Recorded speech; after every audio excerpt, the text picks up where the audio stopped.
Chapter 1. The long steps stained with blood, he approaches a fatal pact with a smile. In the realm of dreams, she plucked out one of her own eyeballs with her bare hands, casting it to the ground with a dull thud. I have gouged out my eye as you demanded. Return my child to me. The woman, adorned in resplendent palace attire, emitted a piercing cry, retreating into the embrace of a man, trembling with palpable terror. In a feeble tone, she implored, "Sister, please don't be so fierce. We do not wish to treat you this way, but Minghua brother has just ascended the throne. He must set an example." Yet, with a calculated display of bashfulness and pride, she continued, "This favor was granted only after I served Minghua brother throughout the night." A favor. The man, Wei Minghua, was the object of her unwavering affection. Yet he had orchestrated her downfall, compelling her to become another's concubine while deceiving her into sacrificing everything to elevate his position. The woman, Sierra, once her trusted sister, had clandestinely ascended to Wei Minghua's bed, bearing his child, all while feigning innocence and compassion, pushing her into the depths of despair, and they dare to call it a favor. You wretched couple! She could no longer contain her rage, her voice a furious roar. Do you still dare to speak so arrogantly? Wei Minghua, with a menacing glare, commanded, "Cut out her tongue." "Stop." Xie Ruer interjected, feigning concern. "Minghua brother, regardless of the situation, sister once cherished you dearly. Do not be so heartless. A mere wretched dog does not deserve to covet me." Wei Minghua cast her a disdainful glance before leaning down to gently soothe the woman in his arms. "Ruer, your kindness is your flawed. In the dream, Xie Ruer held a bowl of steaming meat soup, revealing her true, venomous nature. Sister, do you know what kind of meat this is?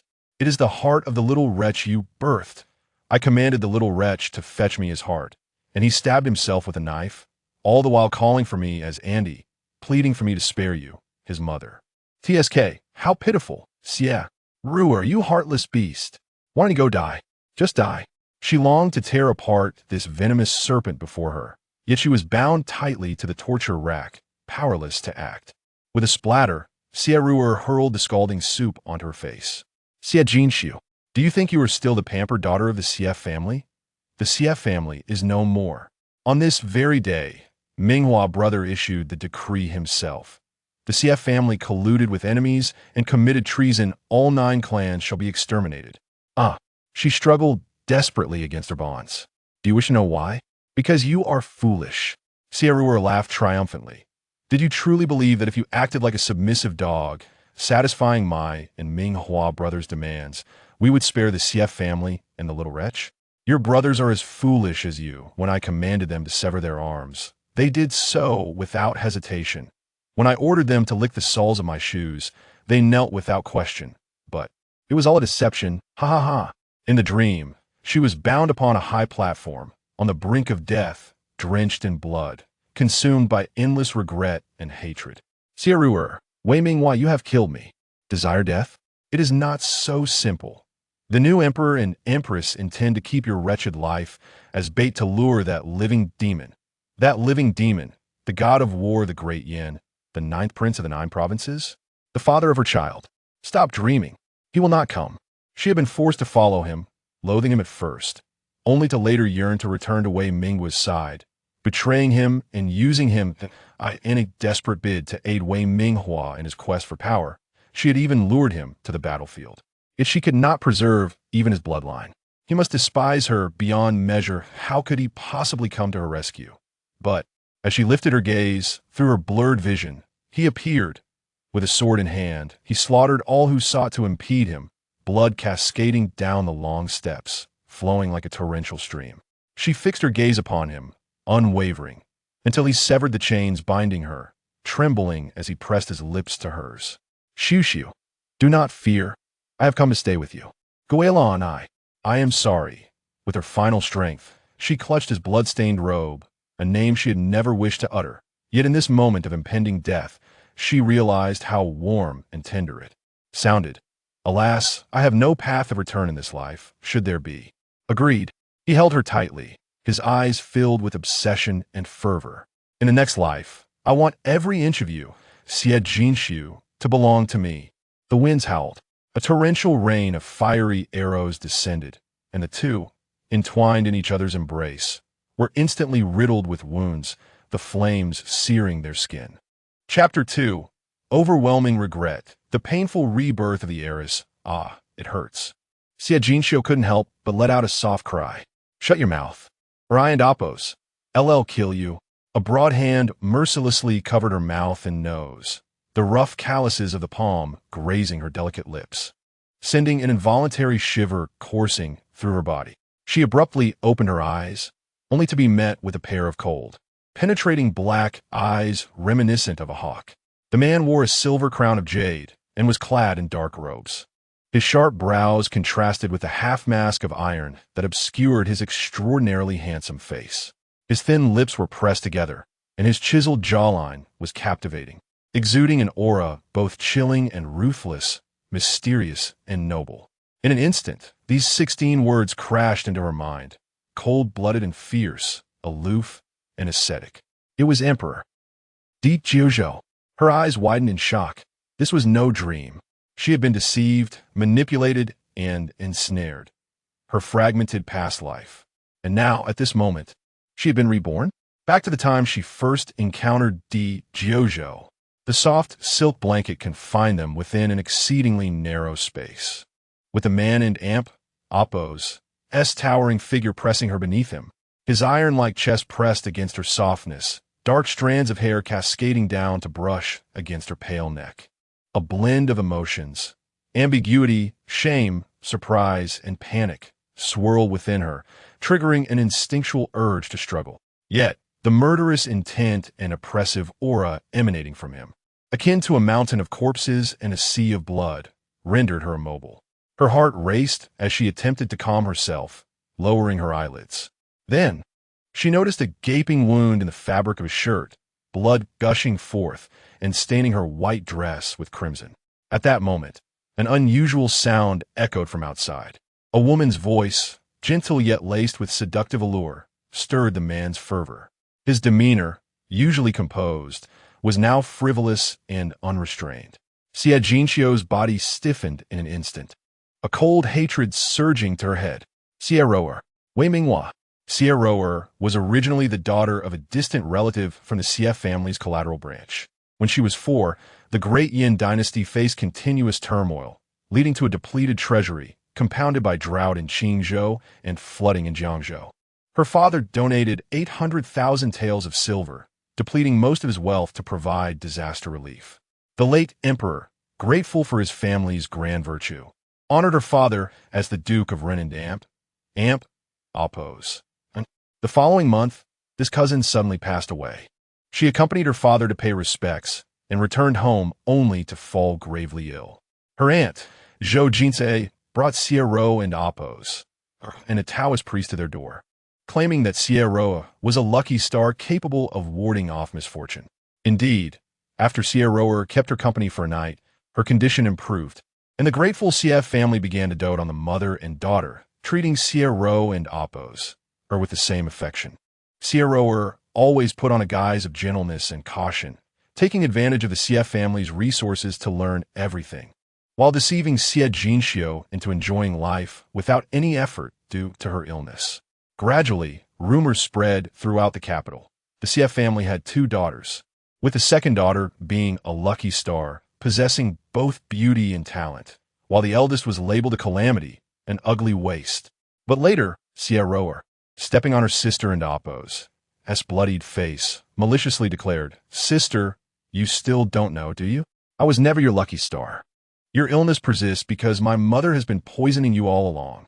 Xie Jinxiu, how foolish you were to think I was merely a weak and kind sister who needed your help.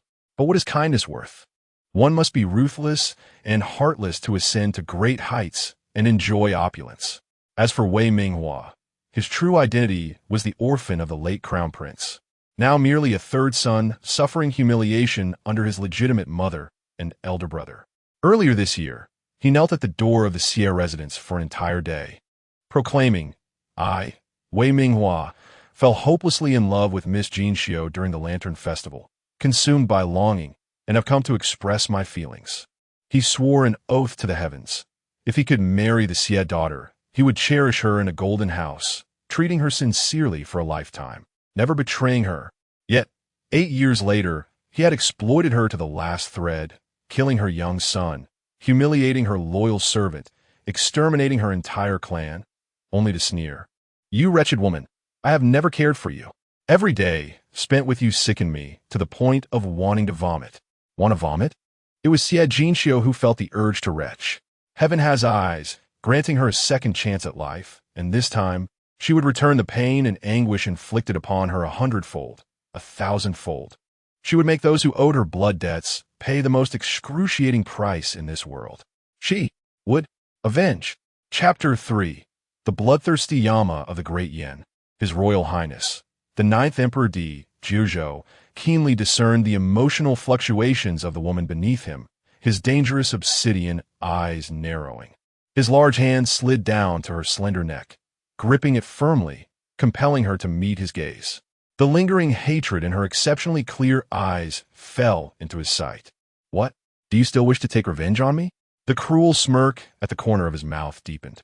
After years of warfare in the northern frontier, he had planned to return to the court in a month's time. However, due to certain matters that required early investigation, he had entered the city first, only to be falsely accused of being a thief and hunted down.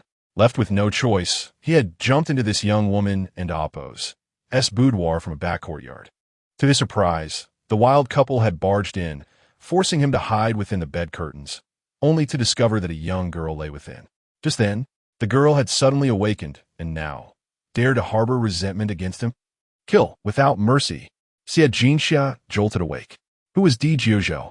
He was the formidable war god of the Great Yin dynasty, the ninth emperor, revered by millions, and a bloodthirsty devil who instilled fear in even the strongest foes.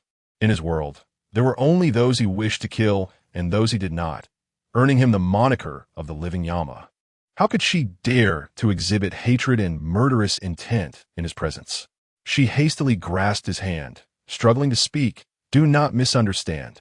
You are injured. I can help you. I am a healer." A flicker of surprise crossed Di Jiuzhou's eyes. In her frail state, she claimed to be a physician. He scrutinized the shimmering tears welling in her eyes and the pallor of her face due to suffocation.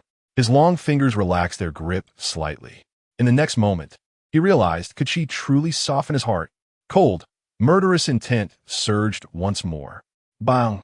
At that moment, the door was kicked open, and a grim-faced man stormed in. The startled Xie Ro and Appo's. Shrieked, instinctively retreating into Wei Minghua and Appo's embrace for concealment. "Young Master Wei?" The newcomer recognized Wei Minghua. Xie Jinxia quickly deduced the identity of the intruder. Second Prince Di Qingquan, the legitimate son of the current empress. Leveraging his position overseeing the city's defenses, he had orchestrated a baseless scenario of a great thief and Appo's escape, conducting searches in every household, all to eliminate Di Jiuzhou, the greatest obstacle to his claim on the throne. In her previous life, when Di Qingquan barged in and discovered Wei Minghua with Xie Roer, mistaking her for Jinxia, he had mocked her. At that time, she had awakened and fiercely bitten Di Jiuzhou, causing a commotion. Di Jiuzhou had no choice but to leap from the window to escape, ultimately evading capture, but sustaining even graver injuries that left him with lingering ailments. Strangely, in her past life, Di Qingquan had rushed in just as she regained consciousness. She had not heard Wei Minghua and Xie Ro and Appo's scandalous encounter, but instead had been wronged by the two. He would often use her supposed infidelity as a weapon against her, instilling feelings of inferiority, shame, and compliance. But in this lifetime, had Di Qingquan arrived a moment too late? Or had she awakened a tad earlier? To her astonishment, both young Master Wei and Miss Xie were indeed libertines, having made a betrothal yet unable to wait, secretly indulging in this boudoir rendezvous. Di Qingquan's gaze fixated on the two exposed figures before him. His mood soured. Having chased here, this was his final opportunity to capture Di Jiuzhou, yet he found nothing but this sordid scene. Truly, a base son of a concubine and a merchant's daughter. What shamelessness! Wei Minghua's expression shifted dramatically. How could he have anticipated such an unforeseen circumstance? He longed to eliminate Di Chinquin to safeguard his secret. However, considering Di Chinquin and Appo's status, he knew he could not act against him. Moreover, Di Chinquin had not realized that the woman in his embrace was not Xie Jinxia. Hastily, he draped a garment over Xie Ruer's head, forcing a smile. Your Highness, the commoner and Jinxia are merely swept away by passion. I have heard that your Highness enjoys fine tea. Might I suggest the Chunming Pavilion on Qingping Road as a gift? As for tonight's affair, although the commoner and Jinxia are soon to be wed, it is not an unseemly matter. However, if word were to spread, it would be detrimental. So I beseech your Highness to pretend that you have seen nothing. Chapter 4. The Scandalous Young Master and the Selfish Cousin Xie Jinxi and Appo's hearts sank heavily. The people of Dian are fond of tea, and Chunming Pavilion is the finest tea house owned by the Xie family, one of her personal possessions. Yet, she had not yet married Wei Minghua, and he had the audacity to treat the tea house as if it were his own to bestow upon others. Was this to conceal the sordid affair from Emperor Qingquin? It was utterly repulsive. As for Emperor Qingquin, he would undoubtedly accept the tea house. He was, after all, a man driven solely by profit, with a wolfish ambition, incapable of resisting temptation when it presented itself. However, he did not remain silent. Instead, he shamelessly spread the word, thereby transforming Xie Jinxi into a despicable and lascivious vixen. Chunming Pavilion? Quite splendid. I shall graciously accept. Emperor Qingquin indeed accepted the gift, mocking young Master Wei and Madam Wei. Do continue. When you find the time, do share with me the delights of your thievery. Ha ha ha. He cast a disdainful glance at the inner room before leaving. Wei Minghua glared fiercely at the maid, Xiaoyu, who was cowering at the door. Why didn't you warn me in advance? Young master, I intended to call out, but I could not. Xiaoyu hurriedly explained. Silence. You are useless. Wei Minghua angrily shut her out. He returned to Xie side. Rower, hurry and dress. Something has happened here. The Xie family will surely be here soon. We must not let them suspect anything. Brother Minghua, I was just so frightened. Perhaps accustomed to such affairs, Xie Rower dressed quickly, soon nestling back into Wei Minghua's embrace. How much longer would these days of anxiety and fear endure? I can hardly bear it any longer. Tears welled in her eyes, glistening like pearls. Perhaps we should sever ties. After you marry my sister, you should live happily with her. She is the true daughter of the Xie family, destined to bring a substantial dowry to you. As for me, I have nothing, merely surviving in the shadows of the Xie family. She looked up, revealing her pitiful helplessness to Wei Minghua. Brother Minghua, you and I shared a fleeting love. On the day of your wedding to my sister, I shall take poison and end my life, vowing to keep this secret. Do not speak such nonsense. Wei Minghua tenderly cupped her face. Rower, it is you who taught me the joys of being a man. You have meticulously secured the Xie family and Appo's support for me, enduring your own suffering while I sought the favor of that wretched Xie Jinxi. How could I ever betray you? Enough. Do not dwell on it. Once that wretched girl's coming-of-age ceremony is over, and I have secured her dowry in the Xie family's minds, I will easily find her a man to ruin her reputation. At that point, I shall propose a change of brides, allowing you to marry me. In the coming days, make sure to finish embroidering the wedding gown, especially the small pocket inside. Do not forget to stitch the rain-beaten banana leaf design that I specifically drew. Wei Minghua said as he playfully pinched Xie Rower's waist. Xie Jinxi was so enraged that her body trembled slightly. The Xie family had raised Xie Rower. Whatever she possessed, Xie Ro and Appo's also had a share. If it were a singular possession, she would willingly cede it to Xie Ro and Appo's. Yet how could Xie Rower portray herself as so pitiful? Wei Minghua, while basking in the pleasure she provided and reaping the benefits bestowed by the Xie family, shamelessly plotted against her, all while maintaining a effet of nobility? What nonsense about the rain-beaten banana leaf design, when it was merely the lewd illustration of their first encounter. Very well. Xie Ro and Appo's nodded with satisfaction. Brother Minghua, it is not that I do not trust you. I merely doubt my own worthiness of such a fine husband. You should wait outside for the CF family to arrive. I will go in and bestow blessings upon my sister, ensuring she awakens soon." Wei Minghua nodded. Although Xie Jinxi was the true daughter of the Marquis of Renan, Xie Roer, too, enjoyed the affection of the CF family. Compared to the coarse and unsightly, unrefined woman who could only wear a veil, Xie Roer was the gentle and delicate woman he desired.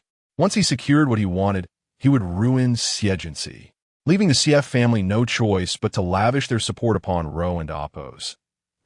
With such thoughts, he dismissed any further contemplation and turned to exit. Xie Roer meticulously tidied the scene before entering the inner room, lighting the detoxifying incense on the table. She cast a triumphant glance at the bed curtain, saying with a smirk, "Sister, just a few more days with my man, if you please. Do not blame me for my ruthlessness. After all, you obstructed my path." She took out a handkerchief, rubbing her eyes vigorously before stepping into the courtyard. Outside, the sound of hurried footsteps grew louder, indicating that many had arrived. Chapter 5. A painful deception, my lord. My parents and brothers have surely arrived outside. Your injuries are too severe. You must not move, lest you suffer lingering ailments.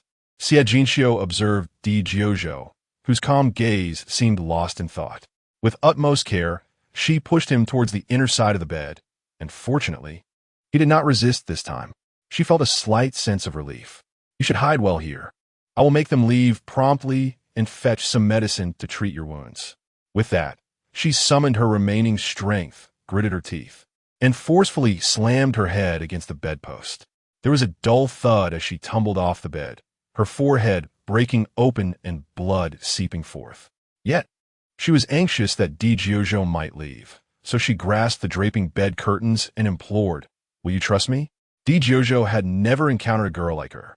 Despite her evident frailty, struggling even to leave the bed, her delicate neck appearing as if it could snap, she could still so ruthlessly injure herself. He knew that leaving would be the wisest course. Yet as he gazed at the blood on her forehead, his heart, which had remained untroubled for over 2 decades, stirred with a ripple of emotion. Who does not know that Di Jiuzhou is a living embodiment of death, feasting on human flesh and drinking human blood?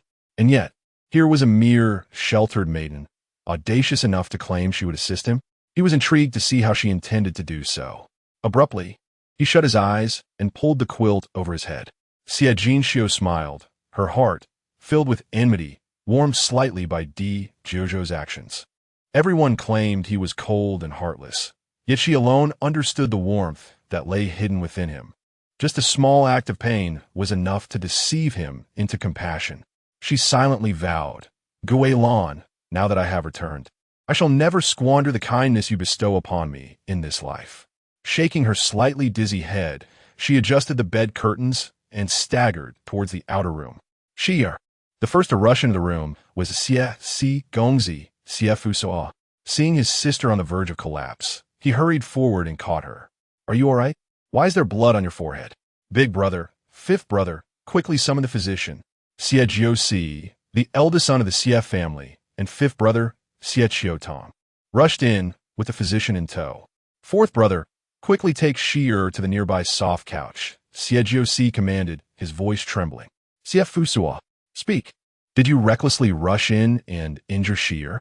Xie Qiutong's eyes reddened at the sight of his sister's injury.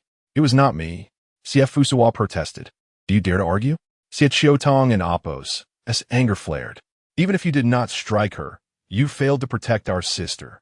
Today, big brother and I left home, trusting you to care for her, and yet you went off to discuss your trivial business, leaving her alone to suffer such a fright. Xie Fusuo, you are despicable." As he spoke, he raised his fist, ready to strike Xie Fusuo. Fifth brother, Xie Jinxiu, quickly grasped Xie Qiutong and Appos' hand. "It is not fourth brother and Appos' fault. I accidentally fell." She then addressed Xie Fusuo, "Fourth brother, I have lain for too long. I wish to sit. Please place me on a chair." Wei Minghua and Xie Roer had just rolled off the soft couch, and she found it distasteful. Xie Jiuxi personally brought over a broad soft chair, and Xie Fusuo carefully assisted Xie Jinxiu to sit down. As the physician opened his box to treat her wound, her father, the gracious Marquis Xie Yuan, and her mother, Jiang Hanjun, entered, followed by Xie Ro and Appos, and Wei Minghua. Xie Ro and Appos. I was taken aback by Xie Jinxiu and Appos' condition, instinctively exchanging a glance with Wei Minghua. She then knelt down with a thud, exclaiming, "Uncle, and it is my fault. I rushed to greet you and did not expect my sister to fall from the bed. Please punish me." Wei Minghua halted, a flicker of anger and sorrow crossing his features. Yet he quickly lowered his gaze to conceal it. He took several strides forward, kneeling halfway before Xie Jinxiu. "Jinxiu, I have come to see you. How could you be so careless? If this mars your beauty, what will become of our wedding in 10 days? Xie Jinxiu observed their reactions, inwardly scolding herself for having been blind in her past life. With a little more attention, she could have discerned the hidden intricacies between these two. She opened her mouth and declared, "Have you come to disdain me? If so, I shall not marry." Chapter 6. If you're so fond of my man, why not marry him? What? Do you disdain my sister? Xie Qiutong was furious. My sister is the most extraordinary girl in this world. If it were an end amp, Appos, T for your relentless pleas. How could my family have considered marrying her to you? Yet you dare to express disdain? Wei Minghua. Xie Fusu regarded Wei Minghua with the animosity reserved for a foe. You come to our home to visit Xie, yet allow an outsider to intrude upon her chamber. A man who cannot even protect his fiancée, he is utterly incompetent. Very well, let this engagement be dissolved. He never wished for Wei Minghua to become his brother-in-law. Though the man possessed some handsomeness, he was cunning and overly ambitious. Through a few insipid poems, he ensnared his sister's heart, compelling her to marry him. He sensed something amiss in this arrangement. The eldest brother of the Xie family's expression darkened, his tone lacking the fervor of his younger siblings. Yet it was icy. If Master Wei finds this union unsuitable, then let us call off the engagement. My family's esteemed daughter does not marry to be scorned by anyone. With this, he turned to Xie's parents and said, "Father, mother, if discontent arises before the marriage, how can we expect harmony afterward?" Xie's mother, Jiang Hanjun, cast a discerning glance at her sons. "You rascals, do not think I am oblivious to your intentions. You merely wish to keep your sister around a little longer." Her gaze fell upon Wei Minghua. However, the eldest makes a valid point. Xie is of an age to marry, and though I am reluctant, if Master Wei's attitude is lacking then. Mother-in-law, Wei Minghua panicked, no longer considering Xie Ro's feelings, urgently professing his devotion. "Jean is my only true love in this life. I cannot live without her. Brothers, if Jean can be mine, I would wake from dreams smiling. How could I possibly disdain her? What I meant was merely to express concern that Jean might mind not being wed in the finest manner." He gazed at Xie Jinxi with longing. "Jean, you know my heart. I could never bear to part from you. If you wish to take time to heal, I can persuade my family to postpone our wedding. It would only entail enduring a few reprimands from my father and stepmother, but I would endure anything as long as I could wed you in the end." Yet internally, he seethed. This wretched girl has recovered too quickly. How foolish to injure herself. She has embarrassed me before the Xie family. Were it not for the desire to secure her dowry and gain favor with the Xie family, how could a noble scion like me endure such humiliation? Once I achieve my goals, I shall repay the disgrace inflicted by these despicable merchants 100-fold.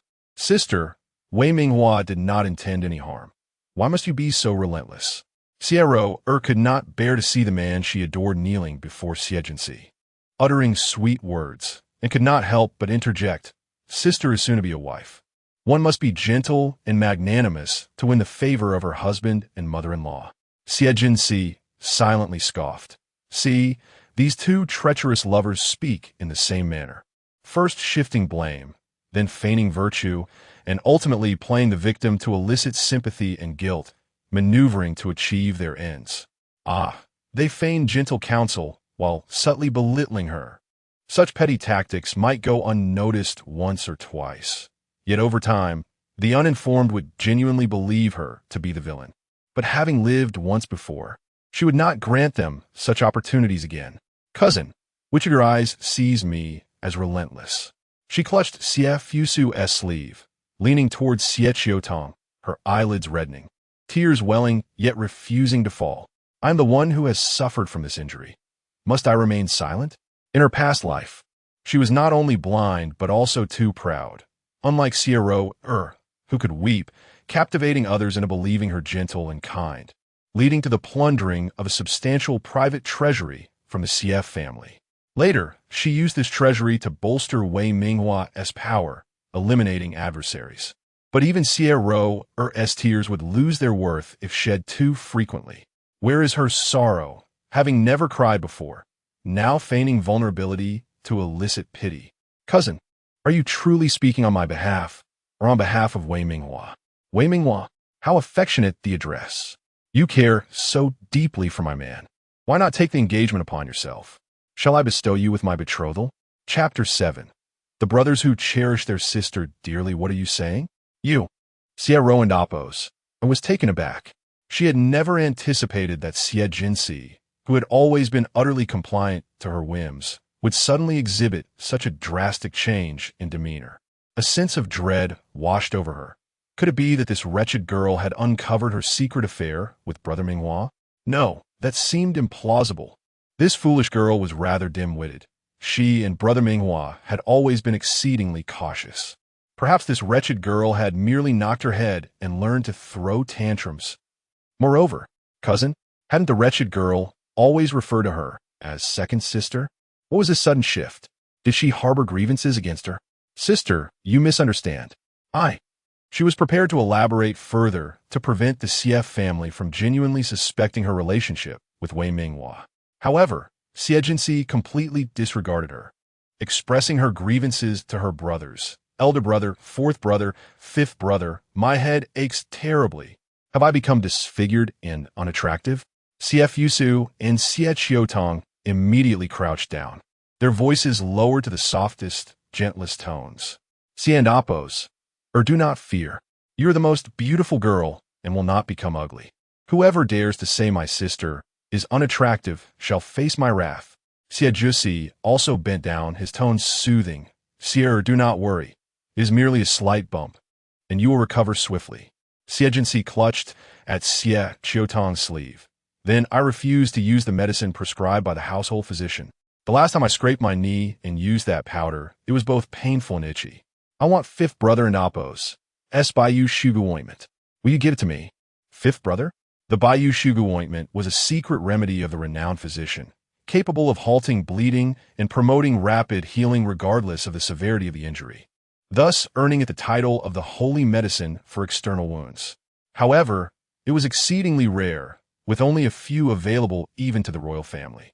Yet, Xie Qiutong and Xie Fusu were inexplicably close friends with the physician, who gifted them 10 tubes of the ointment each year. Surely, if Emperor Jojo were to use this, he would not suffer from lingering ailments, right? All right, no more powder from the household physician. Take this tube of Baiyu Shugu ointment for now, and I shall return shortly with more.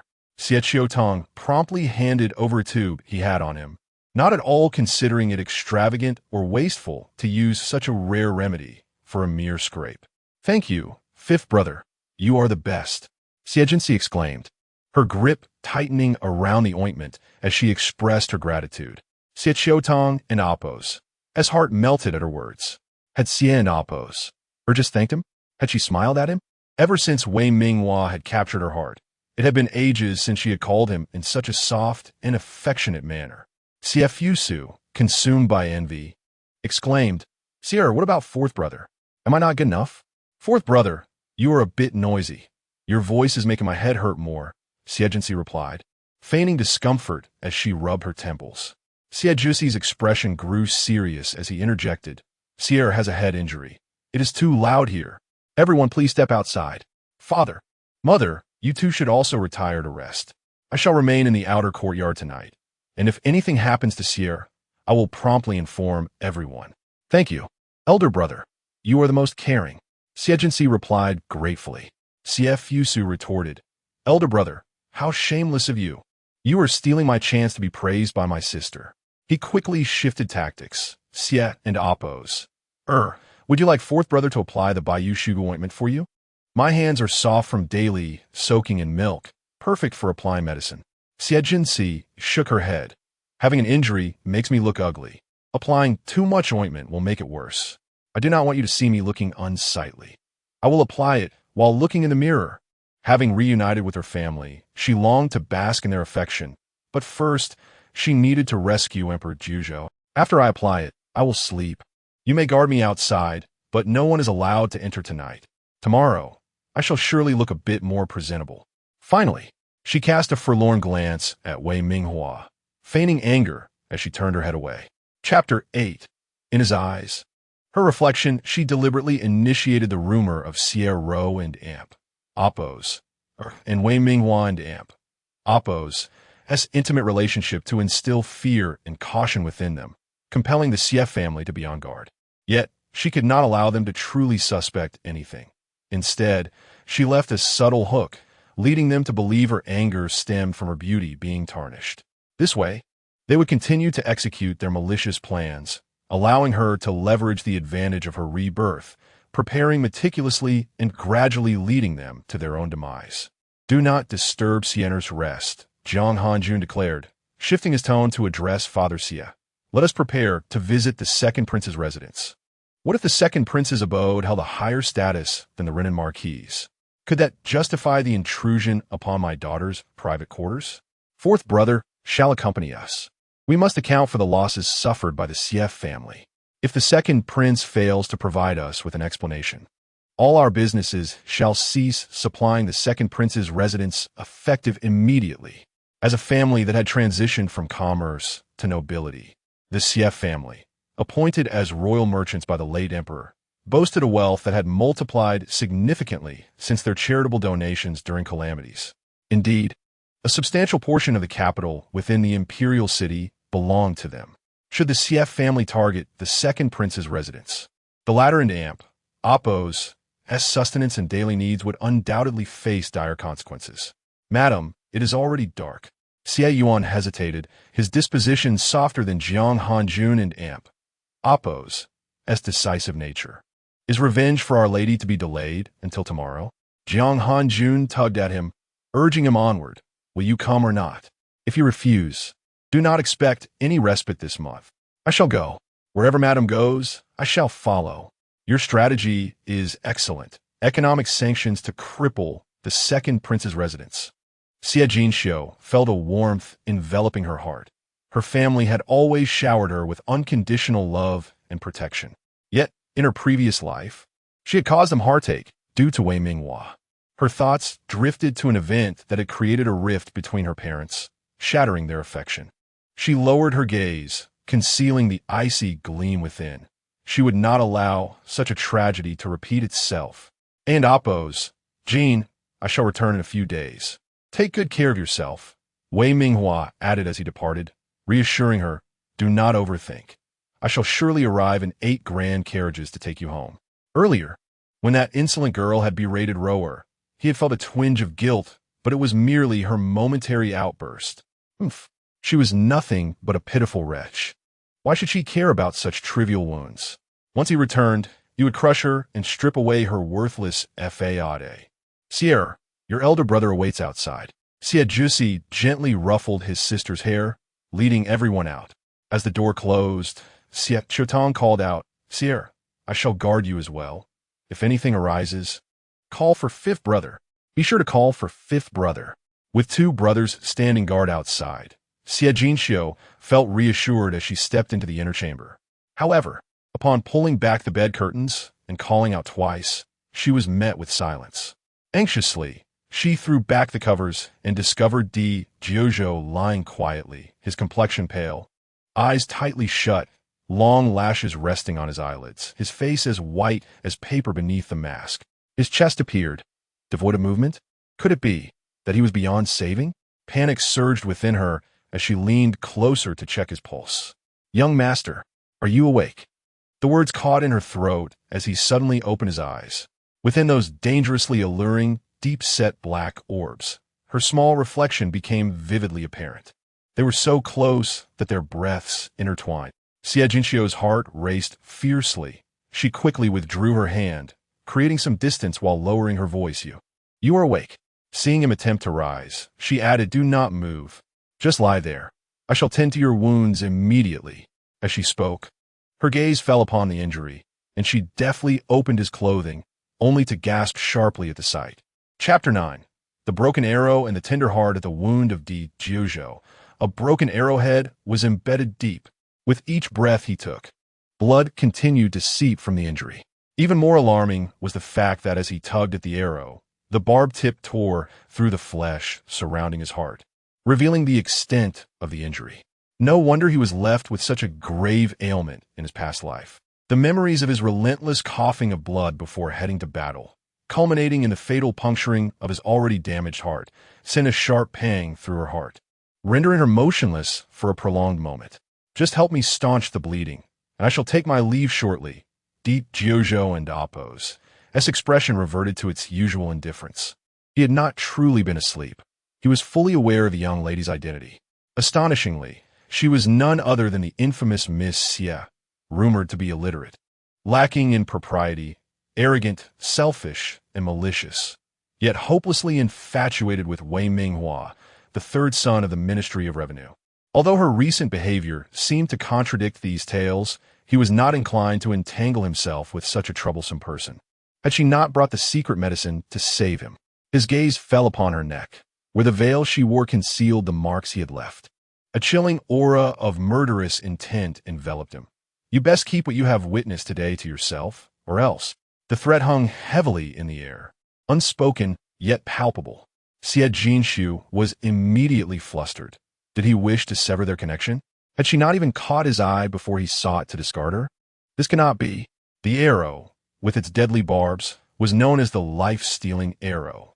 For once embedded, if it was forcefully extracted, it would rend a vast wound, leading to swift demise from blood loss. Conversely, if left within, the arrowhead would fester in the flesh, potentially resulting in a life of hidden affliction or worse. The torturous grip of iron-born ailments that could lead to a torturous death. To make matters worse, the arrow struck in a perilous location, right at the heart. Thus, one could only endure the pain and break the arrow, for one would assume that no one in this world could extract the arrowhead for them. Di Giorgio keenly grasped the crux. You assumed? Suddenly, Xie Jinshu bent down and pressed a hidden mechanism beneath the bed. With a soft click, a concealed compartment sprang open, revealing a set of uniquely shaped scalpels and a bottle of brownish-yellow potion. This surgical knife is a relic from my master, from whom I learned medicine. I fear you may find it amusing, but I secretly studied medicine without my family's knowledge. My master was renowned as a divine healer. The Empress of Nans sought her for a new face. The Crown Prince of De Wei desired her for new eyes. And the Supreme Emperor of Beiyue sought her for an elixir of immortality to reclaim his throne. Xie Jinshu removed her veil and meticulously gathered her cascading hair with several hairpins, her movements earnest yet shadowed by sorrow. In truth, her master was merely an elderly woman who, disliking solitude, had to remain hidden. She looked at me with joy, and I regarded her with the tenderness of a beloved grandmother. Thus she imparted her medical knowledge to me. My master claimed to hail from another world, possessing miraculous skills that could open a person's abdomen and stitch them back together. Initially, I was skeptical of such wonders. Yet my disinterest in embroidery and fascination with her surgical techniques led me to learn everything she taught. Last winter, my master passed away. I no longer needed to sneak out at night, yet my heart ached terribly. She took a soft cloth, dipped it in the potion, and began to gently cleanse the tainted blood from Di Giorgio's wound. It felt as though she were engaging in casual conversation, or perhaps seeking solace in sharing her thoughts. Coincidentally, that third son of Wei has been hovering around me, trying various means to win my favor. Gradually, I came to see him as a source of hope, believing that he, too, could be a good man. I thought that if he treated me well, I would reciprocate in kind. Yet now I realized that my kindness was beneath his notice, and his kindness was not but a facade. Having completed the preliminary treatment, she tossed the cloth aside and grasped the scalpel. Noticing Di Giorgio's continued stillness, a flicker of joy surged within her. Indeed, The name of her master had granted her acceptance to treat him. However, I can extract the arrowhead, but I have no anesthetic, and it will be excruciating. In this precarious situation, the matters concerning the young master must remain concealed. No matter the pain, he must endure without a sound and remain perfectly still. Can the young master manage this? Chapter 10. When the 9 provinces return to tranquility, I shall share a splendid evening with you, Emperor Zhou cast his gaze downward, his eyes shrouded in darkness. The divine healer, Mu Wanqing, wielded her mystical blade to cure ailments and rescue the imperiled. It was she who, during the harrowing birth of his mother, bravely performed a cesarean section, ensuring his safe arrival into the world. In the moment he was struck by the fatal arrow, his thoughts turned solely to this healer, hoping she could extract the arrowhead without causing harm to his body. Yet, she had vanished from the world for over a decade, leaving him no choice but to break the shaft of the arrow, striving to minimize the damage. Could it be that this delicate young lady from the Xie family is a disciple of the divine healer? How could someone so fragile dare to wield a blade to cut flesh? If you choose not to respond, I shall assume your silence is acquiescence. Xie Jinxiu and Appo's gaze remained calm, her entire focus fixated on the wound from the broken arrow.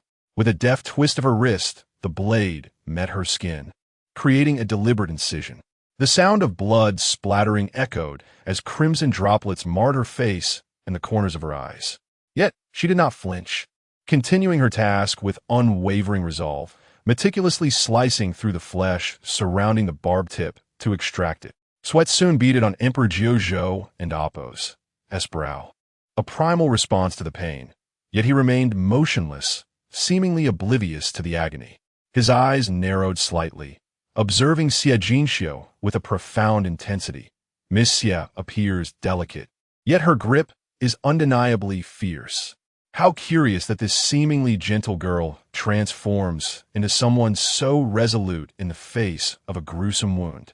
Thank you for your kind words, young master, Xie Jinxiu replied, though inwardly she felt a pang of anxiety. In her past life, she had nearly forsaken this technique, and now, as she resumed it, she felt a twinge of insecurity. She spoke to alleviate the tension. You, too, bear many old scars, young master. Are you a killer?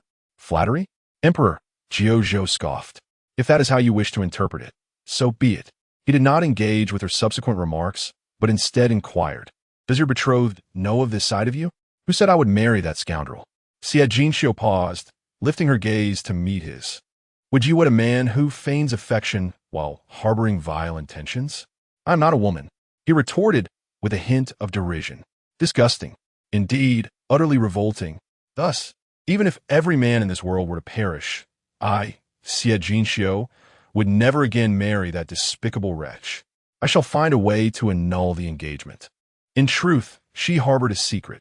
She continued to cut, extracting the 4th barb, before being deceived by that vile Wei Minghua. There was someone who brought joy to my heart.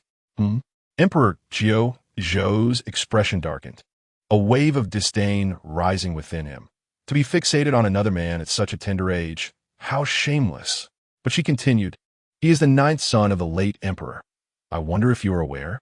Before he could respond, she elaborated, the late emperor had few heirs, and although he ranks 9th, he is the emperor's cherished late-born child.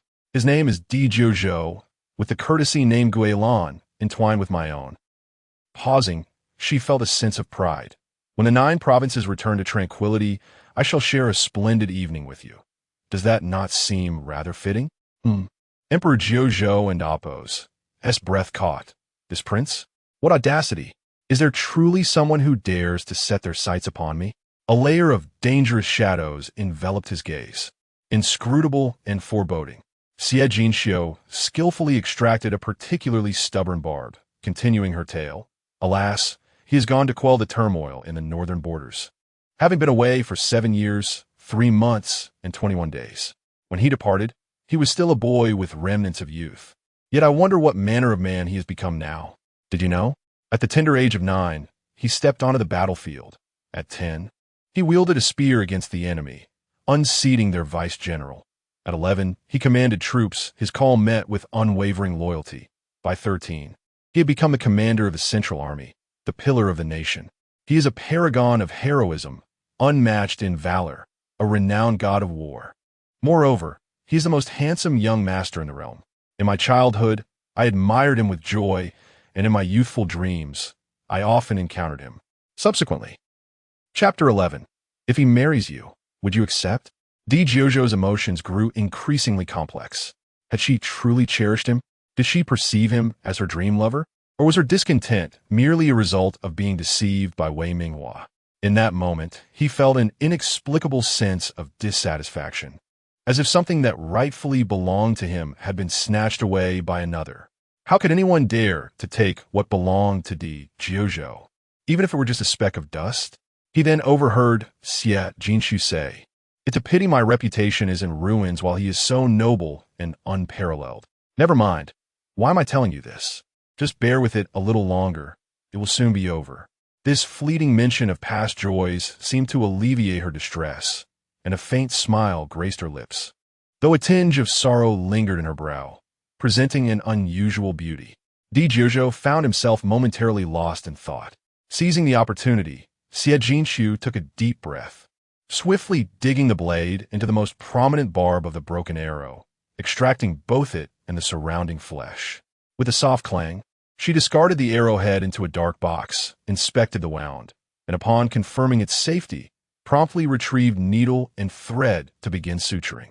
Though the thread was ordinary, she deliberately selected a vibrant peach blossom hue. Fleeting as a dream, radiant as a flower, he would surely think of her upon seeing these stitches, wouldn't he?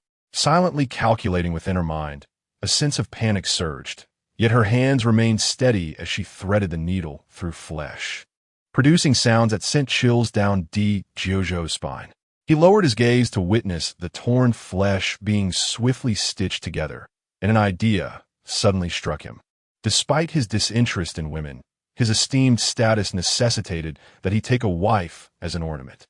The Emperor, in his efforts to control him since his return, would undoubtedly arrange this. Yet, if he must have a mere decoration, wouldn't it be preferable to marry a young girl who could embroider flowers on his heart rather than some vain and superficial woman? At least she could bring a bit of joy to his courtyard. With this thought in mind, he unexpectedly inquired, "If he marries you, would you accept?" Xie Jinshu's heart skipped a beat. Did he mean to take her as his wife? Yet, in her previous life, she had only ever been his favored concubine.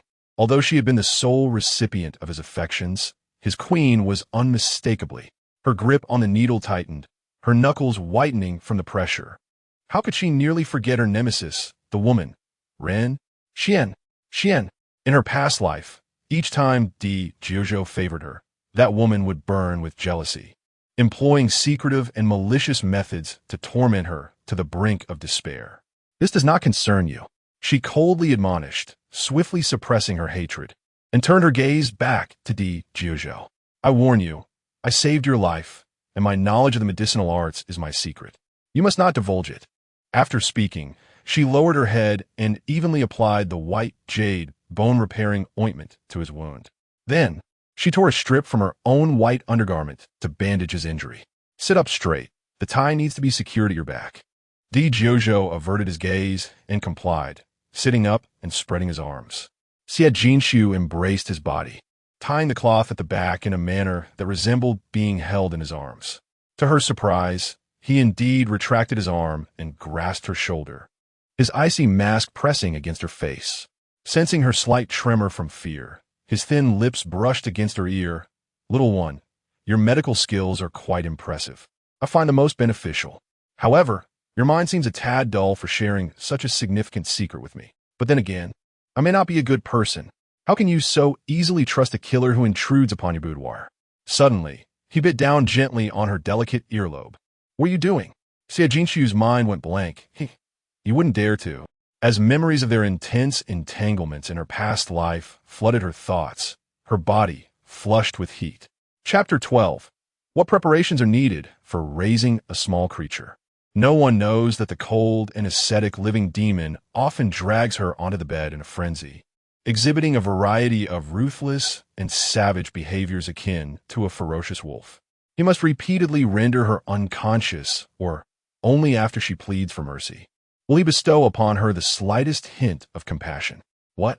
Are you afraid your brother will discover your intimate encounters with a man in this chamber?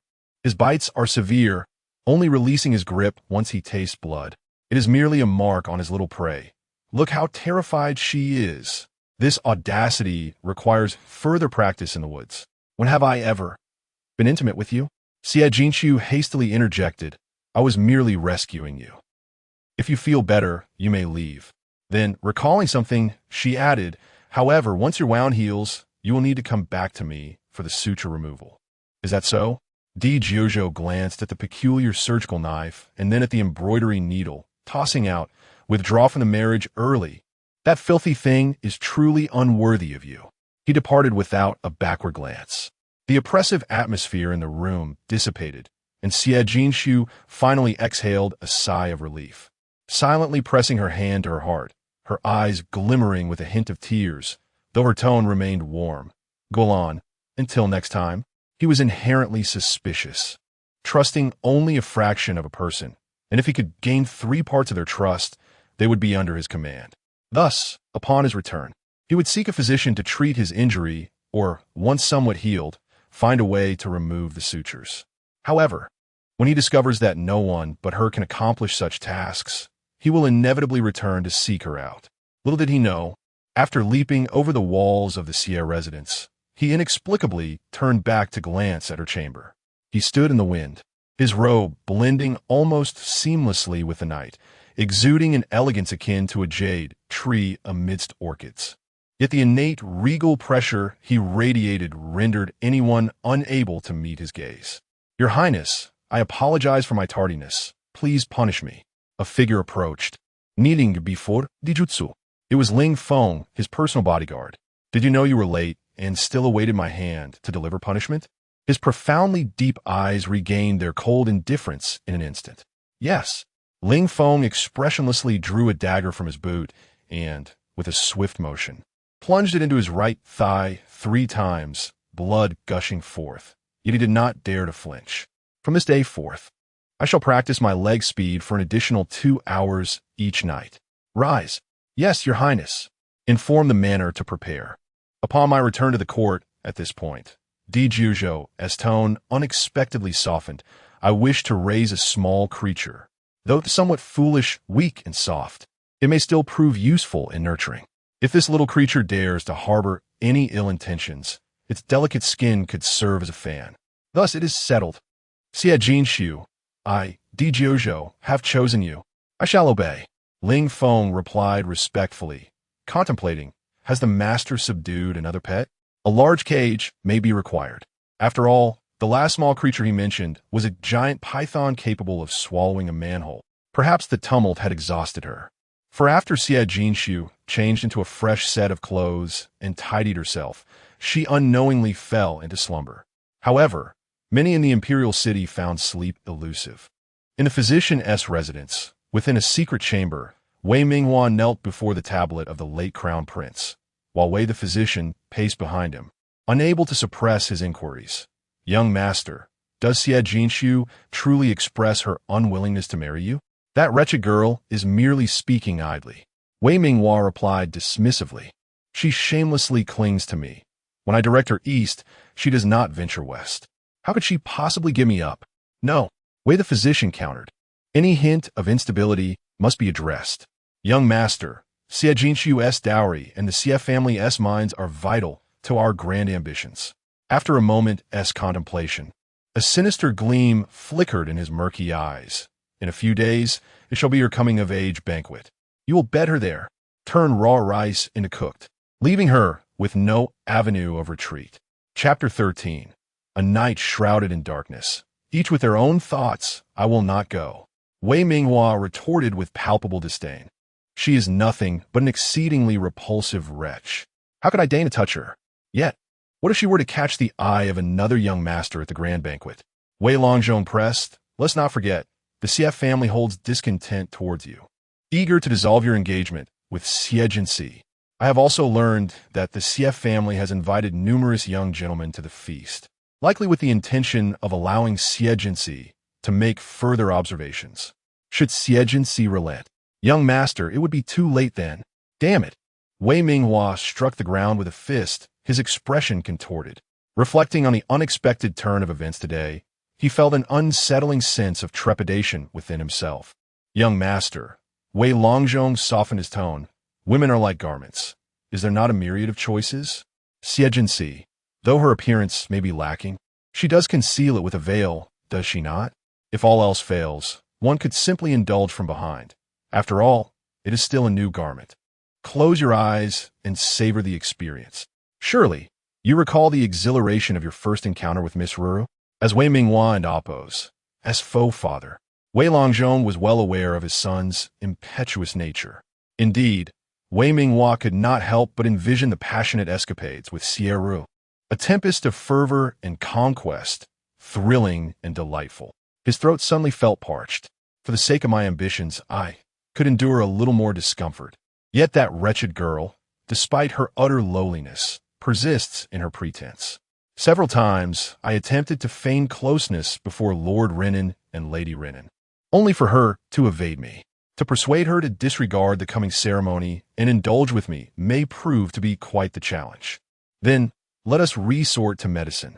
Wei Longzhong turned and rummaged through a nearby cabinet, producing a small black vial and thrusting it into Wei Minghua and Oppos' hands. This is from the Yanchun Tower's instructress. With just a mere hint, even the most virtuous woman can transform into a shameless harlot. Wei Minghua tightened his grip on the vial, a wicked glint flashing in his narrowed eyes. Excellent. That brazen girl dares to jeopardize my devotion to Ruru. She shall not escape my wrath when I rend her garments and compel her to kneel before me, begging for my embrace. Meanwhile, Xie Ruru hurried into the small Buddhist hall, immediately lamenting to Zhou Jinse, who knelt on the mat. Mother, I cannot fathom what has possessed that wretched Xie Jinxi today. She has thrown a tantrum, forcing Brother Minghua to appease her. It drives me mad. What is there to be angry about? Zhou Jinse opened her eyes, a flicker of cold light glinting in her seemingly benevolent gaze. I have always told you, men are merely tools for us to attain wealth and status. Yet you foolishly surrendered both body and heart too soon, placing yourself at a disadvantage. Seeing her daughter's aggrieved countenance, she added, however, you are not entirely incorrect. They are but stepping stones. If she proves disobedient, I shall personally step forth from this hall and assist in your endeavors. It is high time to strategize for your future marriage. Xie Ruru and Oppos' spirits soared in delight. Mother, you are finally taking action against the Marquis. Will you not eliminate Jiang Hanjun and ascend to the position of the Marquis's wife, allowing me to become the true legitimate daughter of the Marquis's estate? Zhou Jinsui's voice turned steely. Do not ask unnecessary questions. Focus on your own affairs. Reflecting on her fruitless attempts to entice Lord Renan over the years, her eyes darkened ominously. Xie Yuan, you insist on ignoring me for that woman. Thus, I shall employ certain methods to compel you to submit to my will. Unbeknownst to Xie Jinxi, her trivial alterations had prompted a shift in Wei Minghua and Oppos' plans, while Zhou Jinsue prepared to advance her past schemes. As she tended to her forehead injury, she meticulously sorted through her memories of the past life, seeking strategies to deal with those unscrupulous individuals. The forthcoming opportunity should surely be at her coming-of-age banquet. On that day, Wei Minghua and Xie Ruru would inevitably succumb to their desires, clandestinely reveling behind her back. And Chapter 14. The young lady's coming-of-age ceremony. Conspiracies beneath the banquet, they would even utilize her ceremonial attire to bring her harm. According to tradition, only one set of ceremonial attire is to be prepared for the coming-of-age ceremony. However, as the cherished daughter of the Xie family, her father, mother, elder brother, fourth brother, fifth brother, and even her second brother, stationed far away at the borders, all prepared a set for her in advance. A total of 6 exquisite outfits, each crafted with immense amounts of gold and silver, designed to accentuate her noble elegance, awaited her selection as the day approached. Yet in her past life, she chose none of them, instead donning a garish red dress hastily sent by Wei Minghua. This garment was a deliberately purchased inferior piece. appearing opulent on the outside but ill-fitted to her form, leaving her feeling loose and unkempt, while its sheer fabric exuded an air of vulgarity. To make matters worse, the inner garment had been sprinkled with an itching powder. When she performed the golden hairpin ceremony, the irritation struck at the most inopportune moment. Unable to bear the discomfort, she tore off her clothing, embarrassing herself in front of the guests, who deemed her shameless. In contrast, standing beside her, Sierra and Oppos, was praised for her graceful demeanor and poise, earning her the title of Roland Fairy. Likened to the pure elegance of orchids in a secluded valley and the noble sanctity of a celestial being. As if Sierra were worthy of such praise. Soon, several days flew by, and the grand banquet, meticulously prepared by the CF family for over 6 months, had finally arrived. It was a clear sunny day. The CF family spared no expense, adorning the entire imperial city with red silk ribbons, inviting nearly all the wealthy merchants, court officials, talented youths, and noble ladies to attend. As dawn broke, guests began to arrive in a steady stream, bringing a lively atmosphere to the Sia residence. Just as in her previous life, the 6 sets of ceremonial attire were personally delivered by the 4th young master, Sia Fuso, neatly arranged before Sia Jinshio. One set was a resplendent red ensemble, akin to the glow of dawn, embroidered with brilliant camellias and outlined with golden threads. This was a gift from the 5th young master, Sia Chioton. Another set was a dazzling golden attire, the hem and cuffs in a deep crimson, adorned with large golden flowers, luxurious without appearing gaudy. This was from the 4th young master, Sia Fusuo, a delightful green ensemble reminiscent of spring and Oppos' new buds, with the skirt gradually fading to a soft pink, embellished with lifelike green peonies, flowing and ethereal, complemented by a dual fish pendant with 2 small golden bells. This was presented by the Marquis of Renan, Sia Yuan, a striking black and red ensemble, resembling an ink painting, embroidered with clouds and cranes, concealing a priceless protective armor underneath. This was from the 2nd young master, Sia Qingchuan, a mysterious and elegant set in shades of purple and blue. With intricate embroidery covering the entire gown, the floral accents were placed with lustrous pearls. This was a gift from the Marchioness of Renan, Jiang Hanjun. Lastly, a deep blue set embroidered with a starry sky, accompanied by a delicate white feather garment, noble and generous, also providing warmth. This was from the eldest young master, Sia Jusi. Sire, with a 1 from 4th brother. After your coming of age, you should certainly shine with brilliance. Sia Fusuo shamelessly tried to sway Sia Jinshio towards his gift. After a moment's hesitation, sensing his sister was in good spirits, he tentatively added, Sire, 4th brother still feels that Wei Minghua is, well, I cannot say he is entirely unsuitable, but he is certainly not the ideal choice for a brother-in-law. Today, many promising young gentlemen are present. Why not take a look at them? As soon as he finished speaking, Sierra and Amp, Oppos, Oppos' voice rang from the doorway. Sister, on this joyous occasion of your coming of age, Rower has come to offer my congratulations. Sia Jinshio and Sia Fuso turned to see Sia Rower adorned in a soft yellow dress, her hair styled into 2 braids cascading in front, with twin buns secured by a headband, adorned with orchid hairpins and delicate silk flowers, her face subtly made up. She appeared the epitome of a charming and gentle young lady. Furthermore, recalling that Wei Minghua would be wearing a moon-white outfit embroidered with light yellow cloud patterns, with a pouch featuring yellow embroidered orchids that secretly complemented her attire, Sia Jinshio felt a wave of nausea, coldly asking Sia Ro and Oppos, who permitted you to come? I specifically said I did not wish to see you. Sia Ro and Oppos, paused, her heart filled with indignation. This wretched girl, foolish and clumsy, had injured herself and now blamed her, having sulked for several days without relief. Look at what you are saying, sister, she pouted, feigning a sense of grievance. Why are you still angry about what happened a few days ago? You have quite the temper, though I may have been a bit late in assisting you. It was you who fell, but never mind, I shall not hold a grudge over such trivial matters. She stepped forward, thrusting a brocade box into Sia Jinshio's arms. I have brought this ceremonial attire for you from Brother Minghua. Sister, this was personally fetched by him after running 3 streets. And he paid a hefty price for it. He claims it to be the finest attire in the world. Such a wonderful husband and such splendid clothing. I am utterly envious of you, sister. Do hurry and try it on. Chapter 15. Do you like it? Then consider it a gift. Xie Rower said with a hint of acidity in her tone.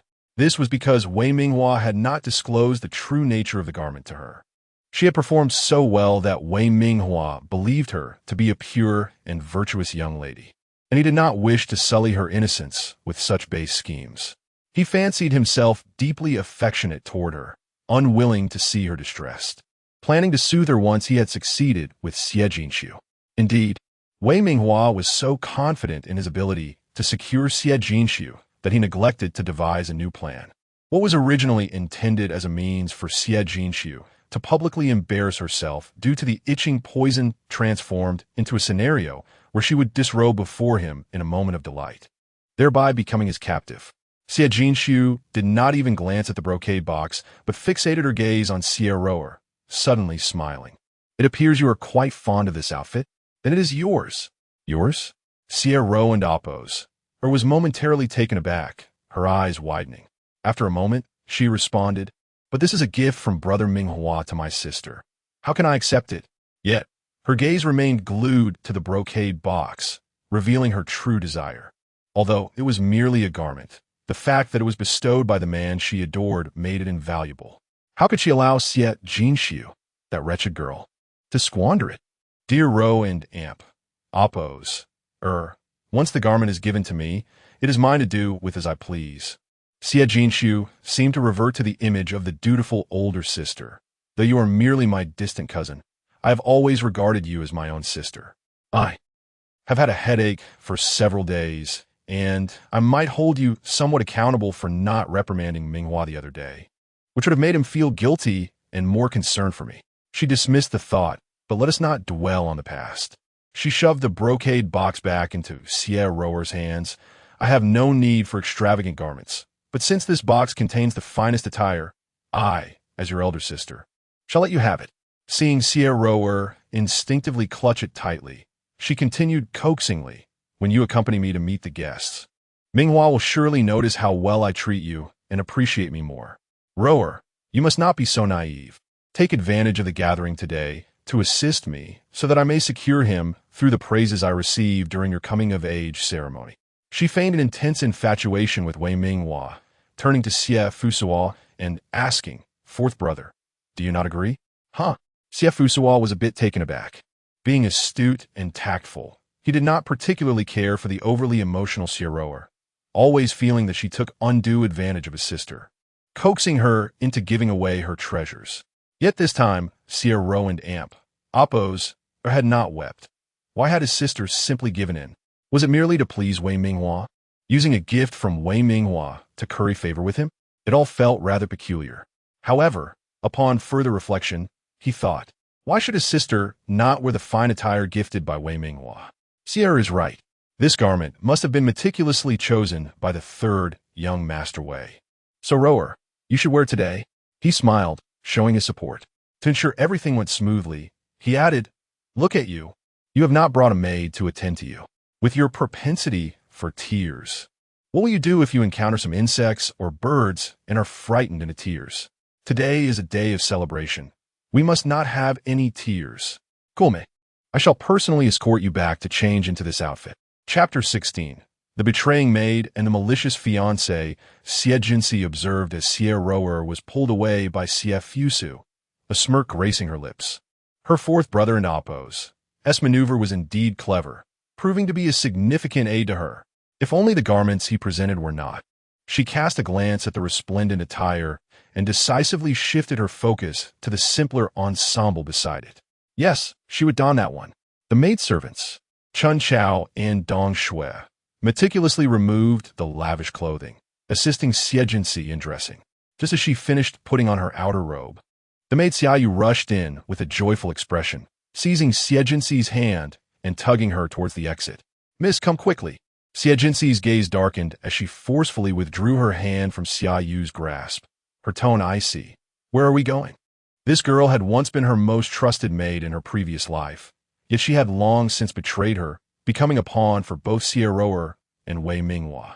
Not only had she aided them in concealing their illicit affairs and scheming for various benefits within the Xie household, but she had also conspired in the horrific slaughter of Xie Jinxi and Appo's entire clan.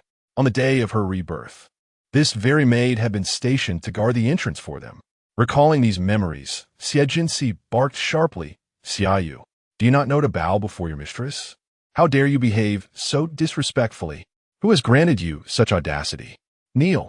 Though she refrained from immediately punishing this treacherous maid, she contemplated the possibility of using her to turn against Wei Minghua and Xie and Appo's. However, she would ensure that this vile creature would no longer enjoy the same comfort as before. Miss Xiaoyu, terrified, fell to her knees. The young lady had seemingly changed in recent days, growing distant and cold even towards her most trusted maid. Could it be that she had discovered her betrayal? A sense of panic washed over Xiaoyu. The ramifications of being unmasked as a traitor were dire. Yet, the thought of the young master embracing her just moments ago, promising to elevate her as a concubine and allow her to rise above the Xie family, kindled a flicker of hope within her. She clenched her teeth and exclaimed, "I'm simply eager to take you to meet young Master Wei. He has already arrived and is waiting for you. I fear that if we delay, it may displease him." Xie Jinxi and Appo's eyes narrowed. Wei Minghua wished to see her. That was unprecedented in her previous life. Could he be intent on verifying whether she had donned the problematic attire? Or was there a more sinister scheme afoot?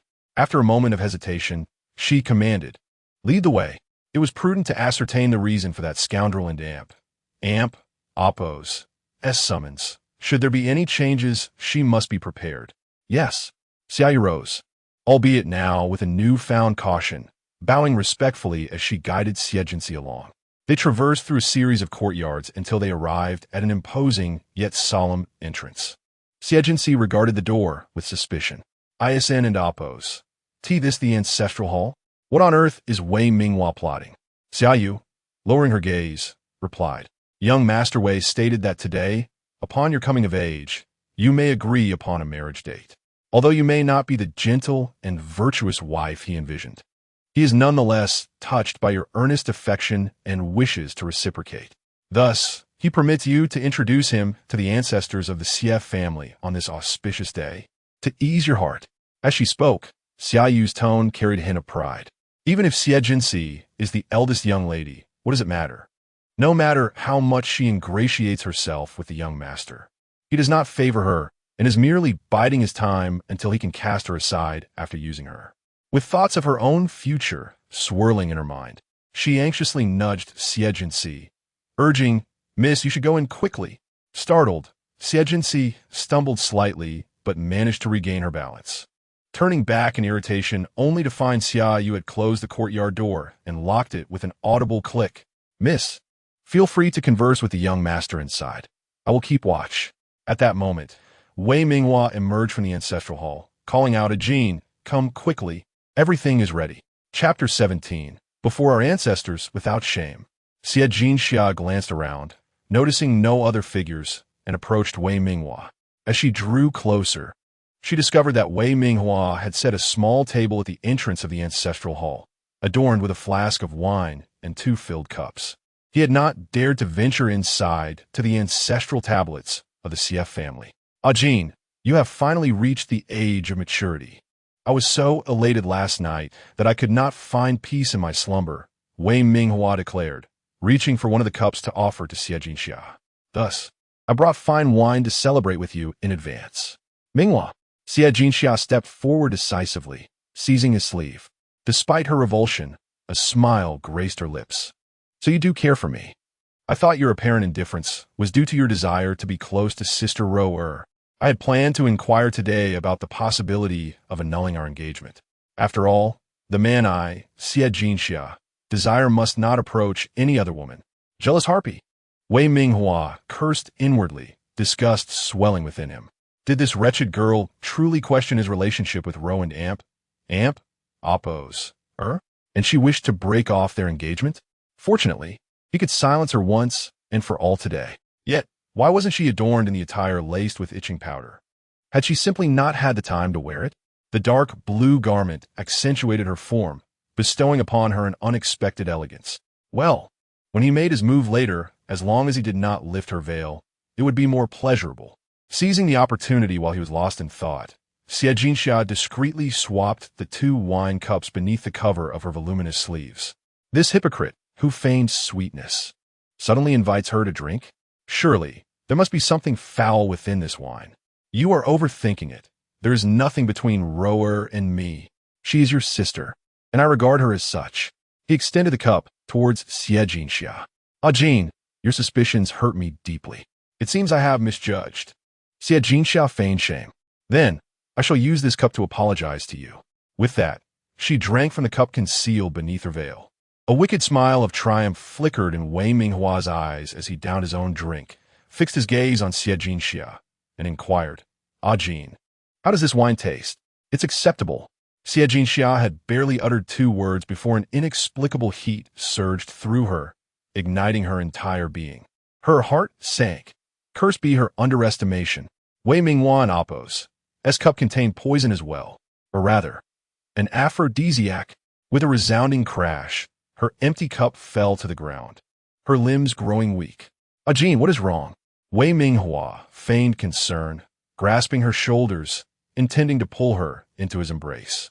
The effect of the drug was particularly potent on women, enhancing their desires while invigorating men. He had mixed it directly into the wine jug. At this moment, seeing Xie Jinxia ensnared, his gaze drifted over her features, resting on her alluring curves, his body responding in kind. Is this wine too strong? Are you intoxicated? Let me assist you into the ancestral hall to rest. He chuckled. Soon, I shall have you at my mercy. Xie Jinxia, just wait until I have my way with you before your ancestors' tablets, and you shall become a source of disgrace, a fallen flower in utter debauchery. Xie Jinxia, you shall never escape from my grasp. Wei Minghua. Chapter 18. Too late. It will be too late. Meanwhile, the banquet hall was filled to capacity.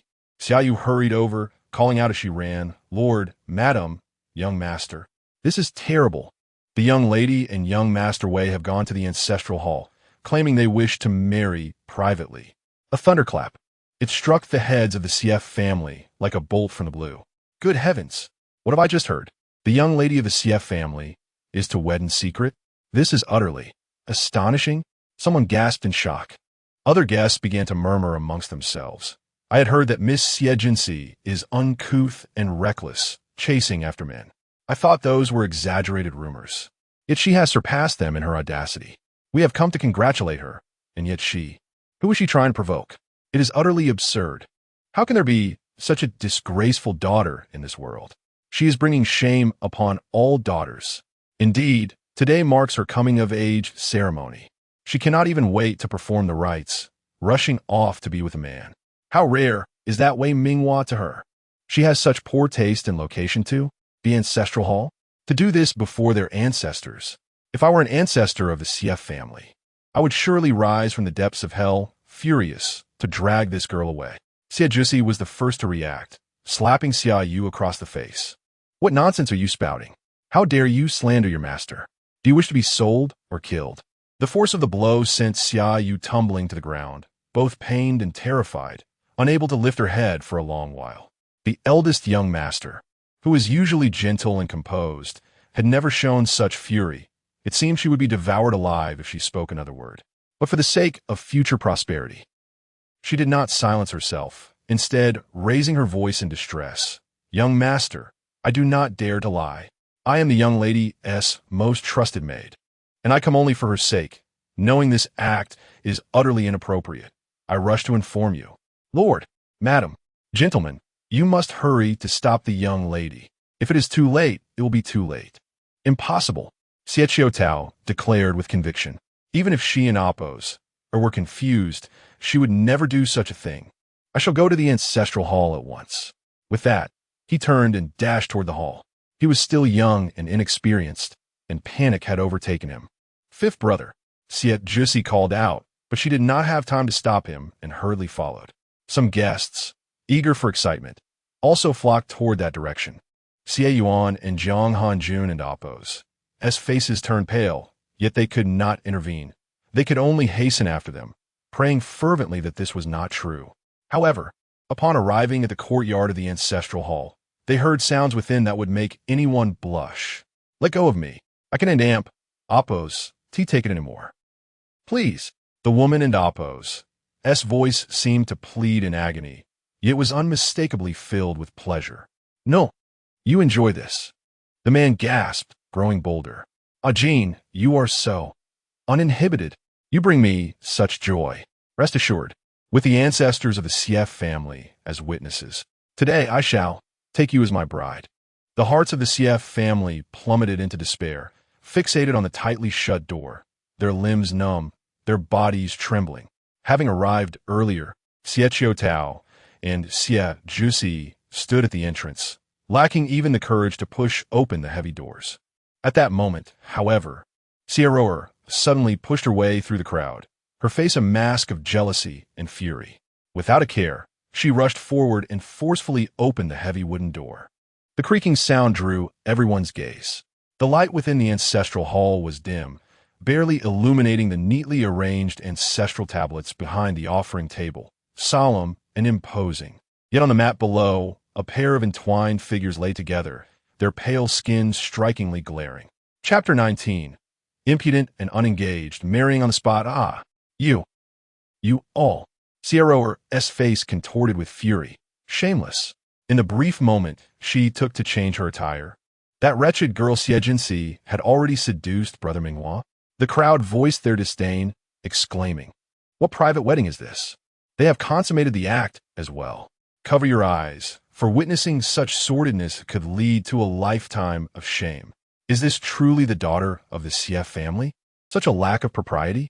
It is utterly disgraceful. If she chooses to be shameless herself, must she also invite us to witness her disgrace? Is this a deliberate humiliation? The daughters of the Xie family are nauseating. The Xie household and Appo's morals are corrupt. How can they claim to belong to the nobility of our great Yen? I shall return and pen a memorial, ensuring that during tomorrow's grand court assembly, I shall severely admonish Duke Renan. When one truly considers it, the noble status of the Xie residents is but a fade, acquired through mere monetary gain. It is no wonder that the offspring of the Xie family harbor such base qualities. But to sink to such depths is simply beneath even the courtesans of the brothels. The merchant-born Xie family has always been looked down upon by the so-called true aristocracy, and with such an incident, those envious of the Xie family's wealth have abandoned even the pretense of decorum, their words growing increasingly vile. Xie Jusi could no longer contain himself.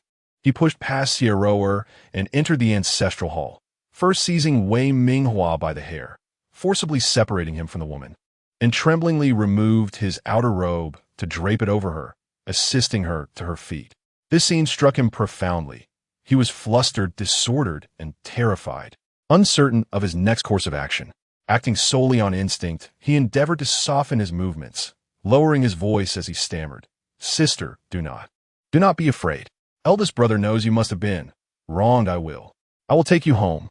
He loathed himself for not possessing the wisdom to devise a means of safeguarding his sister under such glaring scrutiny. He could only shield his sister behind him, striving to obstruct those maddening, prying gazes with his own body, laboriously taking steps forward. Yet, after merely one step, Wei Minghua grasped one of his feet. Wei Minghua appeared to snap back to reality, still bearing a look of desire. Hastily, he grabbed a garment from the ground to cover his waist, urgently stating, "Young master, today's events were orchestrated by a Jean, yet I do not blame her." Kneeling on the ground, he spoke in veiled terms. But even a fool could discern the implication that he too was a victim. Yet he displayed enough magnanimity, enough righteousness, enough responsibility. "Thus, since I have already engaged in marital relations with a Jean, I shall hasten to take her as my wife. I humbly request, young master, for the Xie family to bless our union." "Get away." Xie Jusi spat the words through clenched teeth. However, Wei Minghua did not release him. Instead, he raised his voice, declaring, "I genuinely admire Miss Xie, and she has willingly given herself to me. Our affections are mutual. I said, get away. Siet Jusi gritted his teeth, completely losing his composure, violently kicking at Wei Minghua. You shameless scoundrel. Do you think this will persuade me to marry my sister to you? You are dreaming. Siet Xiaotao charged in, landing a fist onto Wei Minghua's face. It must be you, you wretch, who has plotted against my sister. I will kill you. Ah! Wei Minghua winced in pain, forced to release Siet Jusi, as Siet Xiaotao lunged at him again. In the crowd, Dr. Wei exchanged glances with Madame Wei, who, accompanied by the maidservants, rushed into the ancestral hall to prevent Siet Xiaotao from continuing his assault. It was clearly your lady who drugged our third young master, compelling him to marry her, and yet you wish to turn the tables? The maidservant scolded fiercely. Do you, the foremost tycoon of Great Yin, still possess any sense of shame? The Duke Renan and his wife are well aware that it is your Siet family's daughter who has relentlessly pursued our young master. Madame Wei, seething with indignation, addressed Xie Yuan and Jiang Hanjun. Today's debacle is born from your Siet family. Our young master's willingness to take responsibility is already an act of utmost benevolence. I suggest you acquiesce to their union. Your Siet daughter is so eager. She surely requires no formal betrothal gifts.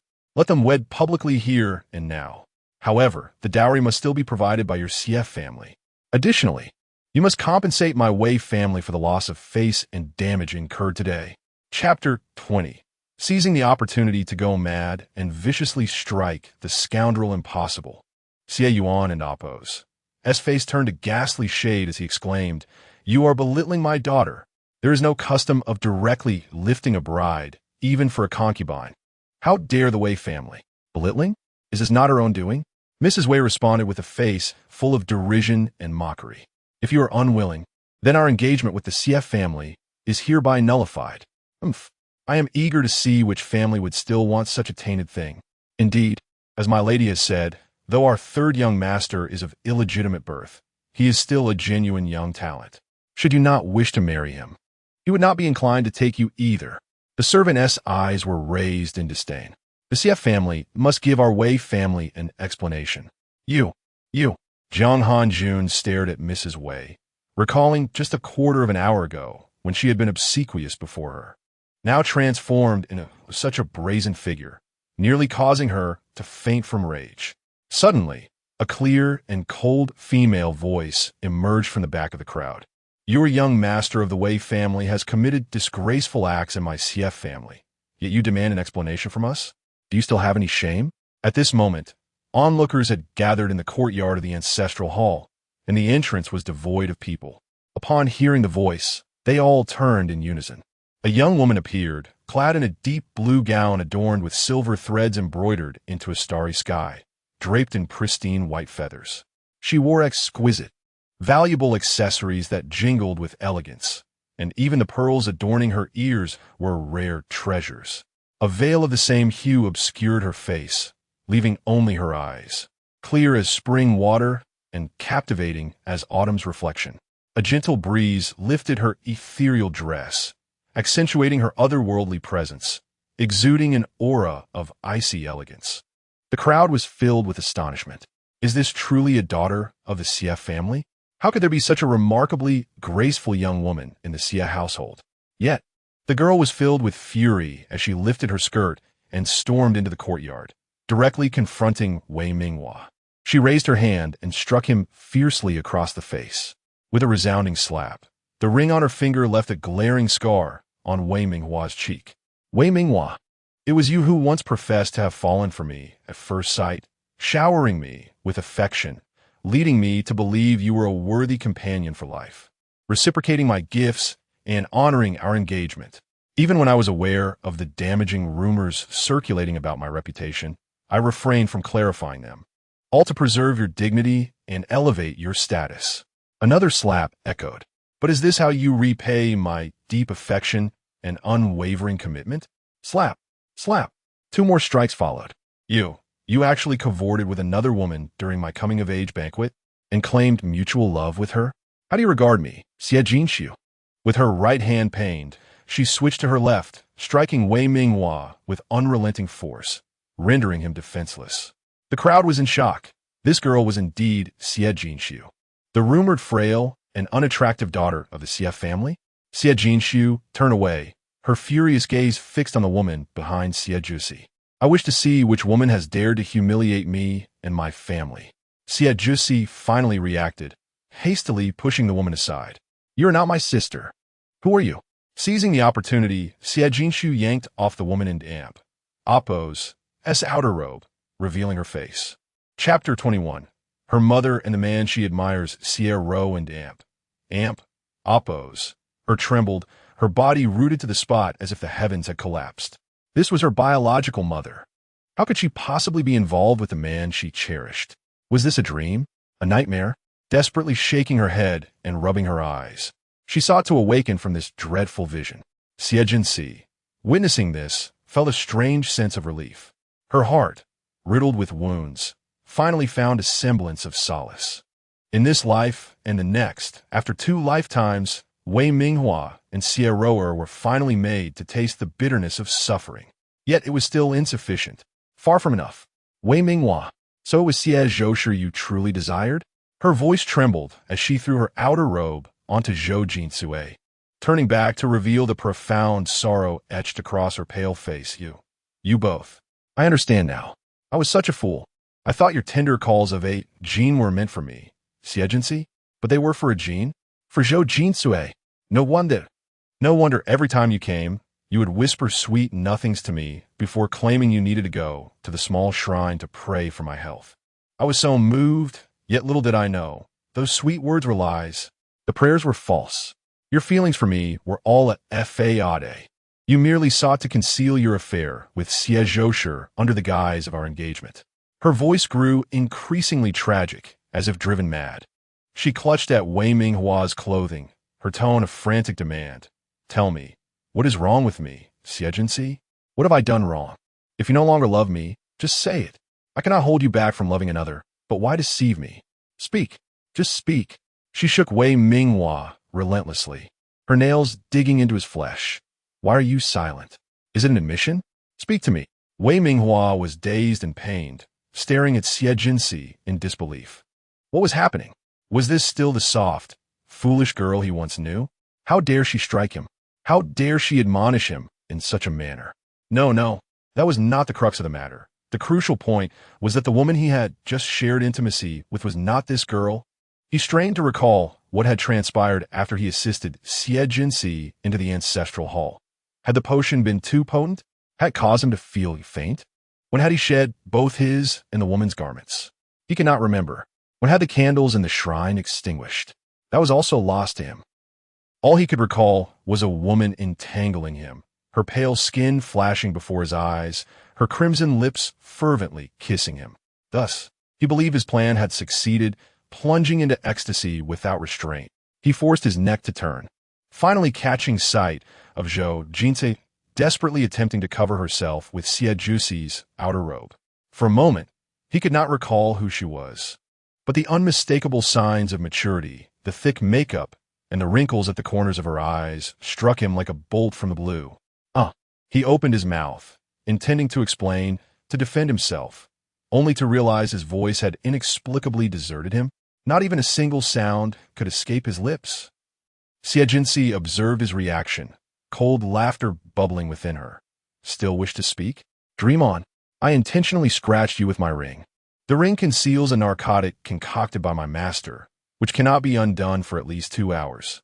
It is precisely to render you, this despicable man, voiceless, that I can nail you to the pillar of shame. Wei Minghua, you are insufferable. Today is my coming-of-age banquet. How could you humiliate me in such a manner at this moment?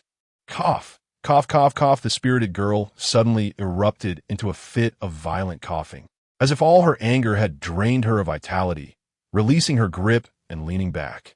Xie Jusi, quick to react, caught her, and she clung to her brother's arm, her eyes devoid of all light as tears of sorrow streamed down her cheeks. Elder brother, my heart aches so much. Wu Chapter 22. The engagement token, worthless Xie. Please calm yourself. Xie Jusi hurriedly produced his handkerchief to help his sister wipe her tears. Do not let the malice of others distress you. You are frail and cannot afford to be this heartbroken. Sister, do not cry. Xie Qiutong and the recently arrived Xie Fusu gathered around, their hearts aching as they comforted Xie Jinsi. It is not your fault. It is they who are in the wrong. Indeed, Xie is wonderful, while Wei Minghua and that Xie Zhou are beneath contempt. Yet Xie Jinsi wept even louder. I do not understand. I trusted him so completely, regarded him as a worthy husband. I held Xie Zhou in such high esteem, treating her as my own aunt and her daughter, Xie Ro and Amp, Oppos, as my dear sister. Yet they conspired together to treat me this way. They are so madly devoted. It makes me seem like a despicable obstacle in their path. I do not know what to do anymore. Truly, I do not know what to do. Can I not grant them their wishes? Eldest brother, fourth brother, fifth brother, I wish to call off the engagement. Her helplessness, her fragility, her despair were palpable. She portrayed a young girl, heartbroken by misplaced affection, subjected to betrayal and bullying with poignant clarity. Those around her could not help but feel an overwhelming sense of pity. It turned out that the one entangled with young Master Wei was not Miss Jinsi at all. For her to witness such a betrayal was indeed a grievous blow to her heart. Who could argue otherwise? Miss Jinsi had treated Wei Minghua with such kindness, yet he repaid her with such treachery. It was utterly shameful. What a fright. That Miss Xie was so wild, striking and cursing as if she had lost her mind. Was it not a bit too crude? Oomph. That filthy man deserves it. Who could maintain their composure in such circumstances? To strike and berate him is the mildest response. If it were me, I would have. Mother, why do you pull me? I simply believe Miss Jinsi's actions were justified. Wei Minghua certainly had peculiar tastes, choosing an aging woman over a refined young lady. So, who was this woman? Her background did not seem trivial. Could she be a concubine of the Run and Oppos? A marquis? Xie Yuan and Oppos. His face darkened, and he bellowed, "Nonsense! This marquis has but one wife. Where would a concubine come from?" He then turned to Jiang Hanjun, asserting, "My devotion to my wife is as clear as day. I shall never entangle myself with another woman."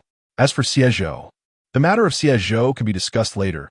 Jiang Hanjun glared at Xie Yuan. "First, let us annul the engagement." As she spoke, her gaze shifted from the brazen matron to Madame Wei, exuding a chilling indifference. "Fourth son, settle the accounts." "Yes, mother." Xie Fusu stepped forward, raising his voice. "Will my esteemed family of the Renan Marquis arrange the engagement with young Master Wei?" The token presented was a painting crafted by Wei Minghua himself. Meanwhile, my family provided 3 prime commercial properties on Luoxia Street, a courtyard spanning 10 acres, immaculately arranged, a priceless piece of blood jade from Lantillon. Now, all that is required is for my family to return the painting to young Master Wei, and the Wei family shall return our property, nullifying this engagement. Quickly, send someone to retrieve the painting. A wave of laughter rippled through the crowd. I must have misheard. The engagement token is merely a painting? One that was self-created? This is utterly ludicrous. Young Master Wei can only be begrudgingly labeled a talented youth, for he is neither a renowned scholar nor a master painter. How could he have the audacity to present his doodles as an engagement token? This token was given so casually, one might as well deem it worthless. Compared to what the Xie family offered, the Wei family and Amp, Oppos, actions are akin to those of a beggar. It appears the Wei family was merely seeking to exploit the Xie family and Amp, Oppos, wealth and advantages by having Wei Minghua deceive their daughter. If they were truly sincere about the union, how could they be so miserly with the engagement token? What use is a son-in-law who is both stingy and disloyal? Shall we wait for him to seduce more women and bring further scandal upon us? Hearing these remarks, Xie Yuan grew even angrier. Annul the engagement. It must be annulled. Immediately. Do not annul it. At that moment, Wei Longzhong emerged from the crowd, calling out to Xie Yuan and Jiang Hanjun. It is all a misunderstanding. Esteemed in-laws, this is a misunderstanding. Huai and Amp, Oppos, are acted foolishly committing this rather embarrassing act, but please believe that he never intended to insult your daughter or your family. He softened his tone, adopting a conciliatory stance. Regardless, that woman, she is still a member of the CF family.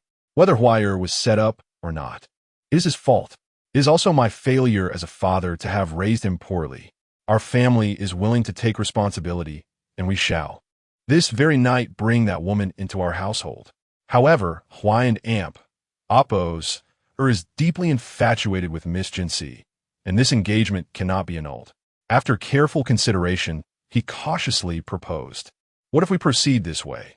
Our Wei family will still provide the customary gifts, but we shall forego any dowry for Miss Jinsi, and that woman shall merely be regarded as her maidservant.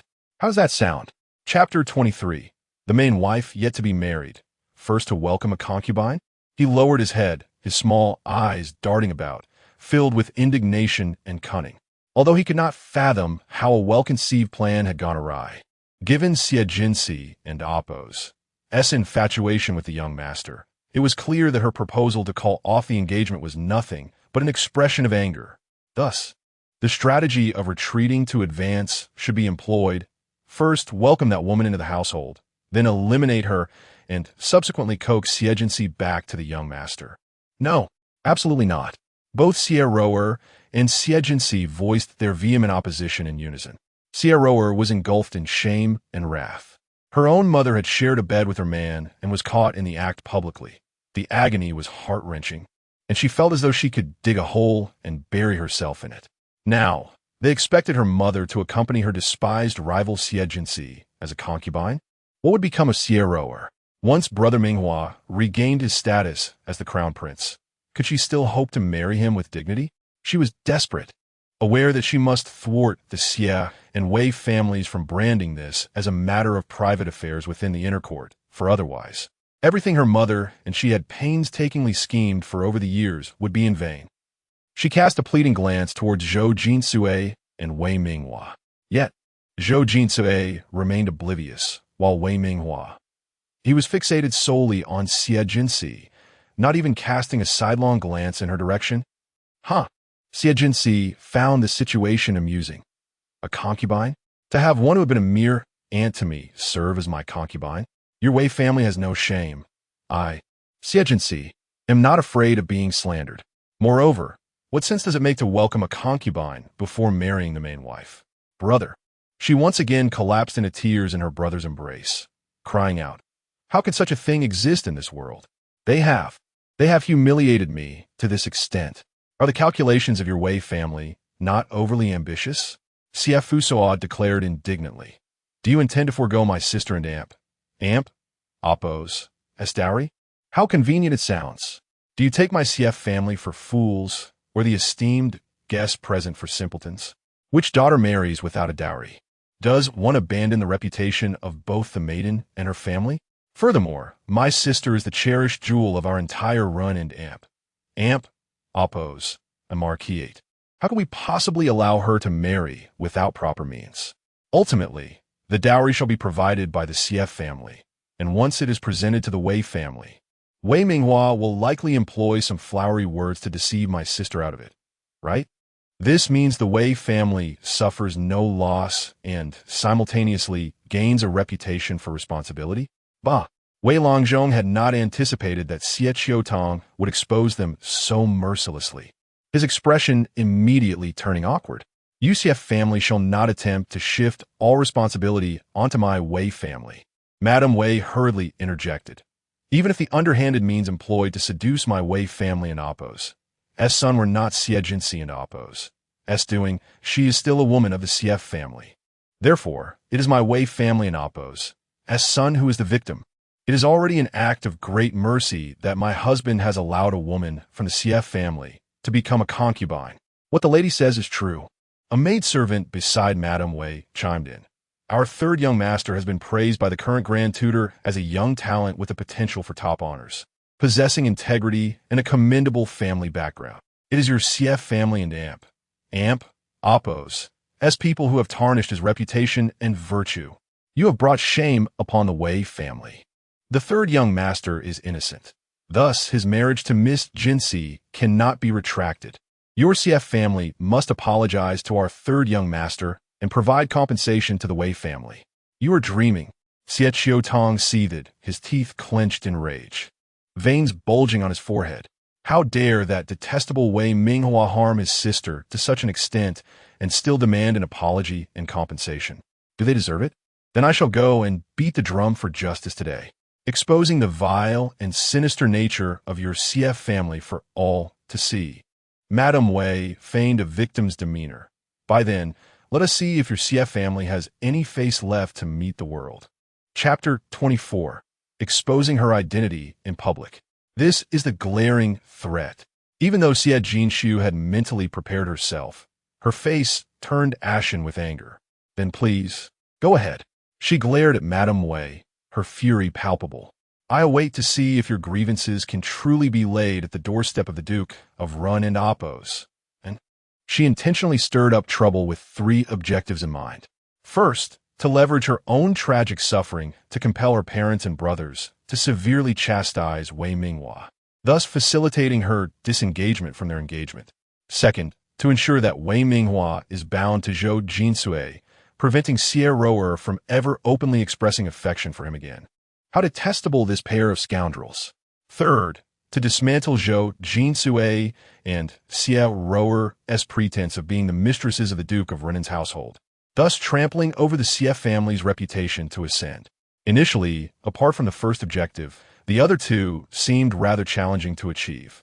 One reason being that Zhou Jinsui's biological father had once saved her father, Xie Yuan, and thus her father had indulged them over the years. Moreover, the mother-daughter duo had skillfully portrayed themselves as benevolent and gentle, making it unlikely for her father to disregard them entirely, even if Zhou Jinsui committed such a disgraceful act. The second reason was that her parents and brothers were still unaware of the poison Zhou Jinsui had administered to her and continued to believe that Xie Rower's good fortune would safeguard her life. However, the commotion created by the Wei family now afforded her the opportunity to sever ties with the mother-daughter duo and expose their true identities. With this realization, she turned to the visibly distressed Xie Qiutong, her voice hoarse and laden with sorrow. 5th brother, they're the ones at fault, yet I cannot even annul the marriage? Why? On what grounds? Just because Xie Zhou and Xie Rower are still considered part of our family? Then I no longer wish to have them. May I? She cried, gasping for breath. For so many years, I genuinely, truly regarded Xie Zhou and Xie Rower as family, yet they now bring me such pain. They fill me with anger and hatred. I feel as though I am on the brink of madness. Help me, 5th brother, I implore you. Please, my brothers, Xie Qiutong and Amp, Oppos. S heart tightened at once. His once naive and joyful sister had resorted to pleading with him. He was about to respond affirmatively when Xie Fusu interjected. If you no longer wish to be associated with them, then do not. They are merely 2 outsiders, Xie Ro and Oppos. Her suddenly looked up, an unprecedented sense of dread enveloping her. 4th brother, what do you mean? Do not call me your 4th brother. I am not yours. Xie Fusu shot her a cold glance. Are you truly unaware of your mother's scandalous affair with Wei Minghua? How could I possibly know? Xie Ro and Oppos, stammered, attempting to explain. Yet Xie Fusu impatiently interrupted. Do not deny it. After all, you have always been fearful of the dark, rain, and thunder, and you still share a bed with your mother. Their activities could not have been silent. As he spoke, his anger swelled. Who would have imagined that the Xie family had nurtured 2 treacherous wolves over the years? If they were ungrateful, then he, Xie Fusu, would not be bound by loyalty and would expose their disgrace publicly. He turned, addressing Wei Longzhong and Madame Wei with bitterness. Allow me to clarify. The woman entangled with the 3rd young Master Wei, known as Xie Zhou, is in truth Zhou Jinsui, merely a widow of a distant relative of the Xie family. Although she has resided in our household for years, she does not rightfully belong to the Xie family. Therefore, whether they schemed against one another or not, it bears no relation to my household. However, it is true that the 3rd young Master Wei has breached his engagement with my sister, publicly humiliated her, and desecrated the honor of the Xie family. Thus, it is the Xie family that deserves an apology and compensation. Wow, what? Both Wei Longzhong and Madame Wei were taken aback, astonished. How could this be possible? How could it not be possible? Xie Qiutong continued. The reason everyone mistakenly believes that Xie is a member of the Duke of Ren and Amp, Apos, and S household, or perhaps that Xie is the second young lady of the Duke of Renan, is due to the exceptional treatment afforded to them by our household. But in truth, it is all because of my sister. My sister was frail as a child, raised with great care. A diviner once advised that she required a bedside companion, a maid to study with her, and a girl to bring her good fortune. At that time, Xie had just lost her father, and she, along with Xie, were left vulnerable without support. Xie's fate aligned perfectly to care for my sister, so the Xie family took them in. Though they're distant relatives, they are still kin. Xie and Amp, Apos, attended to my sister with diligence, and we did not treat her as a servant. We even went so far as to construct a small Buddhist hall for her mother. And I personally brought back the statue of a bodhisattva from Jiguang Temple for Xie. At this point, his expression darkened. Had I known that Xie and Amp, Apos, as so-called piety was merely a guise for theft, how could I have? In conclusion, today, we must clarify this matter so that all esteemed guests may understand. There's always only been one legitimate young lady of the Duke of Ren and Apos, as household, and that is my dear sister, Xie Jinxiu. A deafening rumble. Xie felt as if a heavy thunderclap had struck her head once more, her complexion turning as pale as death. Chapter 25. The tables turned. Is Xie more trustworthy? It turns out that the woman is truly not a member of the Xie family. Living off the Xie family, while committing such humiliating act against them, is nothing short of being a traitorous wolf.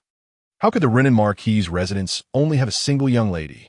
Yet, Xie has attended numerous banquets, and everyone referred to her as the second Miss Xie without her denying it. Unnaturally, she wouldn't deny it. Otherwise, how could she stand on equal footing with us? How could she attract the attention of those talented young men? She is deliberately masquerading as the mistress of the Run and Amp, Apos, and Marquis and Amp, Apos, residence to climb the social ladder and secure her future. She previously looked down upon me, relying on her meager talents, only to be a lowly companion. How disgusting. To put it nicely, she is a companion. To put it bluntly, she is merely a servant. In large families, it is quite normal to have distant relatives' children serve as personal attendants to the young ladies. The Renan Marquis' residence has been too kind, treating a servant as if she were a mistress. But alas, they cannot nurture her properly. Everyone praises Xie and Amp, Apos, for being kind and innocent. Yet who knew her identity was fabricated? Is this called innocence? Absurd. A mother shamelessly seduces men, while a daughter harbors schemes to climb higher. They're not good people. Various discussions and strange gazes suddenly enveloped Xie and Amp, Apos, who, with her usual pride, found it unbearable. She shook her head repeatedly. I did not. In a flurry of panic, she began to scratch her hands and neck unconsciously. But the more she scratched, the itchier it became, and the itchier it was the more she scratched. Finally, unable to contain her agony, she cried out, "Ah!" It itches so itchy she scratched faster and harder, and then, with a tearing sound, the already poor quality fabric was ripped apart by her, revealing large swathes of white skin. The crowd gasped. Rowan Amp, Apos, what has happened to you? Seeing this, Xie hurriedly stepped forward to intervene. You. Consider your surroundings. He had yet to comprehend why Zhou Jinsue would be entangled with Wei Minghua. Though he was not familiar with the woman who usually spent her days in the small Buddhist hall, the gentle, intelligent, and soft-spoken Xie and Amp, Apos, still won his favor, as she was the only bloodline left by his distant cousin. It was then that Xie and Apos regained some clarity and fiercely dug her nails into her flesh, using the pain to alleviate the maddening itch. Then, suddenly turning, she took a few steps towards Xie Jusi and Xie Jinxiu, and with a thud, she knelt down. Sister, this dress was given to me by you. Did you intentionally leave something on it? She deliberately left her words unfinished. Yet even a fool could discern that she was accusing Xie Jinxiu of tampering with her clothing.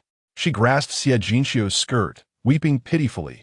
Yes, My mother and I are of lowly status. If it were not for the run and amp, oppos, and marquis and amp, oppos, as residents, we would have been left to wander the streets, or perhaps even meet a tragic end. We can never forget the great kindness the run and oppos, a marquis and oppos, S residents has shown us. How could we ever do anything to harm them? Siagincio frowned. What scheme is Sierra Rower concocting now? The next moment, they heard Sierra Rower crying.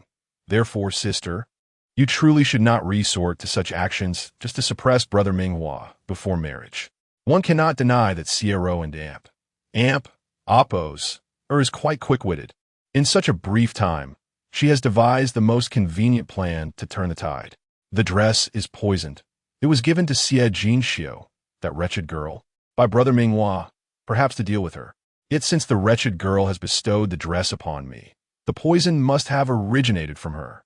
If the wretched girl could poison the dress, she could certainly poison Brother Minghua and my mother as well. Only by shifting all blame onto the wretched girl can she, her mother, and Brother Minghua salvage some reputation and mitigate their losses. As for whether others believe it, Sierra and Amp, oppos, is a gentle, kind-hearted, and well-regarded talented woman. And what of Xie Jinxiu? She is a spoiled, unruly, and utterly disgraceful waste. As long as she performs her role convincingly, everyone will naturally believe her words. Has it not always been this way over the years? With this thought, she promptly prostrated herself on the ground, the sound of her head knocking resonating poignantly. Sister, we have been good sisters for so many years. You know me best. I have never claimed to be the second miss of the Renan Marquis' residence. My silence was merely out of fear that I might say something wrong that would bring bad fortune to the run-in amp, oppos, a marquis and amp, oppos, S residents. Sister, over these years, I have selflessly used my luck and health to bring you blessings, helping to enhance your fortune. My mother has been praying for you day in and day out. You can ask anything of my mother and me, but matters of the inner household are too grave. We truly cannot bear the burden. At this point, she could no longer suppress the overwhelming itch and began to scratch again, crying out in a pitiful tone, "Ah, I'm so itchy. Sister, please give me the antidote first." Chapter 26. Harmful Intentions for the Benefit of the In-Laws. What is happening, Sierra? Xie Yuan gazed at Xie Jinxi, suspicion flickering in his eyes. She was his biological daughter, yet compared to the gentle and obedient Sierra and Amp, oppos, and the ever-quiet Xie Zhou, she indeed seemed more likely to engage in such outrageous acts. After all, in her pursuit of Wei Minghua and oppos, S affection, she had already committed numerous indiscretions. He stepped forward, shielding the crowd's gaze with his presence, lowering his voice. If it were you, first ensure Rower is freed from the poison, and then, Lord, Sierra and oppos, seeing her father beginning to believe her, felt a surge of joy, quickly overshadowed by jealousy. That wretched old man, now that his biological daughter was implicated, sought to address this disgrace. Yet he had remained a mere spectator when her mother humiliated her. Ro and Amp, oppos, knew that revealing the truth would harm her sister. But nonetheless, this matter was between her sister and Minghua. She and her mother still had their dignity to uphold. With great grievance, she wept, yet endeavored to appear benevolent. But Rower assures you, neither I nor my mother will ever hold a grudge against my sister or the Renan Marquis for today's events. My lord, madam, esteemed brothers, Ro and oppos, merely request that you handle this matter with fairness, restoring my mother and my own reputation. Choking back tears, she tugged forcefully at Xie Jinxi's skirt, wishing to tear the splendid fabric, her face a mask of pity and humility. Sister, I implore you to show mercy. Ro and oppos, and mother truly cannot bear to accept such a grave transgression for your future standing in the Wei family. Xie Jinxi, overhearing the murmurs around her and feeling the odd stares directed at her, found the situation utterly absurd. Could the event she had witnessed and heard be so easily twisted by Sierra and Amp, oppos, S light words? The art of turning accusations around was indeed Sierra and Amp, oppos, S forte. More ironically, her own parents believed her without a second thought. Fairness? Innocence? Huh, she scoffed softly. Are you implying that I poisoned the garments? Thus, I must also be the one who poisoned Wei Minghua and Xie Zhou? What if it were otherwise? Does that not imply that you have harmed me? Though directed at Xie Ru, her gaze was fixed upon her father, Xie Yuan, who bore the pain of her scrutiny. I understand, my sister. After all, Minghua is a young talent, and with my sister being illiterate, it is only natural she fears she cannot capture his heart, leading her down this misguided path.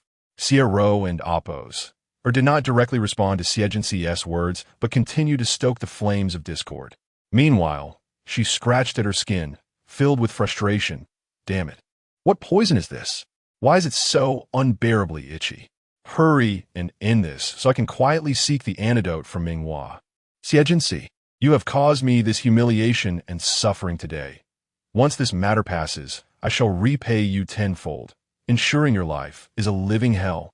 My sister has indeed acknowledged that the garments I received were poisoned, but those garments were gifted by Wei Minghua. Xie Jinxi interjected coldly. Are you not aware? Xie Ru and Amp. Oppose are. Xie Fusu glared at Xie Ru and Amp.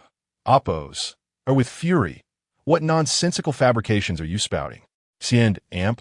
Oppose or kindly passed those splendid garments to you, and you wore them joyfully, only to slander her as the one who harmed you? You have truly disappointed me. Previously, he had regarded Xie Ru and Amp.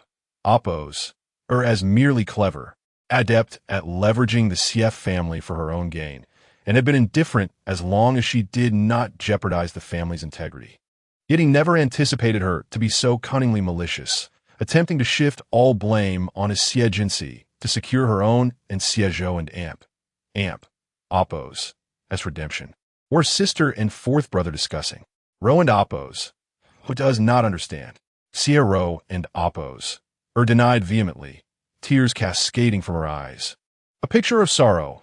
Fourth brother cherishes sister dearly and would not wish for her to bear any blemish. Yet Ro and Oppose, her and mother are equally quite innocent. Having resolved to turn the situation with the poison garments to her advantage, she was prepared to offend both Xie Jinxi and Xie Fusu. The Xie family was numerous. Pleasing everyone was exhausting, and losing Xie Jinxi and Xie Fusu was of little consequence. Moreover, she had the fool Xie Jingyan, who would never suspect her, to protect her. Sister, Ro and Amp, Oppose, truly cannot endure this any longer. I beg you, give me the antidote. But before she could finish her plea, a note was suddenly thrust before her eyes. Chapter 27. Disgusting traitors, depart from the Xie family. However, it merely fluttered before her eyes before Xie Jinxi withdrew it. This was the purchase receipt for the splendid attire worn by Xie Ru. Xie Jinxi gently pushed aside Xie Jinxi, who had been supporting her, and presented the receipt for all to see. The garment originated from the Sankai garment shop, and the buyer was Wei Minghua, clearly stated. She cast a glance back at Wei Minghua, who was still struggling. This splendid attire was originally gifted to me by Wei Minghua, but as my parents and older brother had already prepared splendid garments for me, it would be unthinkable to don the attire of another. Seeing that Xie Ru fancied it, I decided to pass it on to her, never anticipating the ensuing troubles. Huh, she let out a self-deprecating laugh, pointing towards the crowd. If I'm not mistaken, the gentleman in the sapphire blue robe over there is the proprietor of the Sankai garment shop. If anyone doubts this, let Master Qian come forth to identify the receipt and the buyer. Having returned to life, knowing that Wei Minghua would exploit the attire to harm her, she had naturally made preparations in advance. She not only secured this purchase receipt, but also sent an invitation to the grand banquet of coming of age to that Master Qian. As a mere small workshop owner, receiving an invitation to the grand banquet of the Duke of Commerce is an immense honor. How could he possibly refuse?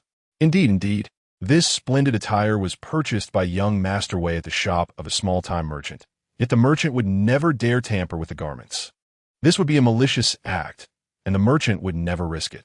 Master Qian hurriedly squeezed through the crowd, constantly wiping the sweat from his forehead, and incoherently explained, "This garment is hardly a proper splendid attire. It was crafted by an apprentice in the shop for practice, and the fabric is indeed somewhat lacking. However, at that time, I had recommended fine fabrics to young Master Wei. To secure the deal, I even offered him the finest tea that I could scarcely afford. Yet young Master Wei insisted that this attire was merely a trinket for his amusement, as long as it appeared splendid on the surface. The purchase receipt was actually given to Miss Jinshu by me. I was moved by Miss Jinshu's infatuation with young Master Wei, thinking to remind her to pay attention to that little trinket of young Master Wei. I certainly did not mean to suggest that Miss Jinshu herself is merely a trinket. I would never have sold this attire to young Master Wei, even if it meant burning it to ashes. This attire was brought into the residence by Sierra. Xie Fusu gritted his teeth and said, she claimed it was delivered to Xie Jinshu by Wei Minghua, yet she seemed to desire it greatly. Xie Jinshu had not even glanced at it before handing it over to her. I witnessed it with my own eyes. She even personally returned her to change into it. Even if I were to be biased in favor of my own sister, would she dare lie? How many servants did she encounter while carrying that box? If only those servants dared to come forward and ask, the truth would be revealed. As he spoke, he shot a fierce glare at Xie. Surely not every servant summoned to inquire will speak falsely? Ru, who among you and Jinshu is lying? Xie Yuan asked sternly, his brow furrowing deeply. Xieru's complexion turned pale once more, her body trembling. I. How could she have anticipated that Xie Jinshu possessed the purchase receipt? All she could do was, it is my fault, I was mistaken. She bowed her head to Xie Yuan, her gestures more profound than before, quickly breaking the skin of her forehead. Blood seeping forth. I believe that with my sister's deep affection for Brother Minghua, there was no way he would truly call off the engagement. Thus I assumed all of this was orchestrated by my sister. My lord, I believe my mother, no matter how muddled, would never engage in such deceit with a younger generation. She and Brother Minghua must have been schemed against. I was merely too anxious, tormented by the poisonous effects of this attire, wanting to divert everyone in Appo's attention to help my mother extricate herself from her current predicament and embarrassment, implying that she had lost her sanity due to the torment of the poison, and out of filial piety, she had wronged Xie Jinshu. You slander me for your mother and Appo's sake? Xie Jinshu said, her heart aching profoundly. I have poured my heart and soul into treating you well for so many years, only to receive such harm in return. Xie, you and your mother are as despicable as Wei Minghua. She noticed that Xie Fusu and Appo's servant had just brought forth Wei Minghua and Appo's engagement portrait, and she rushed over to seize the painting, hurling it forcefully at Wei Minghua. You traitors, disgusting scoundrels, leave the run and Appo's, a marquis and Appo's residence at once. I no longer wish to behold your faces. Before her words fell, her eyes rolled back, and she fainted, collapsing to the ground. Chapter 28. The sky has fallen, brother stands firm. Xie Jusi hurriedly supported his sister, noticing that her tears had soaked the handkerchief. With a furrowed brow, he resolutely lifted her into his arms and said hurriedly to Xie Yuan and Jiang Hanjun, I implore you, father and mother, to remain and oversee the situation here. I shall take my sister to the physician's residence. He then instructed his two younger brothers. Fifth, heed father and mother and Appo's commands, and fourth, go to the banquet hall. Inform the guests of the circumstances here, ensuring they are treated with the utmost respect.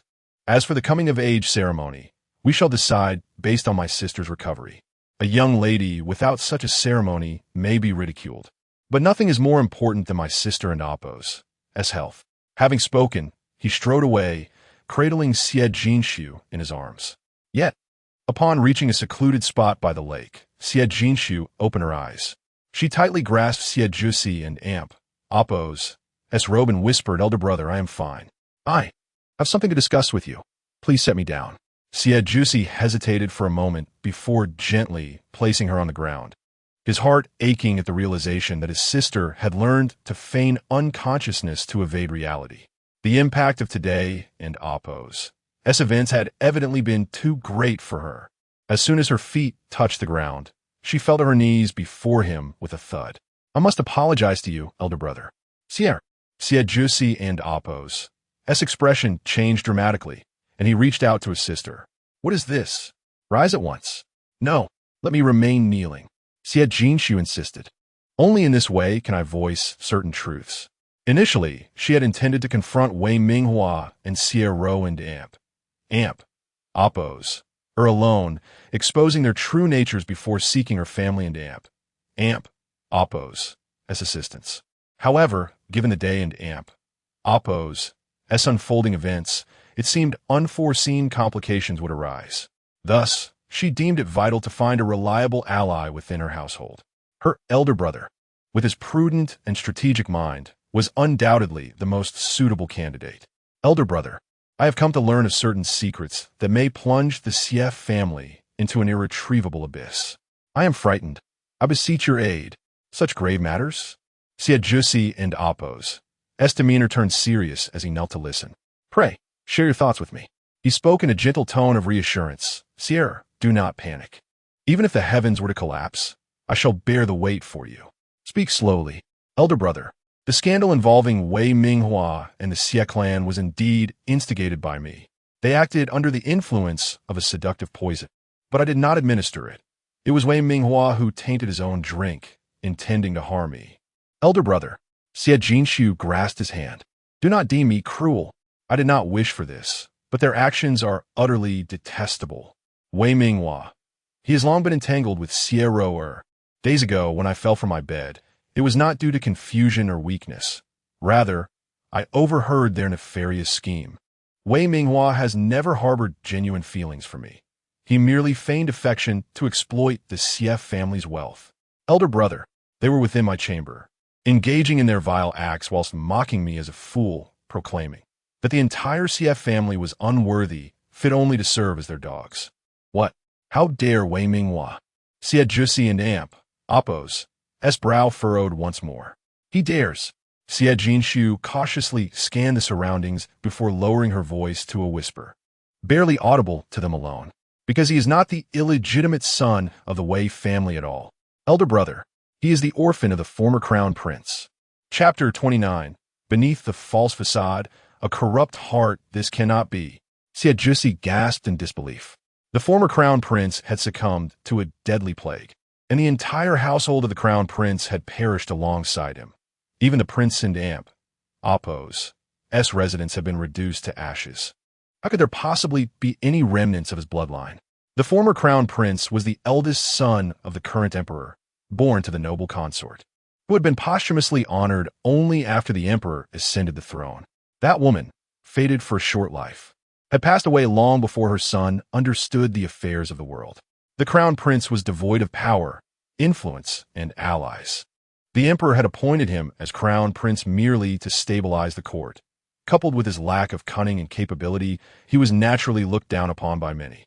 In pursuit of accomplishment, he gritted his teeth and ventured to the southern regions to combat the epidemic, only to unwittingly contract the disease himself.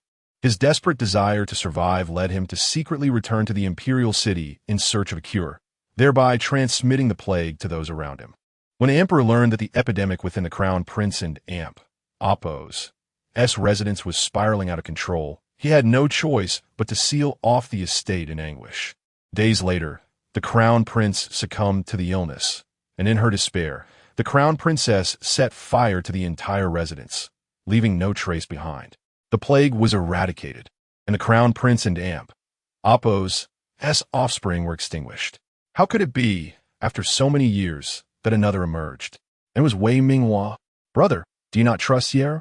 Though I am willful, I would not dare lie about such matters.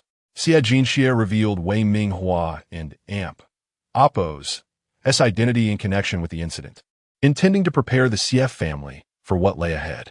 Seeing her brother and Oppos' skepticism, she could only stoke the flames of urgency.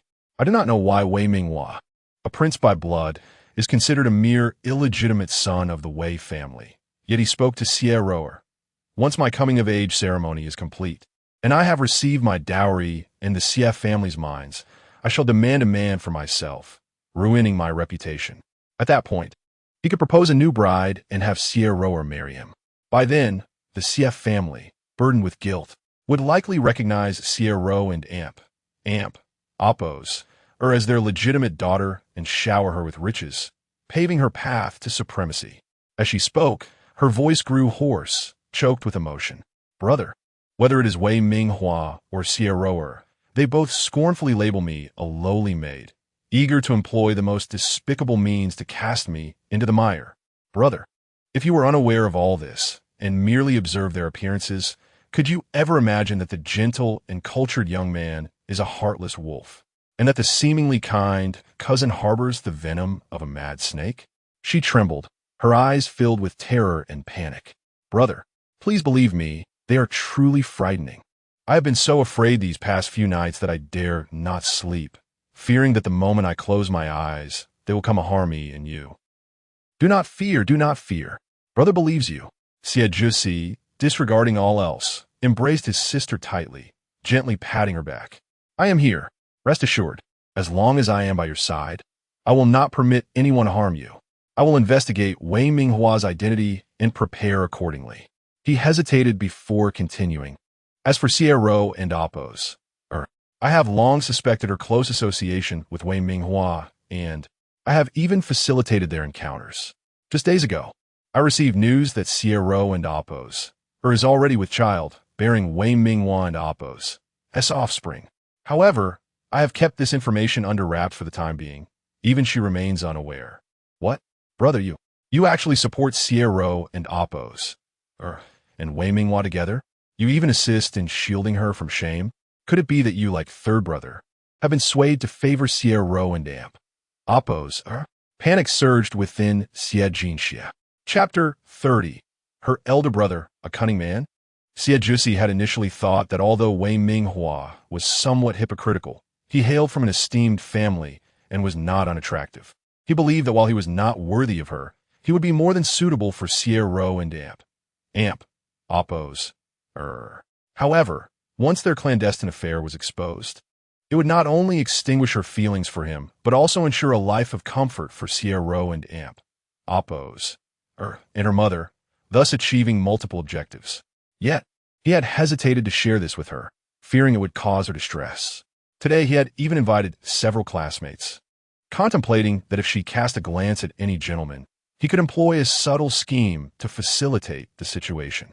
Even if she later discovered his machinations and chose to ignore him, it would still be preferable to her being entrusted to an unworthy man, leading to future heartache in her marital home. However, he had not anticipated that she would go so far as to unite Xie Zhixi and Wei Minghua. This was indeed rather audacious. Xie Zhixi and Appos' words were somewhat awkward. He had always maintained an upright and innocent image in front of his sister. He feared that employing such tactics might cause her to despise him. Xie Jinxiu let out a sigh of relief, tinged with guilt. She had misjudged him. Her elder brother was not as benevolent as she had believed, but rather somewhat cunning. Cunning was good. Such qualities would prevent a repeat of her past life, where she was left destitute, her family shattered, and her corpse unrecognizable. Yet, she was unaware that the two of them had even conceived a child. No wonder that shortly after her engagement to Wei Minghua in her previous life, the Wei family hastily advanced the wedding date by 3 months under the pretext of Madame Wei and Appos' illness, while they eagerly plotted to ruin her reputation, leaving the Xie family in disgrace, forcing them to send Xie Roer with the generous dowry originally intended for her as an apology. However, it seemed that child never materialized. Perhaps it was never meant to be. As a thought crossed her mind, she looked at Xie Zhixi and inquired, "What do you intend to do about them, brother?"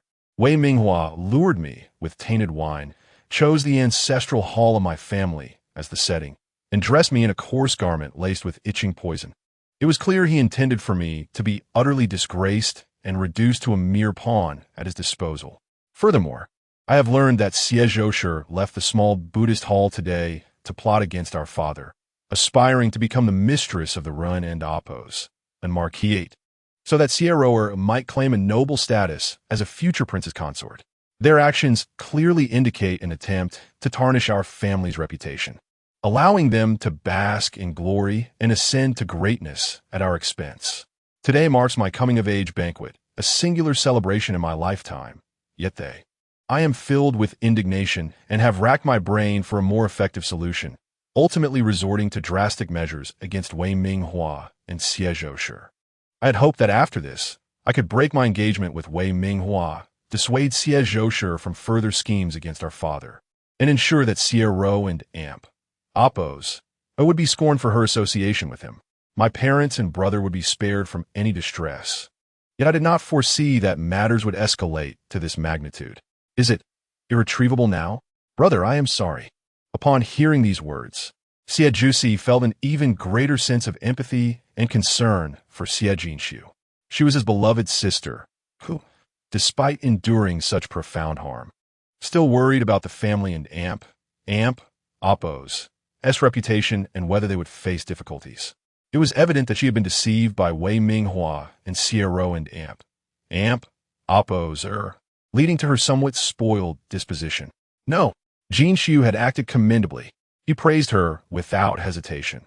Those who dare to engage in villainy must face the consequences. It is acceptable for a girl to be gentle, but possessing a hint of sharpness is even better. Your actions have safeguarded not only yourself, but also our family, which is truly commendable. Brother is grateful to you, and I take pride in you. He paused, suddenly realizing a troubling inconsistency. Wait, Jinxiu, you have always been frail. How did you escape Wei Minghua and Amp, Oppos, plot and manage to send Xie Zhoushi to the ancestral hall? Xie Zhoushi, being meticulous by nature, immediately recalled that she had previously prevented them from entering her room. Now, she was divulging such a significant secret, yet she had chosen to do so outside?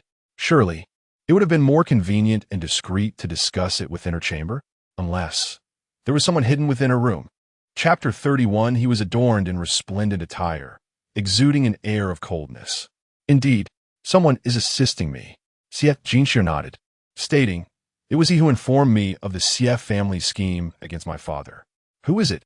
Xie Zhoushi immediately became vigilant.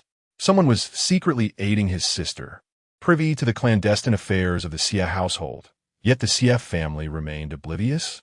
Xie Jinxiu then earnestly bowed her head to Xie Zhoushi, continuing, this is my second request for your assistance.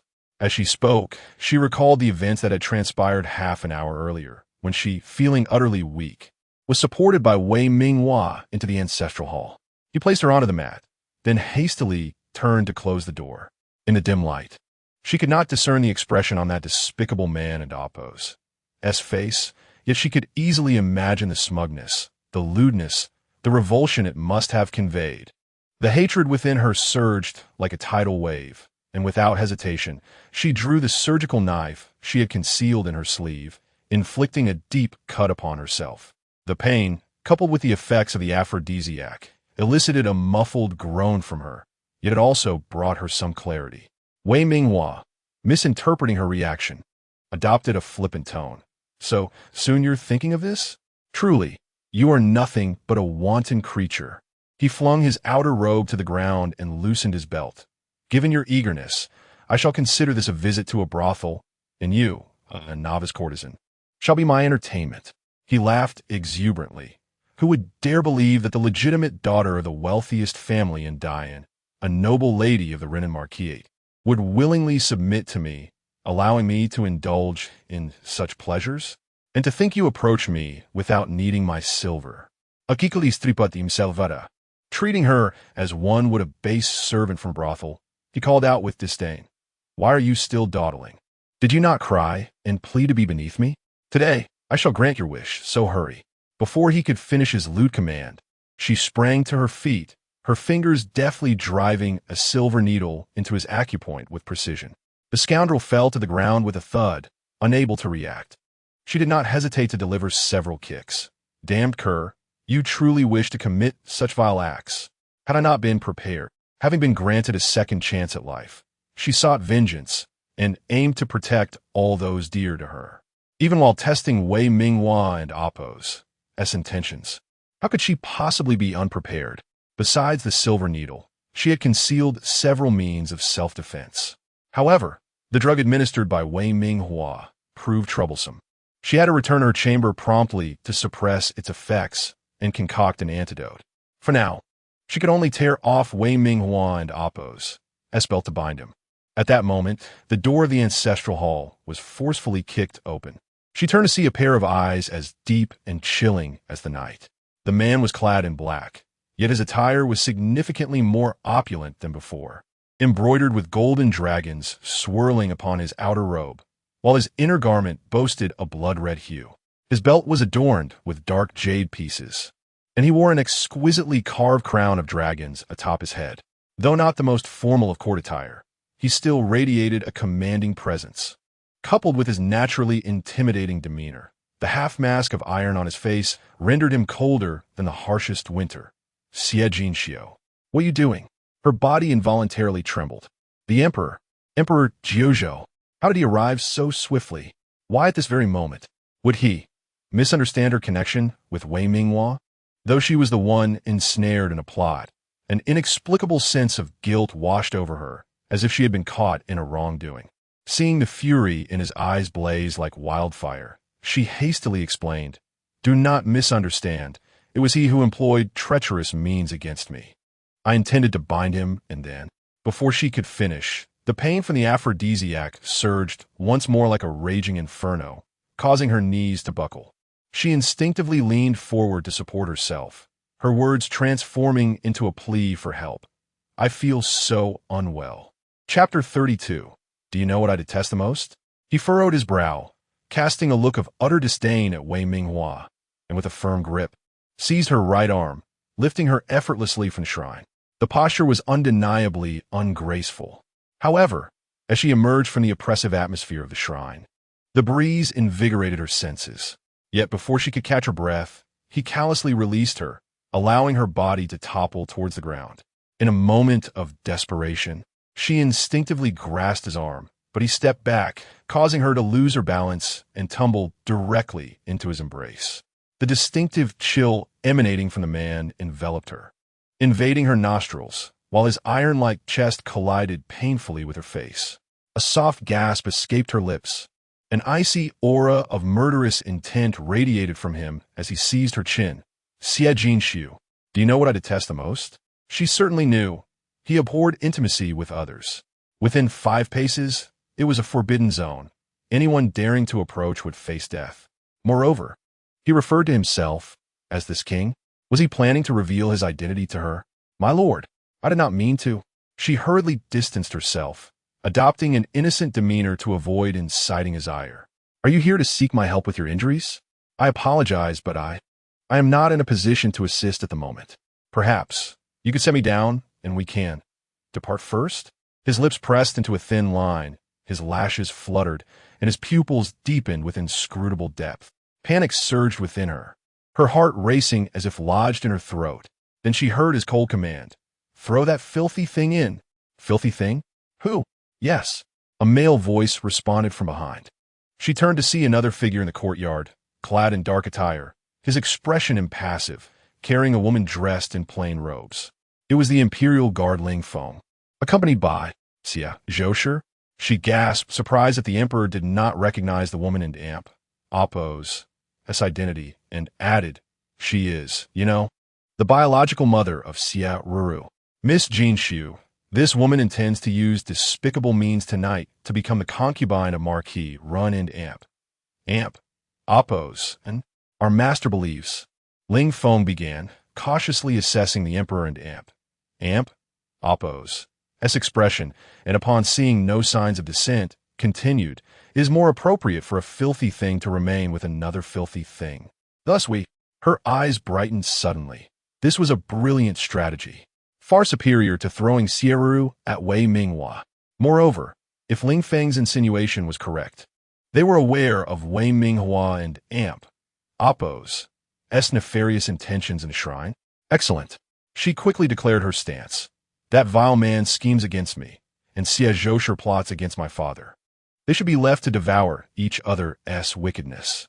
She was already anticipating Xie and Oppo's reaction upon discovering her biological mother's connection with Wei Minghua. Just as her excitement peaked, the Emperor suddenly bent down and lifted her horizontally, causing her to grasp his robe in shock. "You!" Without uttering a word, he carried her away, swiftly evading others, returning to her chamber, and then directly into the inner room behind the curtains, placing her upon the bed. Startled, she propped herself up. What do you intend to do? There was no denying it. The man in Oppo's aura was overwhelmingly oppressive. She genuinely feared that if he were to act on a whim, he might take advantage of her. It wasn't in Oppo's that she was unwilling, reborn. She wished to be good to him, regardless of the consequences. But his physical prowess was undeniably formidable. If things were to progress, she would certainly miss her coming-of-age ceremony. I have matters to attend to shortly. Her complexion flushed. She spoke somewhat awkwardly. Yet he merely turned to the side. This king is fatigued. You go resolve the matters outside after detoxifying and return immediately to treat my injuries. She breathed a sigh of relief. Then, thank you for your assistance, my lord. Indeed, I am currently entangled in various trivialities. But rest assured, I shall complete everything swiftly and return. He grunted, appearing genuinely weary, closing his eyes, daring not to delay further. She quickly retrieved a pill to temporarily suppress the seductive poison, tidied herself up, and returned to the shrine. The grand performance had already commenced, and she had arrived at a most opportune moment. Xia, what are you thinking? Why have you fallen silent? Xia Jusi noticed his sister lost in thought, his concern deepening. Elder brother, Xia Jinshu completed her reverie, inhaling deeply before gazing at Xia Jusi, her resolve unwavering as she declared, I have set my sights on a man, the one who aided me. I intend to marry him. It is a necessity for this lifetime. I beseech you, elder brother, to assist me in achieving this. Chapter 33. A man even more unworthy than Wei Minghua. What? Xia, you. Xia Jusi was once again taken aback. He earnestly wished for his sister to select a worthy husband. Yet the man in question had not even shown his face, evidently not one of the guests present. How could it be that his sister felt compelled to marry him? Could he possibly be another Wei Minghua? I must meet him first. In a fit of urgency, he grasped Xie Jinxiu by the arm and pressed. Is he in your room? Take me to see him at once. His expression was stern, resembling that of a judge prepared to confront the nefarious intruder who had invaded his sister and Oppo's sanctuary and ensnared her heart. Xie Jinxiu hastily grasped her brother and Oppo's sleeve, pleading, brother, please calm down. He is not a bad person. Far from the hypocritical and treacherous Wei Minghua, his status is noble and incomparable. However, at present, it is not convenient for you to meet him. Di Jojo had not yet formally returned to court, making it impossible for him to appear. Moreover, he had not expressed any desire to meet the Xie family. So how could she dare to introduce her brother to him? What if she inadvertently provoked him, leading to harm against her brother? Even in her previous life, while he had shown her a modicum of favoritism, he harbored no affection for the Xie family, primarily due to their allegiance to Wei Minghua. Additionally, his innate difficulty with empathy led him to act solely based on his whims, a trait he possessed in abundance. Furthermore, he remained unaware that she had recognized him. Indeed, it was she who had intended to orchestrate their marriage. Pausing for a moment, she feared that revealing too much might lead to unforeseen consequences, so she added hastily, if he does not wish to marry, it is acceptable. As long as it is him, being a concubine would suffice. After all, he is cold by nature and finds women as fragility bothersome. Having me would preclude the need for others. Xie Jusi's expression turned dark as he pondered. Who is this scoundrel who has deceived my sister into considering becoming a concubine? Is he not even more contemptible than Wei Minghua? Wait, hold on. My sister mentioned. Recognized? Have they known each other before?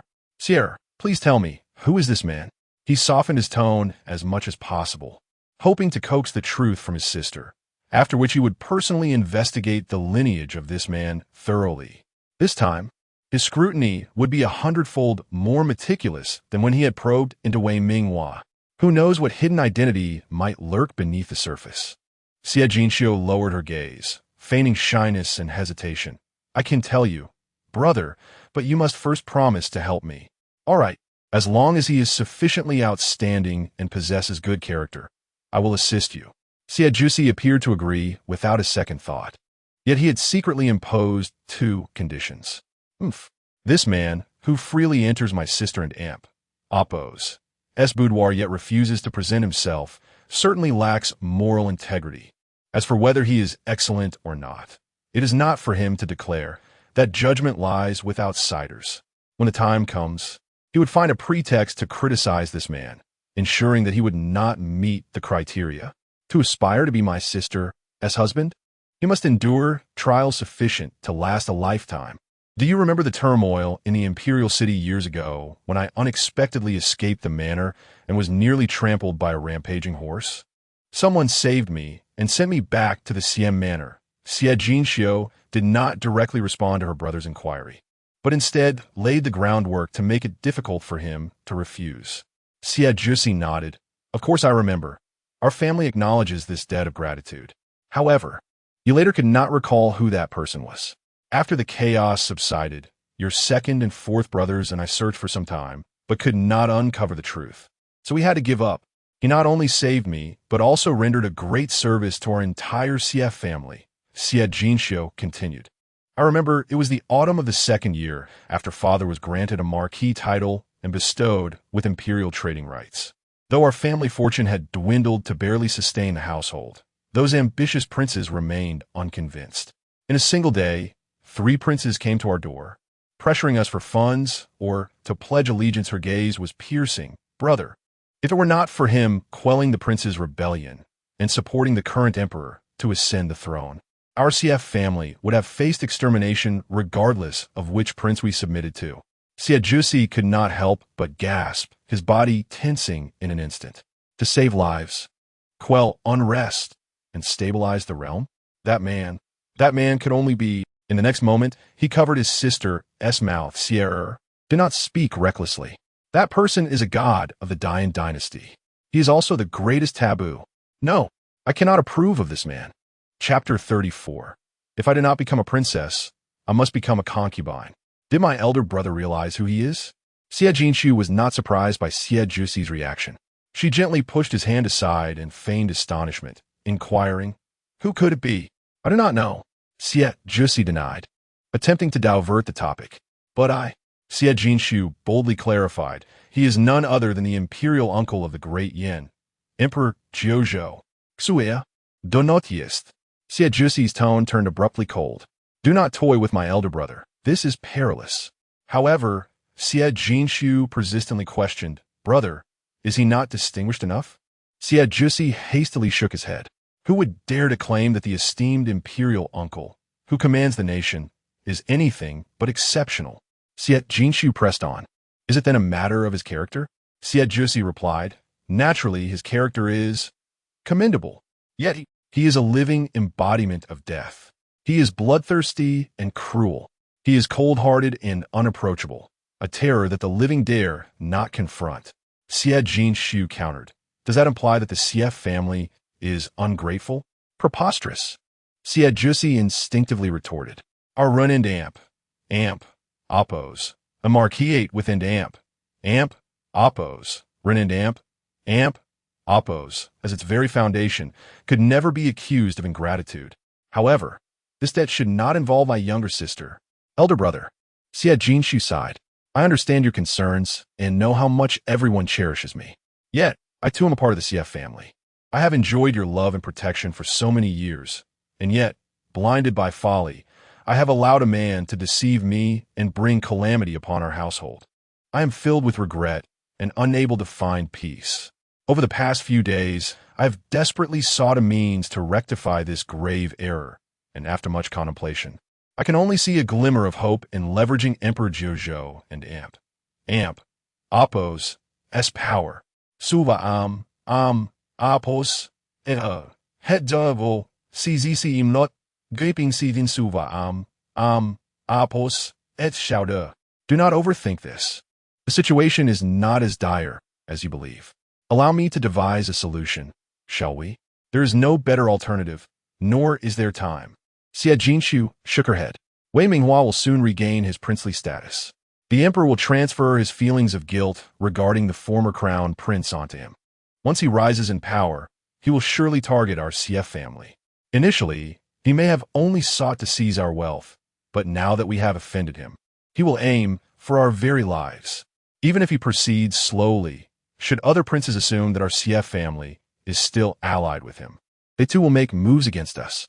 For instance, the second prince born of the empress, he dared to intrude upon my chamber the other day, and next time, he might come armed with a butcher's knife. The matter of her rebirth could not be disclosed to her elder brother, nor could she directly express her interest in Emperor Jojo, as that would only heighten his suspicions and unease. Thus, she resolved to persuade him through the lens of danger. Elder brother, I refuse to marry that treacherous scoundrel, Wei Minghua. Given our prior engagement, I cannot simply marry another prince to suppress him. What then shall we do to safeguard our CF family? Must I truly become a concubine in the palace? Jusi's heart tightened painfully, and he fell silent. The late emperor had benefited from the wealth of the CF family to alleviate disasters, and the current emperor undoubtedly yearned to utilize the CF family's riches for his own advantage or indulgence. Over the years, had it not been for the CF family's prudence in avoiding any incriminating actions, they might have already been accused of grave offenses. The notion of allowing his sister to enter the palace as a concubine had been brought up 7 times over the years. Each time, the CF family had declined, citing her tender age, only to sacrifice a significant portion of their own interests in the process. Thus, once she reached maturity without a new engagement, the situation would become precarious.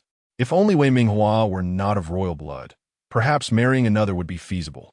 Yet, with his concealed identity and ambitious nature, Jinshu feigned outrage. Elder brother, I do not wish to gamble my lifelong happiness, but who else can I choose aside from Emperor Jojo? As she spoke, she affected a posture of grievance and helplessness. At least he is young, unlike the emperor, who could very well be my grandfather. Chapter 35. The great gift is complete, and Miss Xie becomes the object of desire. Jusi felt an acute pang in his heart, akin to a needle piercing through flesh. After listening to his sister's analysis, he too could not conceive of a more suitable candidate than Di Jojo. Yet, how had his innocent and carefree sister transformed into someone so astute, so perceptive, and so understanding? Were it not for his profound familiarity with her, he might have suspected that some supernatural entity had taken possession of her. Surely, it is the bond of blood that compels his sister to sacrifice herself for the protection of their family. Sierra has finally grown up. A deep sorrow clouded his eyes, for this kind of maturation was not what he wished to witness. That living Yama he is not. Perhaps he is not an unsuitable match. Jinshu spoke. He saved me in my childhood, showing compassion for the weak, which attests to his tender heart. He stabilizes the realm without seeking high office, proving he is not swayed by the allure of power. He has repelled formidable foes, steadfastly guarding the land for years, further demonstrating his great benevolence and righteousness. Yes, his temperament is somewhat cold, and his methods are ruthless. He cannot be deemed gentle and kind. Yet does that make him a villain? In this world, the dichotomy of good and evil is not as clear-cut as one might think. For us, does it truly matter? Brother, I was foolish and selfish before, blinded by romantic entanglements. But now I am fully awakened. My health is frail, and I do not know how long I will live. I wish to contribute to my family, so that even in death, I can depart with a smile. Do not speak thus, Jusi retorted. You are my sister. You shall live longer than I. Then help me become the princess of Jojo. Jinshu fixed her gaze unblinkingly upon Jusi. Only in this way can our family avoid the flames of calamity. For no one would dare to provoke the family of the living Yama. Allow me to ponder, to consider further. Jusi and Appo's eyes showed signs of wavering, though he still harbored significant reservations. Alas, Jinshu could only let out a soft sigh. If he desires me, who in the CF family can stop him? Jusi trembled. He truly has set his sights on you? Jinshu responded. Otherwise, why would he be hiding in my chamber? Jusi hurriedly examined his sister. But has he done anything inappropriate? Absolutely not. Jinshu replied without hesitation. He has shown me nothing but respect, which is precisely why I have made this decision. He is a formidable warrior, yet I, Jinshu, am not without my merits. I believe I can soften his heart. Brother, I merely wish to take a gamble. I do not genuinely seek death. My sister, Xie Jinshu is certainly admirable. Xie Jusi fell silent for a while before finally saying, "Let me deliberate over this matter for a few days before reaching a conclusion." "Very well. I shall heed your counsel." Xie Jinshu understood it would be impossible to convince her brother in one go. As long as he did not oppose her, she could directly present her plans to him. Xie Jusi insisted on taking Xie Jinshu to see the family physician to ensure her health was stable before allowing the coming-of-age ceremony to proceed. A quarter of an hour later, on the grand banquet stage, Xie Jinshu sat elegantly in the center, adorned in splendid attire, her posture poised and graceful. A smiling officiant read the coming-of-age proclamation. "Today we celebrate Miss Xie Jinshu of the Xie family, who has reached the age of 15. The attendants styled her hair, transforming her from a charming girl into a radiant young lady. Her mother, Jiang Hanjun, personally adorned her with a golden hairpin. With the ceremony concluded, guests offered heartfelt blessings. Miss Jinshu is a fortunate soul. May her future be smooth and her health unwavering. It is the rumors that have wronged Miss Jinshu. She is so noble and beautiful, with a distinguished demeanor, destined to grace the imperial beauty list. Such a gem besmirched is truly infuriating. It must be that Wei Minghua and that mother-daughter duo are behind this. Indeed, the third young Master Wei is exceedingly odious with his peculiar preferences. An affinity for older women, how repulsive. Now that the engagement with that vile person is nullified, Miss Jinshu shall surely find a worthy match once more. We extend our early congratulations." Yet, amidst the praises, a few remarks dripped with sarcasm. Miss Jinshu carries herself with grace, appearing as a beauty, yet she still wears a veil. We cannot ascertain if her visage beneath it is fair or, alas, this young lady can marry upon completing her coming-of-age ceremony. Yet she chooses to break her engagement on this auspicious day. Though it was the young man who acted disgracefully, it remains an unfortunate tale. The legitimate daughter of the Renan Marquis house, possessing immense wealth, shall have no trouble in marriage. Yet, a worthy spouse must be virtuous, and her character must be scrutinized. Nevertheless, those who sought after her were undeterred by such considerations, urging their sons to approach Xie Jinshu. "Son, I believe you and Miss Jinshu share a connection. Hasten and present her with your gifts. Let us disregard the shameless individuals who speak ill of Miss Jinshu while feasting at her table. She wears a veil for auspiciousness, and surely she is beautiful. A girl of good character must also possess beauty. My boy, marrying her would bring immense fortune and honor to our family. Do not hesitate, lest you lose this opportunity." Thus, Xie Jinshu found herself quickly surrounded. "Miss Jinshu, I am Shun, the fourth son of my family. May I invite you for a stroll? I am Zhang, the eldest son of the Zhang family. My father is the vice president of the Royal Academy." The warm reception from the guests and the advances of the young men overwhelmed her, forcing her to respond politely. "Thank you, Madame Zhao, for your kind words. I have received the blessings of Madame Wei. Should I truly secure a match, I will surely invite the ladies to feast again. Thank you for your invitation, fourth young Master Shun, but I must attend to family matters, and my health is frail. I fear I cannot bear the cool breeze of the outdoors. Greetings, second young Master Zhang.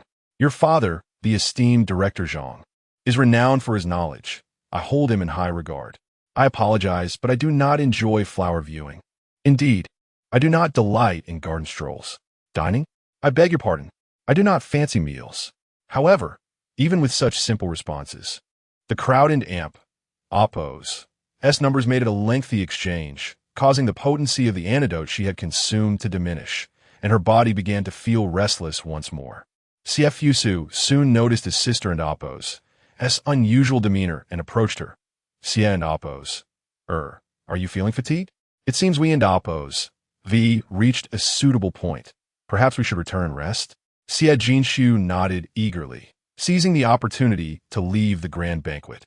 Upon returning to her chamber, she drew back the curtains and found Di Jiuzhou lying there quietly, seemingly in a deep slumber. Her heart finally found solace. She tiptoed closer, activated a mechanism beneath the bed, and retrieved her medical kit, her body growing weaker. She steadied herself against the bed, grasped a delicate surgical knife, and prepared to draw blood from her fingertip before concocting a remedy to fully neutralize the poison. Cursed Wei Minghua, where did he procure such potent aphrodisiac? She muttered bitterly, gripping the knife tightly. Just as she was about to make the incision, a languid voice echoed in her ear. Potent? How potent? Allow me to see. Chapter 36. Do you require this prince's assistance? How may this prince assist you? She raised her head, colliding with the man's profound black eyes, her heart leaping in surprise. You, how? Have you awakened? Upon witnessing her flushed cheeks and the flurry of emotions in her captivating gaze, Di Jiuzhou pressed his lips together, his eyelashes fluttering, and his pupils deepening further. Memories of that day, when he beheld her true visage beneath the silken quilt, flooded his mind. The young maiden, barely of age, was already breathtakingly beautiful. Her eyes sparkled with clarity, pure as untouched snow, inciting thoughts that were far from innocent. In an instant, her alluring charm enveloped him, enough to unsettle even the most virtuous of hearts. When she appeared earnest, it was astonishing. When she seemed helpless, it evoked a sense of compassion. Yet, Dijutsu, with his naturally aloof disposition, harbored only a fraction of trust even for his closest confidants, let alone a mere stranger. He regarded her with a fleeting glance, his interest primarily lying in her medical skills. Yet now, though her face was veiled, the juxtaposition of innocence and allure, strength and vulnerability made her undeniably tempting. Are you feeling warm? He sat up, leaning closer, an air of predatory intrigue igniting in his dark eyes. Are you looking at this prince, hoping for assistance? How may this prince help you? To an outsider, his words might sound innocuous, but Xie Jinxi felt a tingling unease coursing through her body, for she was all too familiar with the implications behind Di Jiuzhou and Amp, Oppo's, S-tone. It was either a morbid curiosity to toy with her or a ravenous desire to consume her entirely. Most alarmingly, this man had a penchant for awakening with ferocity, and when well rested, he became particularly ruthless. No, please. Instinctively, she recoiled, her eyes brimming with a plea for mercy. Yet, this only darkened his expression, a dangerous glint narrowing his gaze. He merely sought to tease this little creature, but her expression seemed to penetrate his very thoughts. How could she discern even the slightest hint of his intentions? Ah, he suddenly chuckled. Xie Jinxi, you are truly becoming more intriguing by the day, intentionally misinterpreting her demeanor. He continued, then allow this prince to assist you. Is the heat becoming unbearable? Shall I help you remove this cumbersome garment? His long fingers grasped the delicate fabric, decisively tugging at her collar. How about this? Is it insufficient? Perhaps I should loosen your belt and simply remove it entirely. To what extent shall we go? Perhaps to the point of complete nudity.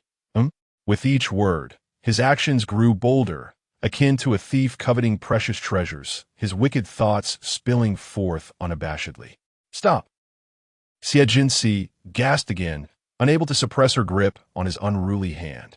Perspiration soaked through her inner garments, waves of heat washing over her. Struggling to open her eyes, she was taken aback to find no trace of desire within the man's gaze. Did he genuinely wish to offer her relief? Yet, this form of assistance made her feel utterly humiliated and exposed.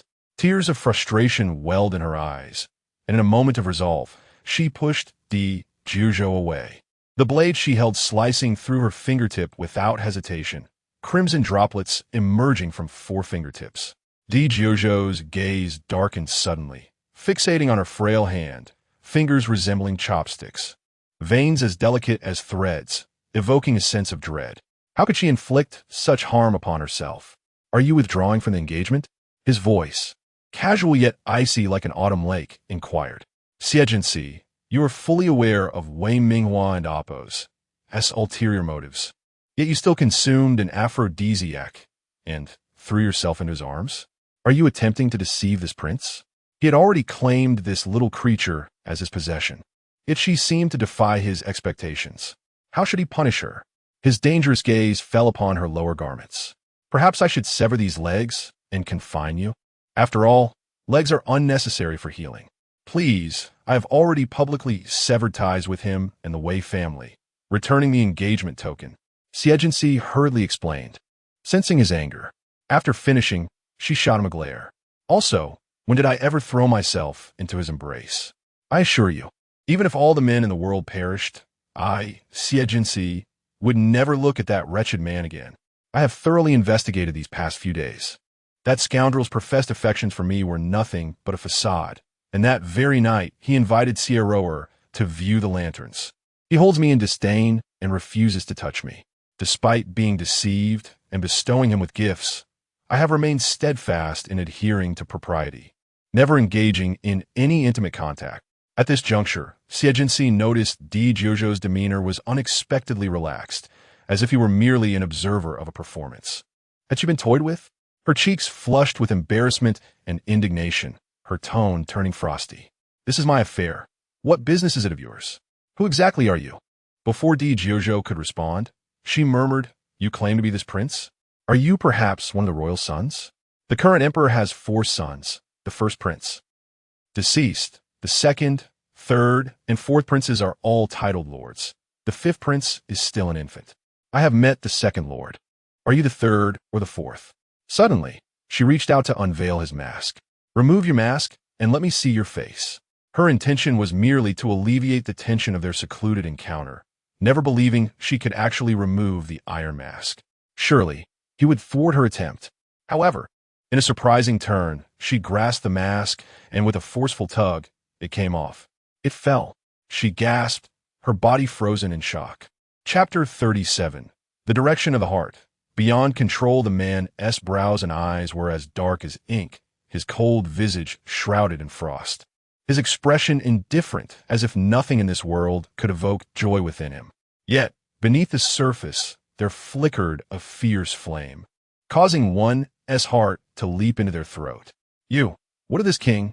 He inched closer, fixating on her startled demeanor, a subtle, beguiling curve gracing his lips. Clearly, her reaction delighted him. He couldn't amp, oppose, help but ponder, just how many facets does this little creature possess? At this moment, she appeared enchanting, as pure and delicate as a soft, vulnerable rabbit. Was she not the one who claimed to delight in this king? Did she not wish to know what he had become? His deep, melodious voice articulated each word with precision. When the 9 provinces returned to tranquility, shall we share splendid evenings together? Aye. Her cheeks flushed deeper, radiant as the peach blossoms of March. She lowered her gaze, flustered, and murmured, I did not know you were. Noticing her inclination to retreat, he spoke with displeasure, Come closer. As he extended a hand, attempting to draw her near, she deliberately backed away, stumbling to the ground with a thud. Forgive me, 9th prince. I spoke indiscreetly and offended you. I implore your magnanimity to pardon me this once. Though she was the legitimate daughter of the Renan Marquisate, she held no rank or title, making her humble display before him all the more fitting. Yet, he would not favor this suitable demeanor. He would. Indeed, the 9th prince's gaze darkened as he approached with firm strides, bending to grasp her chin, compelling her to meet his eyes. Indiscreet words? So you admit to deceiving this king? Of course not, she retorted. From the moment my heart awakened, I have admired you. 9th prince, my heart's yearning is beyond my control. Her confession resolute and unwavering. However, the 9th prince stood as a regal figure atop the mountain, while she felt a sense of shame in her own boldness. She must remain soft and compliant, ensuring he did not perceive her as lacking in propriety. I should not have voiced such covetous thoughts in a moment of frustration, thus dishonoring you, especially since I am already betrothed to another. I have overstepped, and for that, I seek your forgiveness. She was prepared to repay his past affections, ready for all consequences, yet the fear instilled in her remained deeply etched within. It felt as if she was charging headlong into a blade, its fate resting solely in his hands. Should he harbor disdain for her audacity, would he take her life? That would leave her with lingering regrets. Her beautiful eyes glistened with unshed tears, which, unbeknownst to her, spilled forth, landing softly upon his heart. What are you crying for? The 9th prince felt an inexplicable irritation rising within him. Did this little creature truly cherish him so? Did she think he would blame her for being so distressed? Was his sorrowful countenance a lament against him or an allure? It seemed as though he had wronged her, when in truth it was she who had brazenly coveted him, and with a wretch like Wei Minghua entangled in her affairs. Was he not the one who should be enraged? Rise. He released her, sweeping his sleeve aside, placing his hands behind his back, though his fingers involuntarily brushed against the trace of her tears. Xiejinsi scrambled to her feet, tidying her dress. Have you injured yourself? Attend to it. His tone was commanding, icy in its firmness. Yet, her taut emotions relaxed momentarily, warmth flooding her heart. He was, indeed, concerned for her. Thus she smiled through her tears, her eyes sparkling. Yes, Ninth Prince. As she rummaged through the medicine box for ointment and gauze, she chatted casually. If not for your aid today, how could I have so easily revealed that scoundrel's true nature, causing him and Xie Ro to stumble? Your gift to me, this coming-of-age present. I cherish it dearly. You should have seen Xie Ro's face when she witnessed her mother in the arms of that wretch. It was utterly satisfying. The Ninth Prince's gaze darkened slightly. Is she still a Black Lotus? Indeed, a Black Lotus. How foolish and overly virtuous cannot thrive by my side. But you are quite cunning, he remarked softly. You saved me once, and I rescued you from Wei Minghua's schemes. Thus, we are even. This grand gift, naturally, is an extra kindness, and you dare to dismiss it so easily? Xiejinsi, no one has ever dared to so brazenly disregard my benevolence. In truth, he had never easily bestowed favors upon anyone. Xiejinsi beamed, for she had been seeking an opportunity to forge a deeper connection with him, and he had unwittingly provided her the perfect pretext for gratitude. Of course, it is not so easily dismissed. She turned to face him boldly, her eyes brimming with gratitude and delight. What does the Ninth Prince desire? Whatever you wish, if it is within my means, I shall provide it for you. Is that agreeable? Such words were undeniably enticing. The Ninth Prince gazed deeply into her eyes, as if to ascertain the sincerity of her claim. After a long silence, one that stretched until she feared he would not respond, his thin lips parted, articulating two words with remarkable clarity. Marry me. Chapter 38. It is not her person that has captivated him. Very well. Xiejinshi responded without a moment's hesitation. Only after speaking did she fully comprehend his words. What did you say? Marry me and become the Princess of Jiuzhou. Di Jiuzhou articulated his intentions with greater clarity. Instinctively, Xiejinshi pressed her hand against her heart, which thudded violently within her chest, nearly overwhelming her. It was true. He was not merely jesting last time.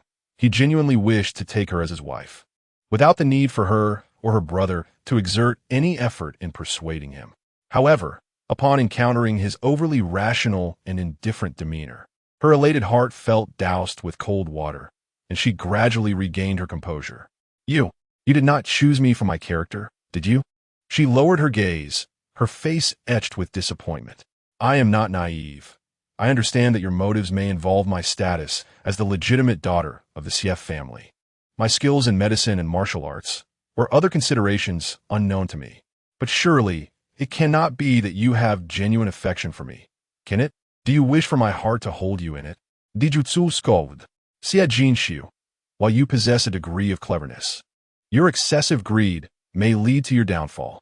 His words were laced with a palpable sense of threat and displeasure. Yet, the young lady before him gazed at him with a bittersweet smile, her eyes filled with melancholy. Not live long. Your Highness, are you unaware? I am already destined for a short life. Her words struck a painful chord, and even the formidable Di Jiuzhou, who remained unflinching in the face of bloodshed and death, felt a pang of sorrow. Though it was a fleeting moment, this loss of control left him unsettled. He coldly retorted, Xiejinshi, I have no interest in how long you may live. My decision to marry you is purely based on mutual benefit. Do not expect me to harbor any affection for you. He harbored grand ambitions, desiring to establish his dominion across the land, while the great Yin was not the foremost power among the nations. Such aspirations might not be realized in his lifetime, as he fortified his borders, strengthened his military, gathered intelligence, and stirred the winds of change, all with meticulous planning for the world. How could he afford to devote time to a mere woman? However, if you can remain content in the role of Jojo's princess, I would not mind offering some protection to the Sief family during your lifetime. At this moment, Jojo firmly believed this. Yet later, he earnestly employed various means to make Xie Jinshu forget his cold and heartless words from today. He feigned amnesia. When did I utter such nonsense? After the battle with the Liang King last month, I must have suffered a concussion and cannot recall. He played the victim. Xiu. I am older than you, burdened with wounds and pain. Naturally, I shall depart before you. Let us not dwell on the past, but instead cherish the remaining days together, shall we? Cough, cough, cough. He acted foolishly. What did the princess say? I do not comprehend. I have adorned the pavilion by the lake with your favorite flowers. They are said to possess exquisite charm. Allow me to carry you there, he fervently declared. Only the incapable waste their time, choosing between their beloved and the world. I desire both the world and you, Xiu, and in every entanglement with her. He would whisper tenderly in her ear, Xiu, I have never believed in fate, until you became my destiny. I understand. Xie Jinshu appeared to be struggling to maintain her composure, biting her lip before speaking again. If that is the case, it seems that even if I marry the 9th prince, our relationship will merely be one of nominal spouses and collaborators. Is that correct? Feeling her explanation was insufficient, she added, what I mean is, the 9th prince regards me only as a partner, and there will be no marital relations or shared bed between us, correct? Chapter 39. The indifferent and heartless Prince Jojo was momentarily taken aback. This young lady was indeed unlike any ordinary daughter. How could she so shamelessly speak of such intimate matters in a secluded chamber? Was the upbringing of the Sief family's daughters truly so coarse and unrefined? Although he possessed a rather restrained disposition and had no intentions of engaging with this young lady immediately after their marriage, her boldness in broaching the subject left him with an unsettling feeling. What was she implying? After marrying this prince, did she still wish to preserve her chastity for someone else? His narrowed eyes glimmered with a dangerous coldness. My intentions are not as you presume, Xie Jinshu replied, appearing more composed and dignified. It was your highness who first expressed such sentiments. I merely seek clarity to avoid any misunderstandings in our future interactions. She then added, with a hint of mischief, I trust that your highness, being broad-minded, would not intentionally use vague language to deceive a fragile girl like me. Would you? Before Jojo could respond, she continued, by the way, your highness has his dislikes, and so do I. I am particularly averse to those who present one fade in public while behaving differently in private, lacking any credibility. Wei Minghua is a repugnant hypocrite, but he has taught me an important lesson. No matter how much one desires to marry a man, it is paramount not to sacrifice one's own well-being for that man. She fixed her gaze unwaveringly upon Jojo. Your highness is the cherished thought I have harbored deep within my heart for a long time, and I naturally wish to marry you. However, how shall I marry you? In what manner shall I approach this union? What mindset should I adopt? I must first prepare myself. Jojo's eyes held a profound depth. Continue. This young lady appeared to be irked, yet was stubbornly clinging to her pride. Was she attempting to negotiate terms with him? Such audacity. As you mentioned, if you shall never take a liking to any woman in this lifetime, then our relationship must remain strictly one of collaboration. Feigning ease, Xie Jinshu began to concoct her antidote for charm and poison, though her heart was tumultuous. She dared not speculate excessively on Jojo's thoughts at that moment, but understood that he had yet to develop any feelings for her. Thus, even at the risk of inciting his wrath, she had to position herself as an equal. Otherwise, it might lead to a misstep, causing him to disregard her as he had in a previous life. Consequently, she continued, of course this arrangement is acceptable. I am currently disillusioned with men and uncertain of how long I may live. Matters of love seem superfluous. However, since we're to collaborate, it is only fair that we discuss the terms of this partnership. After all, I hail from a prestigious family of merchants, and merchants do not tolerate unilateral losses. Is that so? Jojo replied with indifference. What do you propose? I require 2, no, 3 assurances from your highness, Xie Jinshu exclaimed, fearing he might perceive her as calculating, and added, "These are trivial requests for someone of your stature. Dijutsu urgid, speak. Firstly, since your highness is indifferent and I harbor disdain for men, let us agree that unless I willingly consent, you shall not demand that I engage in any intimate relations with you, for any reason or in any form." In this, she cleverly laid a trap, stressing that he could not demand her compliance while leaving herself an escape route for potential advances. Cough, cough. To initiate contact with him, and in return, she promised, "In this life, I shall marry but one man, your highness. Even if you come to favor another woman and wish to part ways with me, I shall gracefully step aside without entanglement or remarrying." Xie Jinxiu spoke with unwavering conviction and deep emotion, yet Di Jiuzhou sensed something amiss. He pressed his lips together and suddenly inquired, "Xie Jinxiu, it seems you possess a peculiar obsession with me. Where does this stem from? Speak." His tone darkened. Exuding en ici menace. Chapter 40. Is it merely a matter of mutual benefit? Then do not speak of emotions. Xie Jinxi's heart trembled. Had he discovered this so swiftly? What objectives could a frail individual, long deceived by others, possibly harbor? She laughed through her tears, saying, "It is simply the case of a healer who cannot heal themselves. My lifespan is far shorter than that of others. If I can fulfill even one of the wishes in my heart, I shall consider it sufficient." Pausing for a moment, she continued, "However, I do possess a small ambition. The Prince and Apos' renown stretches across the seas, yet my CF family, despite being imperial merchants, is regarded as lowly, often scorned and schemed against by the powerful. While the world may appear resplendent, one can never know when it will be extinguished, as if one were slaughtered like pigs or dogs." Recalling the blood debts of her family from her past life, her eyes brimmed with fury. "Your Highness, my second request is simple.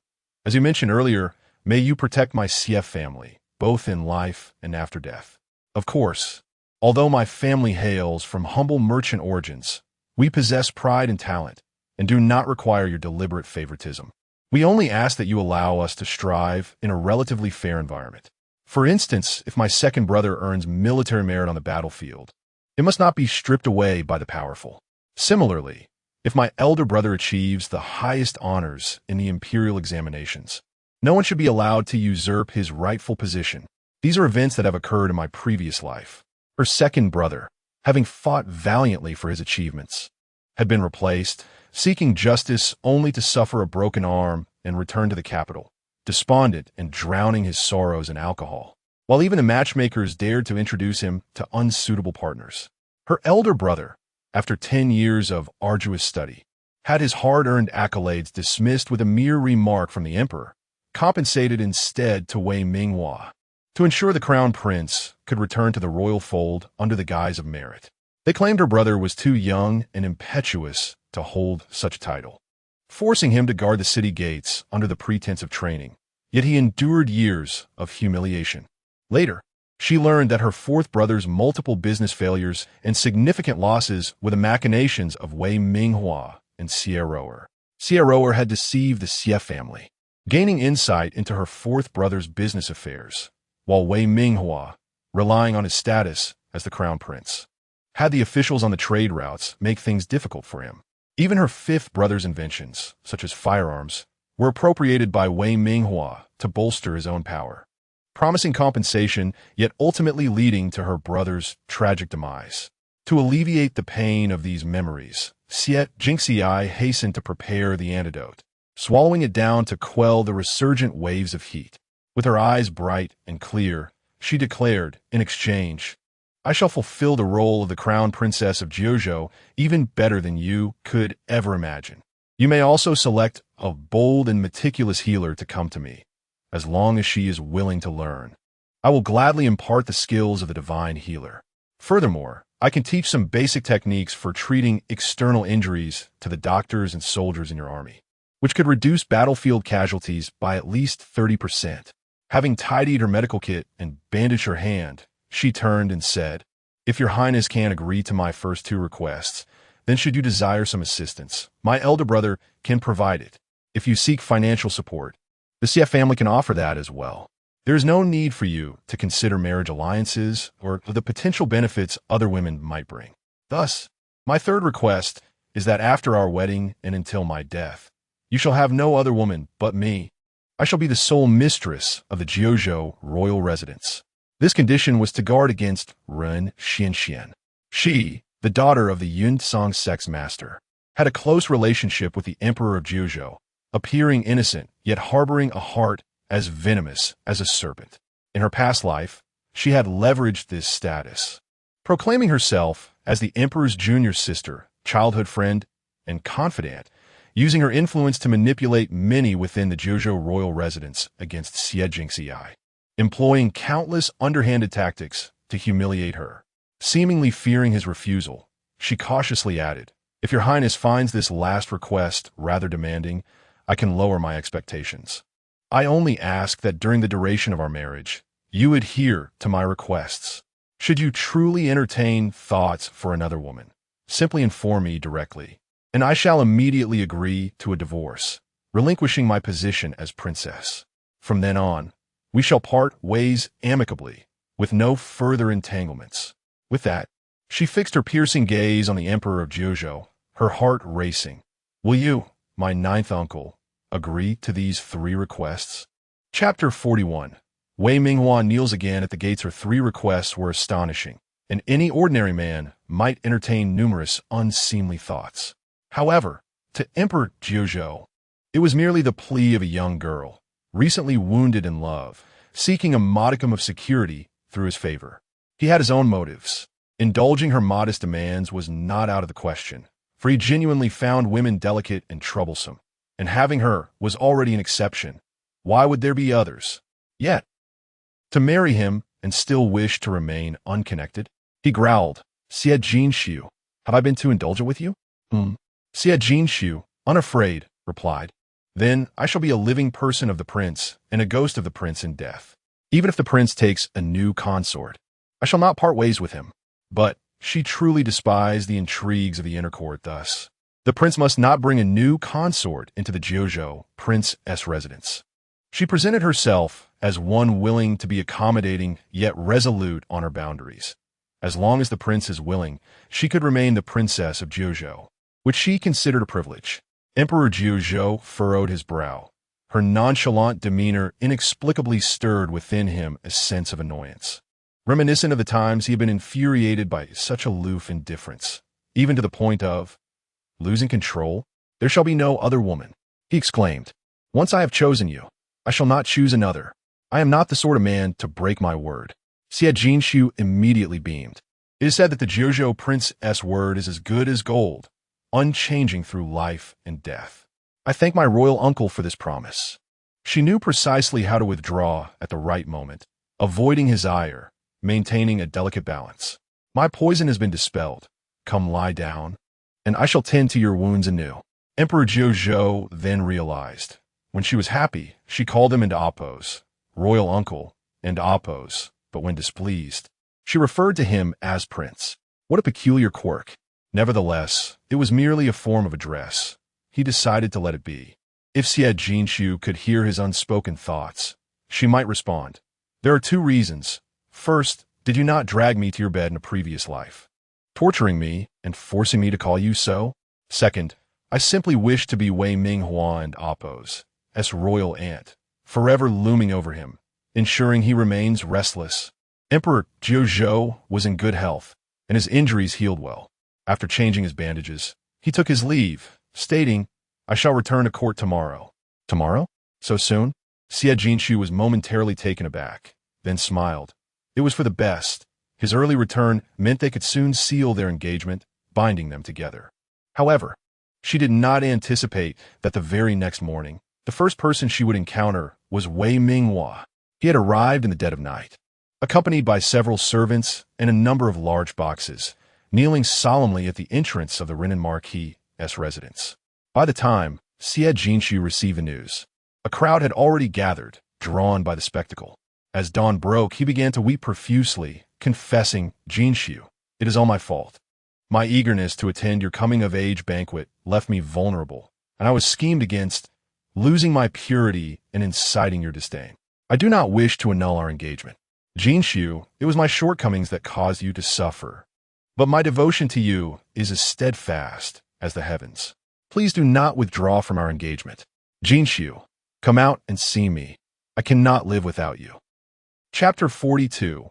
Blurring the truth, intent to salvage. In a desperate bid to salvage his image, he donned a pristine outfit of crescent white. Yet it was marred with wrinkles and dust. His hair was disheveled, and his face bore the marks of anguish. He portrayed his infatuation and despair with remarkable intensity. This elicited sympathy from onlookers, who began to murmur. What transpired between Master Wei and Miss Xie that led to this engagement withdrawal? Some, unaware of the circumstances, questioned, commenting, was it not Miss Xie who relentlessly pursued Master Wei, compelling him to enter into this engagement? And yet, she simply decided to renounce it? Is this not a travesty? Indeed, another chimed in. How could someone so base, driven by mere monetary concerns, act with such impunity? If you ask me, the unsightly and frail Miss Xie is unworthy of the illustrious and talented Master Wei. The annulment of the engagement is for the best. My maternal family has a niece. What glory and talent! You, who are unqualified to attend the grand banquet of the Run and Amp, Oppos, a marquis, are unaware of the significant events that transpired yesterday. Finally atirad, Lady Scufa. This Master Wei certainly possesses peculiar tastes. He brazenly cavorted with a woman over 50 in the ancestral hall of the Xie family, even declaring his affection for her, beseeching the Xie family to bless their union. What? Such a scandalous affair? It is indeed Master Wei who has gone too far. Not merely excessive, for yesterday was Miss Jinxi's coming-of-age banquet, where he humiliated both her and the entire Xie family, causing Miss Jinxi to faint on the spot. She was the one to propose the engagement's dissolution. What Madame Jiang recounted is entirely true. I witnessed it myself. And do you know what the Wei family offered as an engagement gift to the Xie family? A worthless painting drawn by Wei Minghua himself. Heavens! Such a dismissive gesture? Simply unfathomable. Yet, looking at Master Wei and Amp, Oppos, demeanor, he appears genuinely infatuated with Miss Jinxi. Could there be some misunderstanding? Surely, there must be a misunderstanding. Master Minghua knelt at the Xie family's gate for the better part of the night. Speaking of that painting, sigh, I have a distant relative working in the Wei household's kitchen. It is said that Master Wei, lacking the favor of the matriarch, feared that his prominence would overshadow her legitimate son. Thus he was deliberately deprived of a proper engagement gift. All the silver he earned from copying books was taken from him. Left with no recourse, he presented that painting, which he devoted 7 days and nights to create, as a token of sincerity.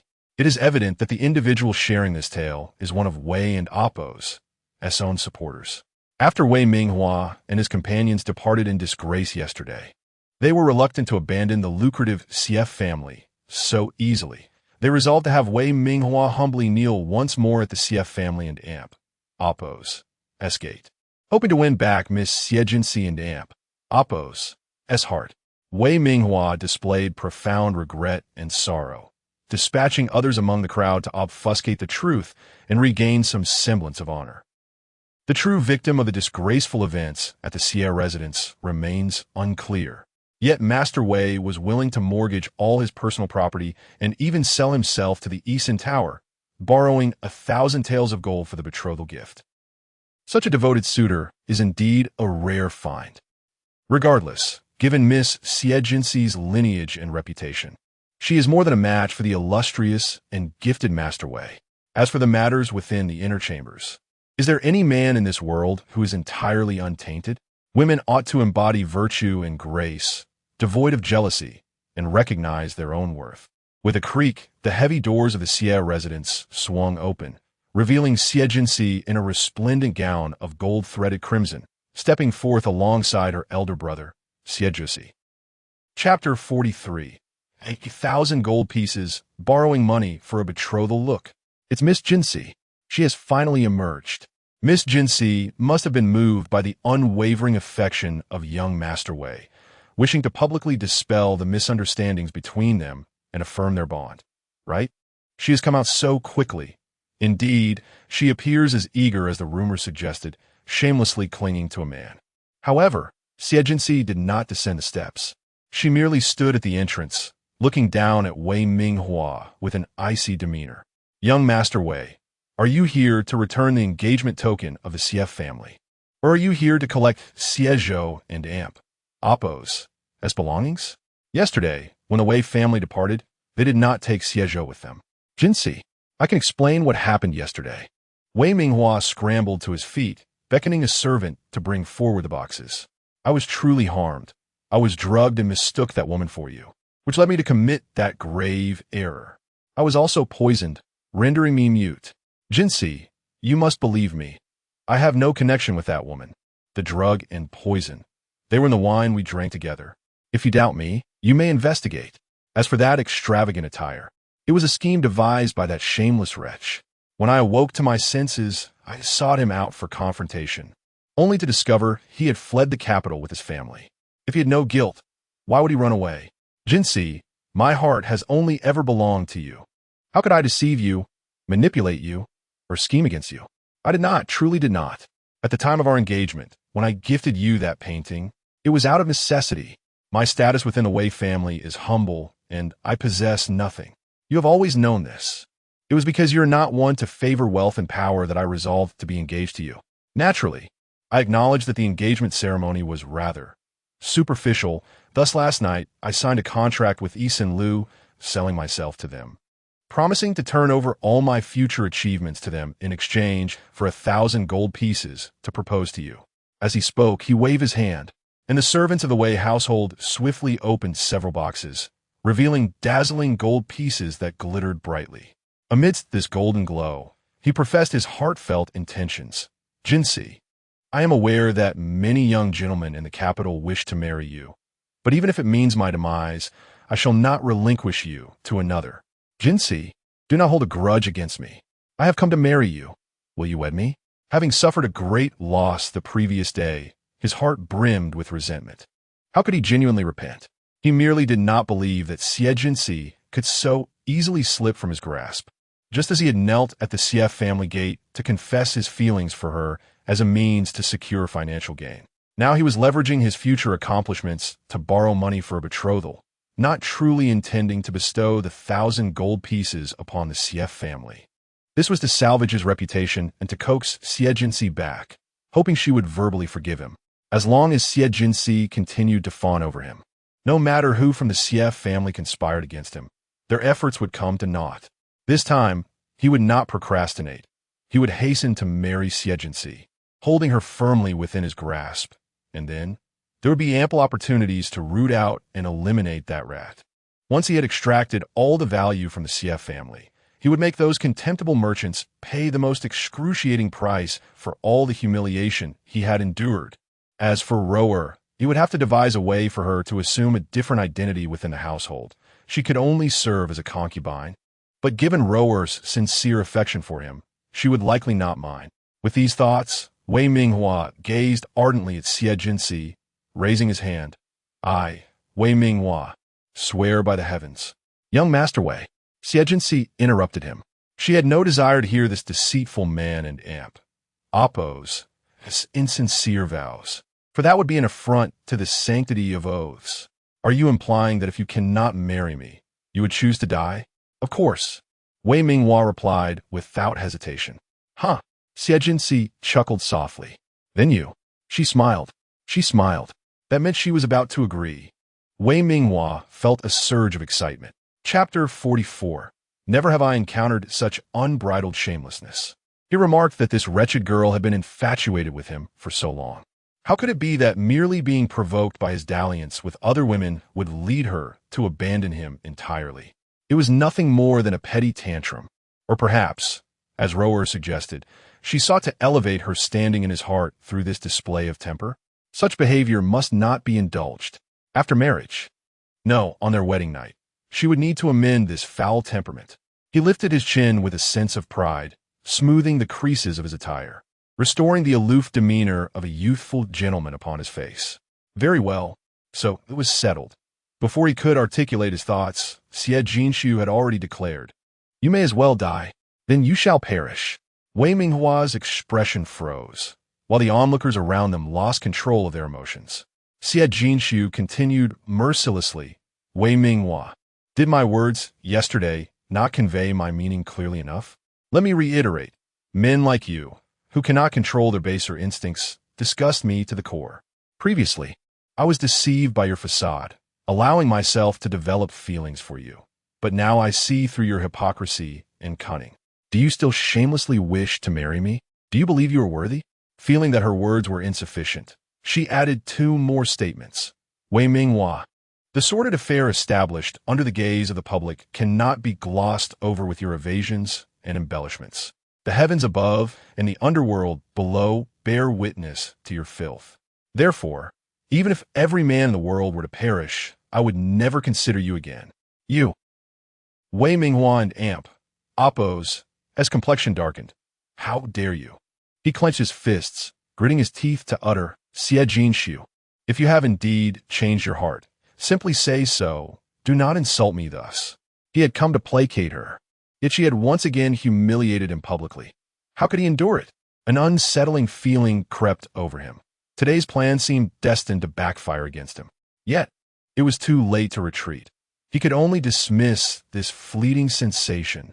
That wretched girl truly had turned her back on him without remorse, denying him, Wei Minghua, any semblance of dignity.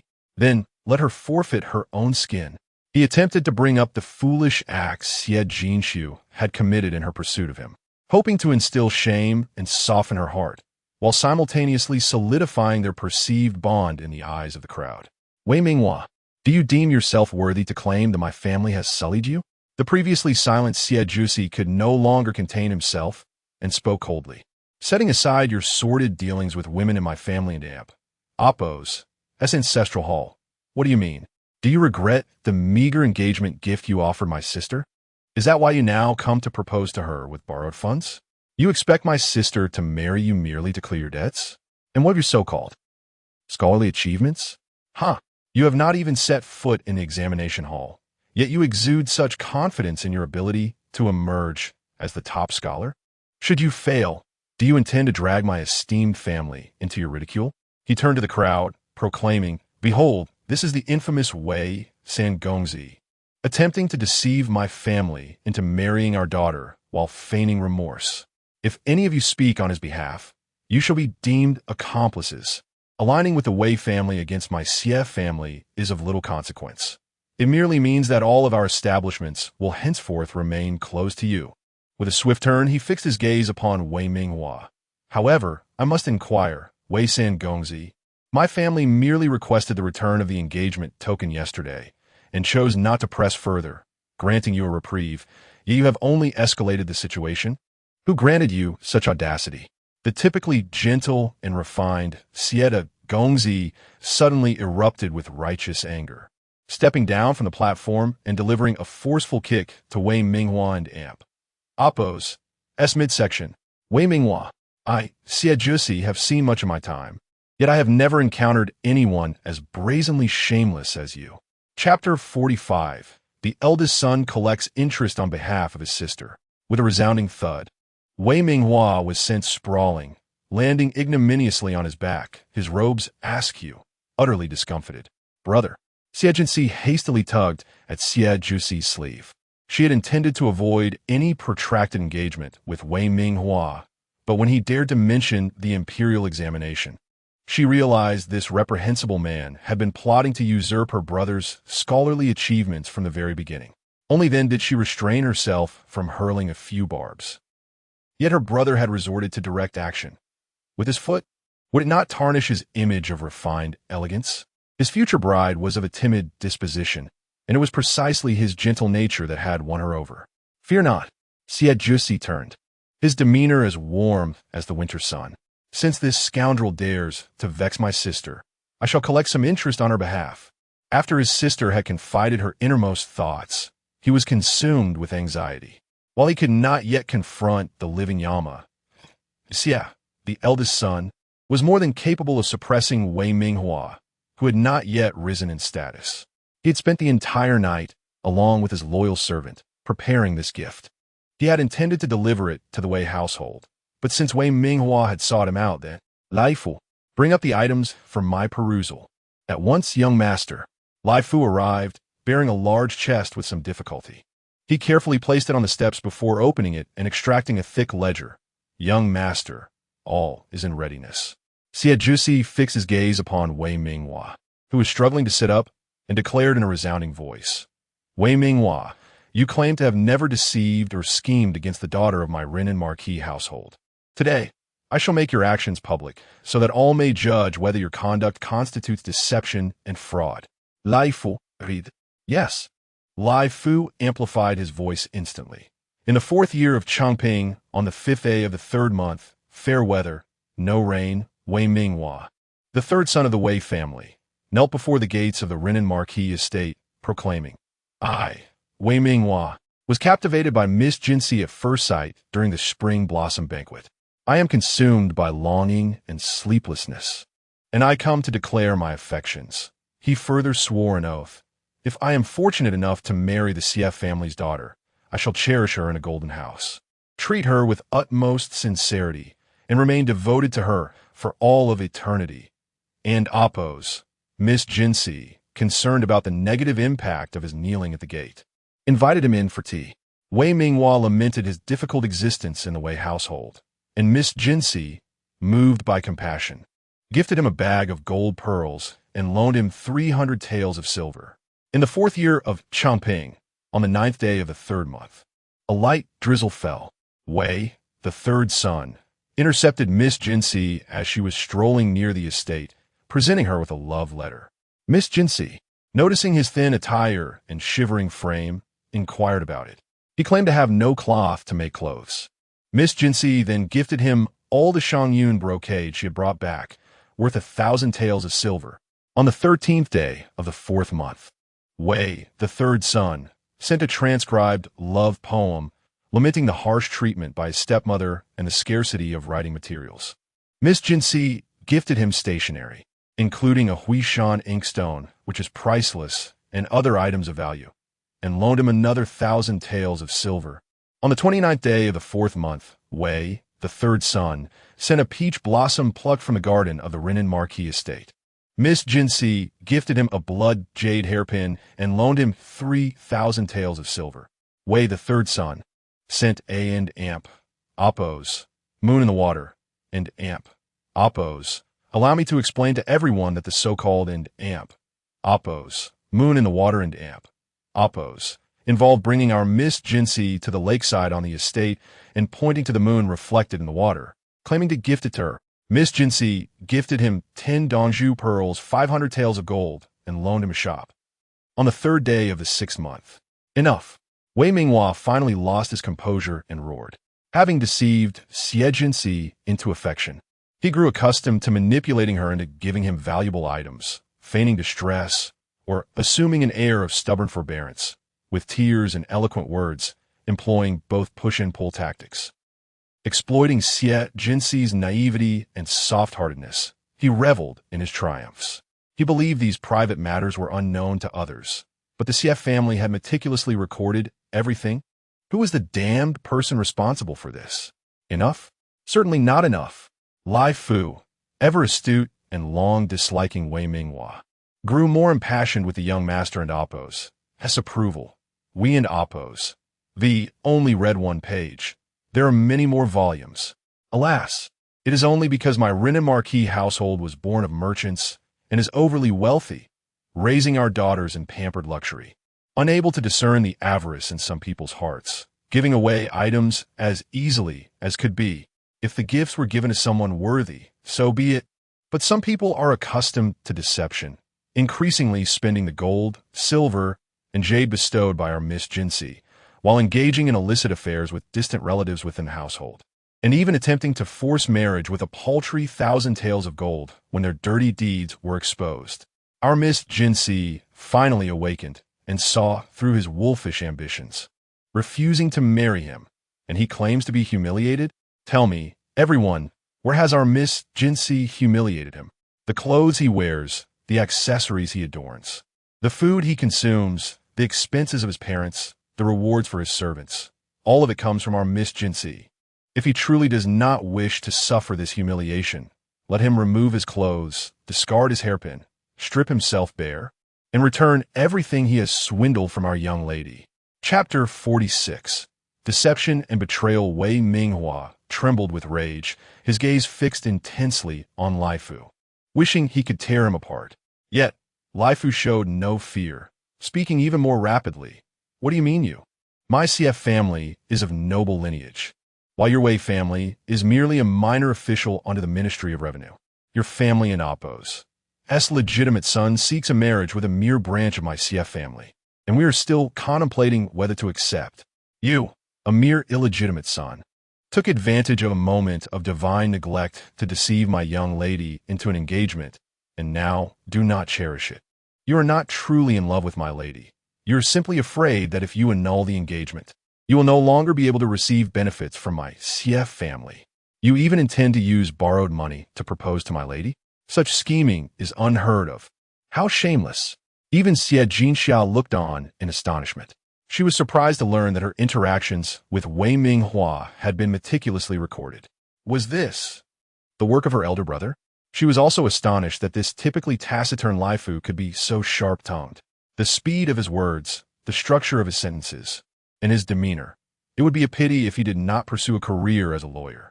Enough of this nonsense, Lai Fu. After Lai Fu had finished his tirade, Xie Jusi finally interjected, though his tone was far from harsh. Lai Fu immediately quelled his anger, closing the ledger and bowing respectfully. Yes, young master. He then turned to Xie Jinxia, offering her a courteous bow. Miss Jinxia, do not fear. The young master has made thorough preparations. If that treacherous scoundrel refuses to return your engagement token, the young master will ensure that the Wei family pays back every last thing they consumed, which could lead to their complete ruin and possible imprisonment. At this, Lai Fu raised his hands as if in supplication. Imprisonment for treason. Wei Minghua felt as though he had plunged into an icy abyss, cold sweat breaking out all over him. He had deceived Xie Jinxia into giving him money and treasures, intending to conceal his identity while paving his own path to reclaiming the royal power, which would grant him protection and the means to ascend. Those items had long been squandered.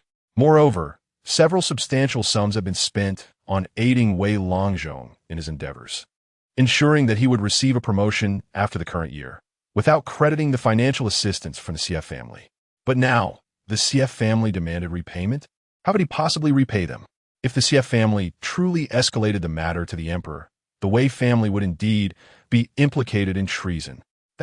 Those items were gifts from Xie Jinxia to me. How could they possibly be reclaimed? Wei Minghua knew that uttering such words was exceedingly humiliating, yet at this moment, he had no other recourse. If you truly cherish my sister, or if the gifts exchanged between you are of equal value, there will be no issue. But Wei Minghua, do you genuinely feel this way? Xie Jusi remarked with a sneer. You cavort with other women, which is hardly a sign of sincere affection for my sister. To take away her treasures with a few insipid poems is not an equitable exchange. It is nothing short of deceit. Do not forget, the laws of our Dayan state that transactions exceeding tenfold the original value are considered fraudulent. Wei Minghua faltered, scrambling for a defense, but finding himself at a loss for words. He then heard Xie Jusi resume his calm demeanor. Third young master Wei. My CF family is the noble house of Run and Appo's, and conferred by the late emperor. You have gravely erred, and we only demand the return of the engagement token to sever the engagement. Yet you insist on making a scene. Allow me to make it abundantly clear. My family and Appo's legitimate daughter, Xie Jinxia, is not someone you, Wei Minghua, can covet. Please return the engagement token at once. As for the possessions you have deceived from my sister, consider them rewards for your recent attempts to amuse her. However, the gold, silver, and properties you borrowed must be returned within 3 days. Otherwise, do not blame my CF family for bringing this matter before the emperor to hold your Wei family accountable. From this day forth, should you dare to disturb my sister again, I shall not show you mercy. Chapter 47. The Return of the King of Jiuzhou. The whole city kneels and welcomes suddenly. A voice rang out from the crowd. The eldest son is magnificent. The eldest son is powerful. In an instant, The crowd erupted with fervor. It was indeed unexpected. It seemed that, during this period, it was not Miss Jinxi who was infatuated with Wei Minghua, but rather Wei Minghua who had cunningly deceived her for wealth and possessions. How deceiving it is to know a person's face, but not their heart. I had previously thought him to be a sentimental soul, yet he turned out to be such a hypocritical and sinister character. How detestable! He tricked her, engaged in vile acts in her ancestral hall, all while pretending to be refined and noble. Bah! The valuables he swindled from Miss Jinxi must be worth tens of thousands of gold, and he dares to offer a fortune in marriage? Furthermore, he intended to deceive us into pressuring her into wedlock with him. How treacherous! The crucial point is that the 1,000 taels of gold were borrowed. If Miss Jinxi were to fall for his ruse and marry him, she would be obligated to repay, essentially acquiring the status of a marquis's daughter without spending a dime. Not merely a marquis's daughter, but also the immense wealth that accompanies such a title. His calculations are astute. Could it be that his family is adept at accounting? Indeed, the Wei family has been known for their financial acumen. Hence, Wei Minghua and his family are nothing but frauds. Now that their deceit has been uncovered, they shamelessly put on this charade. It is utterly revolting. How splendid that Miss Jinxi has regained her clarity and will no longer be deceived. And the eldest son is truly impressive. A girl, cloaked and concealed in the crowd, whispered softly, stealing several glances at Xie Jusi before quietly departing. With a sudden retch, Wei Minghua could no longer contain his anger and spat out a mouthful of blood. Xie Jusi unhesitatingly pulled his sister back to the steps, ensuring not a drop of blood splattered upon her. Jinxi, Wei Minghua still sought to argue, unwilling to let go of the cooked duck that was Xie Jinxi. At that moment, the sound of galloping hooves drew near, and soldiers clad in iron armor, bearing the royal flag, shouted, "The King of Jiuzhou returns." The whole city kneels in welcome. The crowd turned in unison, and under the blazing sun, the flag fluttered like ink embroidered in gold thread with the characters for Jiuzhou, along with a grand depiction of the character for King on the reverse. Despite it not being winter, the mere sight of that royal banner sent shivers down one's spine. Everyone instinctively retreated to the sides of the street, kneeling in reverence. The king had yet to appear, but what kind of king was this? A bloodthirsty and ruthless figure. Who would dare to remain standing? One misstep could provoke the wrath of this living demon, and one's head would not suffice as recompense. The memories of a city under martial law, rivers running red with blood, and limbs strewn across the streets lingered painfully in the mind, causing tremors at the mere thought. This time, the living demon returns with remarkable achievements in stabilizing the borders. Those who have enjoyed peace should indeed kneel in welcome. But when did the living demon begin to return? Had the army accompanied him? There was not a whisper of news beforehand. His actions remain unpredictable and inscrutable. Meanwhile, after pulling his sister down to kneel, Xie Jusi furrowed his brow and whispered, "Sierra, what is happening? Is he not someone who cannot be seen? Why has he appeared so soon, and so ostentatiously? What would he intend? Surely, it cannot be directed at his sister?" Chapter 48. The Emperor awaits at the palace gates. Has the royal uncle gone to see a maiden? Xie Jinxi shook her head.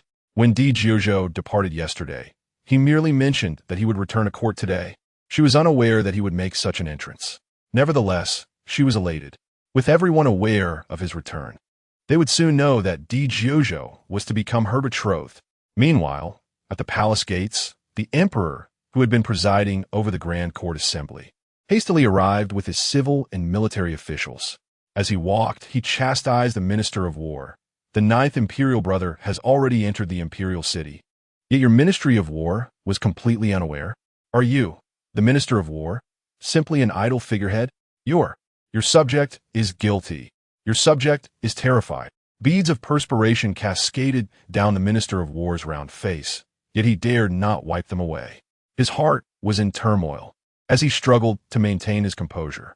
While it was true that the empire and Apos' military forces were under the jurisdiction and command of the Ministry of War, the king had been granted special privileges by both the late emperor and the current emperor.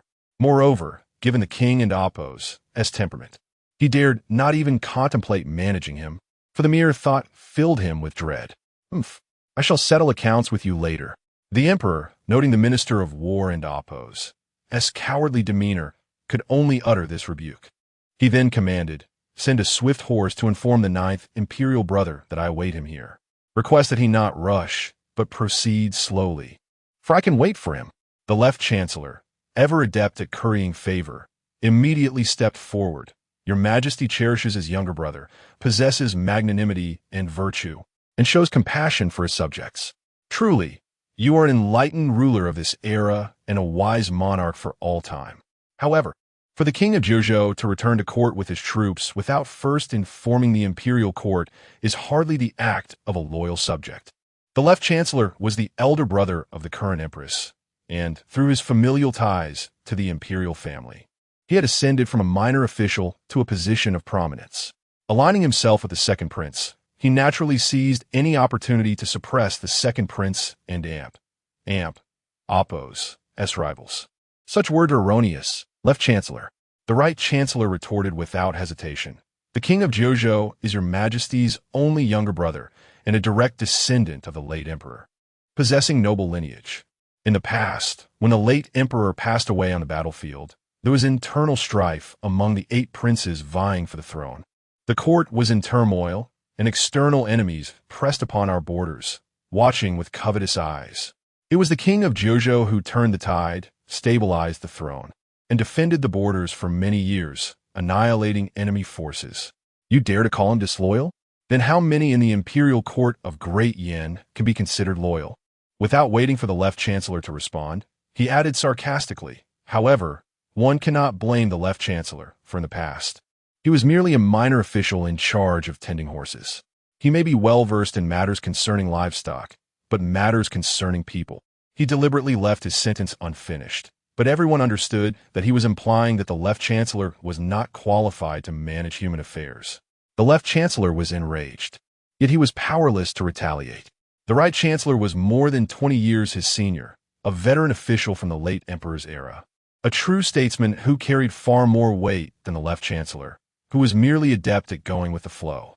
Moreover, the right chancellor was born into a prominent family, which even the emperor held in some degree of apprehension. For years, the king of Jojo had been absent from the imperial city, yet he still exerted influence over the court. This was due not only to the iron-fisted deterrent of the living Yama, but also to the right chancellor's support. The old fox and oppose, as every word hinted that the emperor and oppose's position was obtained with the assistance of the king of Jojo, and he spared no effort in promoting the king of Jojo's merits in defending the territory and protecting the borders, helping the king of Jojo gain fame. The emperor was certainly displeased, yet he could only tolerate the old fox. Now that the king of Jojo had returned, the old fox would only become more arrogant. But as the emperor's maternal uncle, how could he allow the king of Jojo to gain such an advantage? With this in mind, the left chancellor suppressed his inner resentment and signaled to his lackeys. The lackeys defended him. The king of Jojo's actions are indeed somewhat arrogant. The left chancellor merely spoke the truth. Why must the right chancellor resort to such mockery? Do not forget that the left chancellor is the empress and oppose's own brother. Right chancellor, are you perhaps dissatisfied with the empress, or even with his majesty? The truth? I believe it is falsehood. Someone from behind the right chancellor stepped forward. The king of Jojo and oppose's triumphant return to court is a joyous occasion, representing that Great Yin will be free from war for many years to come, enjoying peace and stability. For the left chancellor to question the king of Jojo's loyalty is already preposterous. Now, Lord Zhao even brings up the empress? I would like to ask Lord Zhao, when did the left chancellor become capable of directly representing the empress, or even representing his majesty? Lord Zhang, do not engage in sophistry. Lord Sun, do not distort the truth. Lord Weiyu. Soon, the palace gates became a battlefield of words between the two factions. The officials from both sides argued more and more heatedly. The second prince, Di Qingquan, stood in his position, carefully observing the emperor and oppose's expression, concealing the calculations in his eyes. He dared to wager that his imperial father was aware of his interception of the news of Di Jojo and oppose's early return to the imperial city, and his plot to assassinate him. Yet his imperial father now appeared to value Di Giorgio greatly. Marquis Renan, Xie Yuan, shrank his body into the crowd, staring at the ants scurrying across the floor tiles, thinking with a heavy heart, I wonder if Wei Minghua has returned the engagement token to she and Oppos. Last night, when Xie Zhou learned of her loss of chastity, she jumped into the lotus pond before his eyes, which did not seem fake. Perhaps someone had plotted against her. Maybe one of the brats at home who didn't and amp, Oppos, want his sister to marry Wei Minghua. If so, then the Xie family would be indebted to Xie Zhou and Xie Rower. Xie Zhou could only follow Wei Minghua, and he had to help her see if she could become a concubine. Ro and Oppos, alas, she was a pitiful child. Yesterday, she was so determined to stay in the mansion to continue to bring blessings and prolong she and amp, Oppos, and amp, Oppos, life. He wanted to fulfill the girl and amp, Oppos, expectations and recognize her as his second daughter, but he was afraid that she and amp, Oppos, would not be willing after being hit so hard. That and Oppos, right. Yesterday, the Wei family did not take Zhou Jinsue away. Zhou Jinsue and Xie Ro and Oppos, were still crying and making trouble in front of Xie Yuan, even wanting to die, so that Xie Yuan, who was already soft-hearted, began to believe in this mother and daughter again. At this time, he only wanted this matter to end as soon as possible, so that he could return to the mansion to persuade his wife and daughter. Report. They heard the messenger return, dismount, and loudly report. The king of Jiuzhou said that his majesty need not wait for him. He wants to see the maiden first. What? The emperor and all the officials were shocked. This news was even more surprising than the sudden return of the king of Jiuzhou. That was the living Yama who never approached women, and was even rumored to like men. Would he go to see a maiden? Whose maiden? The emperor asked. Xie Yuan Kuden and amp, Oppos, help but look over. Whose maiden is so unlucky that she was taken a fancy to by the living Yama? Chapter 49. Whose daughter is so unfortunate? Harold, the daughter of the ruined amp, Oppos, the Marquis. Xie Yuan. Oh, the daughter of the ruined amp, Oppos, and Marquis. What? My family, yes. He froze in shock. The surrounding gazes converged upon him. The emperor called out, Marquis Renan. Is the Marquis present? Only then did he regain his senses, rushing forward and kneeling with a thud. I am here. Does your family have a daughter?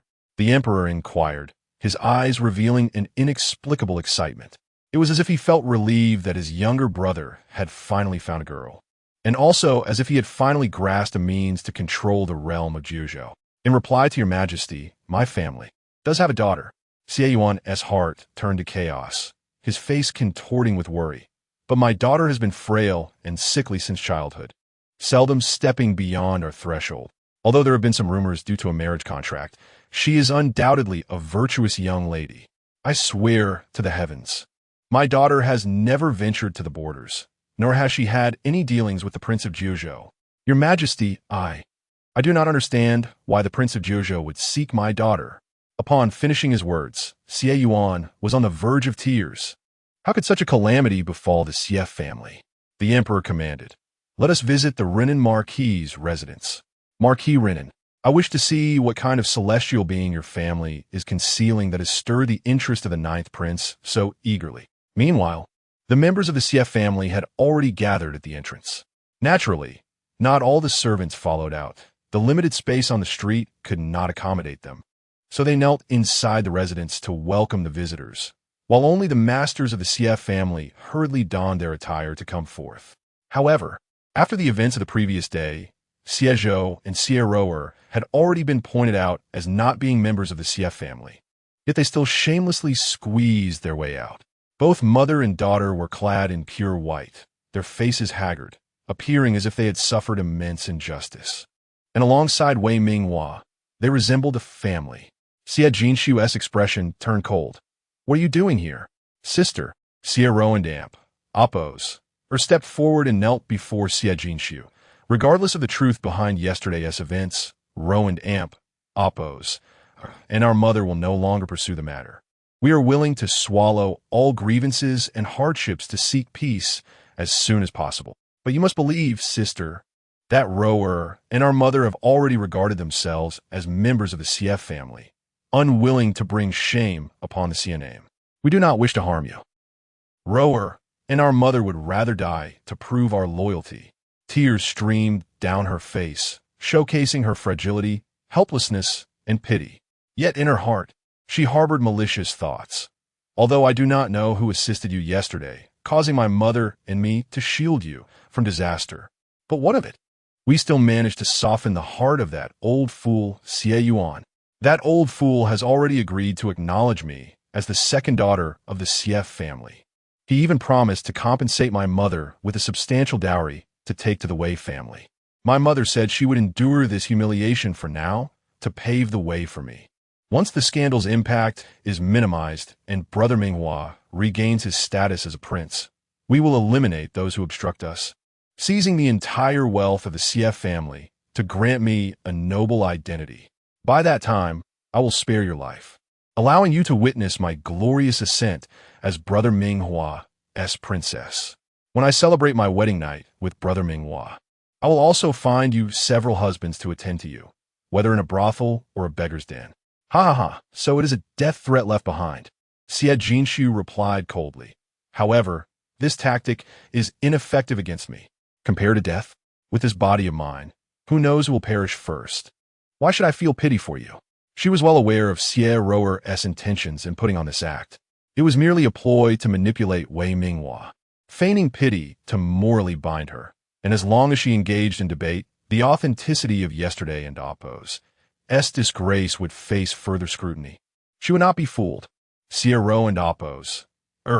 Feel free to fabricate excuses for yourself and your mother, agitating me further. Let us see if that leads you both to a dead end. Saying this, she pressed her hand to her chest, furrowing her brows. Furthermore, do not call me sister. Cough, cough, my mother only bore me as a daughter. I have no sister like you. Cough, cough, cough, Jiang Hanjun's face darkened. Zhou Jinsui, control your daughter. If you both remain unruly, leave the CF family at once. Chapter 50. The Delusions of Zhou Jinsui. Last night, Xie Zhoushi jumped into the lotus pond and was fished out, repeatedly calling for her husband, Yuan Ge. Only then did she realize the sordid intentions of that woman. Yet her husband remained oblivious. Feeling pity for this mother-daughter duo who kept mentioning a distant cousin, and instead of sending Zhou Jinsui directly to the Wei residence, he intended to prepare a dowry for her and take in Xie Ro and Amp, Oppo's, as a second daughter. Naturally, she would not agree. Infuriated, she sent him to the study to sleep. Yet this mother-daughter pair believed they had regained their leverage and dared to bully her daughter. This thought only deepened Jiang Hanjun's discomfort, and her tone grew colder. Although it is hard to find someone who can bring good fortune to my daughter. The world is vast, and it is not impossible to find another. Your ambitions have become excessive. We can simply seek another. Madam, Zhou Jinsui's complexion turned pale. Hastily grasping Xie's hand, Rower is young and naive. If her words are inappropriate, I implore you, madam, not to take them to heart. She had prepared to seduce Xie Yu on the previous night and never imagined she would be knocked unconscious, drugged, and sent to Wei Minghua. After experiencing such a relationship, she naturally felt anger and embarrassment. Yet she did not feel particularly sorrowful. While courting Xie Yuan promised wealth, Wei Minghua was a young royal. Upon accidentally learning of Wei Minghua's true identity, she resolved to have her daughter ascend this grand tree, regretting why she hadn't given birth 20 years earlier. Now, it might not be such a bad thing. As for the awkwardness of serving alongside her daughter, Zhou Jinsui was not so narrow-minded. All she desired was wealth and nobility, which could be brought by her daughter and son-in-law or earned by herself. However, without the support of the Renan Marquis, the efforts of both Rower and herself would be in vain. Indeed, because of Xie Jinshu's merchant background, Wei Minghua looked down upon her. But why would he favor Ro and Amp, Oppo's? It was merely because Xie Ro and Amp, Oppo's, appeared more beautiful, more talented, and could bring him greater prestige. Yet the most fundamental reason was that he believed Ro and Oppo's could replace Xie Jinshu and seize control of the entire Xie family and Oppo's, as well for his own use. If Rower were truly expelled from the CF family, stripped of her status as a wealthy heiress, devoid of the CF family's financial support, would he still treat her so favorably? The same applied to Zhou Jinsui. Upon realizing this, Zhou Jinsui felt a surge of panic and could only steel her resolve, confessing, "It is all my fault.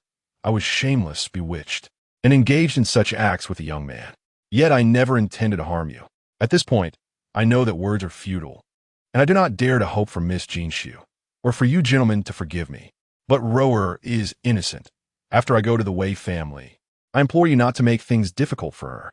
For all these years, I have provided Xie Rower with the best food, clothing, and luxuries, even giving her things my sister never had. Have I ever made things difficult for her?" Xie Fusuo and Appo's face darkened as he said, "Madame Zhou, what do you mean by saying not to make things difficult? Who are you saying this to? Indeed, if you truly believe that my CF family has treated you poorly, then return everything you have received from the CF family and leave quietly." Xie Qiutong added indignantly, "You have committed disgraceful acts and are here weeping and pretending to be pitiful. I was unaware that you possess such audacity. It is not like that. Mother could never. With Brother Minghua, Xie Ro and Amp, Appo's, could not comprehend Zhou Jinsui and Amp, Appo's actions, shouting in anger, "Mother, why do you confess to something you Haven and Appo's? Tidun, we cannot allow them to wrong and humiliate us like this. Has Mother gone mad? Why confess? How can she have a mother who cavorts with men, whose reputation is tarnished? How can I maintain my purity to become a royal consort? No, let's report this. We will report it to the authorities and uncover the truth." "Enough." Xie Jusi and Appo's voice was stern. "Xie Ro and Appo's, Zhou family. My CF family has already been exceedingly merciful to you both. Welcoming the king of Jiuzhou is a significant matter. Yet you two remain entangled in the disgraceful acts you have committed, seeking to bring calamity upon my CF family for disrespecting the king of Jiuzhou. Is that your intent?" As soon as he finished speaking, someone shouted, "They are coming. I can already see the banners of the king of Jiuzhou. He is arriving." Chapter 51. Xie Ro and Appo's seeks justice from the king of Jiuzhou. Xie Ro and Appo's could only suppress her myriad of grievances and kneel obediently. Yet, she couldn't help but cast furtive glances at Xie Jinxiu, her eyes brimming with resentment. She believed that all of this was orchestrated by Xie Jinxiu. How could that wretched girl have become so cunning? In recent days, she had failed to find an opportunity to administer the slow-acting poison to that vile girl. Surely, her health should have improved. How could she possibly appear so weak? It was evident that she was feigning weakness. Just wait. She would not allow that wretched girl to continue living in comfort. Were they afraid of offending the king of Jiuzhou? Then she would take it upon herself to. In the northern frontier, peace was declared, and the king of Jiuzhou returned to court. The emperor and Appo's close guard, General Ling Feng of the Jiuzhou army, clad in armor, proclaimed loudly while mounted on horseback. The throngs kneeling on either side of the street bowed respectfully towards the royal carriage. "Congratulations on the Jiuzhou army's triumph in the northern frontier. We welcome the king of Jiuzhou back to court." Xie Jinxiu hastily glanced at the royal carriage and lowered her head to join in the chorus. Upon the emperor and Appo's arrival, she found herself disinterested in Xie Rower and others. Her thoughts solely focused on the fact that everything was indeed different from her previous life. In her past existence, she had also knelt here to welcome him back, unaware of the intimate entanglements that would follow. He enveloped himself in a dark robe, and an overwhelming aura descended like a storm cloud upon the hearts of the crowd. It was akin to a fierce, biting wind that swept past before anyone could grasp its presence. In this life, he seemed to take pleasure in leisurely parading through the streets. Today, he was to first pay his respects to the emperor, perhaps staying overnight in the palace. If he were to return to the Jiuzhou Wangfu tomorrow, he might not come to the Run and Appo's and Marquis and Appo's residence to propose until the day after. If there were further delays, like the emperor hosting a celebration banquet, or arranging for the troops he had brought back, she wondered when she might see him again. In that case, she would need to persuade her elder brother to advise their family not to entertain matchmakers for other suitors, lest it provoke his displeasure. Lost in such anxious thoughts, she suddenly sensed the atmosphere around her grow profoundly still. Surprised, she lifted her gaze and was taken aback to find that the ostentatious carriage had arrived before her and had come to a halt. The intricately carved lanterns adorned with black jade tassels swayed in the wind. The carriage curtain was respectfully lifted. A slender hand, exquisite like white jade with distinct knuckles, parted the soft silk veil. A man, donning a mask forged from fine iron, bent to emerge from within. Stepping onto the street, using the prearranged footstool, he did not advance further. His piercing gaze merely surveyed the surroundings. The cold aura born from the battlefield instilling fear in all present. Heavens! Why had the living embodiment of death suddenly dismounted? What was he going to do? Was this indeed the residence of the Run and Oppos? A marquis? The Emperor of Jiuzhou finally fixed his gaze upon Xie Jinxiu and casually inquired in a husky voice, as if it were a mere afterthought. Indeed, Your Highness. Ling Feng responded. However, at this hour, the Emperor is still in court. The Marquis should be attending the morning assembly. That is of no consequence. The Emperor of Jiuzhou replied with a slight curl of his lips. I'm not seeking him. However, I do have an interest in his delicate daughter. He was just about to point Xie Jinxiu out from the crowd when Xie Ro and Oppos suddenly rose, hastily approaching, and with a loud thud, she knelt before him. Your humble servant, Xie Roer, bears a grave grievance and implores the king of Jiuzhou for justice. Chapter 52. According to the law, 20 strikes. Xi Huia, Gianghen Yun Wonstoni. Yet, Xie Roer, seemingly disregarding everything, continued to implore Di Jiuzhou, saying, My mother was wrongfully harmed yesterday. Her reputation and honor deeply tarnished. My heart aches with anguish. I wish I could bear the humiliation in her stead. Now, both my mother and I are subjected to ridicule and scorn. My heart is filled with sorrow and indignation, and I beseech your highness to assist me in uncovering the truth and administering justice. Di Jiuzhou cast a fleeting glance at her, his tone indifferent. Whose subject are you? I am a subject of the Run and Oppos, a marquis. Xie Ro and Oppos, instinctively replied, but was interrupted by Ling Feng. Your highness, the Run and Oppos, a marquis has but one daughter, Xie Jinxi. This girl impersonates a nobleman and Oppos, as child. According to the law, she deserves 20 strikes. The royal sword in your highness and Oppos' hand signifies protection of the realm, and her act of accusing in the streets is tantamount to a petition against the crown. Commoners who petition against the crown must first endure punishment before their grievances are heard. Since she has impersonated a noblewoman, it is apparent she wishes to evade such punishment, and her insincerity casts doubt upon her claims. Xie Roer's heart sank, a dreadful premonition rising within her. This was not what she had envisioned. She desired the living Yama to unleash his wrath upon Xie Jinxi and her family. Yet, this living Yama seemed to be directing his ire toward her instead. In a panic, she stammered, I know, I am but a commoner. I shall not accuse anymore. Boldness, Ling Feng retorted coldly. Before the king of Jiuzhou, how can you speak as you please? Such insolence warrants a charge of great disrespect.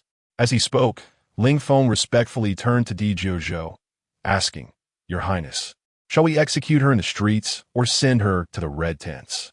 The former is a death sentence, while the latter reduces her to a plaything in the military, a lifelong humiliation. Xie Roer turned pale with fear, collapsing to the ground. Your Highness, please spare my life. I dare not. I shall never dare again.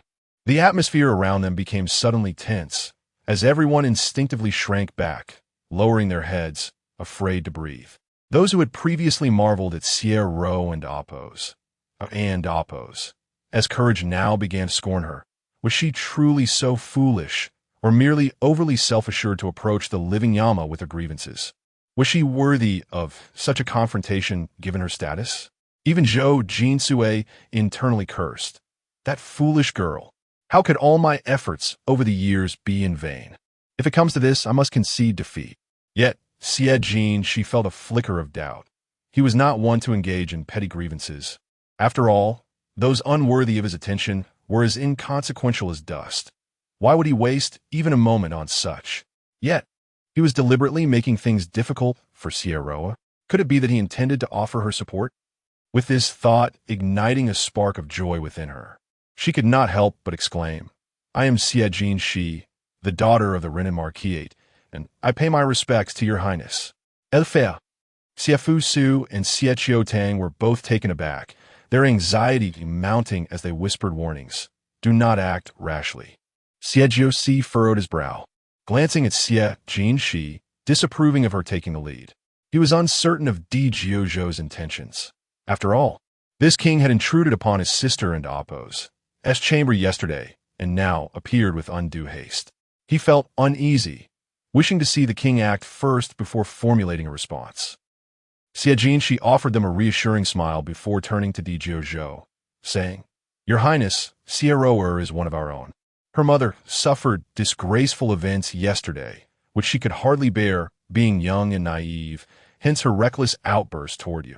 If her assumptions hold any truth, perhaps today she could leverage his authority to let Sierra and Appo's and the others taste a proper dose of retribution. It would be unrealistic to eliminate Sierra and Appo's, or outright. Should it come to that, Wei Minghua would not simply stand by, for she was his beloved, until the CF family had sufficient means of self-defense. They could not allow Wei Minghua to invoke his status as the imperial grandson to create trouble for them. Thus, it would be wiser to plead on behalf of Sierra while simultaneously trampling upon them, rendering them mute in their suffering.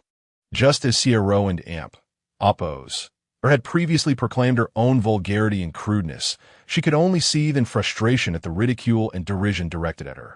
With this in mind, she feigned urgency and remorse. It is my failure to restrain my attendant. I offer my sincerest apologies. I implore your forgiveness. If you would be so gracious. The crowd gasped. What is Siejin Shi doing? Is she more foolish than Sierra? What weight does she carry to warrant the living Yama and Appo's as forgiveness? It is over for her. Yet, they heard Di Jiozhou say, she is but a mad woman. Then, very well, I shall not stoop to quarrel with a mad woman. Truly, he forgives her? Siejin Shi rise. Di Jiozhou commanded once more. Step forward. Yes, your highness is magnanimous. I am deeply grateful. Siejin, she performed the proper courtesies before rising in compliance. However, having knelt for a prolonged period and rising hastily, her knees buckled, and she uncontrollably fell toward the ground. She and Appo's, be careful. Siefu Su hastily stood to assist her. Yet another man was quicker. He strode over, extending his long arm to encircle Siejin Shi's delicate waist, and with a gentle but firm grip, he secured her fragile form in his embrace. Chapter 53. The celestial beauty descends upon the mortal realm. The familiar, cool fragrance enveloped Siejin Shi, bestowing upon her an extraordinary sense of peace. Instinctively, she grasped his outer robe and nestled into a more comfortable position within his embrace, uttering her gratitude. Thank you, Ninth Imperial Uncle. Unbeknownst to her, in the midst of this tender moment, her veil inadvertently slipped away, carried by a gentle breeze to the ground, revealing her true visage. In an instant, those who had succumbed to curiosity and gazed in her direction collectively inhaled sharply. Before them lay a countenance that, though slightly pale, was nothing short of breathtaking. Her brows, reminiscent of a crescent moon against a starlit sky, were captivating. Her lips, akin to the vibrant plum blossoms in winter, were alluringly red. Her nose, elegantly defined, and her long eyelashes, resembling delicate fans, adorned her eyelids. Her skin, smooth as fine jade, and her eyes, cool and clear as mountain springs. Her resplendent crimson gown accentuated her slender yet curvaceous figure, making her stand out with an unparalleled radiance. Simply standing there, she exuded an extraordinary allure seldom seen in this world. What astonished onlookers even more was the striking compatibility she shared with the dark-clad Prince of Jiuzhou. This was the supposedly plain and unremarkable Siejin Shi. Her beauty surpassed that of blooming flowers, her visage rivaling the blush of spring and Appo's first rose. To label her as unattractive was an affront. Who then could be deemed a beauty in this world?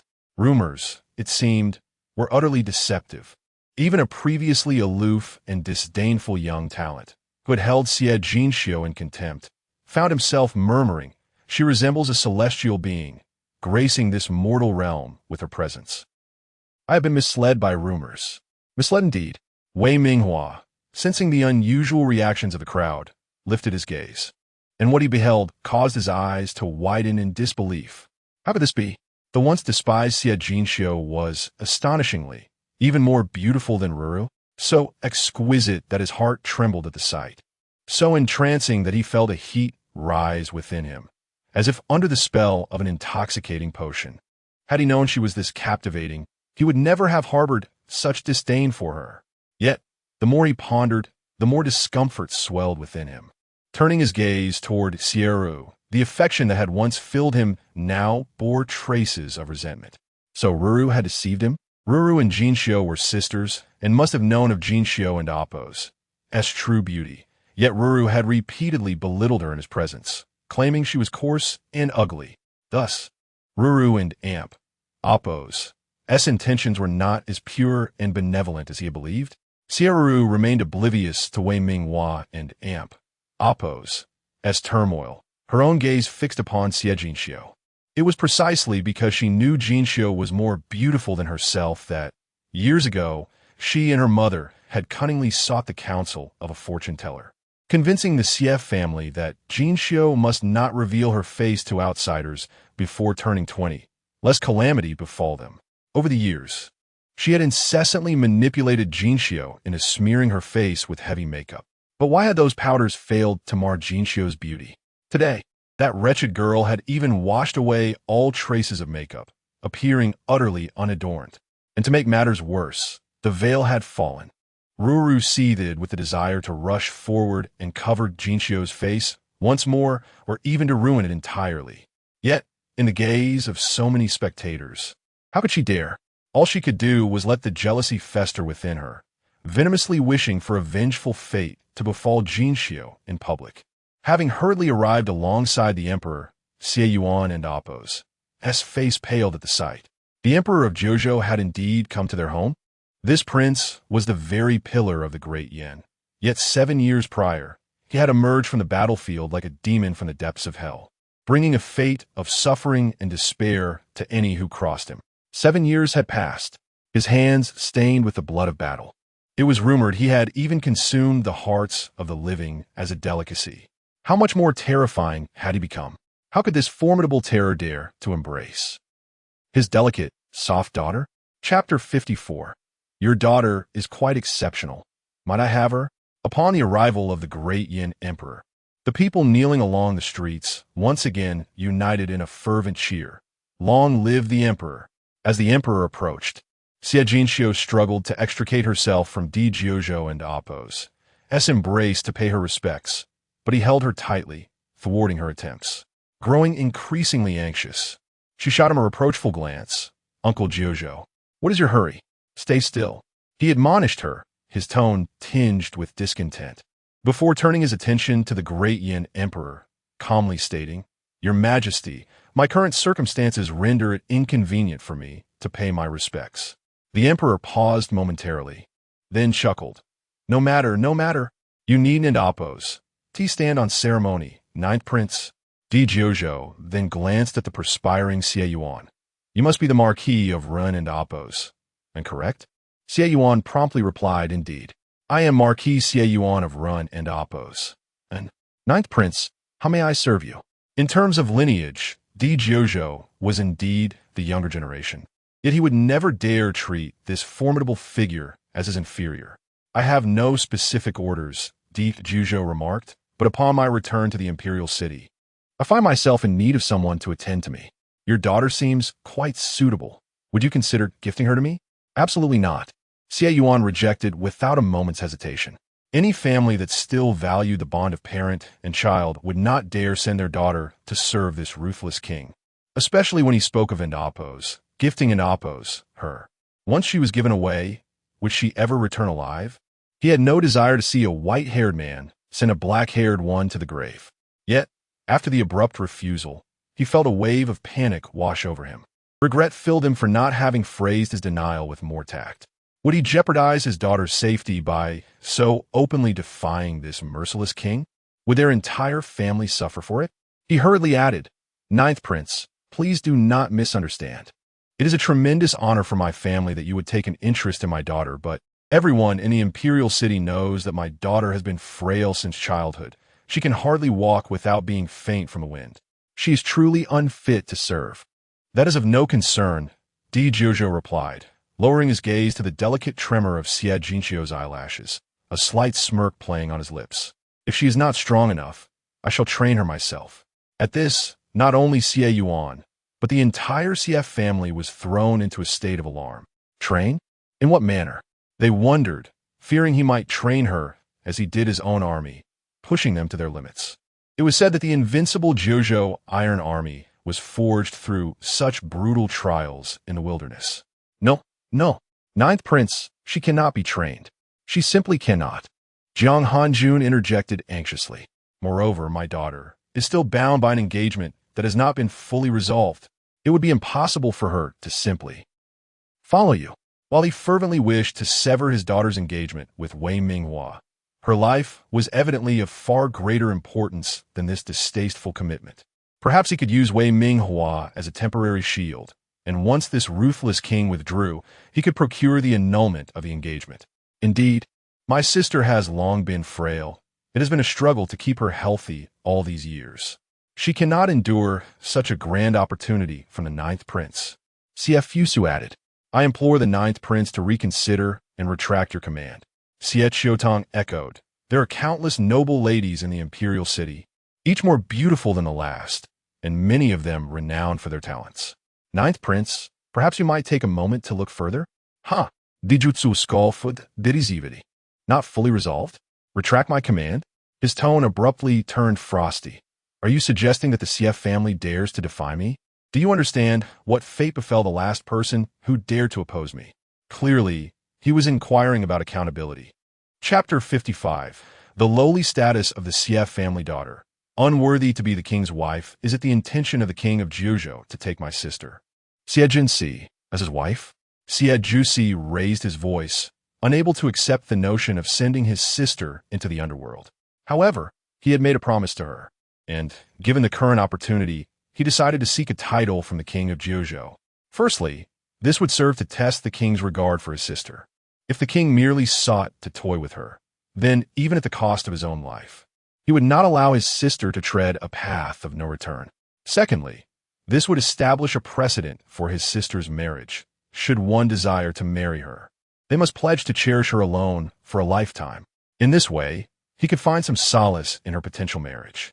With this in mind, Xie Jusi raised his voice further. "Our family has long adhered to the ancestral teachings. A man shall not take a second wife, and a woman shall not be a concubine. Should anyone contravene this, they shall face expulsion from the clan or, in severe cases, death by the rod."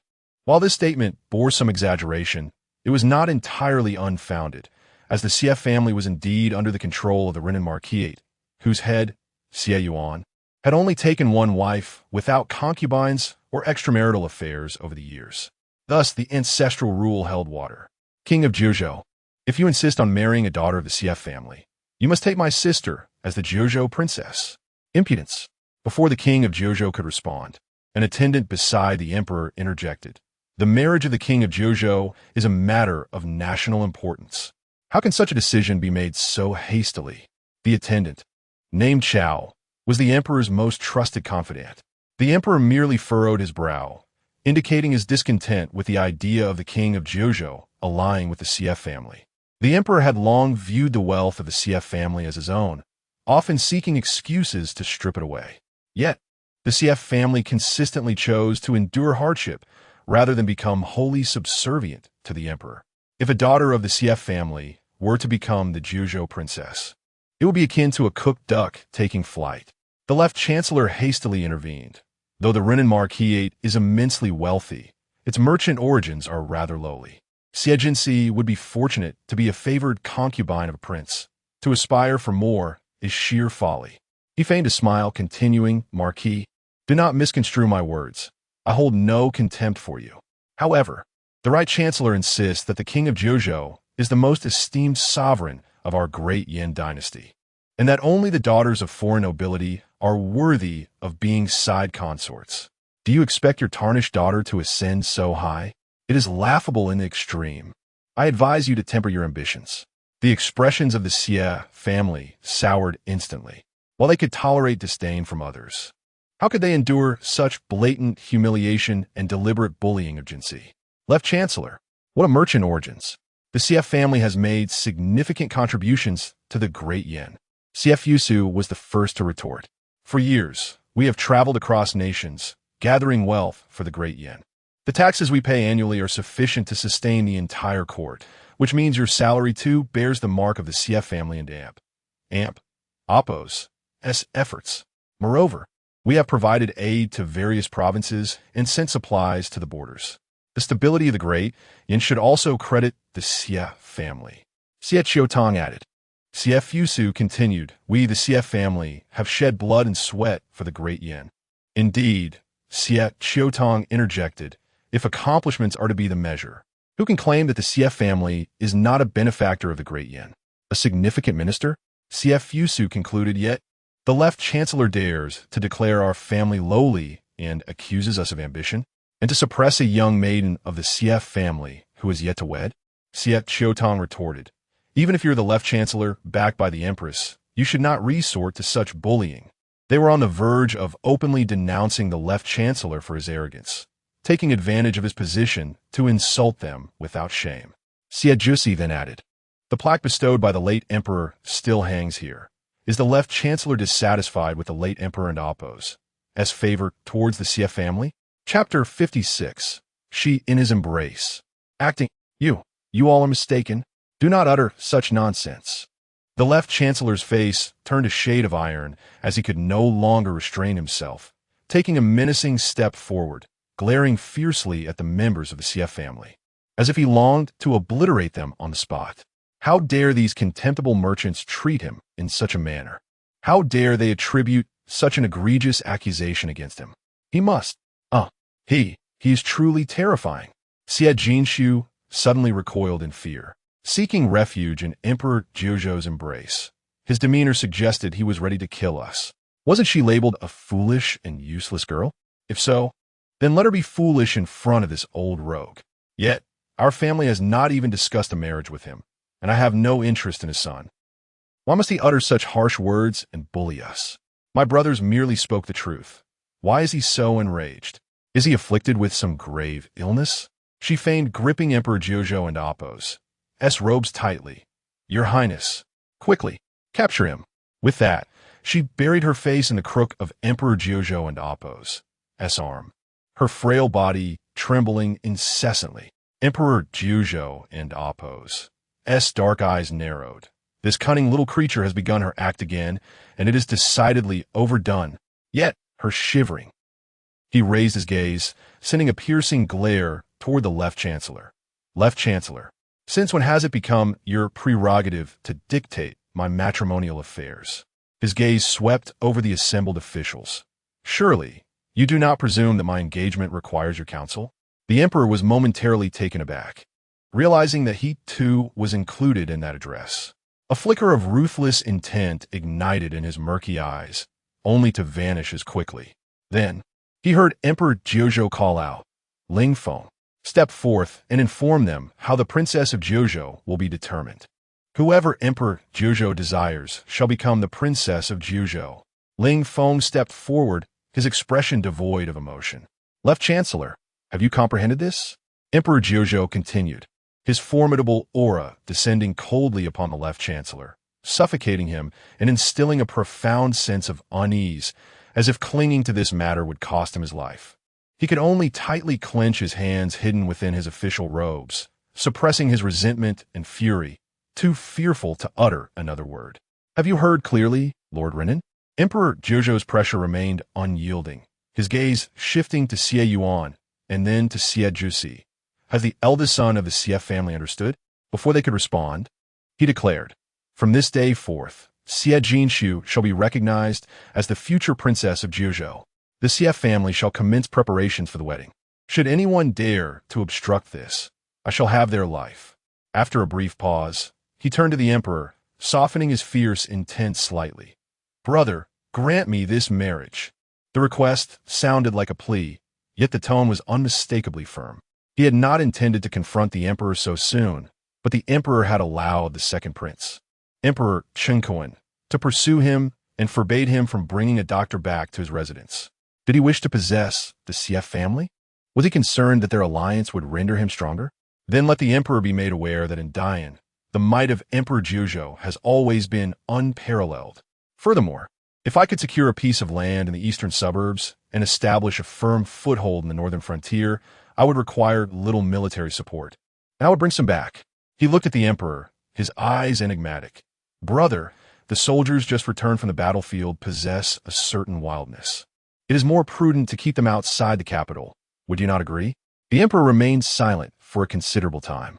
This was not merely about securing land for troops. It was about transforming the entire eastern suburbs into a military encampment. And then, it would become a sword of death hanging over his head. Ha ha ha! The emperor's heart was filled with resentment. Yet he suddenly burst into laughter. "You are truly my younger brother, the protector of Dian." "Excellent. The eastern suburbs, you say? I shall have someone draft an edict to establish the entire area as a restricted zone, with the strictest controls on entry and exit. From now on, with the deterrence of my younger brother in the capital, my palace shall remain open at night without fear. I am elated, truly elated." Yet, he abruptly shifted his tone, resembling an elder brother who, despite his helplessness, must counsel his younger sibling earnestly. "You have never had a woman by your side, and you know not that marrying is different from waging war. A woman cannot simply be acquired through force and intimidation. It is essential to—" He cast a cold glance at the CF family to ensure that the young lady and her family willingly consent. "My brother, a forcibly obtained fruit is never sweet." Chapter 57. The grapes forced to ripen are not sweet. Those with even a modicum of sense found themselves prostrate on the ground, too frightened to lift their heads, striving to diminish their presence and avoid being caught in the crossfire of these celestial combatants. It was clear to all that the emperor, still unwilling to relent against the CF family despite the overwhelming military might of the Jojo king, intended for the CF family to reject the king's advances. The Jojo king had taken a fancy to the CF family's legitimate daughter, a seemingly fortuitous development that, in truth, placed the CF family in a perilous predicament. Regardless of the choice the CF family made today, they were bound to offend one party or the other. The official wife expressed her gratitude to the Jojo king for his affection toward Sierra, saying, "Indeed, I possess but one legitimate daughter whom I have cherished in seclusion, granting her every desire. Her marriage must be a matter of her own joy. However, given the recent scandal that has befallen our household, Sierra has suffered greatly and cannot find solace, let alone joy. I beseech the Jojo king to exercise mercy." She was reluctant to comply with the emperor's wishes, knowing that a public refusal would surely incite the Jojo king's ire, necessitating the CF family to tread even more cautiously in the future. Yet, consenting to the marriage could very well lead to her daughter's demise. Weighing her options, she ultimately chose to protect her daughter.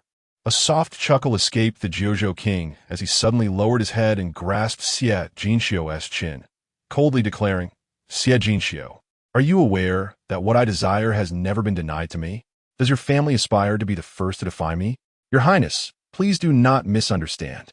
Xie Jinxiu, aware that the Jojo king was not one to indiscriminately slay the innocent, felt her heart leap to her throat at his intimidating demeanor. She hastily explained, "They only act out of concern and love for their daughter, not in opposition to you. I implore you, release me, so I may speak with them. Is that so?" The Jojo king scoffed, yet his hand around her waist remained unyielding, neither assenting nor dissenting. This allowed Xie Jinxiu to persuade her family, but only while ensconced in his embrace. "Father, mother, brother," she said, her face flushed, "you need not worry, the Jojo king is a good person. I am willing." "Sierra, no," Xie Yuan interrupted, alarmed that his daughter would consider acquiescing to the living demon. Was she so frightened that she would even utter such words? The Jojo king, utterly devoid of patience, retorted, "Your family truly has no fear of death, do you? Do you think my reputation as the living demon is mere intimidation? Lin Feng, take action. Do not." In a moment of desperation, Xie Jinxiu wrapped her arms around the Jojo king's neck and pressed a kiss to his cheek. "I will marry you." Lin Feng was left in stunned silence. The princess was so bold as to publicly kiss the king. Was this not an affront to his majesty? The Jojo king's formidable aura began to dissipate, and even his tone shifted to one of awkwardness. "I heard you. Release me. Do not act foolishly." Only then did Xie Jinxiu realize the audacity of her actions, hastily pushing him away. As she lifted her head, she was taken aback to see the Jojo king's ears tinged with red, and a wave of unprecedented excitement and sweetness surged within her. Could it be that he, too, was capable of shyness? Did this signify a shift away from his cold and terrifying demeanor? Might she seize this opportunity to voice her requests and deepen their connection? Casting a sidelong glance at the ashen-faced Wei Minghua hidden within the crowd, her hands clenched tightly, she boldly stated, "But I have one request, and I hope the king can assist me with it. May I?" Chapter 58. Do you enjoy kneeling? Then kneel to your heart and oppose as content. The crowd gasped in astonishment. Could it be that Xie Jinxi was so foolish as to possess such audacity? How dare she agree to the demands of the king of Zhuzhou? How could she even propose conditions before him in public? Such arrogance was utterly beyond comprehension. But then, Emperor Zhuzhou uttered a succinct command. "Speak." The young lady began. "My previous unfortunate engagement could potentially tarnish both my and the prince's reputations." Xie Jinxi hastily continued thus. "I seek the prince and Oppo's assistance in severing ties more decisively. While it would not be an easy task to swiftly erase the repercussions of her broken engagement with Wei Minghua, leveraging his authority would undoubtedly simplify matters significantly." Emperor Zhuzhou urged, "Continue." Xie Jinxi elaborated, "There are two reasons for my dissolution of the engagement with Wei Minghua. First, he has never harbored genuine affection for me. His deception was merely a means to covet the wealth of the Xie family. Previously, any gifts or loans of gold, silver, or property I bestowed upon him were contingent upon him being my betrothed. However, now that we are no longer engaged, I demand the return of the token of our engagement, as well as the gold and treasures he has borrowed from me." As she addressed the matter publicly, Xie Jinxi provided meticulous details to preempt any potential loopholes that Wei Minghua and his entourage might exploit later. "My elder brother has meticulously recorded the accounts. We merely require the prince to assign someone to oversee the process." After a brief pause, Xie Jinxi feigned a look of concern to clarify any misunderstandings. "This matter is not as grave as it seems. After all, the engagement has been annulled, and we have returned the token. It stands to reason that the male party should also return the items belonging to the female. Yet, perhaps it is due to the benevolence of my run and oppose, a marquis, or perhaps my past simplicity has made me an easy target. Or maybe there are other reasons unbeknownst to us all. In any case, not only does Wei Minghua refuse to return my possessions, but he also dares to pursue me further." She pointed delicately towards Wei Minghua in the crowd. "That individual clad in white is Wei Minghua. Were it not for the prince's return, he would still be causing a scene. Ahem, ahem. Hence, I implore the prince for assistance." With that, she gazed at Emperor Zhuzhou with a mixture of distress and hopeful anticipation. "Your Highness, is it possible?" Emperor Zhuzhou cast a casual glance at Wei Minghua. "It is. Lingfeng, you shall personally oversee this matter. The Wei family must return the items to the Xie family today, otherwise." "Yes," Lingfeng replied dutifully, "I understand. Should the Wei family dare to delay, they shall cease to exist in this world." Wei Minghua's complexion turned ashen as realization dawned upon him. If Xie Jinxi were indeed to become engaged to the king of Zhuzhou, it would inflict irreversible damage upon his own standing. Why, oh why, would Zhuzhou's king take an interest in that insufferable girl? Was it solely because she was the legitimate daughter of the Xie family? Or perhaps, he couldn't help but cast another glance at Xie Jinxi. feeling a surge of bitterness and resentment. Was it simply because the living Yama had been away from women for so long? Only to discover that Xie was exceptionally beautiful, he struggled to rise and defend himself, wishing to proclaim his innocence. Yet, Ling Feng swiftly approached and sealed his acupoint, rendering him powerless. All he could do was listen in seething resentment as Xie continued her accusations. The second reason pertains to Wei Minghua's disgraceful behavior yesterday at my coming-of-age banquet, where he engaged in an illicit affair with a distant relative residing in my household. Even more infuriating was the fact that their rendezvous took place within the ancestral hall of the Xie family.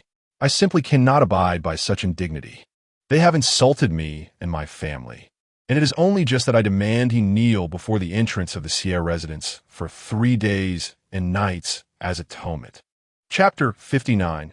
The engagement promised to the sovereign, united in life and death. Wei Minghua does not relish kneeling before the gates of the Xie residence. Then let him kneel to his heart's content. What? The reason for the Renan Marquisite's annulment of the engagement is due to this scandalous affair. Such a monumental disgrace. Who could possibly endure it?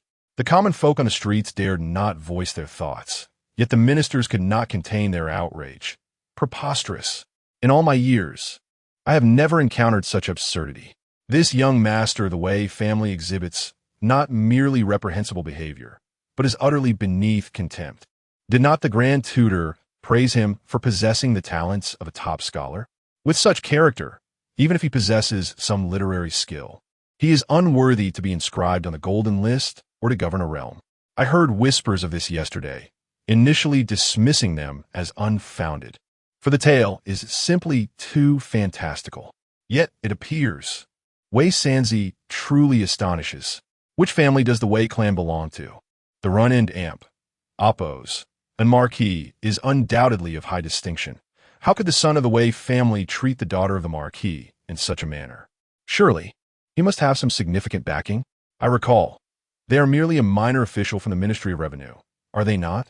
Lord Zhou, is this from your ministry? Zhou Zhiren, the Minister of Revenue, wore a grim expression. I am unaware. It must be so. Should this matter escalate, he shall bear the blame for his subordinate's laxity. Yet he still desires to save face. Indeed, it pertains to the Ministry of Revenue. Zhou Zhiren's political adversaries seized the opportunity to assail him. Lord Zhou, amidst your busy schedule, you must oversee your subordinates. How could such a heartless act occur? Is this the ethos of your ministry? Zhou Zhiren could only kneel with a scowling face. Your Majesty, the King of Jiuzhou, I am guilty. Emperor Jiuzhou cast a chilling glance at him and remarked, Good. Let him kneel. Xie Jinshu intended to say but a few words, yet upon observing Emperor Jiuzhou and Amp, Oppos, as current amiability, she could not resist adding, Moreover, Wei Minghua shall be compelled to compose 100 confessions detailing these reasons, acknowledging that the annulment of the engagement is entirely his fault. These confessions shall be posted throughout the capital to eradicate any negative repercussions for both myself and the Xie family. Emperor Jiuzhou lowered his head, offering her a warning glance. Very well. 3 times is the limit. Has this little one truly learned to push her luck? Xie Jinshu, sensing the favorable turn of events, bowed deeply, respectfully expressing, I thank the King of Jiuzhou for advocating justice for me and the Xie family. She continued, I discovered yesterday that I had been betrayed by Wei Minghua and the Xie family, deceived and manipulated. It struck my heart like a heavy blow, causing me immense pain and profound indignation. I had resolved never to marry again. Yet, I'm deeply grateful for the high regard in which you hold me.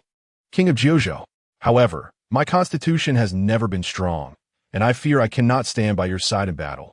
I am not endowed with the talents and renown of other noble daughters, unable to offer you eloquent verses in tribute to your benevolence.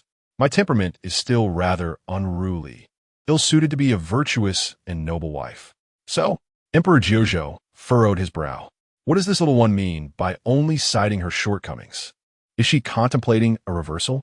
Is she merely maneuvering to utilize him to dispose of the scoundrel Wei Minghua? A chill of malice surged in his dark eyes. Should she dare to do so, he would. Yet, I possess one most remarkable virtue. Xie Jinshu suddenly changed her tone, lifting her gaze to meet his. Once I have chosen a person, as long as they do not forsake me, I shall devote myself to them for a lifetime. King of Jojo. Her expression was earnest. I have chosen poorly before, but this time I shall not err. Is that not so? Please bear witness for me. Before he could respond, she raised her voice, her words resonating with an oath. Today, I, Xie Jinshu, willingly pledge my marriage to the king of Jojo, Emperor Jojo. Her gaze was tender, filled with sincerity. I wish to bear his name, and on an auspicious day, be wed as his wife, united in life and death until we grow old together. Henceforth, should he not forsake me, I shall never abandon him. I shall have no regrets. Chapter 60. The support he provided. In truth, uttering such words at this moment was rather inappropriate. No one would genuinely believe her. Some might assume she coveted the esteemed position of the princess of Jojo, while others could speculate that she, in her fear of rebelling against Emperor Jojo, cleverly adorned her words with eloquence. There would be those who mockingly claimed she was merely afraid of death, resorting to flattery to survive. Furthermore, some might think she intended to temporarily placate Emperor Jojo, only to seek alternative means of escaping his oppressive grasp once he withdrew, but what did it matter? As long as Emperor Jojo was willing to accept her, that sufficed.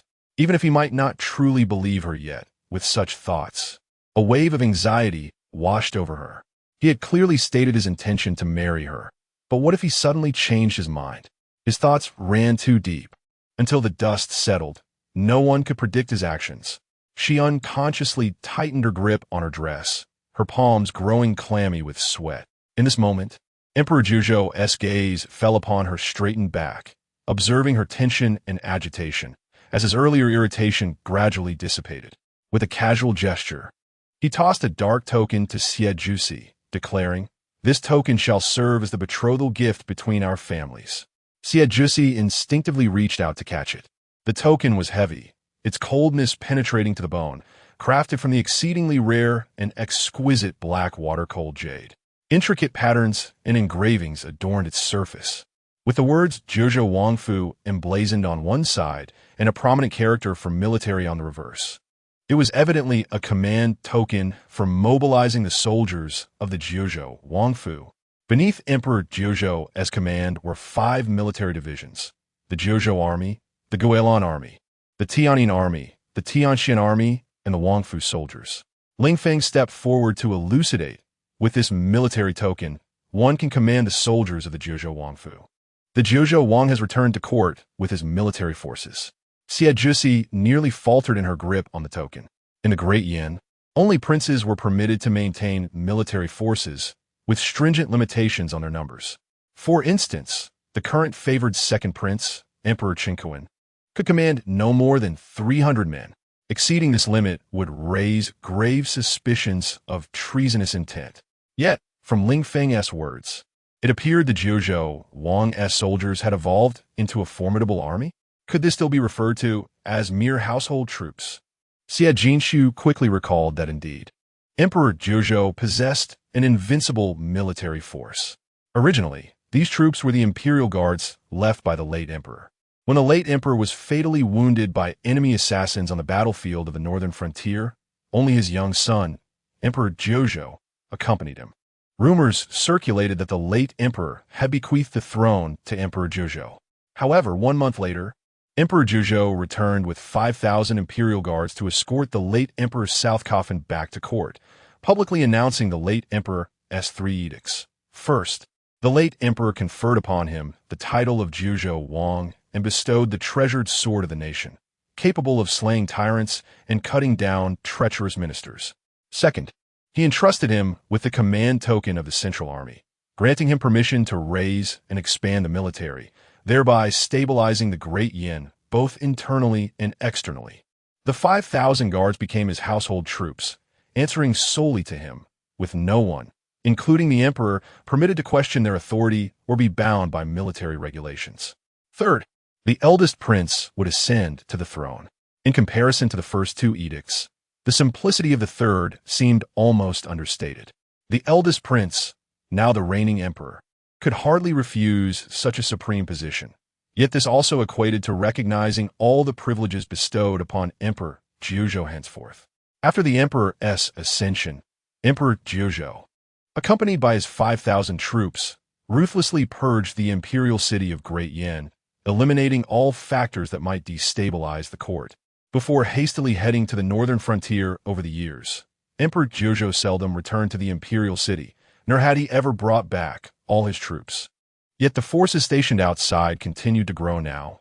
The number of his troops remained a mystery, and none dared to inquire. However, by bestowing this military token upon the Xie family, it was tantamount to granting them their own military forces, providing both a means of defense and offense. Who would dare to look down upon the Xie family for their merchant origins any longer? This would not only secure stability for the Xie family and elevate their status, but would also greatly benefit their future commercial endeavors. Such a betrothal gift was unprecedented in its value. But would the emperor allow the Xie family to possess it? Chapter 61. Do you desire? Do you deserve it? As Xie Jinshu contemplated this, she discreetly cast a glance at the emperor, only to observe that, although his expression remained unchanged, it was evidently stiff. The left chancellor and others were fixated on the token in her elder brother's hand, their expressions betraying a palpable desire to snatch it away. He dared not confront the living Yama directly and resolved to gather forces upon returning, intending to accuse Emperor Juzhou of hoarding military strength and plotting treason. Yet, who could have anticipated that the troops Emperor Juzhou brought back were none other than the Imperial Guards, troops that had been sanctioned by both the late emperor and the current emperor? How could one even lodge such accusations? Uncle, the authority to mobilize troops is not to be trifled with. Emperor Concubine ultimately could not restrain himself from speaking. His mother had indeed suggested that he take Xie Jinshu as his consort, but he found her both foolish and lowly, unworthy of his regard. He believed that once he ascended to the position of crown prince, the Xie family would fall into his grasp without the need for a mere girl. However, he had not expected that this girl would compel the living Yama to invest such resources in marrying her. Reflecting on the sordid scenes he had witnessed at the Xie residence, the living Yama was likely unaware that Xie Jinshu was of a morally dubious nature. Was he? He would relish seeing the living Yama wed such a lowly wench, only to discover her sullied past. But the order to mobilize the Imperial Guards was a coveted prize. How could it be entrusted to the ignoble Xie family? It should rightfully belong to him. Uncle, I believe this command. Emperor Juzhou narrowed his dark eyes. What? Do you covet this prince's Imperial Guards? Emperor Concubine felt a surge of joy. If uncle were to grant it to me, I would certainly. Emperor Juzhou scoffed. You think you are worthy? Emperor Concubine and oppose. As subsequent words lodged in his throat, his countenance turning a shade of green. How dare Emperor Juzhou publicly express disdain for him? He was a legitimate son of the Central Palace.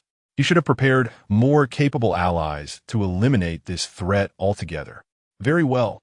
The order for the Imperial Guards shall be accepted by my Xie family. Xie Jusi grasped the token tightly, placing it within his bosom before the assembly. He had resolved that the Xie family must align itself with the Juzhou Wangfu today. There could be no more hesitation or wavering. One could only hope that this path, fraught with peril and treachery, would not lead to absolute ruin. Thus, please accept this pouch, Prince Juzhou. Seizing the opportunity, Xie Jinshu continued to convey her sincerity. Unfastening the pouch from her waist and presenting it with both hands. Within lies a personal seal of mine. Should Prince Juzhou possess this seal, it will surely prove useful.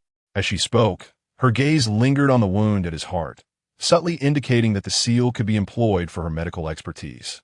In her previous life, she had been deceived by Wei Minghua to the extent that she endeavored to become the gentle and virtuous person he favored, suppressing her remarkable surgical skills until her death. Yet in this life, having severed the arrow for Emperor Juzhou, she resolved to employ her medical prowess to assist him. The military is rife with battle-worn soldiers, yet many still possess the potential for healing. She could take the initiative to treat them, but by giving him the seal, allowing him to seek her out from time to time, might he not regard her as more significant? Jiang Hanjun, however, assumed that the seal Xie Jinshu offered was for commanding her personal treasury. Xie's personal treasury has been accumulated by the Xie family over the years, filled with countless treasures. But since the union is now unavoidable, if it is given, then so be it. We shall strive to replenish Xie's dowry anew. This marriage, the Xie family has consented to. Jiang Hanjun made a resolute decision. Gazing at Xie Fusu, fourth brother, present the engagement token to Prince Jiuzhou. Madam, Xie Yuan was taken aback. Are we no longer considering this? He hesitated, fearing that this decision might plunge the Xie family into an irrevocable abyss. Moreover, should fourth brother present it, it would mean. Chapter 62.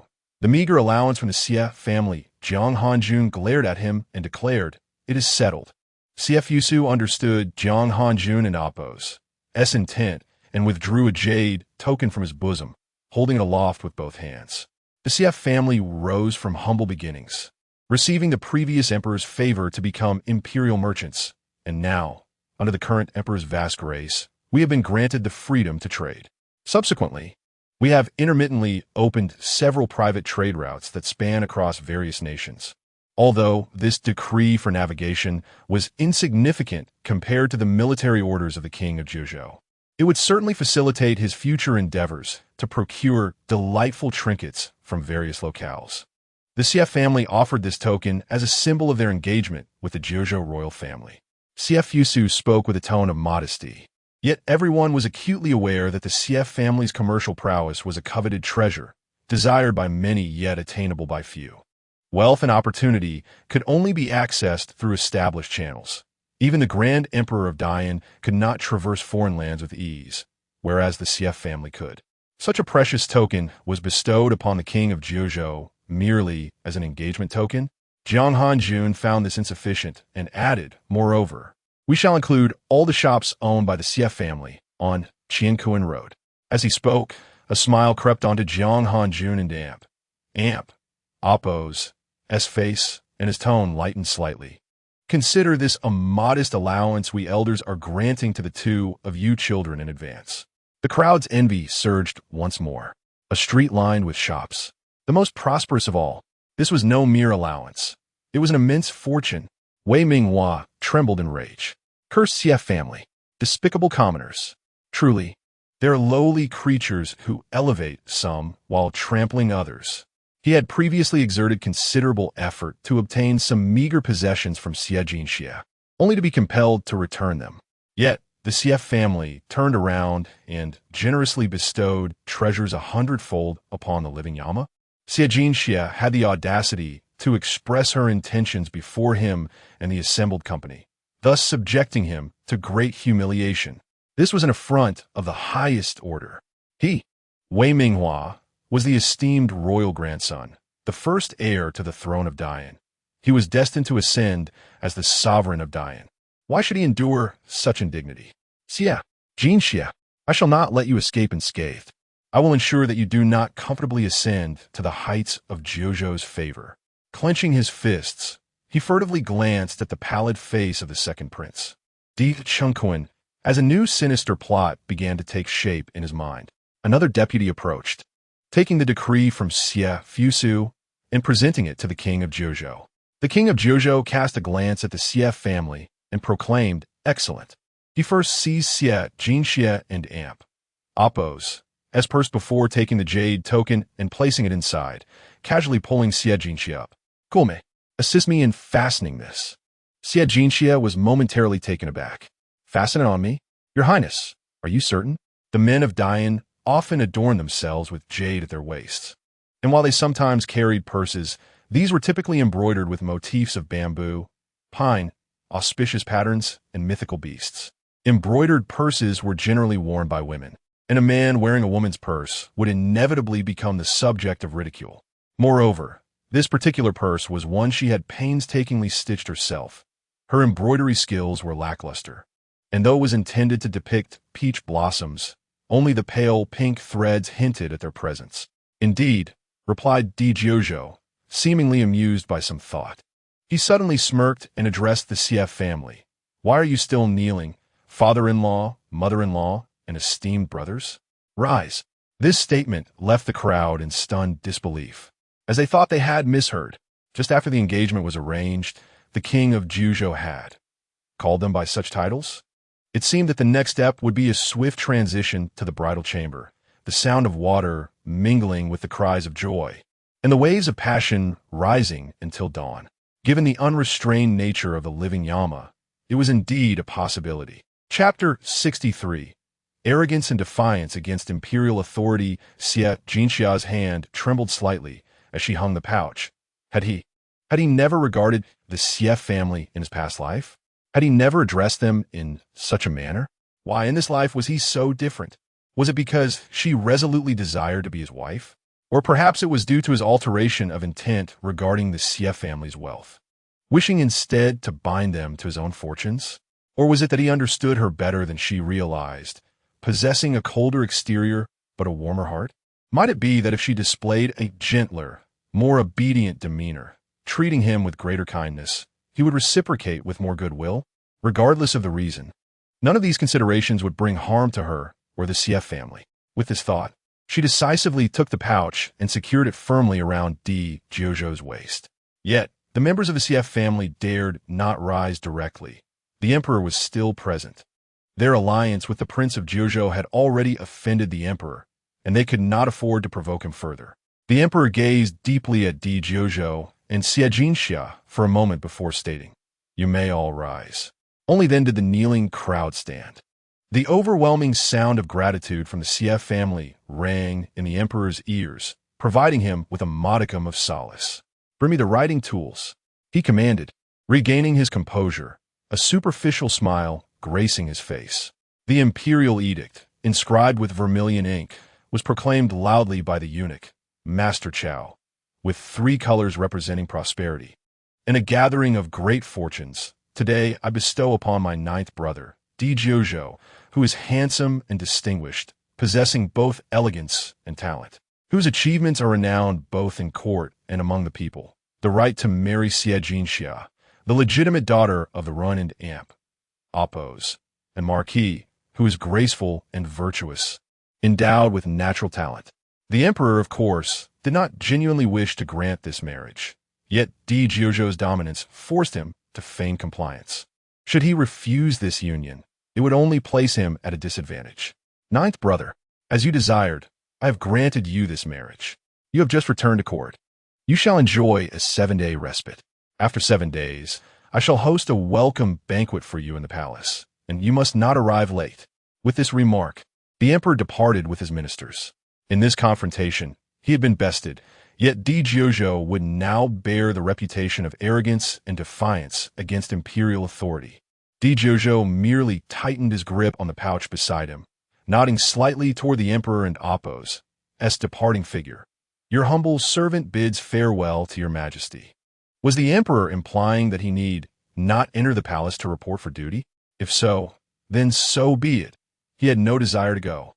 However, according to custom, this grand feast should be termed a merit-reward banquet, intended to honor those with accomplishments, yet the emperor merely referred to it as a welcome banquet. Postponing it for 7 days? This was surely an attempt to diminish his achievements in pacifying the nation. Did the emperor believe he cared about such matters? With a cold glance at Wei Minghua, he turned to Xie Jinxia and remarked, "Prepare well for your marriage." He then patted her head, treating her like a pet he found somewhat pleasing. Subsequently, he turned and returned to his carriage. To the eastern suburbs, he commanded. Ling Feng remained behind to handle the affairs of the Xie family. "Yes," Ling Feng bowed, replying, "I shall ensure the matters are managed as instructed by the prince." Farewell to the Prince of Jiuzhou. The crowd echoed in unison. Only when the procession of soldiers and carriages had completely vanished from the streets did everyone collapse to the ground, as if having survived a calamity. Yet they quickly rose and hurried home. The alliance between the Xie family and the Prince of Jiuzhou remained uncertain. Whether it would bring fortune or misfortune was yet to be seen. Seeing this, Xie Yuan felt increasingly anxious and stepped forward cautiously to inquire of Ling Feng. "General Ling Feng, would you care come in for tea?" "No need," Ling Feng replied, clasping his hands. "Ren and Marquis, please attend to your own affairs. I am only responsible for fulfilling the prince's orders." With that, He seized Wei Minghua and positioned him in the center of the steps leading to the Xie family estate. The prince has commanded, and I ask that young Master Wei kneel properly. Xie Ruo, witnessing Wei Minghua and Amp, Appo's pained expression, felt compelled to intervene but was halted by Xie Yuan's command. Return to the estate. We shall convene in the main hall. A quarter of an hour later, in the Xie family hall, Xie Jinxia, seated with a cheerful heart, was abruptly interrupted as Xie Yuan slammed his hand upon the table. Xie Jinxia, do you still have the audacity to sit? Kneel before me. Chapter 64. The bias of Lord Xie and the punishment of Jinxi. Xie Jinxi gazed up at Xie Yuan with a perplexed expression, while Xie Yuan, unable to contain his fury, rose to his feet, pointing an accusatory finger at her, and exclaimed, "How can you be so foolish? Do you not comprehend that the emperor disapproves of our Xie family forming an alliance with the Zhou royal house? Did you truly believe it was wise to agree in public? Do you even grasp who that is? He is a ruthless tyrant, a veritable king of hell. You are dragging our entire Xie family into perdition." Confused by the extent of Xie Yuan's rage, Xie Jinxi was interrupted by Xie Ruo, who stood up and pleaded, "Lord, please quell your anger. My sister merely aspires to become a princess. She is not well-read and does not understand the terrors of the Zhou prince. Surely, she did not intend to bring harm to the Xie family." This was a blatant insinuation that Xie Jinxi was recklessly pursuing power at all costs. A surge of resentment flooded Xie Ruo and Appo's heart. Xie Jinxi had grown astute and cunning, attempting to cleanse her tarnished reputation and ascend to the lofty status of a princess, thereby evading her and brother Minghua's control. She could not allow this lowly girl to succeed. Not intentional? When had her mischief ever been unintentional? After every bout of chaos, who was it that had to clean up her mess? Xie Yuan's wrath only intensified. She wishes to be a princess? Does she think that being the Zhou princess is a simple endeavor? It is a path to ruin. His anger mounted, and he could no longer restrain himself. He lunged forward, raising his hand to strike Xie Jinxi across the face, declaring, "You will meet your demise sooner or later. Why not do it today and rid the world of this rebellious daughter? It may even provide your mother and brothers a chance at survival." What was their father doing? Xie Jinxi hurriedly stepped in front of his sister, and with a resounding slap, Xie Yuan's hand struck his face instead. The force was tremendous, leaving 5 vivid red marks upon his handsome visage.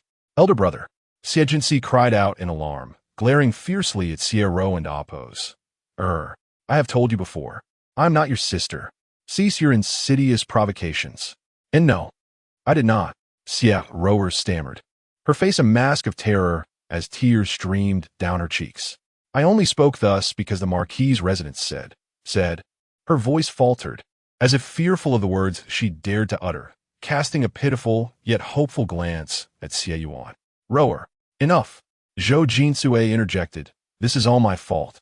My failures have led the young lady down this misguided path of resentment. I deserve punishment." She gazed at Xie Yuan with despair. "Brother Yuan, I'm grateful for your care over the years. I know your kindness towards me. Yet today, the young lady has brought up the disgrace of the ancestral hall before so many noble guests. I do not blame the young lady. She is merely anxious to restore her reputation. But I implore you to forgive my selfishness. I truly cannot bear to live with this shame. I also beg you, please take good care of your daughter." Such words implied that Xie Ruo was their illegitimate child. After speaking, she suddenly rose and hurled herself at the corner of the table beside Xie Yuan. "Zhou sister-in-law," Xie Yuan exclaimed, quickly rising to intercept her. "What are you doing? Mother!" "No," Xie Ruo cried, rushing forward. If you truly must go, then take your daughter with you." "Very well. Let us die together. I can bear the stigma of an illicit affair before others, but I feel utterly repulsed. How can I face the deceased to hang?" Zhou Jinsue sobbed, her face streaked with tears, clinging to Xie Yuan's arms with desperation. Jiang Hanjuan's expression darkened ominously. Yet, Xie Yuan remained oblivious, continuing to offer counsel. "This matter. I know it is painful for you, but it has come to this. It is better to endure than to perish. For Ruo's sake, you must find the strength to persevere." At this point, he clenched his teeth and declared, Rest assured, I shall summon a family meeting tomorrow to recognize Rower as my daughter. From now on, she shall be the second young lady of the Renan Marquisate. Chapter 65. Only upon seeing blood do we truly understand the depth of hatred. Xie Yuan, father. Jiang Hanjun and the elder brothers of the CF family could not help but exclaim, evidently shocked by the unfolding events. For so many years, Xie Rower had merely been a relative raised within the Xie household. Now, having gravely harmed both her sister and the family's reputation, this mother-daughter duo sought to be recognized as noble ladies. Who could possibly accept such an outrageous turn of events? Xie Jinxi's heart felt as though it were being pierced by 1,000 needles. Aware that her father would not easily forsake his kindness towards Zhou Jinsui and Xie Rower, she had resolutely decided to act as bait, striving to tear away the deceptive facade of this mother-daughter pair. Yet, she never anticipated that her father would protect them to such an extent. The second noble lady? Perhaps her father was oblivious to the fact that once he acknowledged Xie Rower as a daughter of the Marquis, it would not be long before this venomous serpent would drain the Xie family dry, devouring its very essence.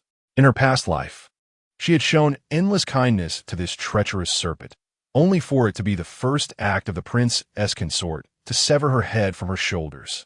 Indeed, you are utterly repulsive, so loathsome that you are infested with maggots, yet still seek to deceive my father with this farcical performance, hoping to elicit his continued favoritism. Her voice suddenly turned sharp. Then go die. Why linger before me any longer? At that moment, she faintly sensed that she might indeed be unwell.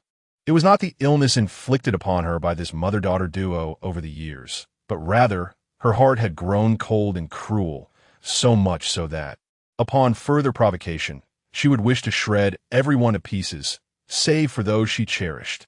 Xie Jinxi, silence yourself. How can you make light of such matters? Xie Yuan turned, regarding his own daughter with a look of unfamiliarity. Jinxi had always been willful, yet she had never been so unreasonable. How could this be? Xie Jinxi, however, broke into a mocking smile.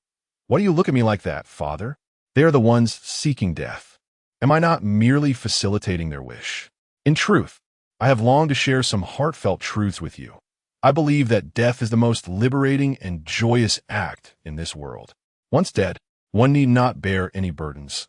There is no pain when unwell, no resentment when betrayed and used, no responsibilities to shoulder, and no fears or anxieties to torment the soul. One could become a simple plaque in the ancestral hall, receiving reverence and homage. Why endure the present state, filled with resentment and anguish, plagued by restless nights? Father, if you no longer desire me, simply say so. What need have you for the title of second noble lady? Would it not be better for me to die, allowing Xie Rower to ascend directly to the status of the grand noble lady? Were it not for the heavy burden of past grievances and debts of life and death, she would genuinely prefer not to exist. After her rebirth, her shattered heart had constantly endured torment and suffering. She wished to protect them with all her strength, yet if any among them stood opposed to her, suddenly, she produced a sharp dagger, slicing deeply into the back of her hand, blood flowing forth in an instant. With a clang, she threw the knife before Xie Rower. Come, Xie Rower, if you can inflict a wound upon yourself like I have, I shall believe that you truly wish for death, rather than using it as a means to achieve your sinister aims. Jinxi, sister. Xie Fusu was the first to rush forward, her eyes welling with tears. Quick, fetch the physician. Xie Qiutong pressed his handkerchief against Xie Jinxi's wound, torn between applying enough pressure to stem the bleeding and fearing it might cause her further pain. Tears streaming down his face, Xie Jinxi hurried over, seeing his sister struggling, and embraced her. Jinxi, what are you doing?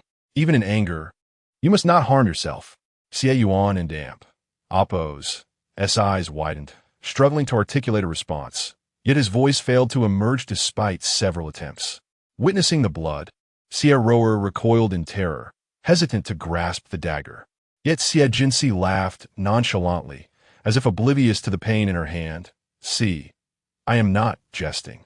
I truly wish to be free from this life. Those who jest with death, are they, father, without witnessing blood, They remain ignorant of the depths of my hatred. But upon seeing blood, what then? Chapter 66. Jiang Hanjun agrees to acknowledge a daughter-father.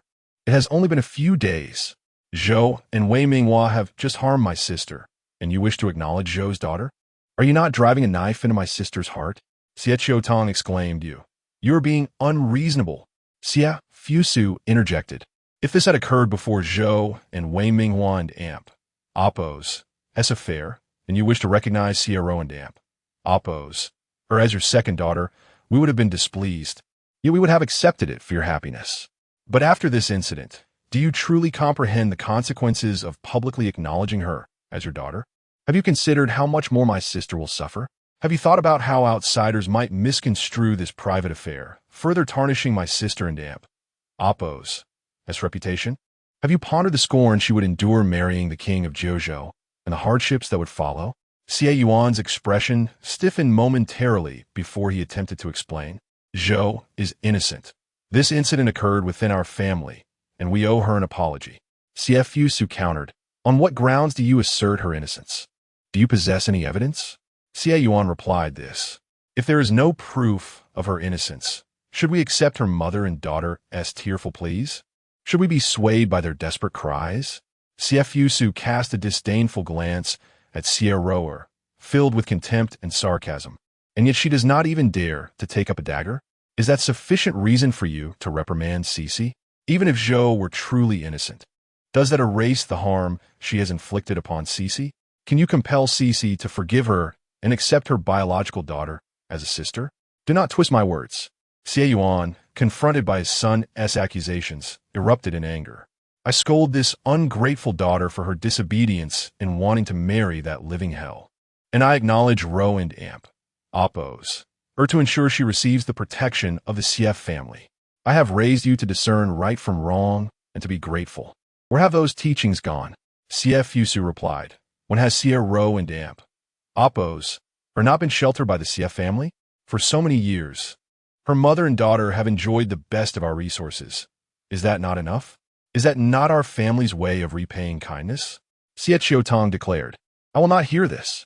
I only know that Zhou has stolen my sister's fiancé. I only know that Xie Roer has bullied my sister, and they now seek to drive her to death. If I lose my sister, I will ensure they accompany her to the grave. As the family physician arrived with a medicine box, the Xie brothers prepared to take Xie Jinshu to a nearby flower hall for treatment. However, Xie Jinshu refused to leave, turning her cold gaze towards Xie Yuan. Father, I must honestly tell you in this world, I could never consider Xie Roer as a sister.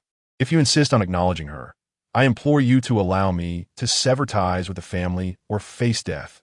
You may choose. There is no need for such extremes. Jiang Hanjun, who had remained silent, finally spoke. Xie Yuan, I consent to your acknowledgement of Xie Roer as the daughter of the Marquis. Mother, the Xie brothers and Xie Jinshu looked toward Jiang Hanjun, hurt evident in their eyes. Xie Yuan sighed in relief. It mattered little if his children were disobedient, as long as his wife stood by him. His wife understood the gravity of the situation, and she continued, The Marquis need only part with me, and in accordance with the vows made during our wedding. Allow me to take my dowry and all assets under my name, along with. She paused, casting a sweeping glance at the Xie brothers and Xie Jinshu before concluding. And the several children I bore with great effort. Chapter 67. His wife, no longer wanting him. Thunder rumbled overhead, and Xie Yuan felt as though his head might explode from the shock. Madam, you Jiang Hanjun, seemingly oblivious to Xie Yuan's astonishment, continued, If we are to speak of life-saving grace at the tender age of 13, I rescued the Xie family's merchant convoy from bandits, and I plunged into the icy pond to drag the nearly lifeless Marquis ashore. From that moment, I fell ill with a chronic ailment, which not only rendered me incapable of martial pursuits, but also made childbirth exceedingly difficult. Thus, when the Marquis proposed, he personally vowed that in this lifetime, we would have no children. Later, I risked my life to bear his offspring, and again, the Marquis promised to ensure our children's safety. Should he fail to do so, he would leave our marriage and children to my discretion. At this point, she rose and approached the Xie brothers and Xie Jinsi. Casting another glance at Xie Yuan. The written promise remains locked in my exquisite box. Surely, the Marquis would not deny it? Xie Yuan's countenance shifted dramatically. Of course, I acknowledge it. But, madam, why are you suddenly, if one were to ask whom he cherished most in this life? It would undoubtedly be the wife who had weathered countless storms alongside him. His wife, Jiang Hanjun, once an illustrious heroine, could no longer roam the world freely with her sword due to him. He felt gratitude, guilt, and profound admiration for her, leading him to knock on the Jiang family's door repeatedly, proposing marriage 19 times before finally winning her heart. Naturally, he treasured her immensely, unwilling to let her bear even the slightest grievance. Thus, he penned one vow after another, promising her exclusivity in this life, vowing not to take concubines or keep mistresses, and even allowing her complete control over his affairs. In return, she offered him more. She subdued her own brilliance for him. She honored his parents and managed the household. She devised strategies to expand their business. She even consumed countless bitter medicinal brews. Teetering on the brink of death to bear him 6 children, he cared not for the outside world's laughter at his fear of his wife. He had even prepared their shared coffin long before their 100 years together had ended, yet she spoke to him of divorce. She no longer wanted him? Madam, you cannot be jesting. Disregarding the tight grip of Zhou Jinte, Xie Yuan pushed her aside and hurried forward. Stand still. Jiang Hanjun barked sharply. Instinctively, Xie Yuan halted in his tracks. The Marquis ought to know. I, Jiang Hanjun, never joke about significant matters. Her tone grew increasingly frigid. On the day of our wedding, I told you, it is my fortune to share this life with you. If we cannot endure together, parting midway would also be my blessing. I seek only a clean and decisive conclusion. Today, if the Marquis wishes to protect another man's wife and daughter, then I shall protect myself and my children. Is that not mutually agreeable? With that, she grasped Xie Jinxi's other hand, squeezing gently to soothe her agitation, while giving Xie Jusi a glance. To the flower hall. Upon reaching the door, she turned back and tossed over her shoulder. Then please, Marquis, fulfill your promise and deliver the divorce papers to me at your earliest convenience. Wanwan. Xie Yuan raised his leg, intending to pursue her. Wanwan was Jiang Hanjun's childhood name, one he had not uttered in years, revealing his genuine urgency. However, Xie Jusi blocked his path. Father, may I have a word? His gaze landed on Zhou Jinsui and Xie Ro and Appos. Making his intentions clear, he did not trust the mother and daughter duo, wary of their hearing what was said. Do you also wish to defy me? Xie Yuan watched helplessly as Jiang Hanjun's figure faded from view, the panic he had felt years ago flooding back, wishing he could slap this troublesome son away. If you would listen to me, I could persuade mother not to divorce, Xie Jusi said steadily. If you refuse to listen, you have always taught us to prioritize mother and sister. I trust you wouldn't mind if I followed them away from home. Chapter 68. The King of Hell is never merciful. Xie Yuan felt the harsh words he wished to utter choke in his throat. He glared at his own flesh and blood, his distinctly contoured face turning an alarming shade of purple with rage. After a prolonged silence, he finally bellowed, "Bring Zhou Shi and Xie Ro to the small Buddhist hall. Without my permission, they're not to set foot outside." Lord! Zhou Jinsui and Xie Ro gasped in astonishment, their hearts swirling with resentment, tempestuous and tumultuous. They were so close. They had almost succeeded. How could Xie Jinshu be so merciless? How could Jiang Hanjun be so ruthless? Cursed be it. Cursed! Just as they were about to voice their protests, the steward arrived with others, forcibly escorting them from the hall. Xie Yuan flung his sleeve and returned to the main seat, declaring, "Speak. I wish to hear the flowers you can conjure. On the day of her coming of age, my sister once confided in me." Xie Jusi stood steadfast, unhurriedly stating. She said she had previously been ensnared by the allure of romantic entanglements, committing numerous errors, and deeply regretted it. She no longer yearns for a good marriage in this lifetime. Moreover, her health is frail, and she is uncertain how long she will live. She simply wishes to do something for the family before her demise. Xie Yuan furrowed his brow. The girl had actually begun to consider the family? This was indeed a positive development. Yet Xie Jusi redirected the conversation, asking, "Father, do you truly believe my sister seeks to climb the social ladder?" Before Xie Yuan could contemplate, he added a few more words. "Then why would she ruin her reputation for the sake of the worthless Wei Minghua? Or does father believe that, in such circumstances, my sister had any other options?" "Of course there are." Xie Yuan expressed his thoughts. "She could have declined that living king of hell, and we would manage things for her afterward. With so many of us in the Xie family, can we not protect a young girl?"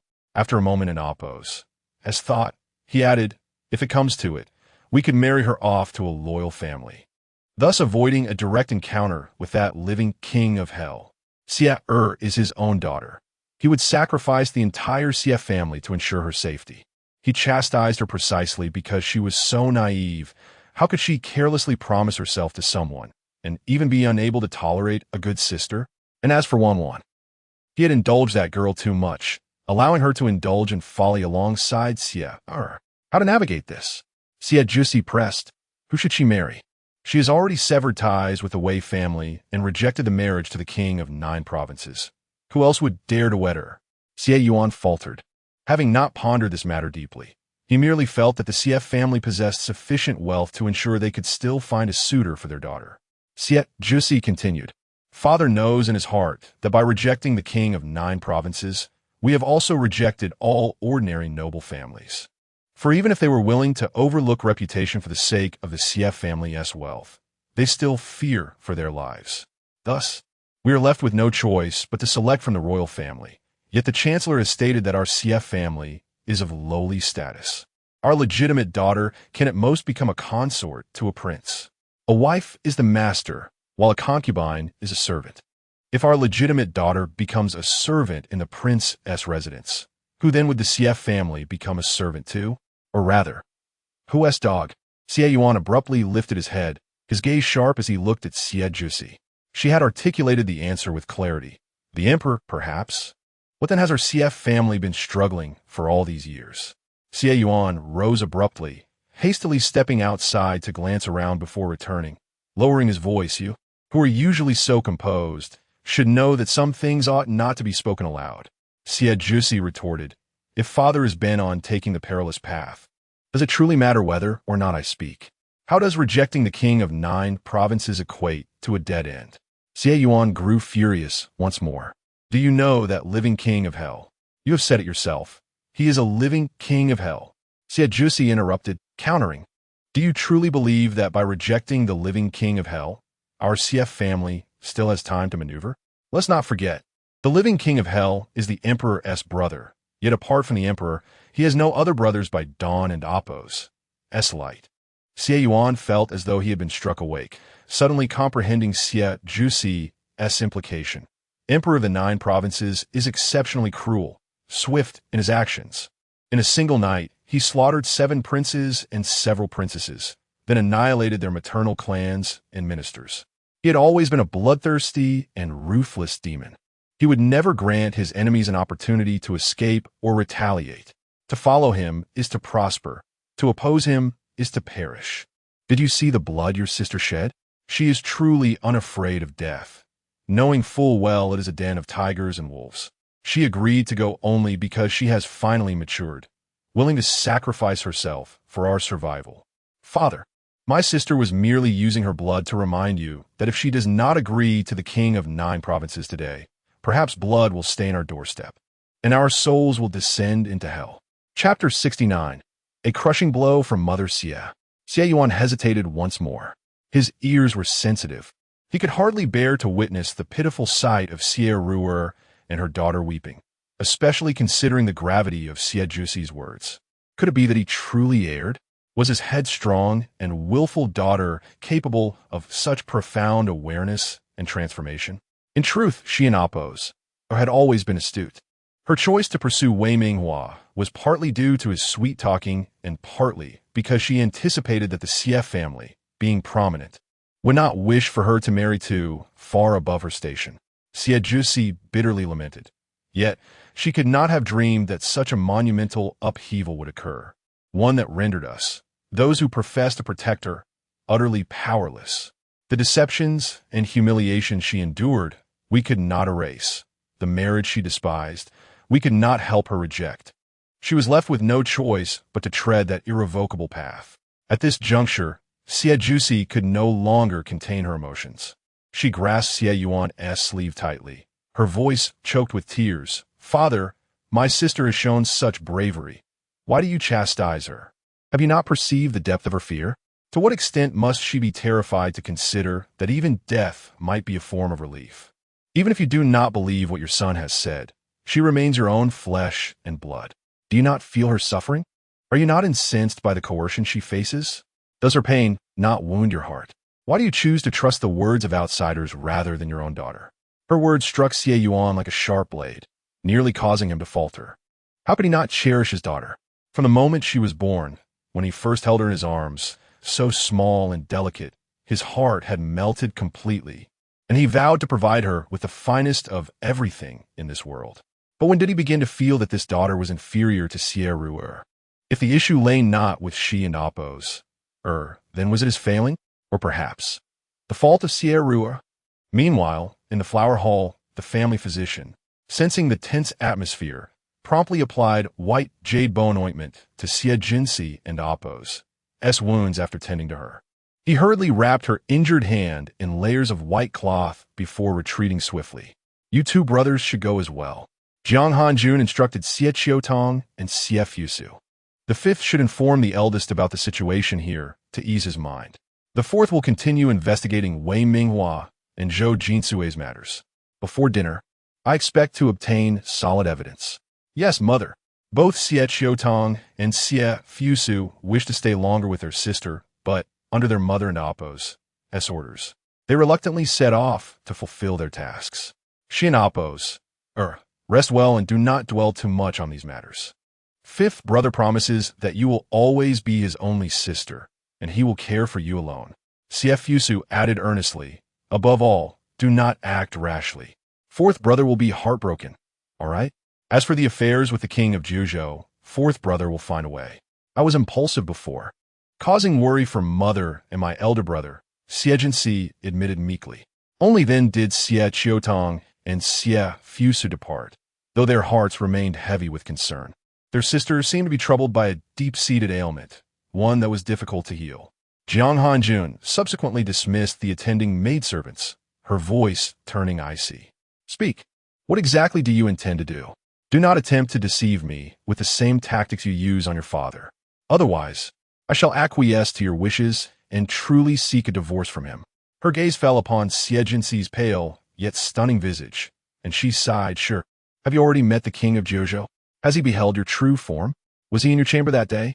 Chapter 70. He is the only salvation for the Xie family. Xie Jinsi was taken aback. Her mother was aware that she had rescued Di Juzhou. Did she also know about her medical skills? She promptly rose to her feet, standing obediently before her mother with a slight smile. "Mother is indeed astute and discerning. Nothing escapes your notice. That day, the Prince of Juzhou was ambushed by villains and severely wounded.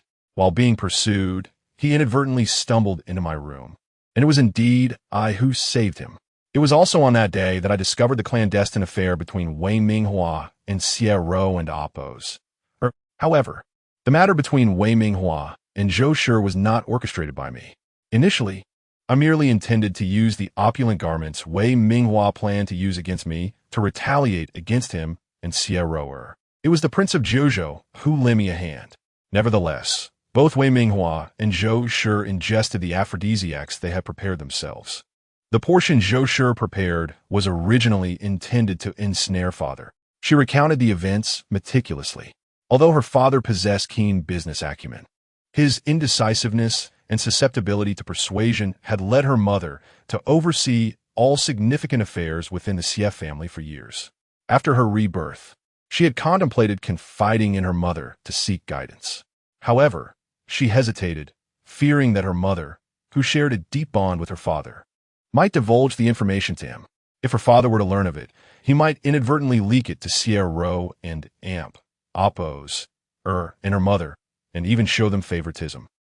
Therefore, she initially chose her elder brother for assistance, and, as it turned out, her choice was the right one. However, she had not anticipated that Di Juzhou would so swiftly and openly bind her and the CF family to his cause. He must have done it deliberately, and it was true that he would not hesitate to resort to drastic measures if anyone in the CF family were to stand against him. The living Yama's threat to chop people was not merely an empty one, but now that her mother had expressed her unwavering support, she could speak freely.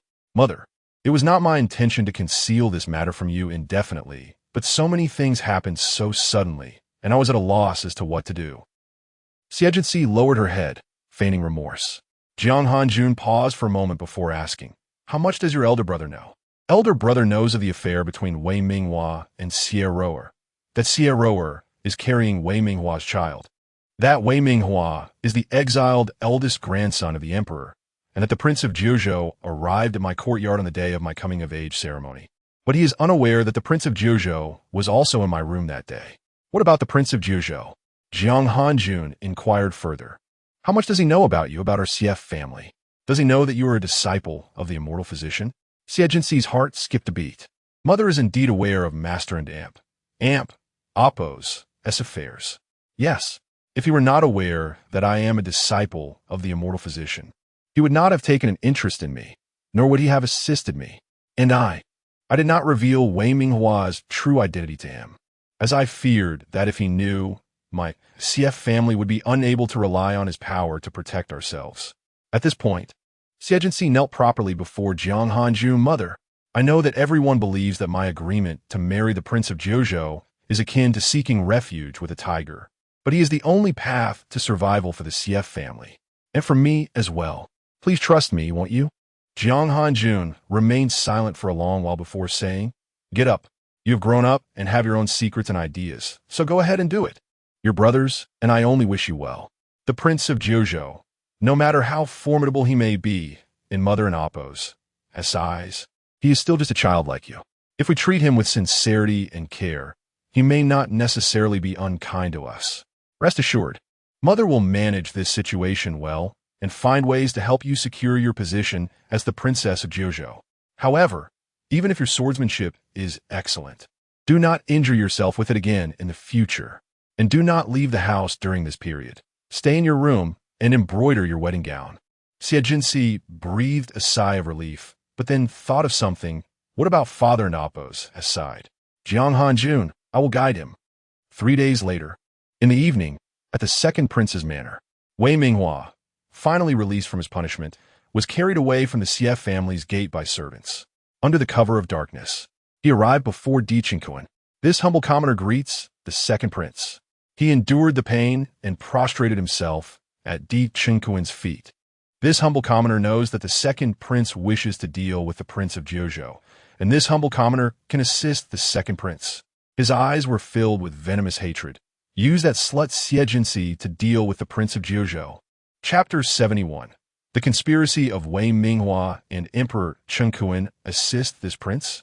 Emperor Concubine regarded the disheveled Wei Minghua with utter disdain. "What are you, to dare speak of aiding this prince? Look at you now, resembling a wretched dog clinging to life." Wei Minghua and Oppos, his complexion turned ashen, his hands clenched tightly within his sleeves as he gritted his teeth. "Very well, I shall become the dog of the second prince, even if it leads to my demise. I will aid the second prince in tearing flesh from our foes." Pausing briefly, he continued, "The tea house previously promised to the second prince has perished. This is the fault of a mere commoner. I am willing to offer a black stone mine as recompense." The seasons in Dian were distinctly defined, and when winter arrived, the chill was unbearable, compelling every household to utilize stoves, with black stone being a superior source of warmth, thus highly valuable, affordable only to affluent families. This mine had cost the Wei family dearly to procure. It was one of their largest economic resources aside from the Xie family, and a significant aid in establishing their influence. Now, he was to relinquish it without compensation. The resentment and bitterness swelling within him were palpable. Yet, after 3 days and nights of humiliation, subjected to countless odd glances, accusations, derision, and mockery, he was on the brink of madness, consumed by thoughts of vengeance against Xie Jinxiu and the Xie family. A black stone mine? You possess such a treasure? Emperor Chinkuin's eyes narrowed, concealing his greed. It was discovered by chance during my travels years ago, Wei Minghua explained. After acquiring that forested mountain, I have been preparing for its extraction for years, and it was only this month that we mined the first batch of blackstone. The confirmed reserves are sufficient for 20 years of extraction. Your Highness, I am willing to bestow this black stone mine upon you, and I shall serve as your strategist, aiding you in obtaining all that you desire. I only hope you will assist me in destroying that wretched girl, Xie Jinxiu. As he spoke, he lifted his gaze to meet Emperor Chinkuin's. That shameless girl has tarnished my reputation and inflicted severe losses upon me. Yet she audaciously seeks to climb the ranks of the Jojo King. Should she succeed, it would not only bring me discontent. What say you, Your Highness? To wish to be this prince's dog? Emperor Chinkuin scoffed. I might grant you an opportunity. Speak. How do you intend to take revenge on your former fiancé? How do you plan to use that little merchant girl to trouble the Jojo King? A surge of delight coursed through Wei Minghua, and he hastily divulged his scheme. Your Highness knows that Xie Jinxiu is but a withered flower, yet the newly returned Jojo King remains oblivious. In a few days, a banquet will be held in his honor, attended by all officials and their families. Should Xie Jinxiu cause a scene resulting in death, she would be unfit to become the Jojo princess, and the Jojo King would be left in disgrace.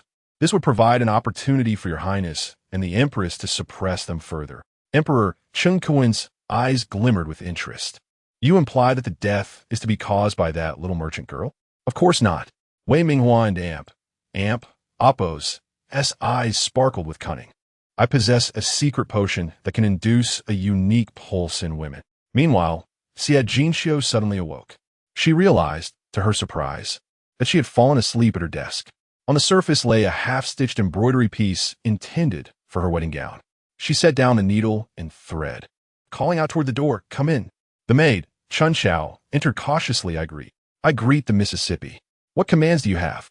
Years of habit had conditioned the servants to address her as either the young Miss or second Miss. Suddenly being referred to simply as Miss left them momentarily perplexed. What hour is it? Xie Jinxiu and Appo's gaze fell upon the maid, and Appo's ears, where a pair of modest yet decent jade earrings dangled. She recalled that this maid had betrayed her, consorting with external foes, seemingly linked to the third prince, whose presence was often overlooked but was exceedingly treacherous. In response to the Miss, "It is now the hour of the dog. Will you not bathe and rest?" The Miss had grown ruthless and erratic, disregarding even the Marquis, and had aligned herself with a living embodiment of death. She had to exercise greater caution. Unlike the foolish Xiaoyu, who nearly wore her intentions to climb into Wei, Sangongzi and Appo's bed on her sleeve. I have felt as though I have forgotten something these past few days. And now looking at you, I finally recall, Xie Jinxiu said with a smile that did not quite reach her eyes, fixing her gaze on Chun Chao. Go to the woodshed and bring Xiaoyu here, then summon everyone to the courtyard. I shall. Cleanse the house tonight. Chapter 72. I was once gentle. Now I am mad amidst a multitude of affairs. I had neglected to deal with the traitor, Xiaoyu. That day, this betrayer had led her to meet Wei Minghua, almost ensnaring her in that scoundrel's plot. She rushed to the hall, clamoring that she wished to marry Wei Minghua, dragging along my parents, brothers, and guests. The accusation of treachery had already been established. On that very day, my fourth brother ordered her confinement in the woodshed. Chun Chao's heart trembled violently. Lifting her gaze, she met Xie Jinxi's excessively cold eyes, sending a shiver down her spine. Why does the young lady regard me so? Has she uncovered my own secrets? She hurriedly exclaimed, "Yes, I shall attend to it at once," turning swiftly to leave, fearing that if she lingered any longer, Xie Jinxi would truly discern something amiss. Xie Jinxi watched her retreating figure vanish from sight, a cold smirk escaping her lips. Why the haste? You are still of use to me. At the very least, you should emulate Xiaoyu and allow my enemies to stumble upon their own traps. Only then shall I consider your demise. Before long, those attending to Xie Jinxi had gathered in the courtyard, 23 in total. For close maidservants, Chun Chao, Dong Shui, and Xiao Shuang, who had just returned from the estate, stood beside her, while Xiaoyu lay bound and kneeling upon the frigid stone floor. An estate steward and 4 second-tier maidservants, along with 8 rough servants and matrons, stood at the foot of the steps. The remaining guards awaited their orders with utmost respect. Tonight, I have summoned you all because I have suddenly realized the errors in my past treatment of you, as well as your misconceptions regarding me. Xie Jinxi, clad in an exquisite gown prepared by her brothers, sat regally on a plush chair, her expensive skirt cascading elegantly. She toyed with a sharp knife in her hand, exuding an aura of wealth and authority that deterred any from meeting her gaze. Thus, I find it necessary to rectify this mistake. Xiaoyu, she suddenly bellowed. Xiaoyu trembled in fear, a murky liquid seeping from beneath her skirt. With a cold laugh, Xie Jinxi remarked, "To dare betray me and possess such cowardice?" Rising gracefully, she approached Xiaoyu, looking down upon her. "Xiaoyu, you were meant to be lost among the streets as a courtesan. It was I who, with tenfold silver, rescued you from a tragic fate of degradation. It was I who ensured you lived without want, in comfort and joy. For years, I regarded you as a confidant, even considered finding you a respectable family, granting you a life free of worry. But how have you repaid me?" Suddenly, she crouched down, gripping Xiaoyu's chin to force their eyes to meet. "You stole treasures from my private vault to offer to Wei Minghua." As she spoke, a semblance of her once gentle smile lingered on her face, yet without hesitation. The knife plunged into Xiaoyu's abdomen. The blade pierced flesh, sending all present to their knees in terror. "Ah!" Xiaoyu cried out in agony. Yet in the next moment, Xie Jinxi circled behind her, transforming her grip from Xiaoyu's chin to her mouth. "You assisted Wei Minghua in spying on me, revealing various secrets of the Xie family." With another thrust, the knife struck again. "Your ambitions have swelled. You wish to ascend by crawling into the beds of men?" Stabbing once more. "You are vicious and treacherous, conspiring with others to ruin me." A third stab. A thankless wolf, repaying kindness with malice. Another thrust. A treacherous beast, betraying your benefactor. Once more. Shameless, despicable, greedy. You deserve to be cut 1,000 times. Stab, stab, stab. Chapter 73. A house full of servants. Not a single good person? 36 stabs, each piercing to the bone, inflicted excruciating pain. Yet the precise locations ensured that Xiaoyu endured this torment without the threat of death or the luxury of unconsciousness. Moreover, Xie Jinxi managed to keep the vile servant's blood from splattering onto her garments. It is evident that my previous benevolence and tolerance have emboldened you wretched servants to harbor ulterior motives. Today, I shall personally impart a lesson to you all.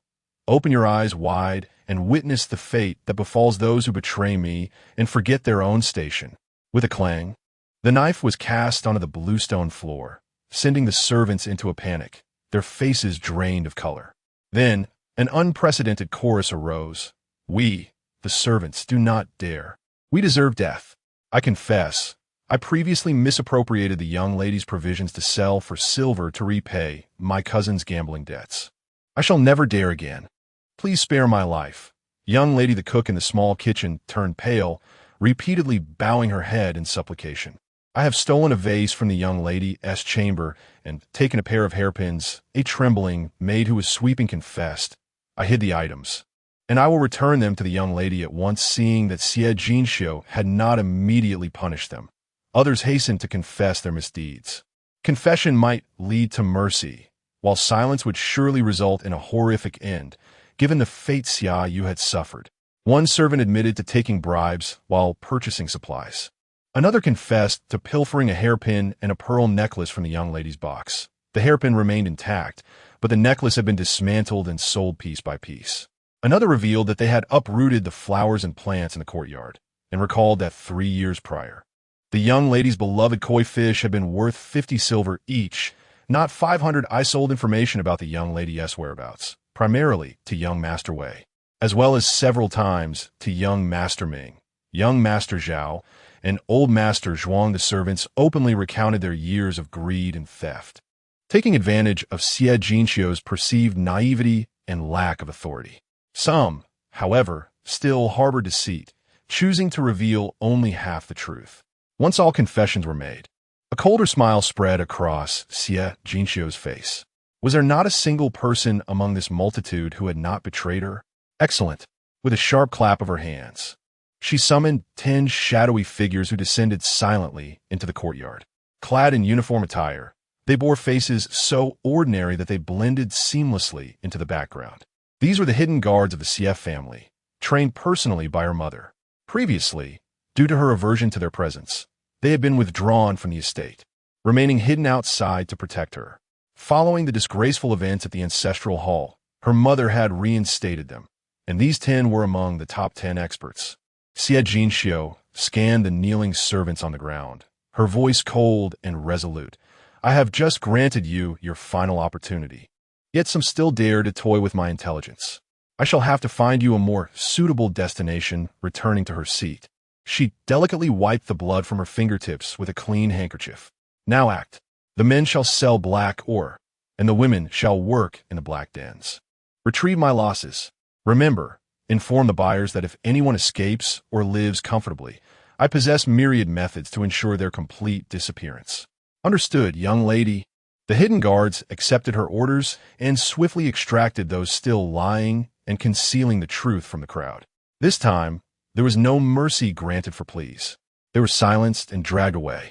The courtyard was left with only 9 individuals, a severely injured Xiaoyu and the deliberately spared Shan Chao.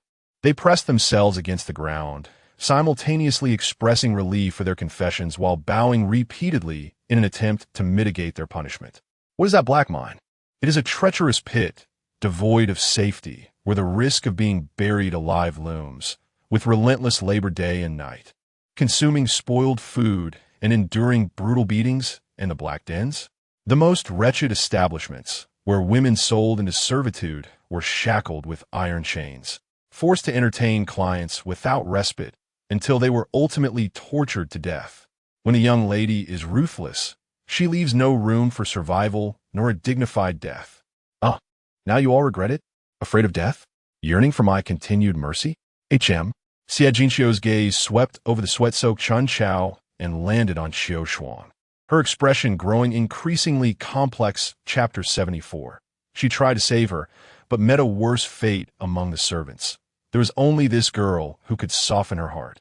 Xiao Shuang was also at fault, having secretly taken many of her precious jewels and hidden them away, repeatedly losing the keys to her private treasury, and 3 months ago, even deliberately administering laxatives to her. All of this, the girl had just admitted. Yet, Xiao Shuang did these things out of concern for her well-being. It was only much later that she came to understand this kindness.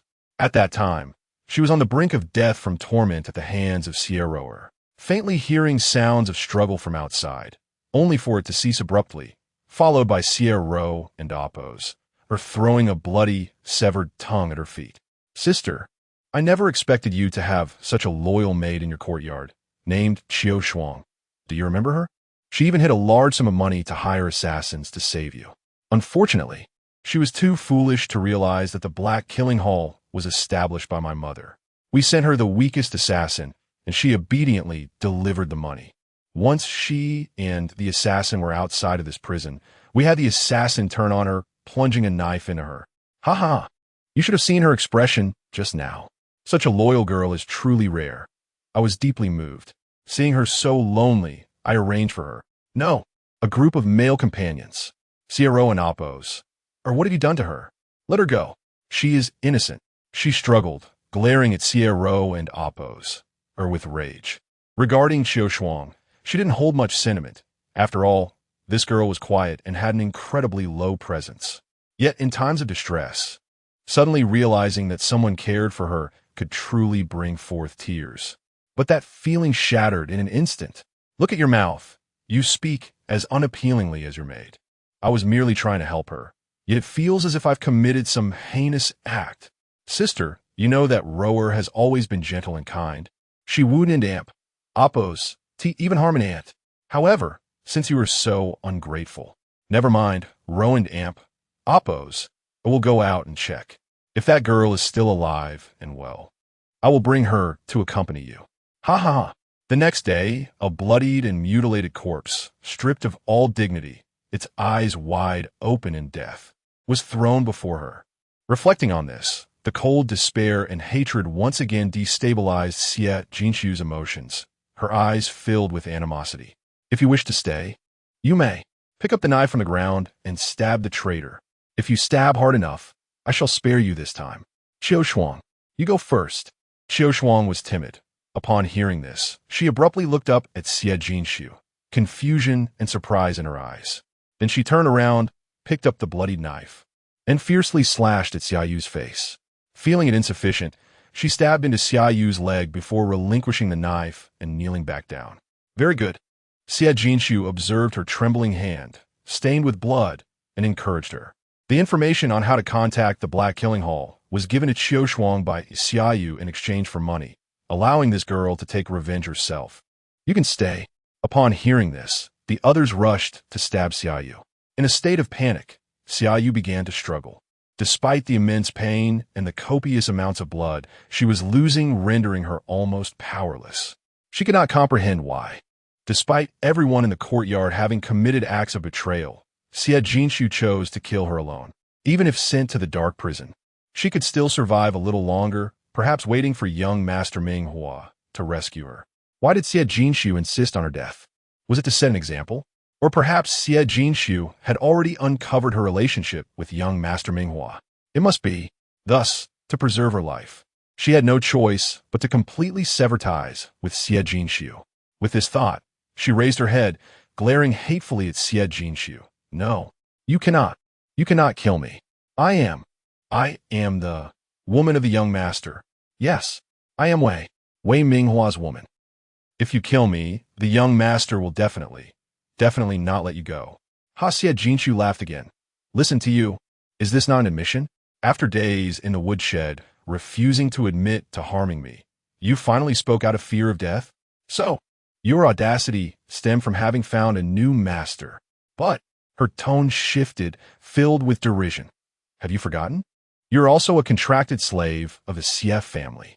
Chapter 75. You, a mere dead servant, wish to change masters? A dead servant and Oppos.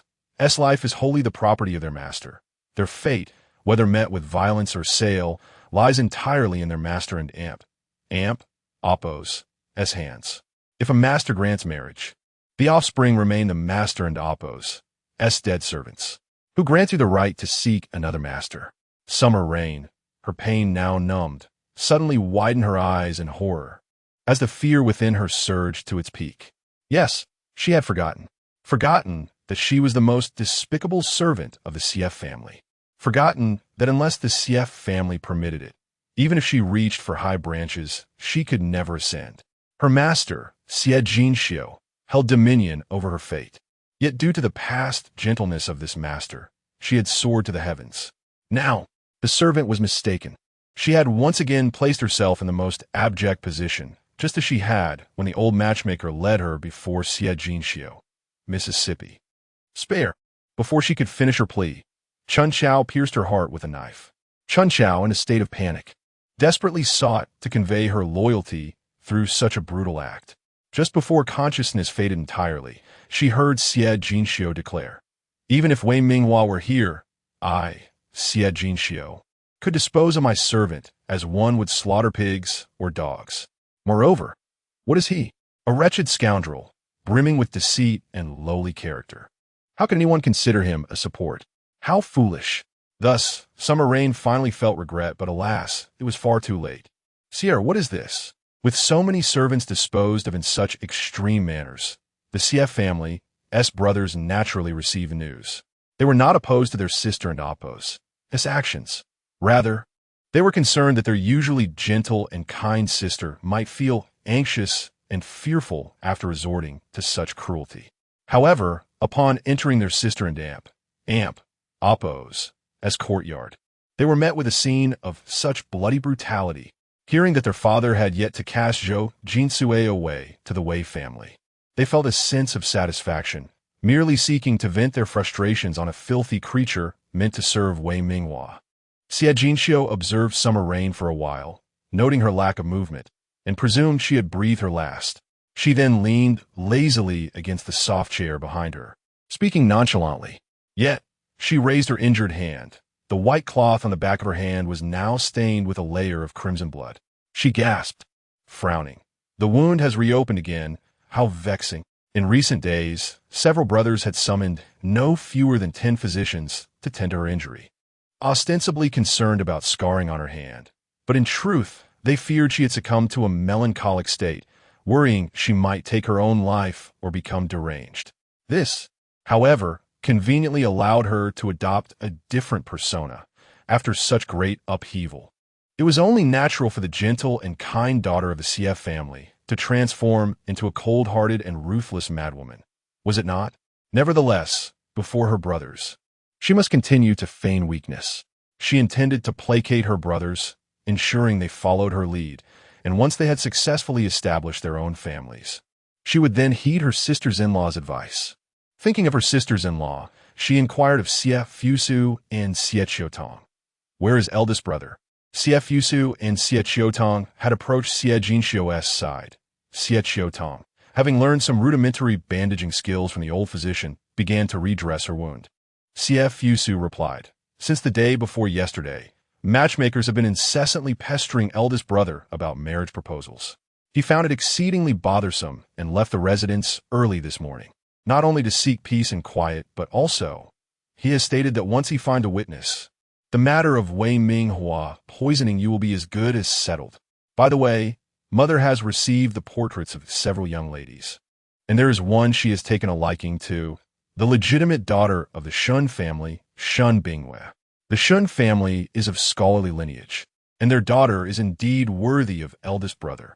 Xie Fusu believed that discussing such matters might lighten the mood in the courtyard, alleviating some of the resentment that lingered over his sister. However, before he could finish, he noticed that his sister and Appo's expression had grown even more forbidding. The cold, resentful aura instantly morphed into an atmosphere of murderous intent, as if it had risen from the depths of hell, sending chills down his spine, even as one who had encountered numerous grand spectacles in his travels. Chapter 76. The scholarly family never associates with base merchants sheer. Does that Shin Bingwa have any issues?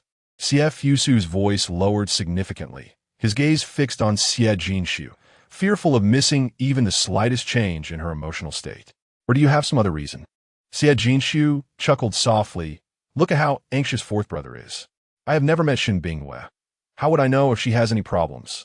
She continued, since she is chosen for elder brother, he will discern her character himself. As a sister, as long as my brother is pleased, I shall be.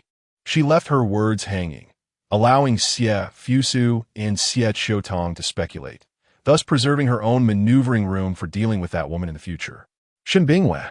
It is impossible for her to be liked. That woman was one of Wei Minghua's consorts in her previous life. After being schemed against with Xie Roer, she became a concubine of Emperor Zhizhou, and her opposition to him led to the CF family not only failing to gain any benefits from her entry into the royal residence, but also facing even harsher oppression and humiliation. The Shun family, once esteemed with a grand scholar in its ancestry, had long since fallen into decline. Now, only Shun's father held a minor teaching position at the Royal Academy, which lacked influence. However, due to an unfortunate incident where he burned down the library, destroying over 3,000 precious books, he sought assistance from the CF family, hoping their financial might could help him recover the lost volumes and rebuild the library. In return, he was willing to marry his legitimate daughter, Shun Bingwei, to elder brother. This was, in essence, a marriage of convenience, and the CF family held little regard for it, intending to politely decline. Yet, Shun Bingwei boldly entered elder brother's courtyard, kneeling to plead for assistance to save the Shun family from their plight. She openly declared her long-standing affection for him, providing various pieces of evidence of their previous interactions. Elder brother, swayed by her earnestness and delighted by her affection, agreed to the union without much contemplation. He even emptied his private treasury to oversee the construction of a grander and more luxurious library, collecting rare tomes and sending them as gifts. Thus, not only did Shun and Appo's father evade penalties and reparations, but he also ascended to the position of deputy dean. However, when the wedding day arrived, elder brother donned his groom and Appo's attire with joy, only to discover that the Shun family had not prepared even a half-meter of red cloth for the occasion. The gates were shut tight, and after numerous attempts to gain entry, he was met by a disdainful maid who tossed him an unilaterally signed letter of annulment. Our young lady declares that in the hierarchy of society, merchants are the lowest. The Shun family, being a scholarly lineage, shall never associate with base merchants. We implore young Master Sia to preserve his dignity and abandon such foolish aspirations. From that moment on, elder brother became the subject of ridicule throughout the entire imperial city, wallowing in despair until he eventually met his future sister-in-law, which somewhat alleviated his sorrow. Yet on that fateful day, Shun Bingyue was clearly in the inn opposite the Shun residence, clad in a red wedding gown, entangled in disgraceful acts beneath Wei Minghua. Oh, I remember now. Shun and Amp, Oppo's, as father and Amp, Oppo's, incident with the library fire occurred on the 7th of next month. Yet Shun Bingyue and Amp, Oppo's, as painting had already reached my mother? A scholarly lineage? Huh. Meanwhile, at the Shun family's private academy, the well-dressed Shun Bingyue slammed a blank book onto a desk in the far corner of the classroom with a loud thud. Song Chow Chow. I'm going shopping. You shall complete my assignments. She then extracted a coin from her purse, declaring, Consider this your reward. A girl with thick bangs, adorned with a willow branch hairpin and dressed in coarse garments, bowed her head and glanced at the blank book. You haven't written a single word today? She then looked at the coin in Shun Bingyue's hand, adding, and you previously stated that copying the assignments would cost 3 copper coins. Do you dare to bargain with me? Shun Bingyue exclaimed, hurling the coin at Song Chow Chow and Oppo's nose. Were it not for your mother and Oppo's, as shameless pleas to my mother, you, a mere servant girl, would never set foot in my family and Oppo's academy. Giving you money is an act of my benevolence. Should you refuse? Suddenly, Shun Bingyue noticed Song Chow Chow concealing something in her other hand, and her voice rose. Are you stealing something? She bent down and pulled the item from a desk, revealing a small handmade booklet, palm-sized and blank on the cover. Upon opening it, she found neat handwriting inscribed on the title page. With you, my thoughts linger, day and night. Chapter 77. Awakening in Painful Dreams. What is this? Song Chow Chow's face turned ashen with fright as she hurriedly reached out to reclaim the small booklet. It's nothing precious, just my class notes. The master says a gentleman has 9 contemplations: clarity in sight, discernment in hearing, warmth in demeanor, respect in appearance, loyalty in speech, reverence in actions, inquiry in doubt, restraint in anger, and righteousness in perception. I have only written this line to substantiate her words. She spoke rapidly and clearly, mustering the courage to glance at Shun Bingyue, her autumn-like eyes shimmering with unease. You, give it back to me. Liars. Shun Bingyue scoffed. Every time you lie, your body trembles. I am well aware of your deceit. With pride, she tucked the booklet into her sleeve. This certainly does not belong to you. I have confiscated it. With that, she turned to leave. No, my booklet. Return it. Song Chow Chow felt tears welling in her eyes, attempting to snatch it back, only to be restrained by Shun Bingyue and Oppo's as sycophants. It's just a booklet. If Miss Bingyue desires it, why should you refuse? Truly a foolish wretch. With a forceful shove, they pushed her aside. Caught off guard, Song Chow Chow collided with the corner of a table, a sharp pain coursing through her, and before she could comprehend, her vision blackened and she fainted. When she regained consciousness, she found herself drifting like a lost soul in midair. Looking down, she beheld a courtyard adorned with lush bamboo, artificial hills, flowing water, quaint bridges, and pure lotus flowers, each step revealing a picturesque scene, exquisitely elegant and serenely tranquil. Where's this place? Why am I here? Young master, please wait. Suddenly, a woman and Amp, Oppo's voice pierced the stillness. Song Chow Chow gasped. Shun Bingyue? Has she arrived here? No, she must not see the contents of my booklet. Struggling fiercely to descend and find someone, she realized she was utterly immobilized. Miss Shun, propriety dictates that men and women maintain a respectful distance. Kindly release me. At the entrance, a young man clad in blue approached, only to be halted by a tug at his sleeve. prompting him to turn back helplessly, wearing a peach-colored dress. Shin Bingyue quickly withdrew her hand. I merely wish for the young master to hear me out a little longer. Miss Shun, regarding your father and aunt, Oppos, S matters. My parents have made a decision. Juicy must comply, and you do not fit the type of wife Juicy envisions. He has no intention of marrying you. Please cease your pursuit. The words were decidedly blunt. To everyone's surprise, Shin Bingyue not only refused to let go, but wrapped her other arm around Xie Juicy's. But I admire you for 7 years, 9 months, and 28 days. Young master, from the moment I first saw you, I was deeply smitten. Do you remember the Lantern Festival 7 years ago when you helped a young girl retrieve her stolen purse? Do you recall the Peach Blossom Grove at Qingshan Temple 5 years ago when someone played a melody with you from afar? And 3 years ago by the Anyang River, when you received a willow weave flower basket, and more. Young master, I understand the young masters of the CF family are exceedingly fond of their sisters. And until their sisters are wed, they refrain from engagements, fearing an unsuitable wife may bring distress to their siblings. However, now that Miss Jinxi has entered the Jiuzhou prince's residence, even if you do not consider your own interests, you must think of your marriage for the sake of honoring the Marquis and his wife. Young master, as you approach maturity, it is time to contemplate your future. Young master, there will be no one in this world who treasures you more than I, Shen Bingyue. Listening intently, Song Chao Chao widened her eyes and struggled violently once more. Shen Bingyue had seen her booklet. She knew it contained Song Chao Chao's heartfelt reveries about young Master Xie. How shamelessly she usurps those sentiments as her own. And young master hesitated? No, young master, do not believe her. What she says is false. It is not her or not. But Xie Juicy could not hear her.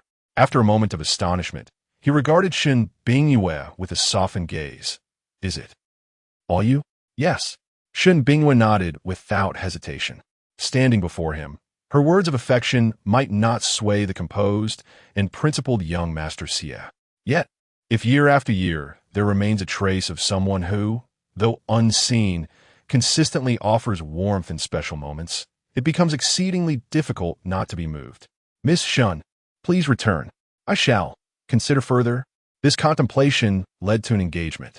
Countless treasures flowed to the Shun family and the Royal Academy. An unprecedented 9-story library rose majestically. Young Master Xie exerted immense effort, even bending his pride to seek rare tomes to aid Shin's father in attaining a higher position. The humiliation faced at the Shun residence transformed a refined young master into a weary and despondent figure. No! A cry filled with sorrow erupted within the tranquil classroom. The formerly timid girl opened her furious eyes. The two sycophants who had pushed her recoiled in fear, regaining their composure only to curse. What are you shouting for? It's just a little bump. Before they could finish, blood trickled from her forehead, staining her eyes, cascading down her face, rendering her a terrifying specter risen from the depths of despair. Song Chao Chao, why do you stare at me like that? You. At most, I shall cover your medical expenses. One of the sycophants, frightened, shakily removed his purse and tossed it to Song Chao Chao. Instinctively, she reached out, feeling the warmth of a human touch, and snapped back to reality. Clenching her fist, she turned and raced after the retreating figure of Shun Bingyue. Chapter 78. The Gift from Xie Nu Xie. Does it still hurt? Xie Qiutong gently rewrapped Xie Jinxia's wound, expressing concern. You must promise, fifth brother, that you cannot exert yourself with this hand again, all right? After a moment's pause, he added with determination, if you're still angry, I will take care of those servants for you. As he spoke, he prepared to rise and confront them. The remaining servants, frightened, hurriedly pleaded, we know our sins. Master Fifth, spare us. They're an amp, Oppos. Es no need, fifth brother. I can still manage the rest of them. Xie Jinxia replied. However, I do have a favor to ask of you. Xie Qiutong responded eagerly. Speak, Xie.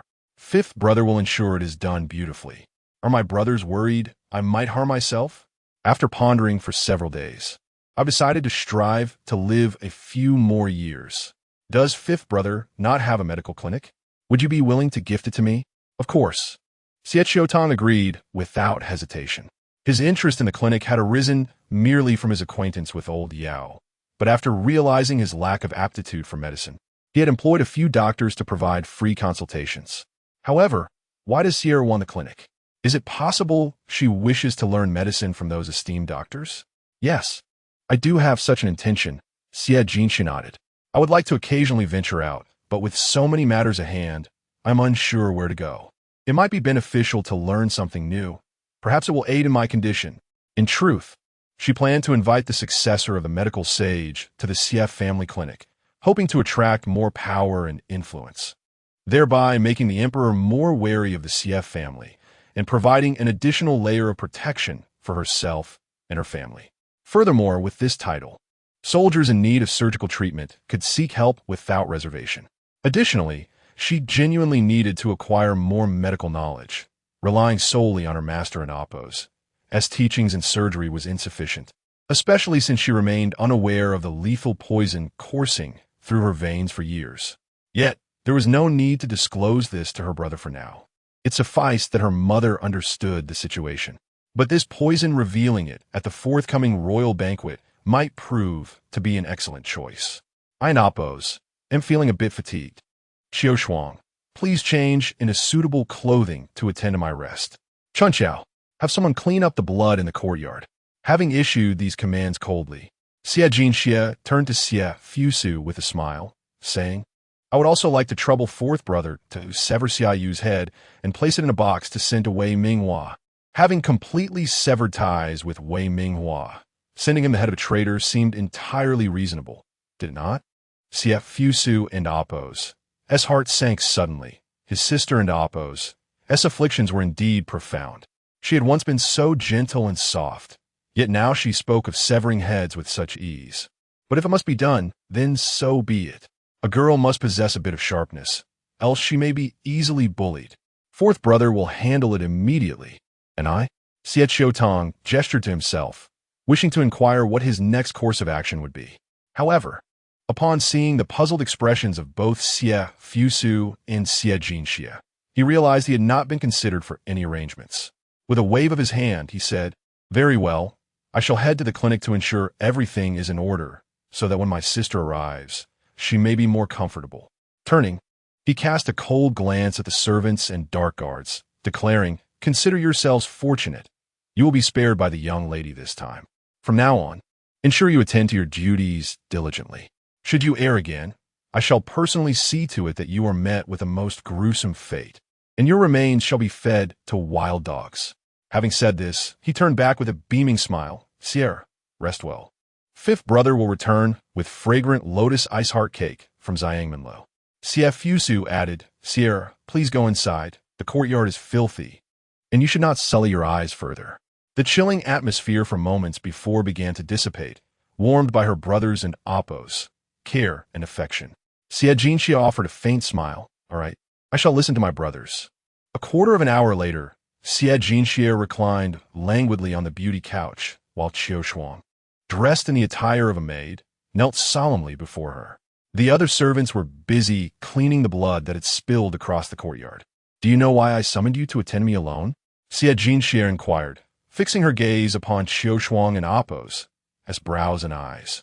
In terms of beauty, Qiu Shuang was indeed more enchanting than the other three personal maids, yet she had never taken the time to groom herself properly, always lowering her gaze in Xie Jinxia's presence. Her agile hands and feet belied a dull demeanor, rendering her somewhat unlikable, particularly in this moment. Without hesitation, she replied, This servant is guilty. Please punish me, miss. I accept my punishment.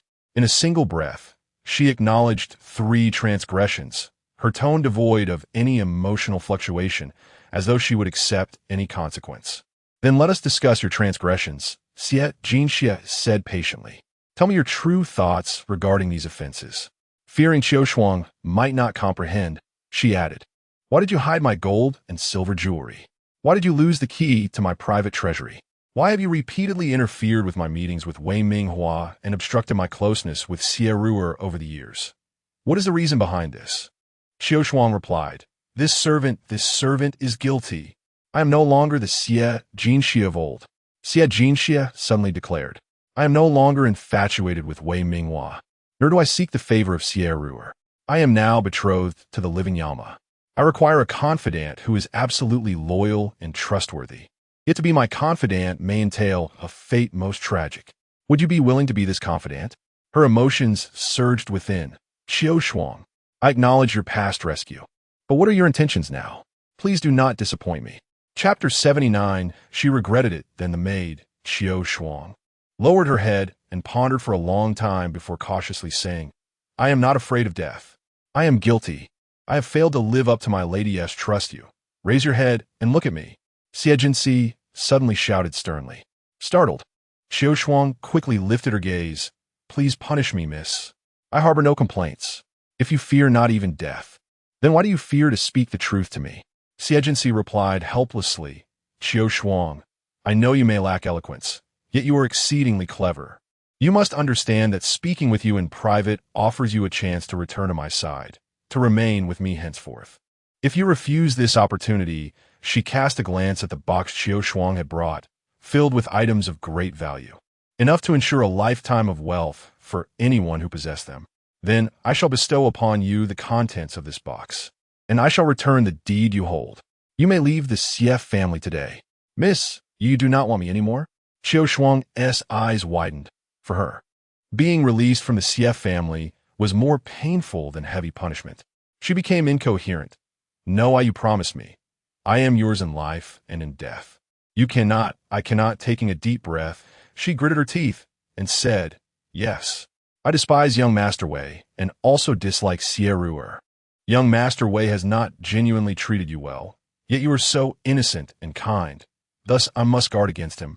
I have often hindered your meetings with him, simply to protect you from his deceit. But you know, it is young Master Wei's schemes, they're too profound. I only wish to prevent you from losing your virtue before marriage. The Xie family possesses immense wealth, yet many noble families have fallen in an instant. I merely sought to provide you with a means of retreat, even if it might never be used, and thus I stole those items. At this point, Xiao Shuang felt a wave of shame and lowered her head further. It is not that I do not trust you, miss, nor the Marquis, or the young masters and ladies. I only thought that if something were to happen after your marriage, your family would need time to respond, while I could act in the meantime. All these items are carefully selected by me, small yet valuable and easy to sell. As for Miss Ruer, she always takes various items from you. Whatever is good, she desires. I believe she is too greedy, not as benevolent as she seems, and I have seen her in close proximity with young Master Wei several times. I suspect her intentions are not pure, which is why I targeted her a few times. The last time, I administered a dose of poison then. She was demoted from being Xie Jinxi's closest maid to a lower-ranking servant. Miss, I was wrong. I swear to the heavens, I shall never do such a thing again. Please do not cast me away. Xie Jinxi, however, smiled Xiao Shuang. It is the first time in all these years that you have spoken so much in one breath since I brought you back from the slave market. Stealing is indeed punishable. However, if you conceal something with my permission, it does not count as theft. Do you understand? Xiao Shuang's eyes brightened. Miss, do you mean? Xie Jinxi gestured towards the box. Continue to hide these items, since you have managed to keep them hidden for so long without anyone discovering them. You must possess some skill in concealment here. What I propose. You will undertake a few tasks. If you succeed, I shall trust that your loyalty to me remains, and you may return to serve at my side. After a moment's thought, she added, when the time comes, I shall also permit you to hide some of my possessions each month, as long as you inform me of what you have concealed. Obey. Xiao Shuang exclaimed with excitement. Your orders, miss. Xie Jinxi continued. The first task, procure 3 discreet residences, one in the outer city, one in the inner city, and one in the suburbs.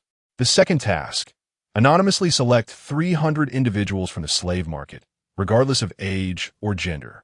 But they must possess some special talents or be clever enough to learn skills.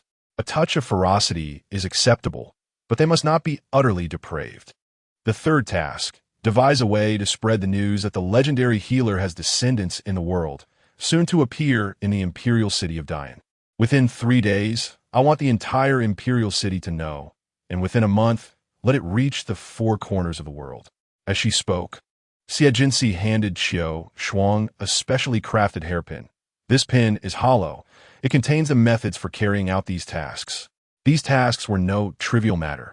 But with Qiu Shuang's ingenuity, once informed of the methods, they would likely be executed well. Rise. Yes. I thank you for your generosity, miss. Qiu Shuang understood, taking the pin with both hands and inserting it into her hair before Xie Jinxi, resolutely stating, I shall certainly accomplish what you have instructed.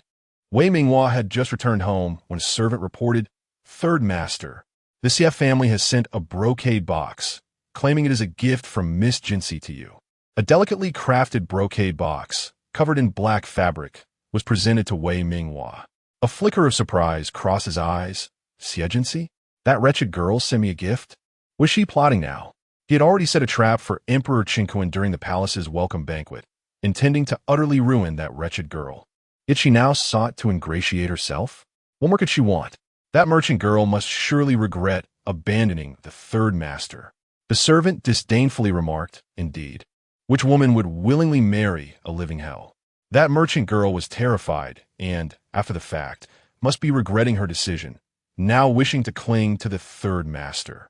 But the Third Master had never regarded her as anything of worth. Even now, should she kneel before him in utter humiliation, it would depend on his mood whether he would deign to glance at her.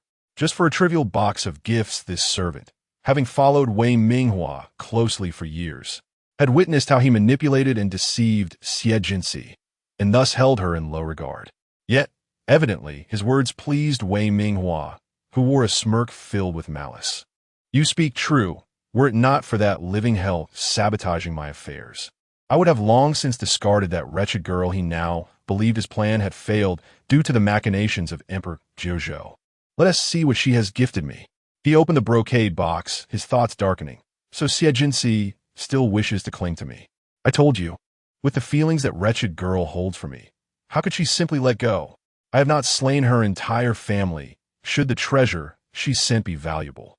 After the welcome banquet, granting her a chance to share my bed would not be out of the question, especially since that wretched girl has become so beautiful, and I have yet to experience her with a satisfying click. The clasp of the box sprang open, with a sense of pride and joy. He lifted the lid. Chapter 80. Entering the palace. A life and death experience, yet she treats it as a broad road. A grotesque, bloodied head lay gruesomely within a brocade box. Those lifeless eyes, wide open, stared unblinkingly at Wei Minghua. Though it was impossible for the head to execute any further action, he could still decipher the chilling terror and unfathomable resentment that lingered within those eyes. The servant holding the box, equally horrified by such a ghastly sight, instinctively threw the box forward, causing the head to collide with Wei Minghua's face. The acrid scent of blood invaded his nostrils, and the still-drying blood smeared across his visage. A sound erupted from his throat as he fell to the ground, frantically pushing the head away in a panic. The commotion drew the attention of the surrounding servants, their gazes igniting Wei Minghua and Appo's already simmering anger. He pointed accusingly at the servant who had delivered the box and berated, You wretched creature! Who permitted such an act? Are you attempting to commit treason? Someone, remove this vile thing from my sight and beat it to death. Spare me, Third Master. The servant pleaded, falling to his knees. The brocade box was personally delivered by Fourth Young Master Xie. I had no knowledge that it contained a human head. Yet, Wei Minghua had no desire to entertain the servant's protests, fully aware that this individual lacked the audacity to concoct such a scheme. His internal turmoil and fury demanded release, and murder seemed the most effective means of catharsis. Time passed, and the sounds of the punishment had long ceased in the courtyard. The head had been disposed of, the blood cleaned, and the carpet replaced with a new one. Wei Minghua had bathed several times and donned fresh garments, finally feeling a semblance of relief after inhaling calming incense. Gripping the armrests of his chair, his eyes glimmered with malice and venom. A head delivered by Xie Fusu? It must surely be Xie Jinxian's intent. Otherwise, how could her personal maid and brothers dare to act so ruthlessly? Very well. A despicable wretch dares to openly declare war against me. Just you wait. I shall soon make you wish for a fate worse than death. Time flew swiftly, And on the day of the imperial banquet, Xie Jingxian had just finished embroidering several bridal pieces. As per tradition, such banquets were usually attended by the noble Xie Yuan and his wife, Jiang Hanjun. However, due to this particular gathering being held in honor of the king of Jiuzhou and the frontier soldiers, and with the king recently allied through marriage to the Run and Oppos, and Marquis 8, an exception was made, allowing the Xie family to bring 2 additional guests. In the grand weddings of the Dian, there existed an unwritten rule. Daughters must heed their parents' wishes and the words of matchmakers. If there were brothers in the family, they would oversee the arrangements for the marriage. Thus, the 2 extra spots were undoubtedly reserved for Xie Jingxian and her elder brother, Xie Jusi. Yet, when Xie Jingxian arrived at the gate, she discovered that Xie Jusi was absent. Instead, Xie, adorned in gold and jade, stood elegantly beside their father, Xie Yuan, while 2 carriages awaited on the street below. Mother, she merely glanced at Xie Ruer, ignoring her entirely, and approached Jiang Hanjun with a radiant smile. Good morning, Mother. Your attire today is truly splendid. Afterward, she offered a somewhat unrefined greeting to Xie Yuan. Good day, Father. Before Xie Yuan could respond, she inquired of Jiang Hanjun, is my elder brother already seated in the carriage at the back? He returned quite late last night and must be exhausted. I shall not disturb him. I will ride with you and Father.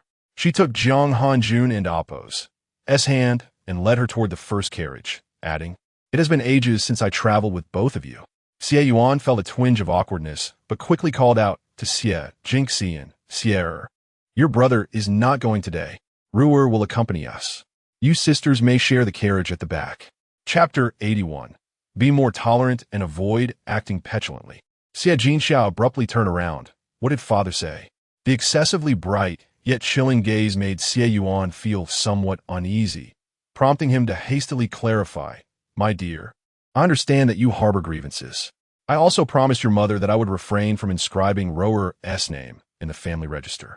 However, I have not seen Jiang Hanjun these past few days, nor have I received any replies to the letters I sent. Furthermore, I have already made arrangements with the Wei family. Tonight, we will be sending Zhou Shi to them, and they will be dispatching a sedan to collect her. Through the back entrance. At this juncture, he let out a resigned sigh and advised, regardless of the circumstances, you and Roer have grown up as close friends. Once Zhou Shi is with the Wei family, Roer will be left utterly alone. I am seizing this grand occasion to facilitate her departure. If we can find her a capable suitor, it would serve as a fitting tribute to your late uncle. So please, be magnanimous and refrain from any further impulsive antics. All right? Having endured a chilly reception from his wife for several days, Xie Yuan had contemplated much, thus lowering his demeanor while speaking to his daughter. Yet, he could not bear to see his benefactor's orphan suffer. He felt that he had already made considerable concessions, and that should suffice. He continued, This is the best I could devise. Minimizing the impact of Wei Minghua's engagement with Zhou Shi on you and the Xie family, while also ensuring Roer's future is a bit brighter. Jinxia, Roer has blessed you for many years. You cannot truly be so cold-hearted as to push her to the brink of despair.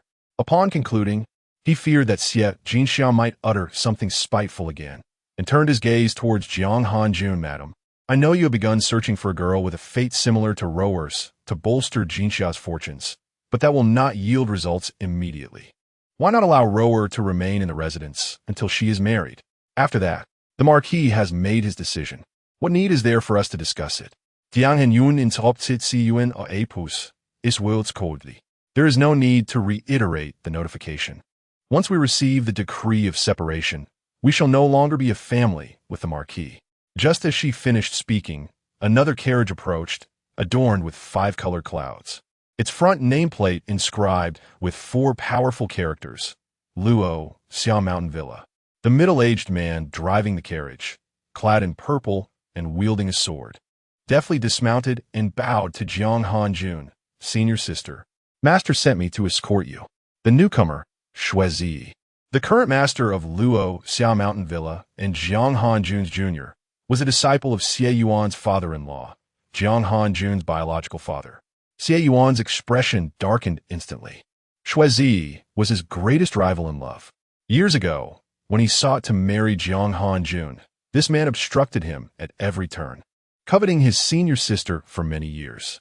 Ultimately, he succeeded in winning her heart, and Shuizi, recognizing the situation, willingly accepted the burdens of the villa, vanishing from their lives since the wedding feast. Yet, he remained unmarried, vowing to wait for his senior sister as long as she lived. Just thinking about it filled Xie Yuan with frustration.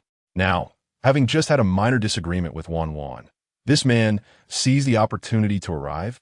What do you intend to do, Shuizi? Xie Yuan demanded angrily. Yet, Shuizi merely cast a frosty glance at him before turning to Jiang Hanjun with a gentle smile. Are you going out, senior sister? Where to? Allow me to escort you.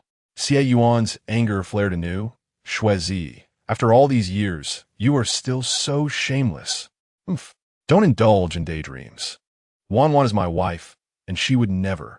Before he could finish, he saw Jiang Hanjun nodding. Very well. Thank you, junior brother. Jinxia, let's take your uncle's carriage to the palace.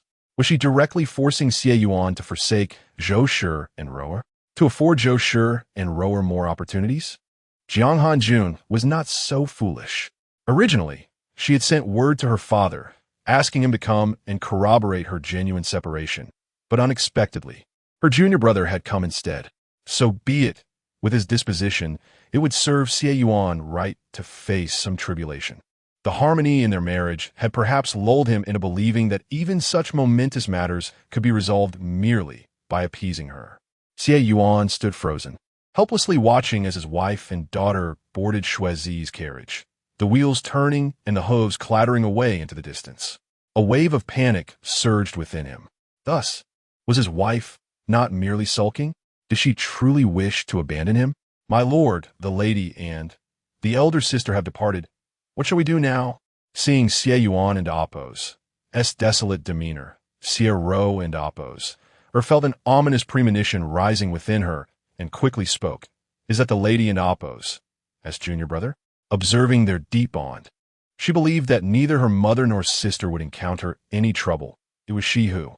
Jiang Hanjun had used the threat of separation to compel Xie Yuan to confine her and her mother in the small Buddha hall for several days. And he coldly intended to send her mother directly to the Wei family. She harbored intense hatred for Xie Jinxia and Jiang Hanjun. Yet, she was compelled to temporarily abandon her plans to seize control of the Xie family. However, she had recently received a letter from her brother Minghua, urging her to enter the palace to assist him against Xie Jinxia. She could not afford any further blunders. Do not cry. Xie Yuan snapped, his patience waning. Upon seeing Xie Rower's eyes reddening with tears, his previous compassion diminished significantly. Yet, contemplating further, he realized that even Xie Ro and Appo's could perceive the profound feelings Shuizi harbored for his wife, while Wan Wan showed no reserve. Why are you still standing there? Hurry and board the carriage. There will undoubtedly be many talented young men at the grand banquet in the palace. Return and inform me of your choice. He yearned to resolve the matters concerning Zhou Shi and Rower as swiftly as possible to reclaim his wife. Little did he know, this journey would only lead to regret. Chapter 82. Upon entering, met with overzealous flattery, your father, though soft of ear, possesses a stubborn temperament. He has an uncanny ability to discern profitable business ventures, but lacks strategic acumen. Having held the title of Marquis for many years, he has merely lingered in the palace, feigning ignorance and complacently idling away his time. He is particularly obtuse regarding the complexities of the current situation, which is why I endeavor to ensure that your elder brother and third brother both pursued scholarly endeavors in the court. I feared that one day, he might act foolishly and create significant troubles for us. As the carriage traveled a distance, Jiang Hanjun, concerned for Xie Jinxiu's thoughts, hesitated for a moment before offering some explanations for Xie Yuan, and then expressed her worries. I never anticipated that before your elder brother and third brother could make their presence felt, the Xie family would already be. Alas, I could command him not to bring that Xie Ro into the palace, and he would heed my words, but that might sow seeds of discontent in his heart. Allowing Xie Ro and her mother to exploit the situation, which could not be resolved through mere quarrels. I am aware, replied Xie Jinxiu. The emperor has granted the opportunity to attend the banquet, and your father mistakenly believes this to be a form of favor, allowing him to assist Siero in seeking a life of comfort and prosperity, thereby fulfilling his obligation of gratitude to that distant cousin. Little does he know that every member of the Sief family entering the palace today faces grave dangers. Wei Minghua dares to scheme against me and the Sief family. How could he easily let go? The emperor, under the influence of the king of Jiuzhou, has arranged a marriage. How could he harbor any grievances against my family? Those so-called nobles who view the Sief family merely as a source of wealth would not idly watch as the king of Jiuzhou reaps all the benefits for himself. Mother, from the moment we departed our residence, we are unaware of how many pairs of eyes are watching us. This is a grand banquet akin to a feast of the Huns. We must remain vigilant and tread carefully at every step. Xie Jinshu spoke these words with gravity, but afterward she embraced Jiang Hanjun's arm. However, mother need not worry excessively. I have come of age, and I will protect you both. The journey ahead is fraught with peril, but as long as I have family by my side, and the Emperor of Jiuzhou stands with us, I fear nothing. Protecting you, mother, is sufficient. What need is there to safeguard Xie Yuan? After all, that fool has always had remarkable luck, and has survived countless calamities. Shuizi interjected gloomily from outside. He is the foremost swordsman in the realm, possessing formidable martial prowess, and being attuned to the emotions of the mother and daughter. He naturally heard these words. Xie Yuan possesses notable strengths, yet he also harbors many shortcomings. Nevertheless, what has stirred within Shuizi a deep-seated envy and indignation over the years is his disturbingly exceptional fortune. Otherwise, how is it that when the Sief family's caravan nearly perished, it was Xie Yuan who was saved by the junior sister, without so much as scratch? And how did that obstinate and foolish demeanor win the heart of his junior sister? Over the years, he has repeatedly escaped from dire situations, basking in success. Shui uncle makes a valid point, Xie Jinshu remarked. Let my father suffer a little loss to learn a valuable lesson. Very well. Shuizi sighed in relief. Your father is not a bad man, just a bit foolish. Assisting outsiders and bullying my dear sister and niece is truly foolishness. Since he has come, I must provoke him a few times. He also feared that Xie Jinshu might misconstrue his intentions as an attempt to disrupt the relationship between Xie Yuan and the junior sister, which would not be conducive for the children. However, in truth, Xie Jinshu would not only harbor no suspicions, but would also feel grateful toward him. She understood that this Uncle Shui is a man of utmost integrity.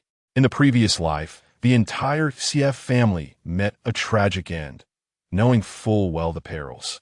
Shuizi still led the people of Laoxia Mountain Villa into the imperial city, seeking vengeance for the Sief family.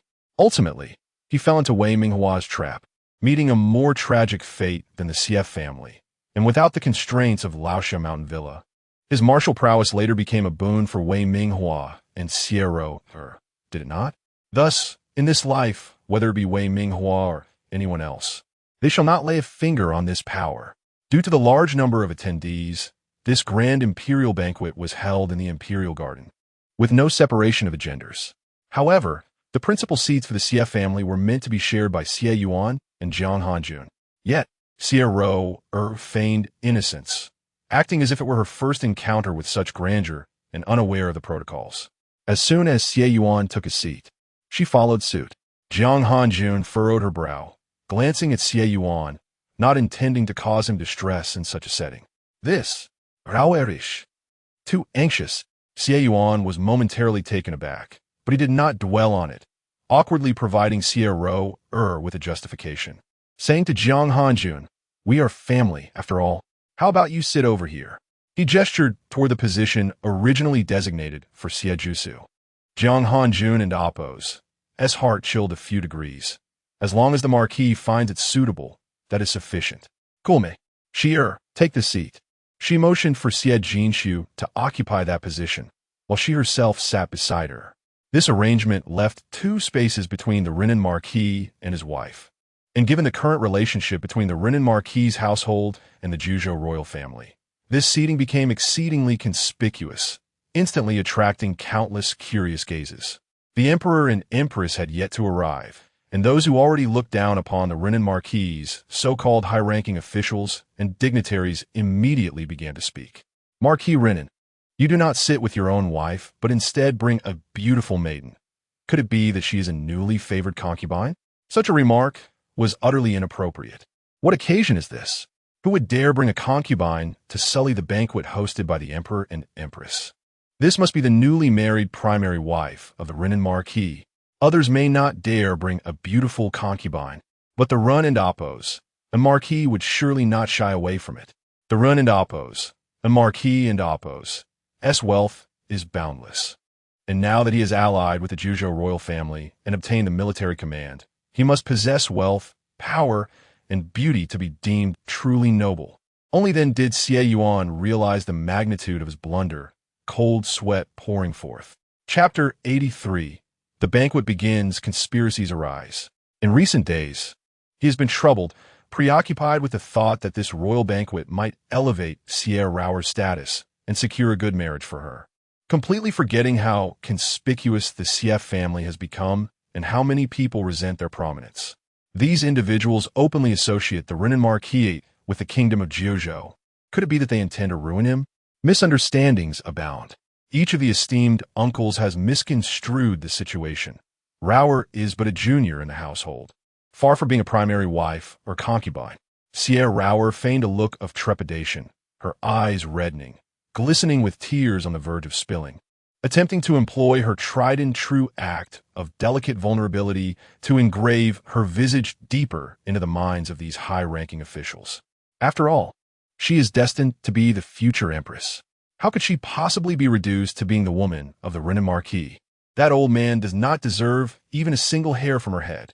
Then, she overheard several officials remarking, so it turns out she is the second daughter of the Renan marquis. I must admit, my eyes have failed me. However, the customs of your household are quite peculiar. The head of the family does not dine with the lady of the house, but rather with his second daughter. Ha ha ha. We cannot comment on the affairs of the Run and Oppos, a marquis, but is it not rather rude for this young lady to address us as uncles? Is she not being a touch presumptuous? I am of an advanced age and cannot endure such impudence. Indeed, as Zhao Darren states, one cannot simply claim kinship in such a manner. Renan marquis, have you not instructed this young lady, Miss Raoer, on the proper decorum? Addressing us as uncles will certainly cause discomfort among those older than you. Such a mere girl dares to overstep her bounds. One can only surmise that the Renan marquis, having secured an engagement with the king of Juzhou, has become utterly arrogant. Yet there must be limits. Such lawlessness invites the Dali Temple to reprimand the Renan marquis for their disrespect toward the law and the imperial family. Xie Yuan turned pale, yet dared not speak, knowing his words were often clumsy, fearing that any further comments might worsen the situation. He could only cast a pleading glance at Jiang Hanjun. However, Jiang Hanjun appeared oblivious to his distress and continued to converse with Xie Jinsi, his head bowed. A wave of bitterness surged within him as a buzzing filled his ears. His emotions taut, yet he continued to hear Xie Raoer pleading, Esteemed officials, I meant no disrespect, I. Her tears fell. This time, she truly wept, frightened to tears. She had not anticipated that these high-ranking officials would target a frail girl like her. And memories of the life-threatening panic she had experienced 7 days prior at the Emperor of Juzhou and Oppos' escort flooded back, filling her with dread. Be silent, Xie Yuan hastily commanded her. In the presence of esteemed officials, where's your place to speak? Kneel and apologize. With immense grievance, Xie Raoer complied and knelt. Yet her heart seethed with resentment. Having adorned herself exquisitely and prepared a performance to gain favor at the banquet, she now suffered such humiliation. It was all Xie Yuan's fault. How could he be so inept as to fail to protect a young girl? And what of Jiang Hanjun? Surely she must have known that not sitting with Xie Yuan would invite trouble. Yet she deliberately refrained from intervening. And Xie Jinsi, that wretched girl, must have spoken ill of her before Xie Yuan and Jiang Hanjun, causing them to treat her with less kindness than before. Do not get too smug. Soon she would ensure that this wretched girl suffers tenfold. 100-fold the humiliation and discomfort she herself had endured.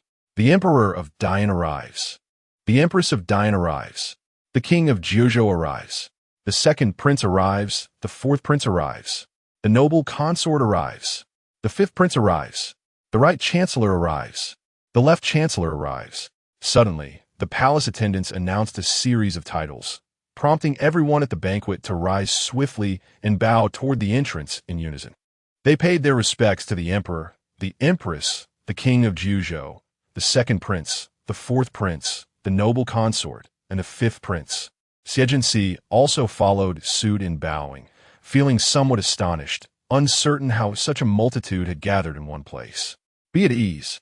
The emperor, with a beaming smile, waved his hand and strode toward the dragon throne. Today, I have specially organized a welcome banquet for my 9th imperial brother, who has thoroughly resolved the troubles in the northern frontier.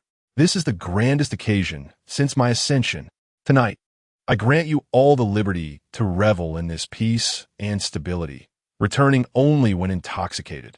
Upon concluding his remarks, the emperor instructed the palace attendants to commence the feast. In an instant, the banquet erupted into a lively atmosphere of clinking cups and exchanged toasts, where joy radiated from every face, and numerous officials and their wives deliberately approached the Renan Marquis' table to toast Xie Yuan and Jiang Hanjun, as though the earlier incident had never transpired. Xie Rauer, too, received several toasts from peers of her age, feeling a twinge of distaste for such hypocritical socializing. She planned to feign inebriation to decline further, when at that moment, Xie Rauer approached with a serving maid. Before the few remaining ladies and young ladies could depart, she declared, "Rauer had erred previously, causing harm to my sister, and I am truly remorseful. Taking this opportunity, I wish to publicly apologize to my sister and hope for her gracious forgiveness." With that, she raised the cup filled by the maid and drank it down completely. Then, with both hands, she offered another cup, presenting it to Xiejinsi with decorum, though it seemed the positioning was rather improper, as the tip of her left middle finger had dipped into the wine. Chapter 84. Why do you still care when she failed to harm you? Such a trivial gesture, occurring while Xiejinsi was engaged in conversation with other noble ladies, should have gone unnoticed. Yet, having been reborn, Xiejinsi was acutely aware of Xie Rou and Appo's ill intentions in infiltrating this royal banquet, compelling her to exercise utmost caution. In truth, from the moment Xie Rou rose to her feet, Xiejinsi began to ponder her ulterior motives. Now, upon noticing those blood-red nails, she felt a sense of relief. So, it was zishi grass, not a poison, but a peculiar herb, when ground into powder and mixed with water, would induce morning sickness and mimic the signs of pregnancy. In her previous life, upon entering the Jeojo royal residence, she had yearned for the Emperor Jeojo to grow weary of her, so she could return to the side of Wei Minghua. Yet, Wei Minghua, seeking to exploit her for intelligence on the emperor, frequently sent Xie Rou and Appo's, to perform her little plays, even going so far as to administer zishi grass to make her believe she was with child, thus allowing them to manipulate her for a considerable time. Eventually, she became a pawn in Ren Xianxian and Appo's hands. That woman exposed her false pregnancy before Emperor Jeojo, provoking his wrath. Not only did he confine her to her chamber, but he also barred the windows, tormenting her day and night. Recalling the dark, desperate entanglements and madness of her past, Xiejinsi could almost hear the chilling, domineering growl of the man in her ear. "Deceiving me? You wish to avoid my touch under the guise of pregnancy? Very well, I shall grant you your wish. Xiejinsi, remember this. In life, you are mine. In death, you remain my specter. Prior to your pregnancy, I desire you. You better be prepared at all times, or else. Do you think I would slaughter your family first? Or would I sever the ties with your beloved?" At that time, she had been oblivious to the hidden bitterness behind his words, a yearning unfulfilled. Ultimately, she did bear a child, yet that precious life, fought for with great desperation, was mercilessly taken by Xie Rou and Appo's, and Wei Minghua, heartlessly.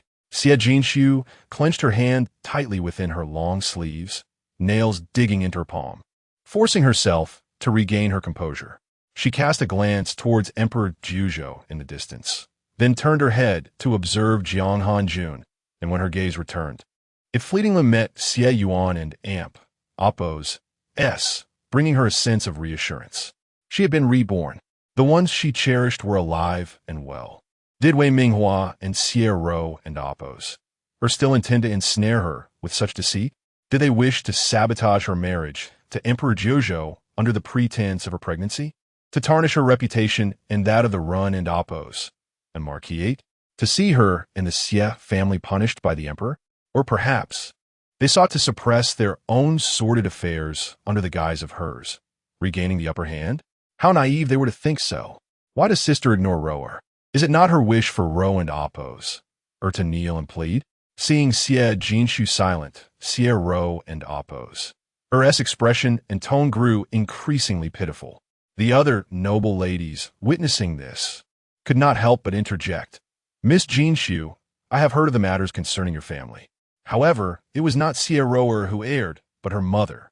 Is it not a bit unkind to publicly humiliate her?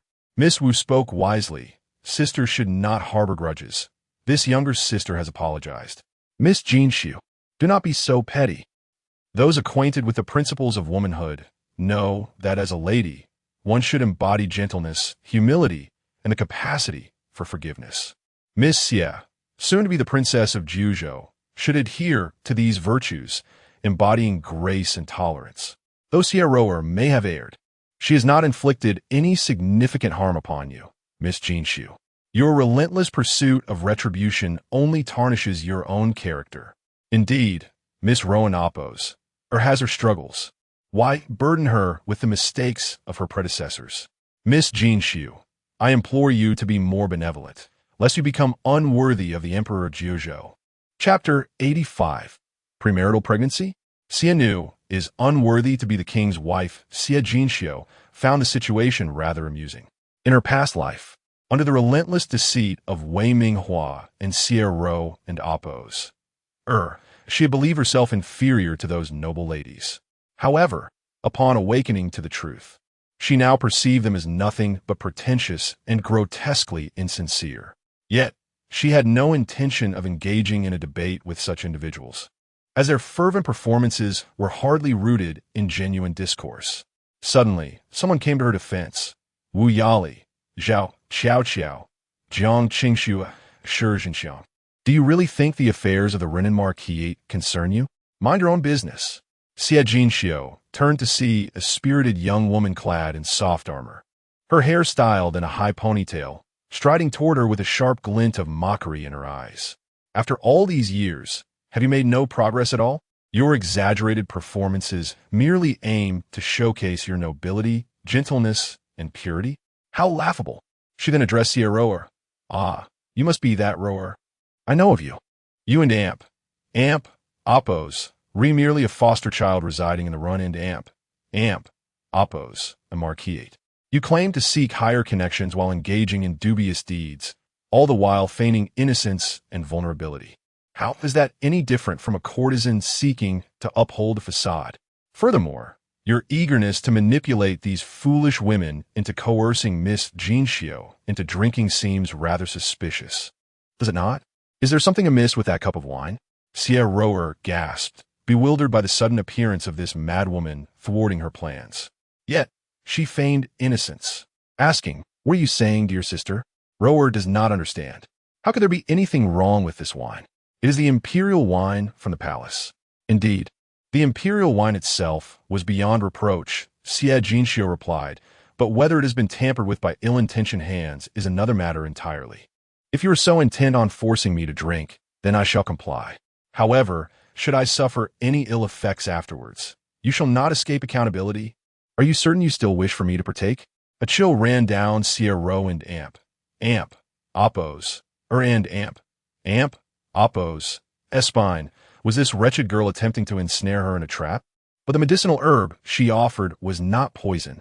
Unable to counter the accusation, Rou and Amp, Oppos, resorted to tears, drawing the attention of onlookers who mistakenly believed Jinshu was bullying her. Very well, I shall drink. Xie Jinshu seized the cup from her hand. Once I finish, you may leave. I warn you once more. Do not call me sister. I have no desire to be associated with a selfish, hypocritical, and filthy sibling like you." With that, she drained the contents of the cup in one swift motion.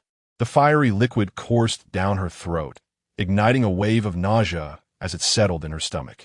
Instinctively, she tightened her grip on the cup, bending over to retch. "Sister, Miss Jinxiu, what is the matter? Why do you seem to be nauseous?" A glimmer of cunning and triumph flitted across Sierra Rower's eyes. But her heart sank as she realized her plan might be succeeding. Feigning panic, she called out, "But this cannot be due to my wine. No matter what, wine cannot induce such a reaction." The crowd, now fully captivated, turned their attention to the spectacle. Why was the esteemed daughter of the Renan Marquis suddenly retching? Had she perhaps eaten something foul? What foulness?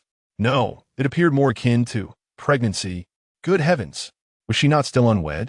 Had she not only 7 days prior entered into an engagement with the king of Jiuzhou? How could it be that she was already with child?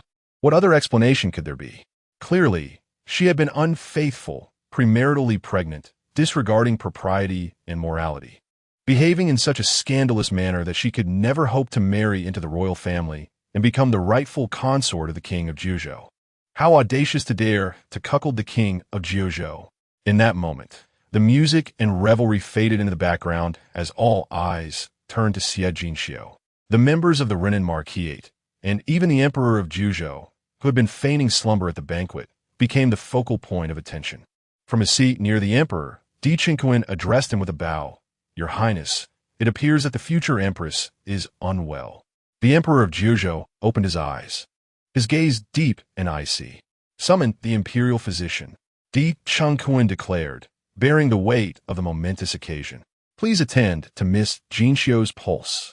Chapter 86. For the honor of the emperor's uncle, allow the imperial aunt to diagnose. What does the second prince mean by this? The woman clad in soft armor positioned herself protectively in front of Xie Jinxiu. "Miss Jinxiu is a pure and noble lady. If she requires medical attention, it should be conducted in a private chamber, with proper protocols observed." As she spoke, she cast a hurried glance at Emperor Jiuzhou, her eyes filled with trepidation, her voice softening. "Moreover, she is now the betrothed princess of Jiuzhou, a senior relative of the second prince. Is this not a breach of decorum towards one's elders?" Emperor Qingquan fixed his gaze upon her, a hint of a cold smile flickering in his eyes.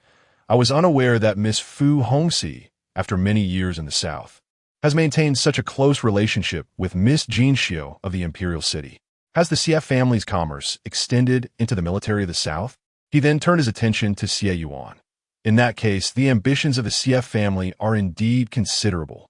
Upon hearing this, Xie Yuan's cold sweat miraculously ceased to flow. He was soft of ear, yet resolute in spirit. "Second prince," he declared with unwavering conviction, "my Xie family has always been loyal to the great Yin, known for our benevolence and integrity since the time of the late emperor.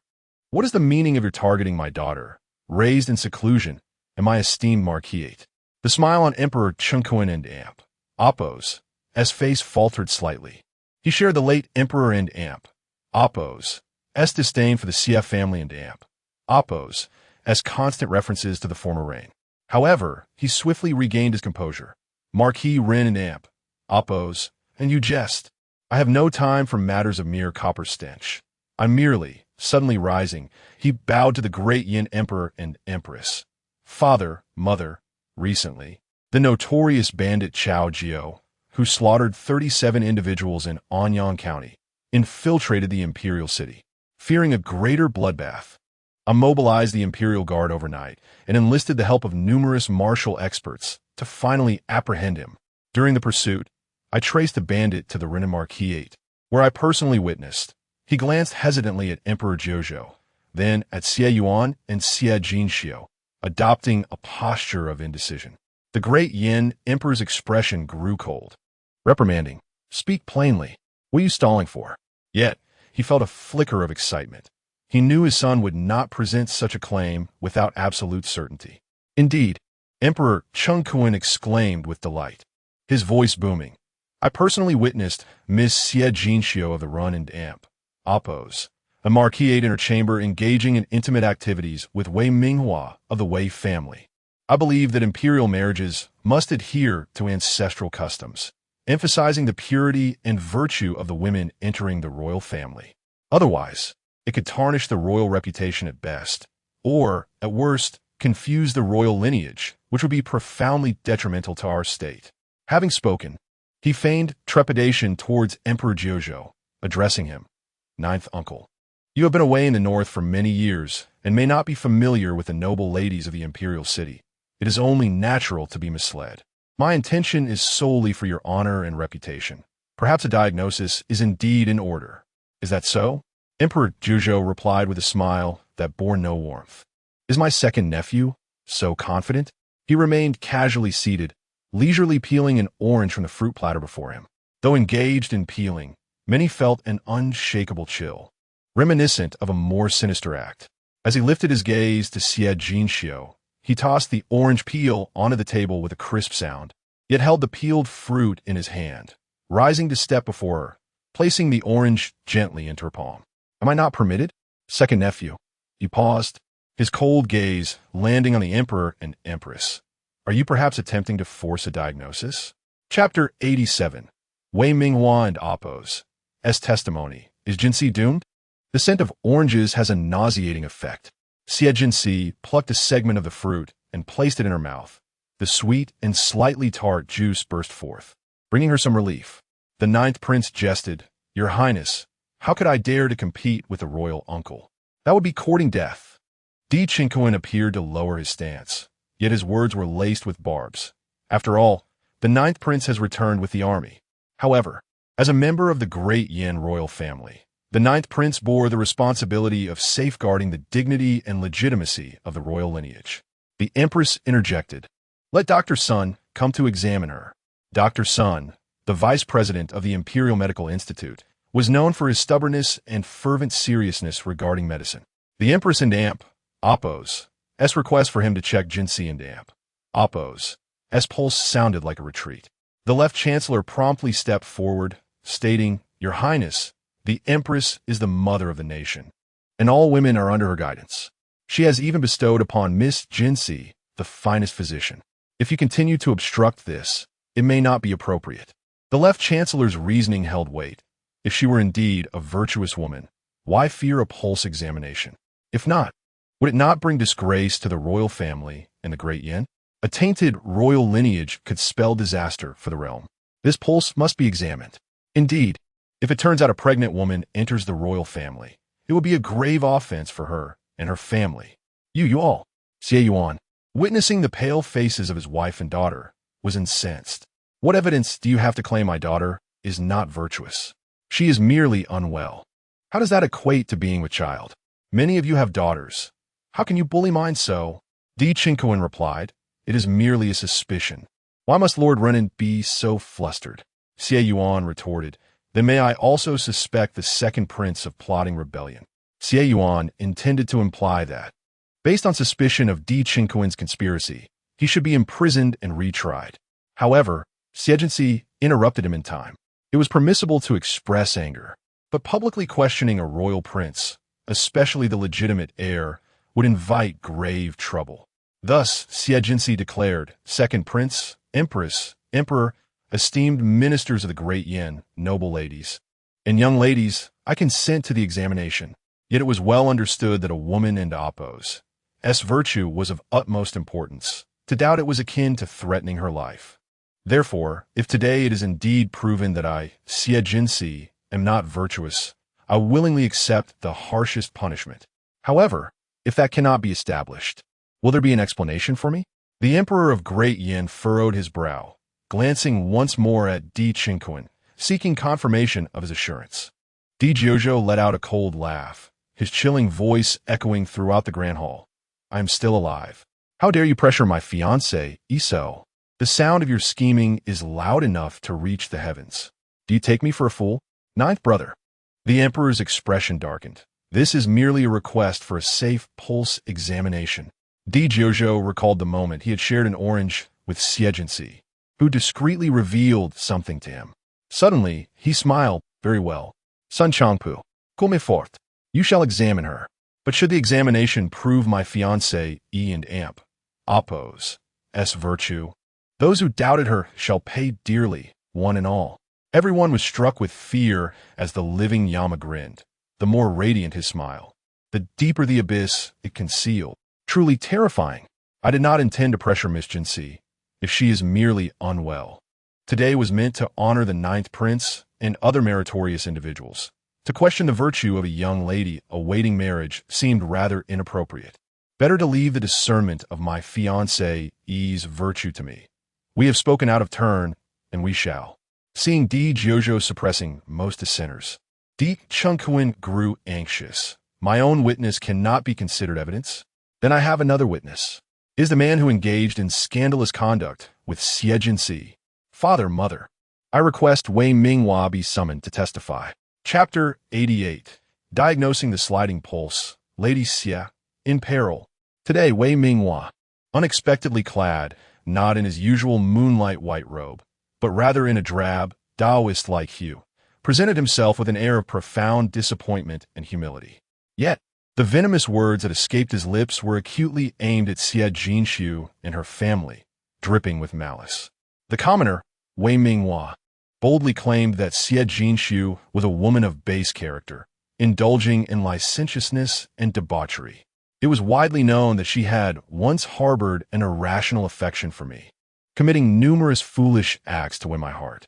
In her eagerness, she had climbed into my bed long before, employing various secretive arts of the boudoir that made it exceedingly difficult to refuse her. As he spoke, Wei Minghua feigned recollection, a sinister smirk creeping upon his face. I have shared countless intimate moments with her, exploring every conceivable position and location. On the day when the second prince unexpectedly burst in her chamber while pursuing a notorious thief, she was engaged in a new tactic to win my favor.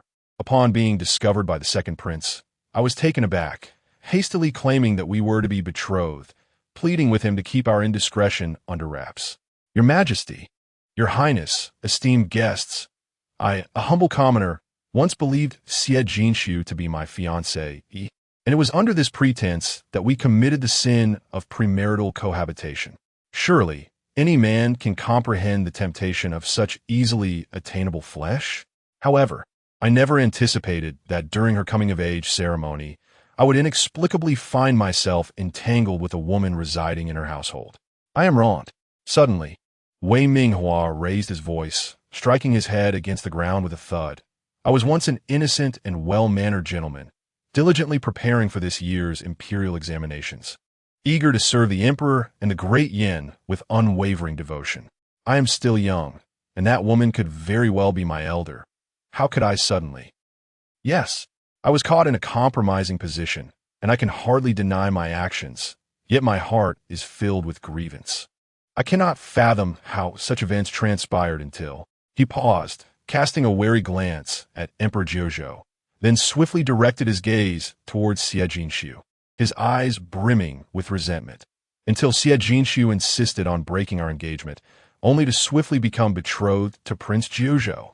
I do not know if Xie Jinshu has employed some new enchantment to ensnare Prince Jojo, but she is no longer a chaste maiden and is unworthy of entering the royal family. Moreover, I have just heard that she is with child, carrying my offspring. Wei Minghua, how dare you utter such slanderous lies? Xie Yuan trembled with rage. Jiang Hanjun also interjected coldly. Master Wei, your malicious defamation of the legitimate daughter of the Renan Marquis constitutes a grave offense. Do you not realize that lying before the emperor is a crime deserving of death? Wei Minghua sneered. What I have stated is the unvarnished truth. Each word is genuine. If the Marquis and his wife refuse to believe me, let the physician examine Xie Jinshu's pulse. The truth will reveal just how debauched your esteemed daughter truly is. Very well, I shall accept the pulse examination. Xie Jinshu glared at Wei Minghua and oppose. His smug, grotesque visage, her heart brimming with hatred, causing her eyes to redden. Please summon physician's son. She rolled up her sleeve, revealing her slender wrist. Emperor Jojo's gaze fell upon her wrist, noting its frailness, as if it could snap with the slightest twist, stirring within him an uncomfortable sensation. He retrieved a dark silk handkerchief embroidered with golden threads from his sleeve and placed it over Xie Jinshu's wrist. Physician's son Changpu approached, and upon seeing the handkerchief, he refrained from comment. As the vice director of the Imperial Hospital, his skill in pulse diagnosis was unparalleled, and with only a gossamer layer between, how could he be mistaken? Observing Xie Jinshu and Appo's distressed and heartbroken demeanor, a flicker of compassion arose within him, but soon thereafter, it morphed into disdain and mockery.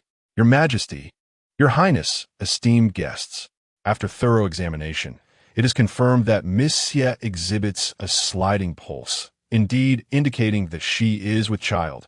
Chapter 89, Xie Ro and Appo's, strikes a fatal blow with malicious betrayal boom. The words of the imperial physician struck Xie Yuan and Jiang Hanjun like a thunderclap, rendering them weak-kneed and unsteady. This is impossible. My daughter could never commit such an act, Xie Yuan exclaimed vehemently. On that day, the second prince barged into our residence. She was ill. She was bedridden. Miss Jinsi was not sick. Xie Ro suddenly spoke up. Indeed, she was in her room that day engaged in intimate affairs with young Master Wei. I can testify to that, because it was I who kept watch for them. Xie Yuan turned abruptly. Incredulity etched on his face as he gazed at Xie Ro. Rower, how could you say such a thing? While he harbored some suspicion toward Zhou Jinsui and Xie Ro, their tears and pitiful demeanor always dispelled his doubts. Thus, even if Zhou Jinsui truly had an affair with his daughter and Appo's betrothed, he never regarded the mother and daughter pair in a negative light. He even risked the potential departure of his wife and children to secure a bright future for Xie Ro. But how could Xie Ro suddenly align herself with Wei Minghua, casting aspersions upon his own flesh and blood? Did she believe that by supporting Wei Minghua, her mother would have a better life within the Wei family? Or had he never truly understood the intentions of this mother-daughter duo? Lord Runin, you have indeed shown great kindness to Rower and her mother, but I must apologize. Rower cannot betray her conscience and utter falsehoods.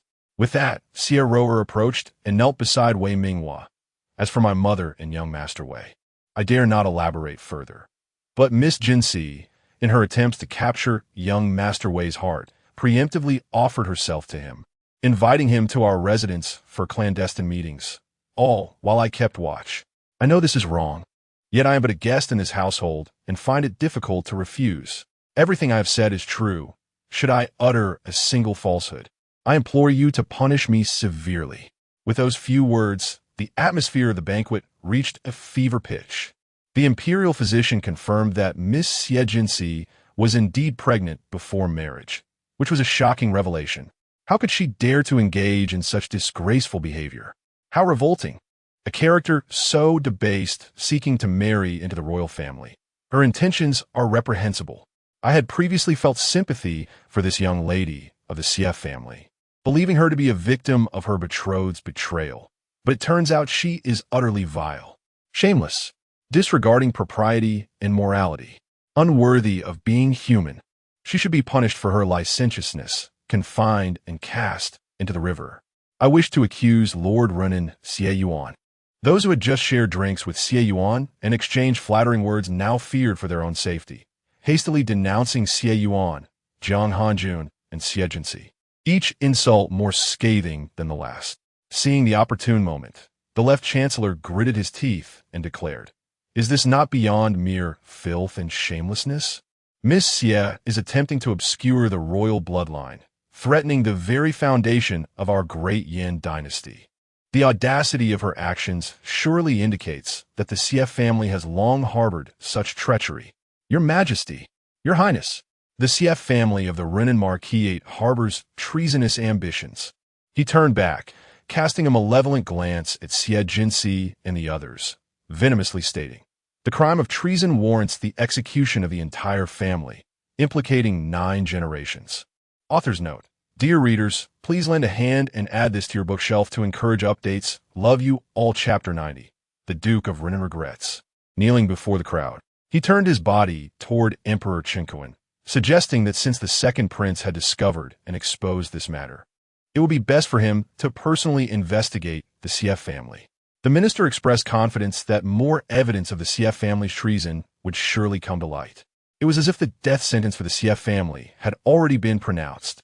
However, Emperor Concubine feigned benevolence, stating that there was still no evidence for treason, which made it difficult to assert such claims, though the fact that Xie Jinxiu attempted to enter the royal family while pregnant could not be forgiven. The ninth prince. What do you say? The left chancellor quickly chimed in. The second prince's inquiry puts the king of Jiuzhou in a difficult position, as he has just returned and has been deceived by a vile woman, nearly becoming an unwitting father. He must be feeling quite distressed. However, it must be noted that the king of Jiuzhou hastily arranged a marriage without thorough investigation, nearly causing a great calamity for the great Yan. Of course, being accustomed to the barbaric lands of the northern frontier, where he is adept at killing enemies. The king of Jiuzhou is likely a novice when it comes to discerning the nature of women. It is understandable, but after this incident, he should recognize that matters of marriage are of utmost importance to the nation, and it would be best to have the emperor and empress assist in choosing a suitable wife for him. Dr. Sun, please examine my daughter one more time. She cannot possibly be pregnant. Xie Yuan finally came to a realization. This was undoubtedly a scheme orchestrated by Xie Ru for her own sake and that of Zhou Jinsui, having colluded with Wei Minghua and others. Wei Minghua's actions were driven by a desire for revenge against Jinxiu, revenge against the CF family. Furthermore, he sought to gain favor with Emperor Concubine, aiming to rise and secure a prosperous future. Yet they intended to trample over his daughter and the CF family to achieve their ambitions. He lamented that he had been foolish enough to believe the tears of Xie Ru and her mother, dragging his own daughter and the entire CF family into an abyss. Disregarding his face and dignity, he seized Dr. Sun's hand and knelt. How much do you want? Or what rare treasure? My CF family can provide it. Just examine her one more time. Dr. Sun, I beseech you, please examine her one last time. Seeing her father in Appo's distress and humility, Xie Jinxiu felt a pang of sorrow. Despite his favoritism toward Xie Ru and her mother, he still cared for her. Examine her again. She is carrying my child. Wei Minghua spat venomously. Duke of Renan, do not blame me for exposing the truth about Xie Jinxiu and your household. It is you. What are we? Xie Jinxiu could no longer contain her anger, stepping forward boldly, glaring at Wei Minghua. You despicable scoundrel. It is one thing to act with impunity in the Duke of Renan's residence, but you dare to weave your schemes before the throne. You deserve to die. Xie Jinxiu, your rage is futile. Moreover, I will tell you this. While the child within you may be mine, it carries your depraved and vile blood, which I shall not accept. Wei Minghua's words became increasingly sinister. By law, such a child, unwanted by its father, deserves to be beaten into a bloody pulp and discarded like refuse for the dogs. Is that so? Xie Jinxiu felt her heart turn as cold as frost, glaring icily at Wei Minghua. Are you so certain that I am indeed carrying your child? You also claim that I have been entangled with you before marriage. Do you need to keep watch for that? She then turned to the second prince, giving a hasty bow. And you, your highness, have you also witnessed my supposed illicit affair with Wei Minghua? Then I implore you to open your eyes and see clearly. What is this? With a swift motion, she rolled up her sleeve, raising her right arm high. Everyone turned to look, and there, on the pale flesh of her upper arm, was a blood-red mark. A telltale sign of her purity, radiant and striking. Author's note, had I known that my sisters would enjoy my words so much, I would not have feigned aloofness. Today, I indulge in a bit of charm. Tomorrow I shall be playful, and the day after, I will share some light-hearted banter with my sisters, for it is far better than the cold desolation of this review section, which adds to the sorrow and solitude. Chapter 91. The National Master of Dian, an unexpected reunion. What? Is this the palace guard in Appo's powder? The palace guard's powder that one cannot possess unless they are of unblemished virtue? Physician Sun's eyes widened in disbelief. This is impossible. It is clearly a case of slippery pulse. Such a simple diagnosis. How could he possibly erred? Moreover, given the gravity of the situation concerning the living king of hell, he had conducted 4 meticulous examinations. There was no room for error. Wei Minghua and Xie Ru turned pale. The dreadful sensation of their plans repeatedly failing washed over them once more, and they simultaneously retorted, "This is a fabrication." The CF family, renowned for their mercantile prowess, has encountered numerous methods. This palace guard's powder must surely be a counterfeit concocted through some arcane art by the Xie clan. Wei Minghua's voice trembled, his expression contorted in distress. "Indeed, it is a deceptive art," Xie Jinxiu declared. "Yet it is not I who has deceived, but rather this slippery pulse that is false." Unbeknownst to Wei Minghua and the others, anticipating their schemes involving the childbearing herb, she had already procured this palace guard's powder for herself. The avenues of attack against her and the CF family were limited, and though the assault on her reputation and purity was despicable, it proved remarkably effective. She had foreseen that Wei Minghua and his cohorts would resort to such tactics, though she had not anticipated their swiftness. "Physician's son, I do not doubt your medical expertise. However, the world is vast and replete with wonders. To be candid, due to my frail health and prolonged illness, I often peruse medical texts, hoping to discover a remedy within ancient tomes that could cure me. I once encountered a..." Pausing, she cast a sidelong glance at Wei Minghua, a cold smirk curling her lips. "In the desolate expanse of the western wilderness, there exists a peculiar herb with crimson roots and leaves. When ingested, it generates internal heat, manifesting in a pulse that flows smoothly, akin to pearls cascading onto a jade plate. Consequently, the locals aptly name it the childbearing herb. If memory serves, the Lady of the Wei household has a wet nurse hailing from the western wilderness. Such a remarkable herb exists?" The previously silent Right Chancellor interjected. "Miss Jinxiu, could this herb be classified as a poison? Is there an antidote?" "Indeed, due to its minimal toxicity, which is nearly negligible, it hardly qualifies as a distinctly identifiable poison. Only those with malicious intent would dare to scheme against me," Xie Jinxiu replied. "Thus it has managed to deceive even the highly skilled physician's son." But suddenly, she raised her voice, causing Wei Minghua to instinctively flinch. "It can indeed be countered. One merely needs to consume a common detoxification pill." Xie Ro and Amp Oppos discreetly glanced at Wei Minghua, her eyes filled with panic. Brother Minghua had explicitly stated that the message and the powder made from the childbearing herb were foolproof. How could it be that Xie Jinxiu discerned the truth so effortlessly, and the antidote is so simple?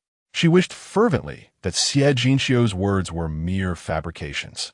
An act of bravado, yet she observed the beads of cold sweat forming on Wei Minghua's forehead, his gaze evasive. Clearly, it was her brother Minghua who was struggling to maintain his composure. "I possess detoxification pills." A clear, cool male voice suddenly interjected. All eyes turned to see a young man clad in azure robes approaching alongside a middle-aged man in purple attire. The young man, tall yet slender, wore flowing garments that billowed gracefully around him, his head adorned with a jade crown and trailing ribbons of the same hue as his robes.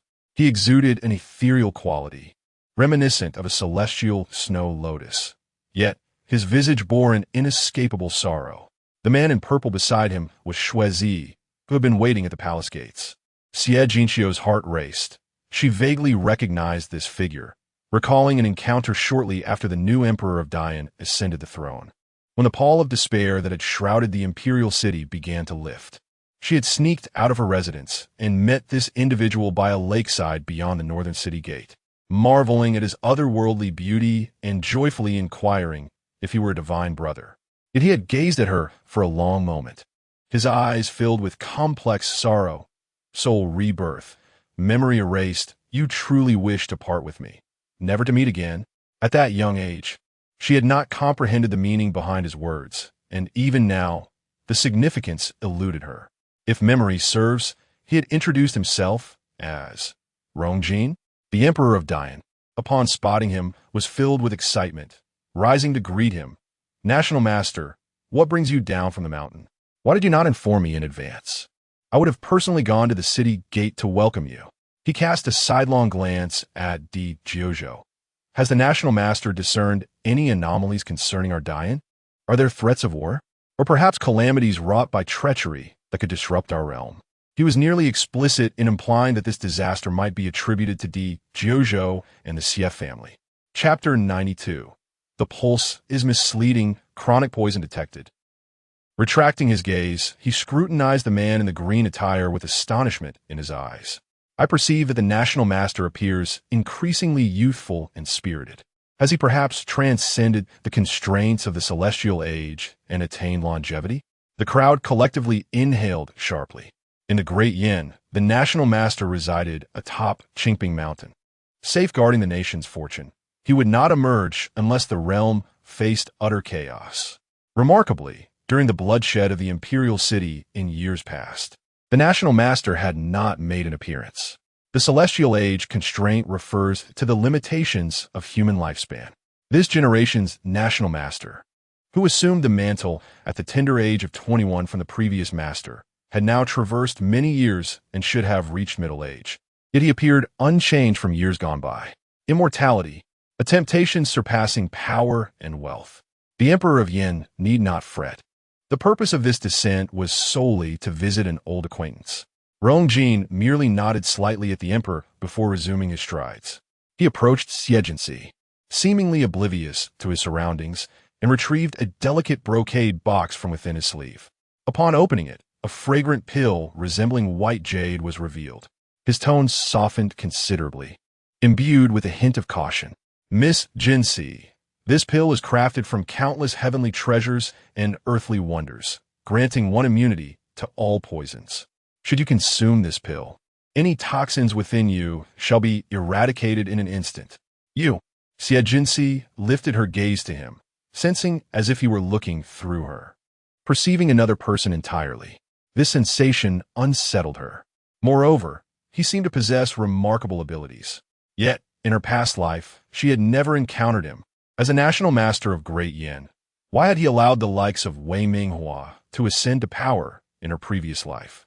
Now that she had been reborn, why did he approach her and present her with a pill? She glanced at the pill within the brocade box, her brow furrowing. This pill is far too precious. I cannot accept such a gift without merit. I implore the National Master. Before she could retract her words, Rongjin interjected.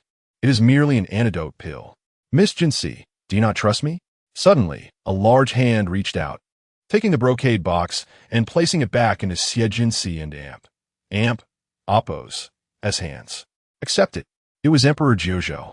However, National Master, this pill seems an extravagant remedy. I trust Physician Sun and Appo's skills are sufficient to quickly concoct an antidote. The remark was directed at Physician Sun, yet Emperor Jojo and Appo's cold gaze remained fixed upon Rongjin. Then I shall trouble Physician Sun to prepare an antidote for my esteemed fiancé. If there was anyone in this world capable of eliciting his concern, it was indeed the National Master of Great Yin. Few were aware that, prior to the late Emperor's demise, it was this National Master who stood at the sickbed alongside him. In fact, when Rongjin had merely uttered 2 words, he departs. The late Emperor had made a decisive choice, entrusting the young Rongjin to escort the coffin back to the imperial city with the palace guards. This marked his second encounter with Rongjin. The National Master remained unchanged, yet he did not conceal his unique regard for Xiejinsi. Was there a shared history? How intriguing! Jiang Hanjun contemplated before stating, the National Master's benevolence in providing medicine shall be remembered by the Sief family. However, given that Jinsi is currently in a precarious situation, employing such an extraordinary antidote may only provoke further suspicion. It would be prudent to utilize the ordinary antidote from the imperial physician for now. She was unaware of the mysterious National Master's sudden interest in her daughter. Yet, since her daughter had been promised to the Jojo Prince, she naturally chose to decline the National Master and Appo's offering, hoping to assuage the Prince and Appo's concerns. Very well, Rongjin replied without offense, as if nothing in this world could elicit a significant emotional response from him. The expressions of the Emperor and others grew grim, and they could only await the outcome. Physician Sun promptly procured the antidote, and Xiejinsi swallowed it without hesitation.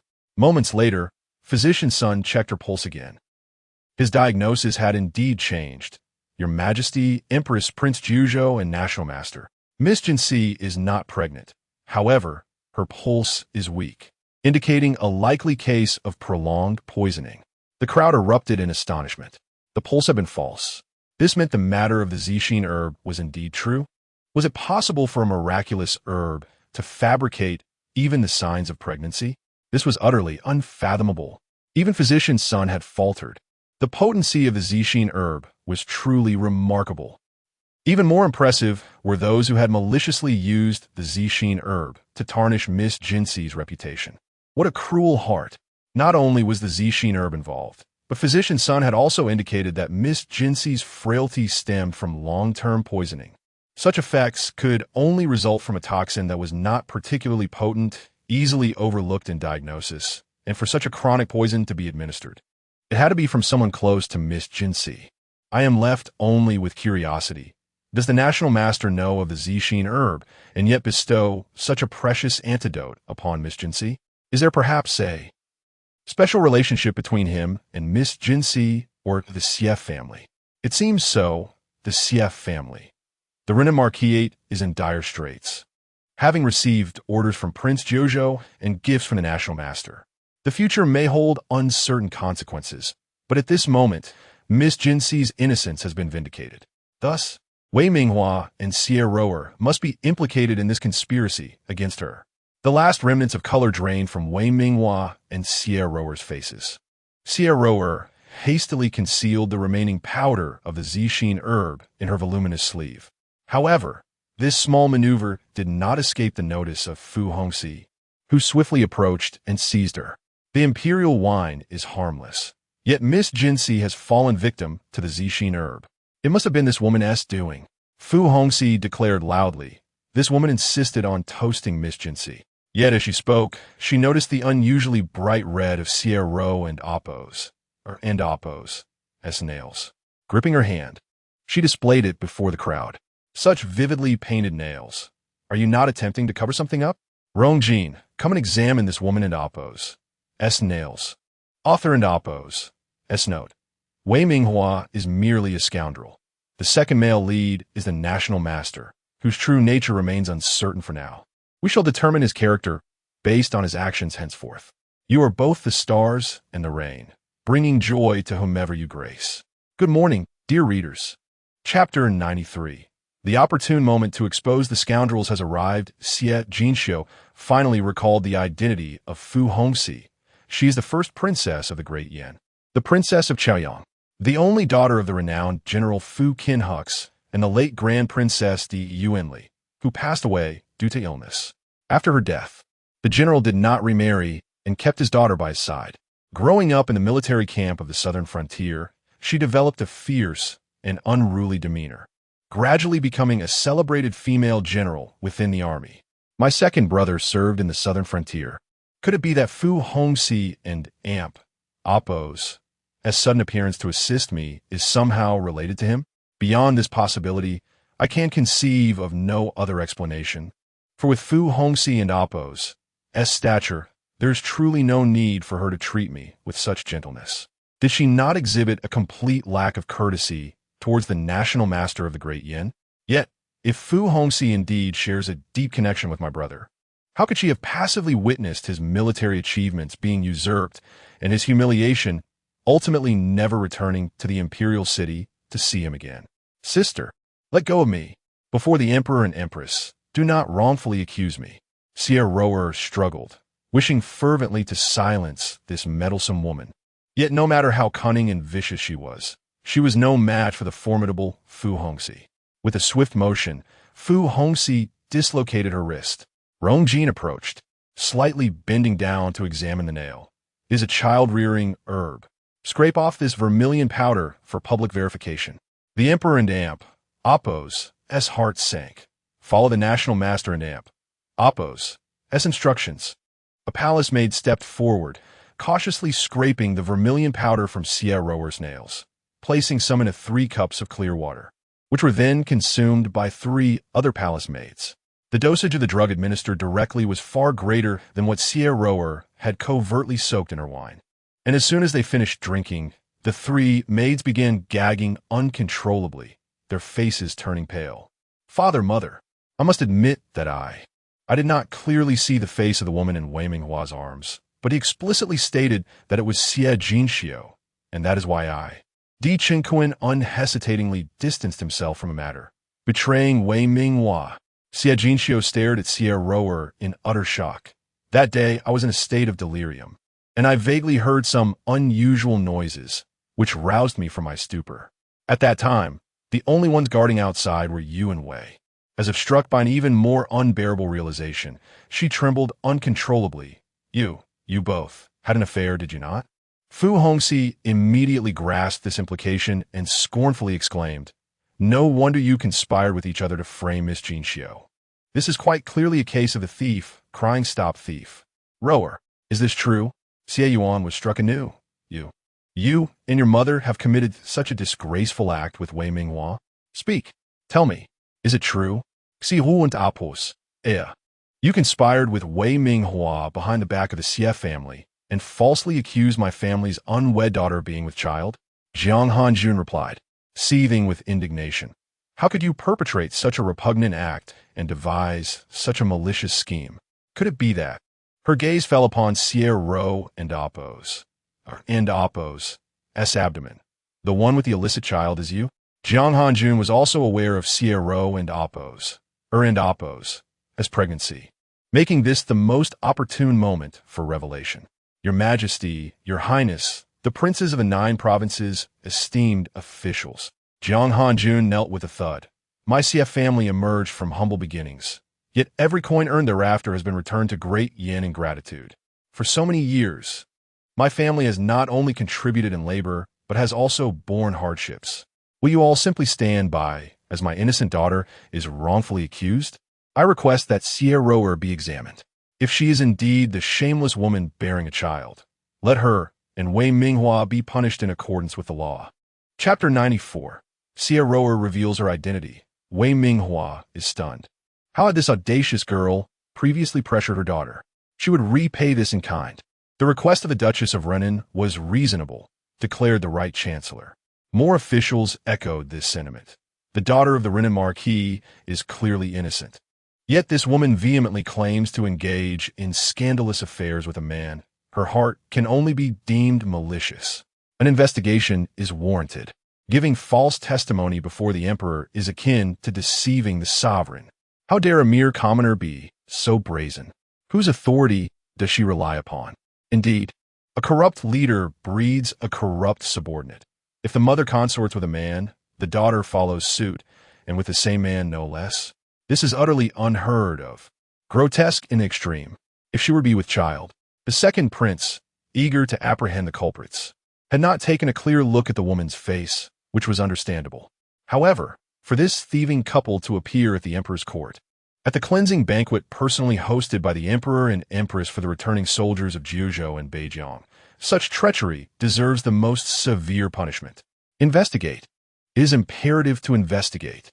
First, let us check Xie Rower's pulse, even if we do not find signs of pregnancy. As long as she is not pure and virtuous, we must thoroughly examine her background. What kind of connections does she possess that she dares to treat the imperial palace of Dian as her own hall, manipulating it at will? Xie Rower felt an overwhelming wave of cold despair and horrific panic wash over her, causing her very soul to tremble. She had only a sliver of strength left to remind herself that she must never admit to anything, for to do so would lead to her abject demise. She shook her head vehemently, her previously delicate appearance now marred by tears streaming down her face, smudging her meticulously applied makeup, rendering her akin to a fearsome specter. I will not have my pulse checked. I'm not with child. I did not do it. No, I did nothing. I know nothing. She cast a desperate gaze towards Xie Yuan. My lord, I'm a good girl, and my mother's a good woman. My father saved your life. You promised to protect us. Indeed, Xie Rower considered herself a good girl, even though she had betrayed her benefactor, the Xie family, for wealth and status. Yet, she possessed talent in poetry, music, and dance, a woman of exceptional beauty and charm. Even though she resorted to cunning and malice for a carefree life, she could not help but see herself as admirable. Even as she climbed into Wei Minghua's bed for power and influence, she remained resolute, adaptable, and strategic. She was still a good girl. How could a girl as virtuous as she be treated the same as that wretched girl, Xie Jinxiu, the Marquis of Run-End Amp, oppose, and ought to protect her at all costs, even forsaking his own wife and daughter. My lord, you cannot be untrustworthy. You cannot allow them to check my pulse. Is this not a suspicion cast upon me? Are they to brazenly tarnish my reputation? At that moment, Xie Rower lost all semblance of rationality. She screamed at Xie Yuan. Xie Yuan, however, felt as if his very heart had been shattered. How blind had he been to not see that Xie Rower was nothing but a selfish and venomous serpent? Check her pulse. Do it immediately. He pointed at Xie Rower, seething with rage. Emperor Jojo cast a detached glance at Xie Yuan, commanding, Dr. Sun. The already inconspicuous Dr. Sun wiped the sweat from his brow with his wide sleeves, forcing himself to maintain composure as he stepped forward once more. After 5 examinations, all revealed a slippery pulse. The woman is indeed with child. Dr. Sun declared the diagnosis expressionlessly, yet resolved in his heart, I shall never again announce such joyful tidings. Strike her down with a flurry of blows, and feed the remains to the fish. Emperor Jojo uttered these cold words, his gaze intentionally bypassing the great Yin Emperor and landing on the second prince, Di Qingquan. Wei Minghua, however, felt his mind whirl in disbelief. Was Rowan Oppos truly with child? It must surely be his own, and his child would be the precious first grandson of the great Yin royal family. Yet, he heard the Emperor and Oppos' merciless decree. Take her away. This was tantamount to sentencing Xie Rower and her unborn child to death. No. Xie Rower was seized by 2 burly guards clad in golden armor. Dragged away like a lifeless dog. Unable to contain herself any longer, she cried out, yes. I am the girl that Minghua Gige truly cherishes. The child within me is also Minghua Gige's. But you cannot kill me, because, Your Majesty, Your Highness, Minghua Gige is your royal grandson. The child I bear also carries the imperial bloodline.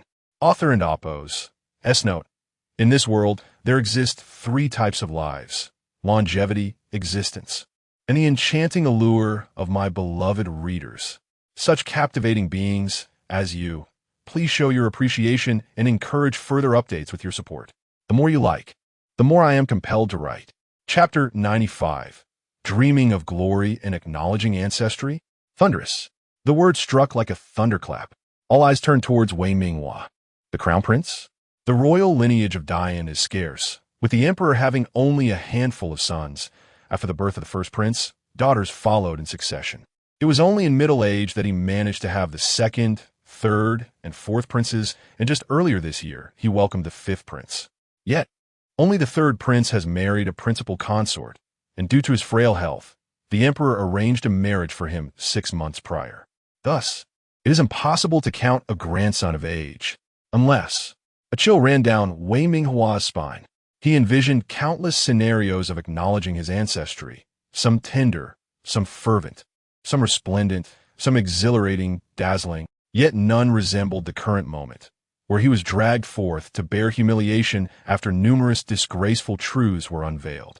Confronted by the very girl he cherished and adored. Wait, she must clarify. The Empress could no longer contain herself. According to the succession laws of the Dian dynasty, should there truly be a legitimate crown prince, this grandson would be eligible to contest for the throne. Would that not pose a threat to her second prince? Brother Minghua. Xie Rower, released from her restraints, hurriedly rushed to Wei Minghua's side. You must tell the Emperor and the Empress your true identity. This is the only way to preserve our lives and safeguard our child. She wept, shaking Wei Minghua incessantly. I don't wish to die yet, Brother Minghua. Please speak. Wei Minghua could only steel himself and declare, yes. I only recently discovered my true heritage. My biological father is the late crown prince, Emperor Shiran. His identity had been exposed. Even if he denied it now, the royal family would undoubtedly investigate further, and he could not refute it. He could only devise a remedy later. With this thought, he fiercely pinched his thigh to summon tears, his expression one of profound agitation as he looked towards the Emperor. Grandfather, I am your legitimate grandson. Years ago, My father sacrificed the entire crown prince and Apos' residence for a greater cause. At that time, my mother was away on official duties, unaware of her pregnancy. By the time she realized, the crown prince and Apos' residence had been reduced to ashes. When she sought out the authorities, her lowly status rendered her untrusted, forcing her into obscurity. Grandfather, my mother endured immense hardship to give birth to me in a dilapidated temple. Yet, she perished due to exhaustion. Had it not been for Lord Wei and Apos' fortuitous passing, I would have been devoured by wild dogs in the wilderness. Such a tragic and distorted tale was evidently concocted by Wei Longzhong and Wei Minghua, as the reality was a sordid account of a greedy maid who climbed into her master's bed, fleeing in fear of retribution. However, that lowly maid had been ruthlessly dealt with by Wei Longzhong, and the more Wei Minghua wept, the more advantageous it became for him. Oh, the third young master Wei is indeed the orphan of the late crown prince? Emperor Zhou's eyes narrowed, filled with a dangerous glint. Do you possess any evidence? Simultaneously, he casually glanced at Xie Jinshu, suspicion rising within him. Xie Jinshu perceptively sensed his gaze and turned, leaping into Jiang Hanjuan's embrace. Mother, he is a crown prince? Did Xie Roer already know he was the crown prince? When did they begin deceiving me, deceiving our Xie family? Author's note: I will add more chapters once I finish my current tasks. The preliminary data is quite significant.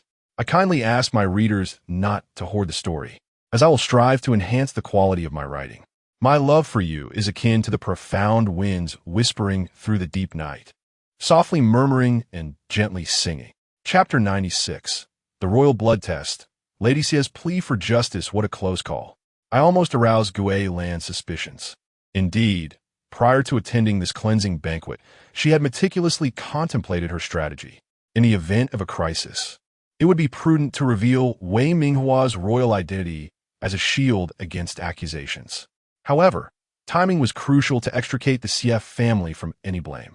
Consequently, Wei Minghua would be acknowledged by the royal family amidst a scandalous reputation, and the Emperor of Daiyan, being exceedingly concerned with his own image, would inevitably treat him with less favor. The ministers, having lost their favorable impression of him, would naturally refrain from supporting him.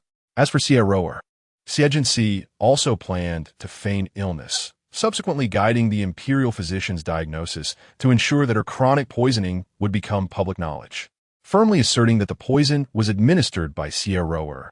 This would allow her to commence a legitimate detoxification process while casting doubt on Xie Roer's status as a blessed woman.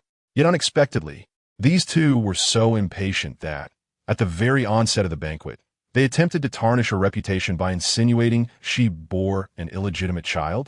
Naturally, it was imperative to ensure that Xie Ro and Apos would be the architect of her own demise.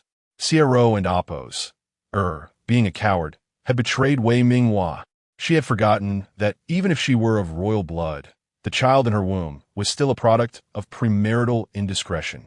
This would serve as irrefutable evidence against the character of the child and Apos as father.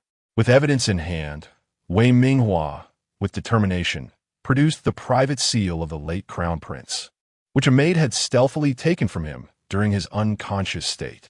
His biological father had passed away, and records of his mother's favored status had turned to ash. But this seal was a token he had bestowed upon his mother, promising her that should she bear a son, he would ensure they both receive the recognition they deserved.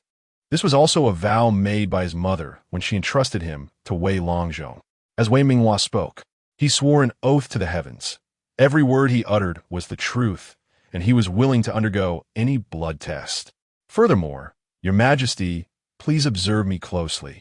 Wei Longzhong has stated that I increasingly resemble my biological father. The eunuch presented the seal before the Emperor of Daiyan, who examined it and nodded. Indeed, this is the seal of the late crown prince, crafted from the yellow dragon jade, which I bestowed upon him. Alas, the late crown prince. Reflecting on the merciless decree he had issued years ago, the emperor discerned a hint of familiarity in Wei Minghua and Apos' features, stirring within him a flicker of guilt and unease. Summon the blood test. Physician's son, lead the examination. Be meticulous. and ensure there are no mistakes," commanded the emperor. "Yes, I shall obey," replied physician Sunday. Xiejinsi mused.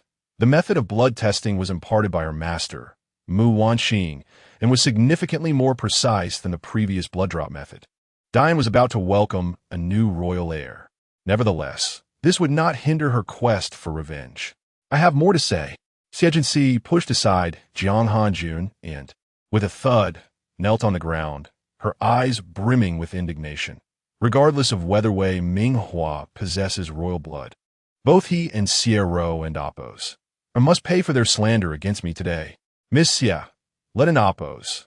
Let's wait until the blood test is completed before discussing such trivial matters. The left chancellor retorted angrily. He was equally vexed, having thought that Wei Minghua had become a mere pawn of the second prince, only to discover that this pawn still aspired to don golden robes. How much of a threat he posed would be addressed later, but it felt as though a fly had invaded his mouth, utterly repulsive. His ire was directed at Xiejinsi. A trivial matter? Did the left chancellor consider this trivial? Xiejinsi fearlessly met his gaze. Indeed, my reputation and honor can be trampled upon at will. Yet I am still the fiancé of the king of Jiuzhou. The reason for our assembly here today is to honor the king of Jiuzhou and the soldiers of the northern frontier. Does this incident merely affect me, Xiejinsi? Is it only my honor that suffers? No.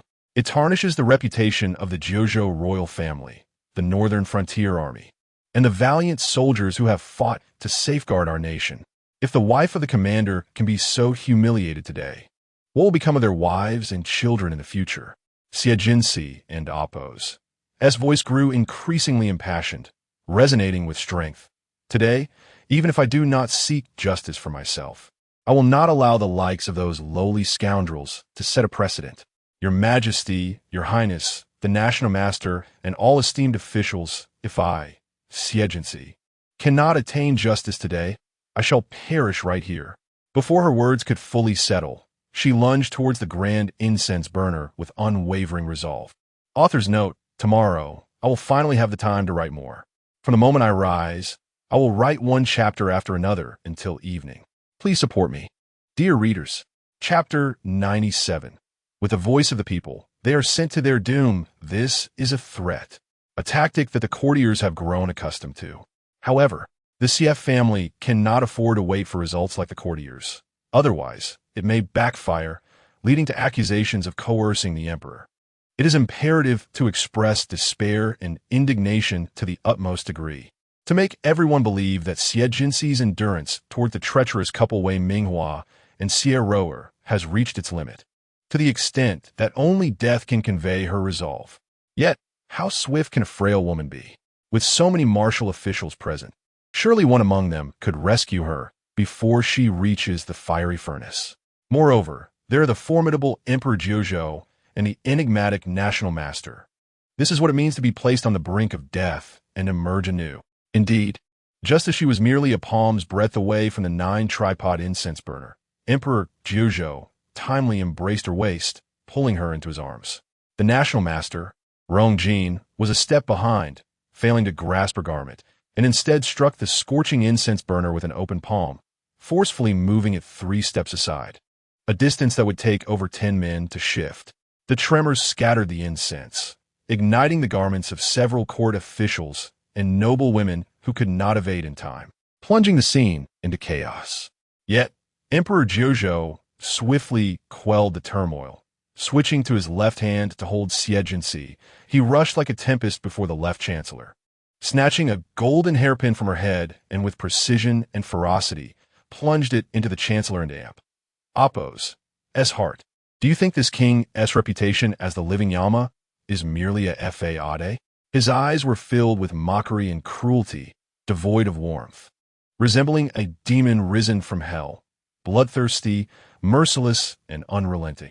Forcing my royal consort to seek death as a declaration of her resolve is a trivial matter? Allow me to enlighten you on what truly constitutes a trivial matter. As his words fell, he withdrew the golden hairpin, and instantaneously blood gushed forth. The left chancellor desperately clutched his chest, yet the excruciating pain and the rapid loss of vitality engulfed him in endless dread. Was he destined to die? Jiuzhou King, how dare you publicly assassinate a high-ranking official? Emperor Chengquan gritted his teeth in reprimand. How dare you act so recklessly before father and mother? Were you how so? Emperor Jiuzhou cast a cold, cutting glare. What of it?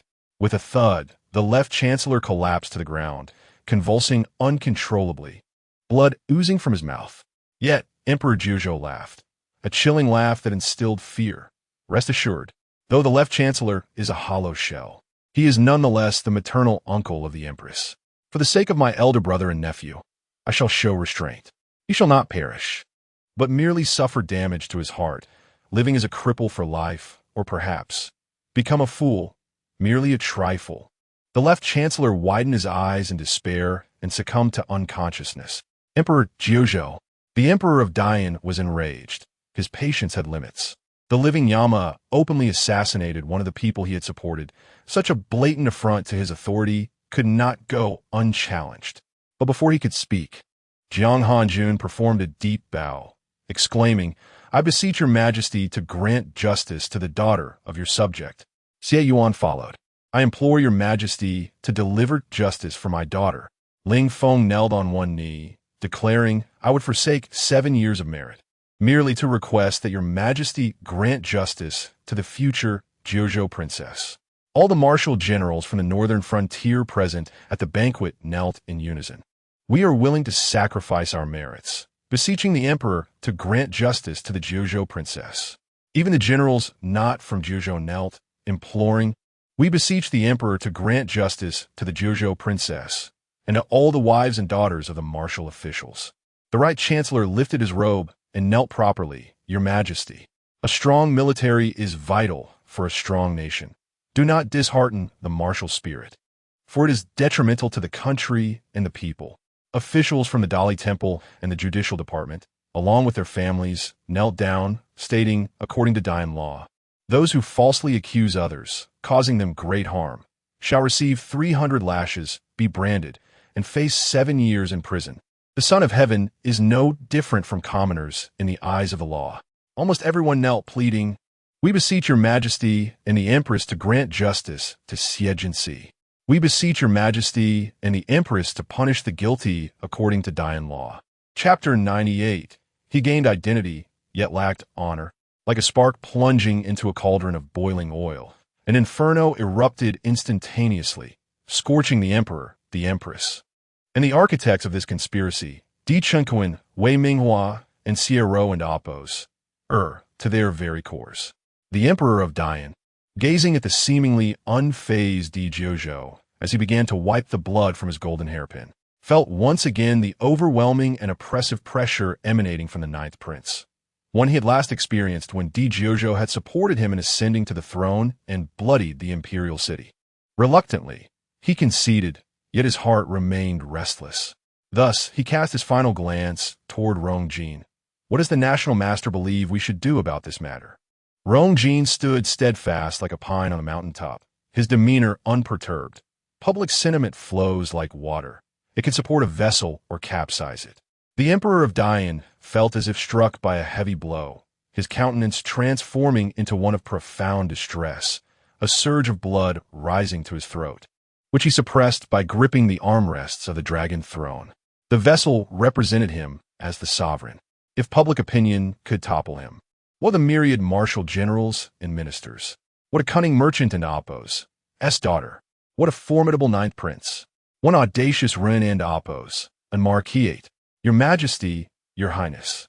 The results of the blood test have emerged. Under immense pressure, physician Sun stepped forward. Wei Minghua is indeed of the royal bloodline of Dian. His thoughts now strayed beyond concerns of future titles. He pondered whether he ought to resign after this banquet.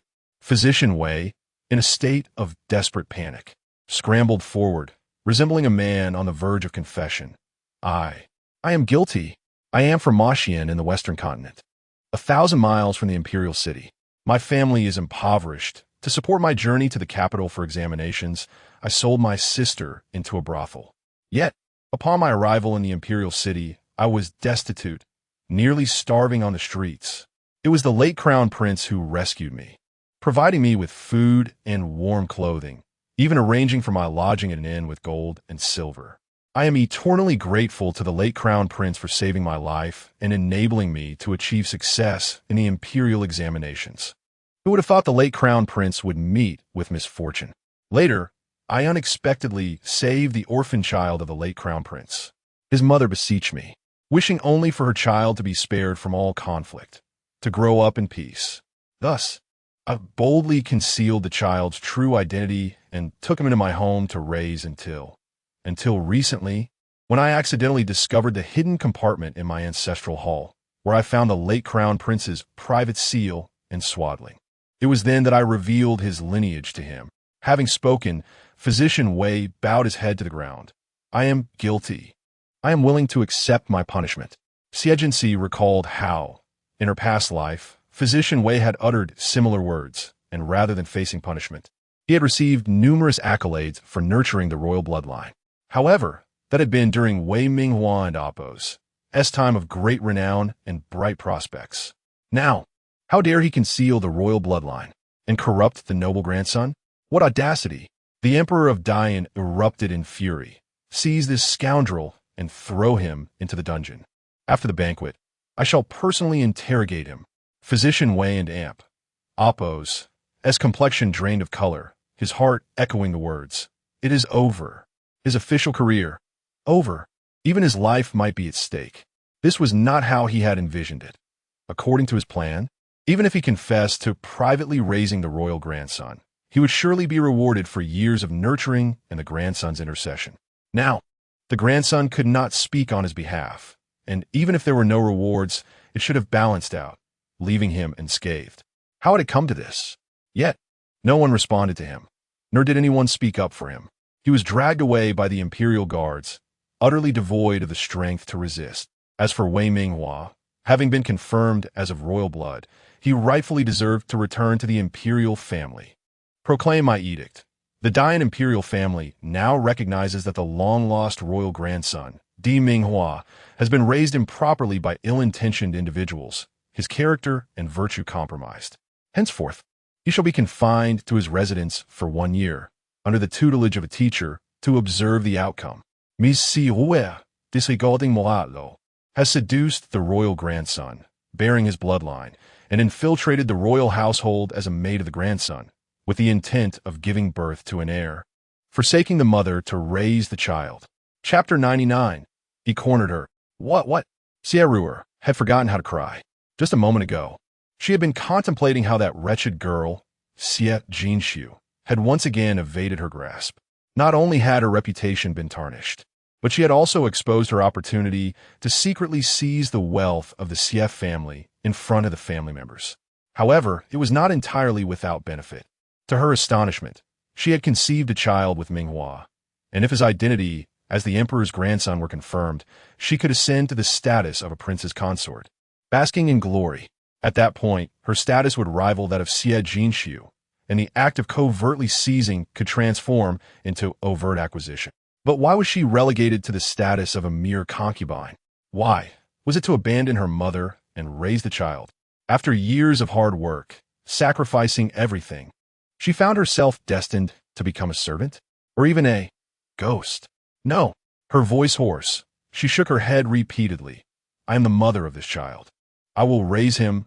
I will wait. Wait for Minghua to become the emperor, and when our child becomes the crown prince, I shall be the empress, perhaps even the empress dowager. How could I die? Minghua. She looked toward Wei Minghua, or rather, now he should be called Emperor Minghua. Speak for me. I'm the woman you cherish most. We are in love, and this child is the fruit of our affection. You promised to marry me. Yet Emperor Minghua himself was engulfed in despair. He had finally returned to the imperial family. Yet instead of receiving the noble status and glory befitting the emperor's grandson, he was confined to the estate to learn the rules. Even Wei Longzhong had been imprisoned, and he might very well lose this ally. What kind of return was this? Was there anyone in the world who suffered as miserably, as utterly humiliated, without status or freedom, as the emperor's grandson? Just then, Xie Ruer continued to chatter in his ear, and he suddenly felt an overwhelming irritation. Turning to her, he shouted, "Silence!" An epiphany struck him. and with a heart full of resentment, he lashed out at Xie, "It is all your fault.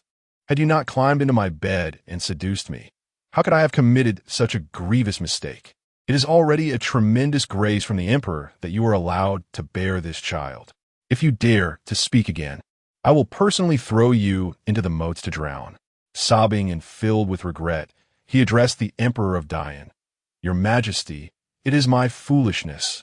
In truth, I have never had feelings for Xie, nor for her mother. I have been outsmarted, whether by others or by Xie herself. This time, it was Xie who deceived me, claiming that if I sullied Jinshu's reputation, it would ruin her engagement with the king of Jiuzhou, allowing her to return to my side. I desired her too much, and that blinded me." Emperor Jiuzhou felt an immense disgust at such a moment. Emperor Minghua could still utter such absurdities. Meanwhile, Xie felt as if she had been kicked from the heavens into the depths of hell, her heart shattering into countless pieces. Enough! The Emperor of Dian was unwilling to continue dealing with this chaotic affair. The matter is settled as such. Upon finishing, he glanced at the national master, hesitated briefly, then stormed out in anger, with the empress hastily following suit. The two emperors forgot to instruct everyone to rise. It was Rongjin who spoke to Emperor Jiuzhou. "Your Majesty, shall the banquet conclude here? My mother is ill, and I must return home to care for her. I am somewhat inebriated and fear I may misbehave, so I shall take my leave. My concubine has given birth today. I must return. My old sow is also about to give birth." In a flurry, the officials concocted various excuses to depart. Emperor Jiuzhou cast a cold glance at Emperor Concubine and Emperor Minghua, a sneer escaping his lips. "Leave." He took Xie Jinshu and strode away. Jiang Hanjun and Xie Yuan promptly followed. Before Jiang Hanjun left, he addressed the soldiers of Beijiang. "Due to the matters concerning my daughter today, I apologize for the inconvenience caused to you all. Within 3 days, the Xie family will ensure that compensation reaches you." The emperor sought to win the hearts of the Han army, and thus the Xie family would also need to reveal their prowess. "Miss Jinshu, I have business at the Renan Marquis and shall accompany you." Fu Hongxi chased after them. However, Rongjin remained rooted in place, silently watching as Xie Jinshu departed. No one knew the ocean of bitterness swelling within him. Watching her leave with another was excruciating. Only when she was out of sight did he finally move, heading to discuss matters with the emperor. Xie had already fainted from rage. The once lively banquet hall was now left with only Emperor Concubine and Emperor Minghua. Emperor Concubine no longer concealed his fury, seizing Emperor Minghua by his collar and lifting him. "Emperor Minghua, your capabilities are truly remarkable. Speak. Was everything today part of your scheme? Did you manipulate me merely to reclaim your filthy lineage?" No. Emperor Minghua hurriedly protested. "Your Royal Highness, my status is lowly. My birth is humble. How could I dare exploit you? I genuinely wish to serve you, to assist you in dealing with Emperor Jiuzhou and the Xie family. Believe me, whether I am Wei Minghua or Emperor Minghua, I am your most loyal dog." Only then did Emperor Concubine release his grip. "It better be so. But did you not say that no one could discern the child's identity? How is it that Xie Jinshu recognized him?" Emperor Minghua replied, I do not know. Perhaps she has indeed read medical texts. Or perhaps when the king of Jiuzhou stood beside her, he gave her some hint. Who would have thought that wretched girl would dare to mark the birthmark? But she may escape once, yet she cannot evade the inevitable. Next time, I will ensure that she pays dearly." After Emperor Jiuzhou led Xie Jinshu out of the palace, he did not hand her over to the Xie family. Instead, he pulled her into his carriage. As the curtains fell, he pushed her onto the soft couch, cornering her. Chapter 100. Were you not intentionally disrespecting this prince? Xie Jinshu, have I ever told you not to recklessly harm what belongs to me? His tone was menacing, causing Xie Jinshu's heart to leap into her throat. After a moment of confusion, she grasped his meaning. Was she merely an object marked by him? Without his permission, she could not damage it. This seemed to imply that her life was at stake, a notion that was meant to protect her but felt rather unsettling. Thus, she replied, "No, you haven't." She quickly added, "But now that you've mentioned it, I understand. There won't be a next time." When would he ever regard her with the tender affections of a lover as he did in their past lives. Ninth Prince, I truly believed you would save me, which is why I dared to act as I did. Xie Jinxiao reached out to embrace Di Jojo and Appo's arm, her eyes sparkling with confidence. You are so capable. Rescuing a mere girl like me would be a piece of cake for you. Di Jojo's gaze narrowed slightly. So certain? Absolutely. Xie Jinxiao replied. Setting aside our alliance, you, Ninth Prince, are truly a man of warmth beneath that cool exterior. How many times had she labeled him a good man? Was her trust in him becoming excessive? Was it merely the joy she felt, which she could not entirely verify, that prompted such faith? Do you know the National Master? He suddenly shifted the topic. I met him once in my childhood, Xie Jinxia candidly responded. He is quite peculiar. His words are often incomprehensible.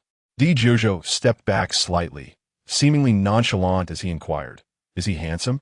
Without thinking, she replied, He is indeed handsome. Suddenly realizing something, she changed her tone.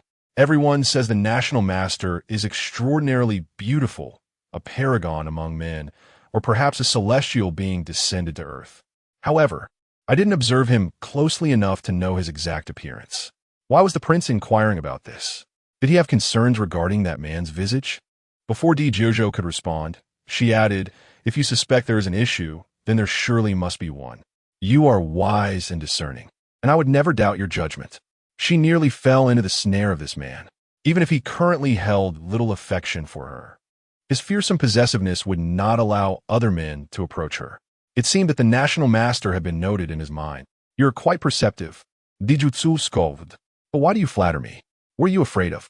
At that moment, the carriage unexpectedly jolted over something, causing Xie Jinxia to lurch forward and crash into Di Jojo's embrace. Their lips met. Her eyes widened in shock, her heart racing. His unique, icy fragrance enveloped her senses, a soft touch sending shivers throughout her being. She was at a loss for how to react.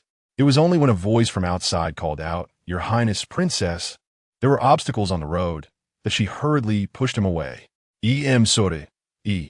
Lifting her gaze, she met his cold, profound eyes, which conveyed that even this intimate contact stirred not a single reaction within him. It was unintentional. She completed her sentence, feeling a wave of despondence wash over her.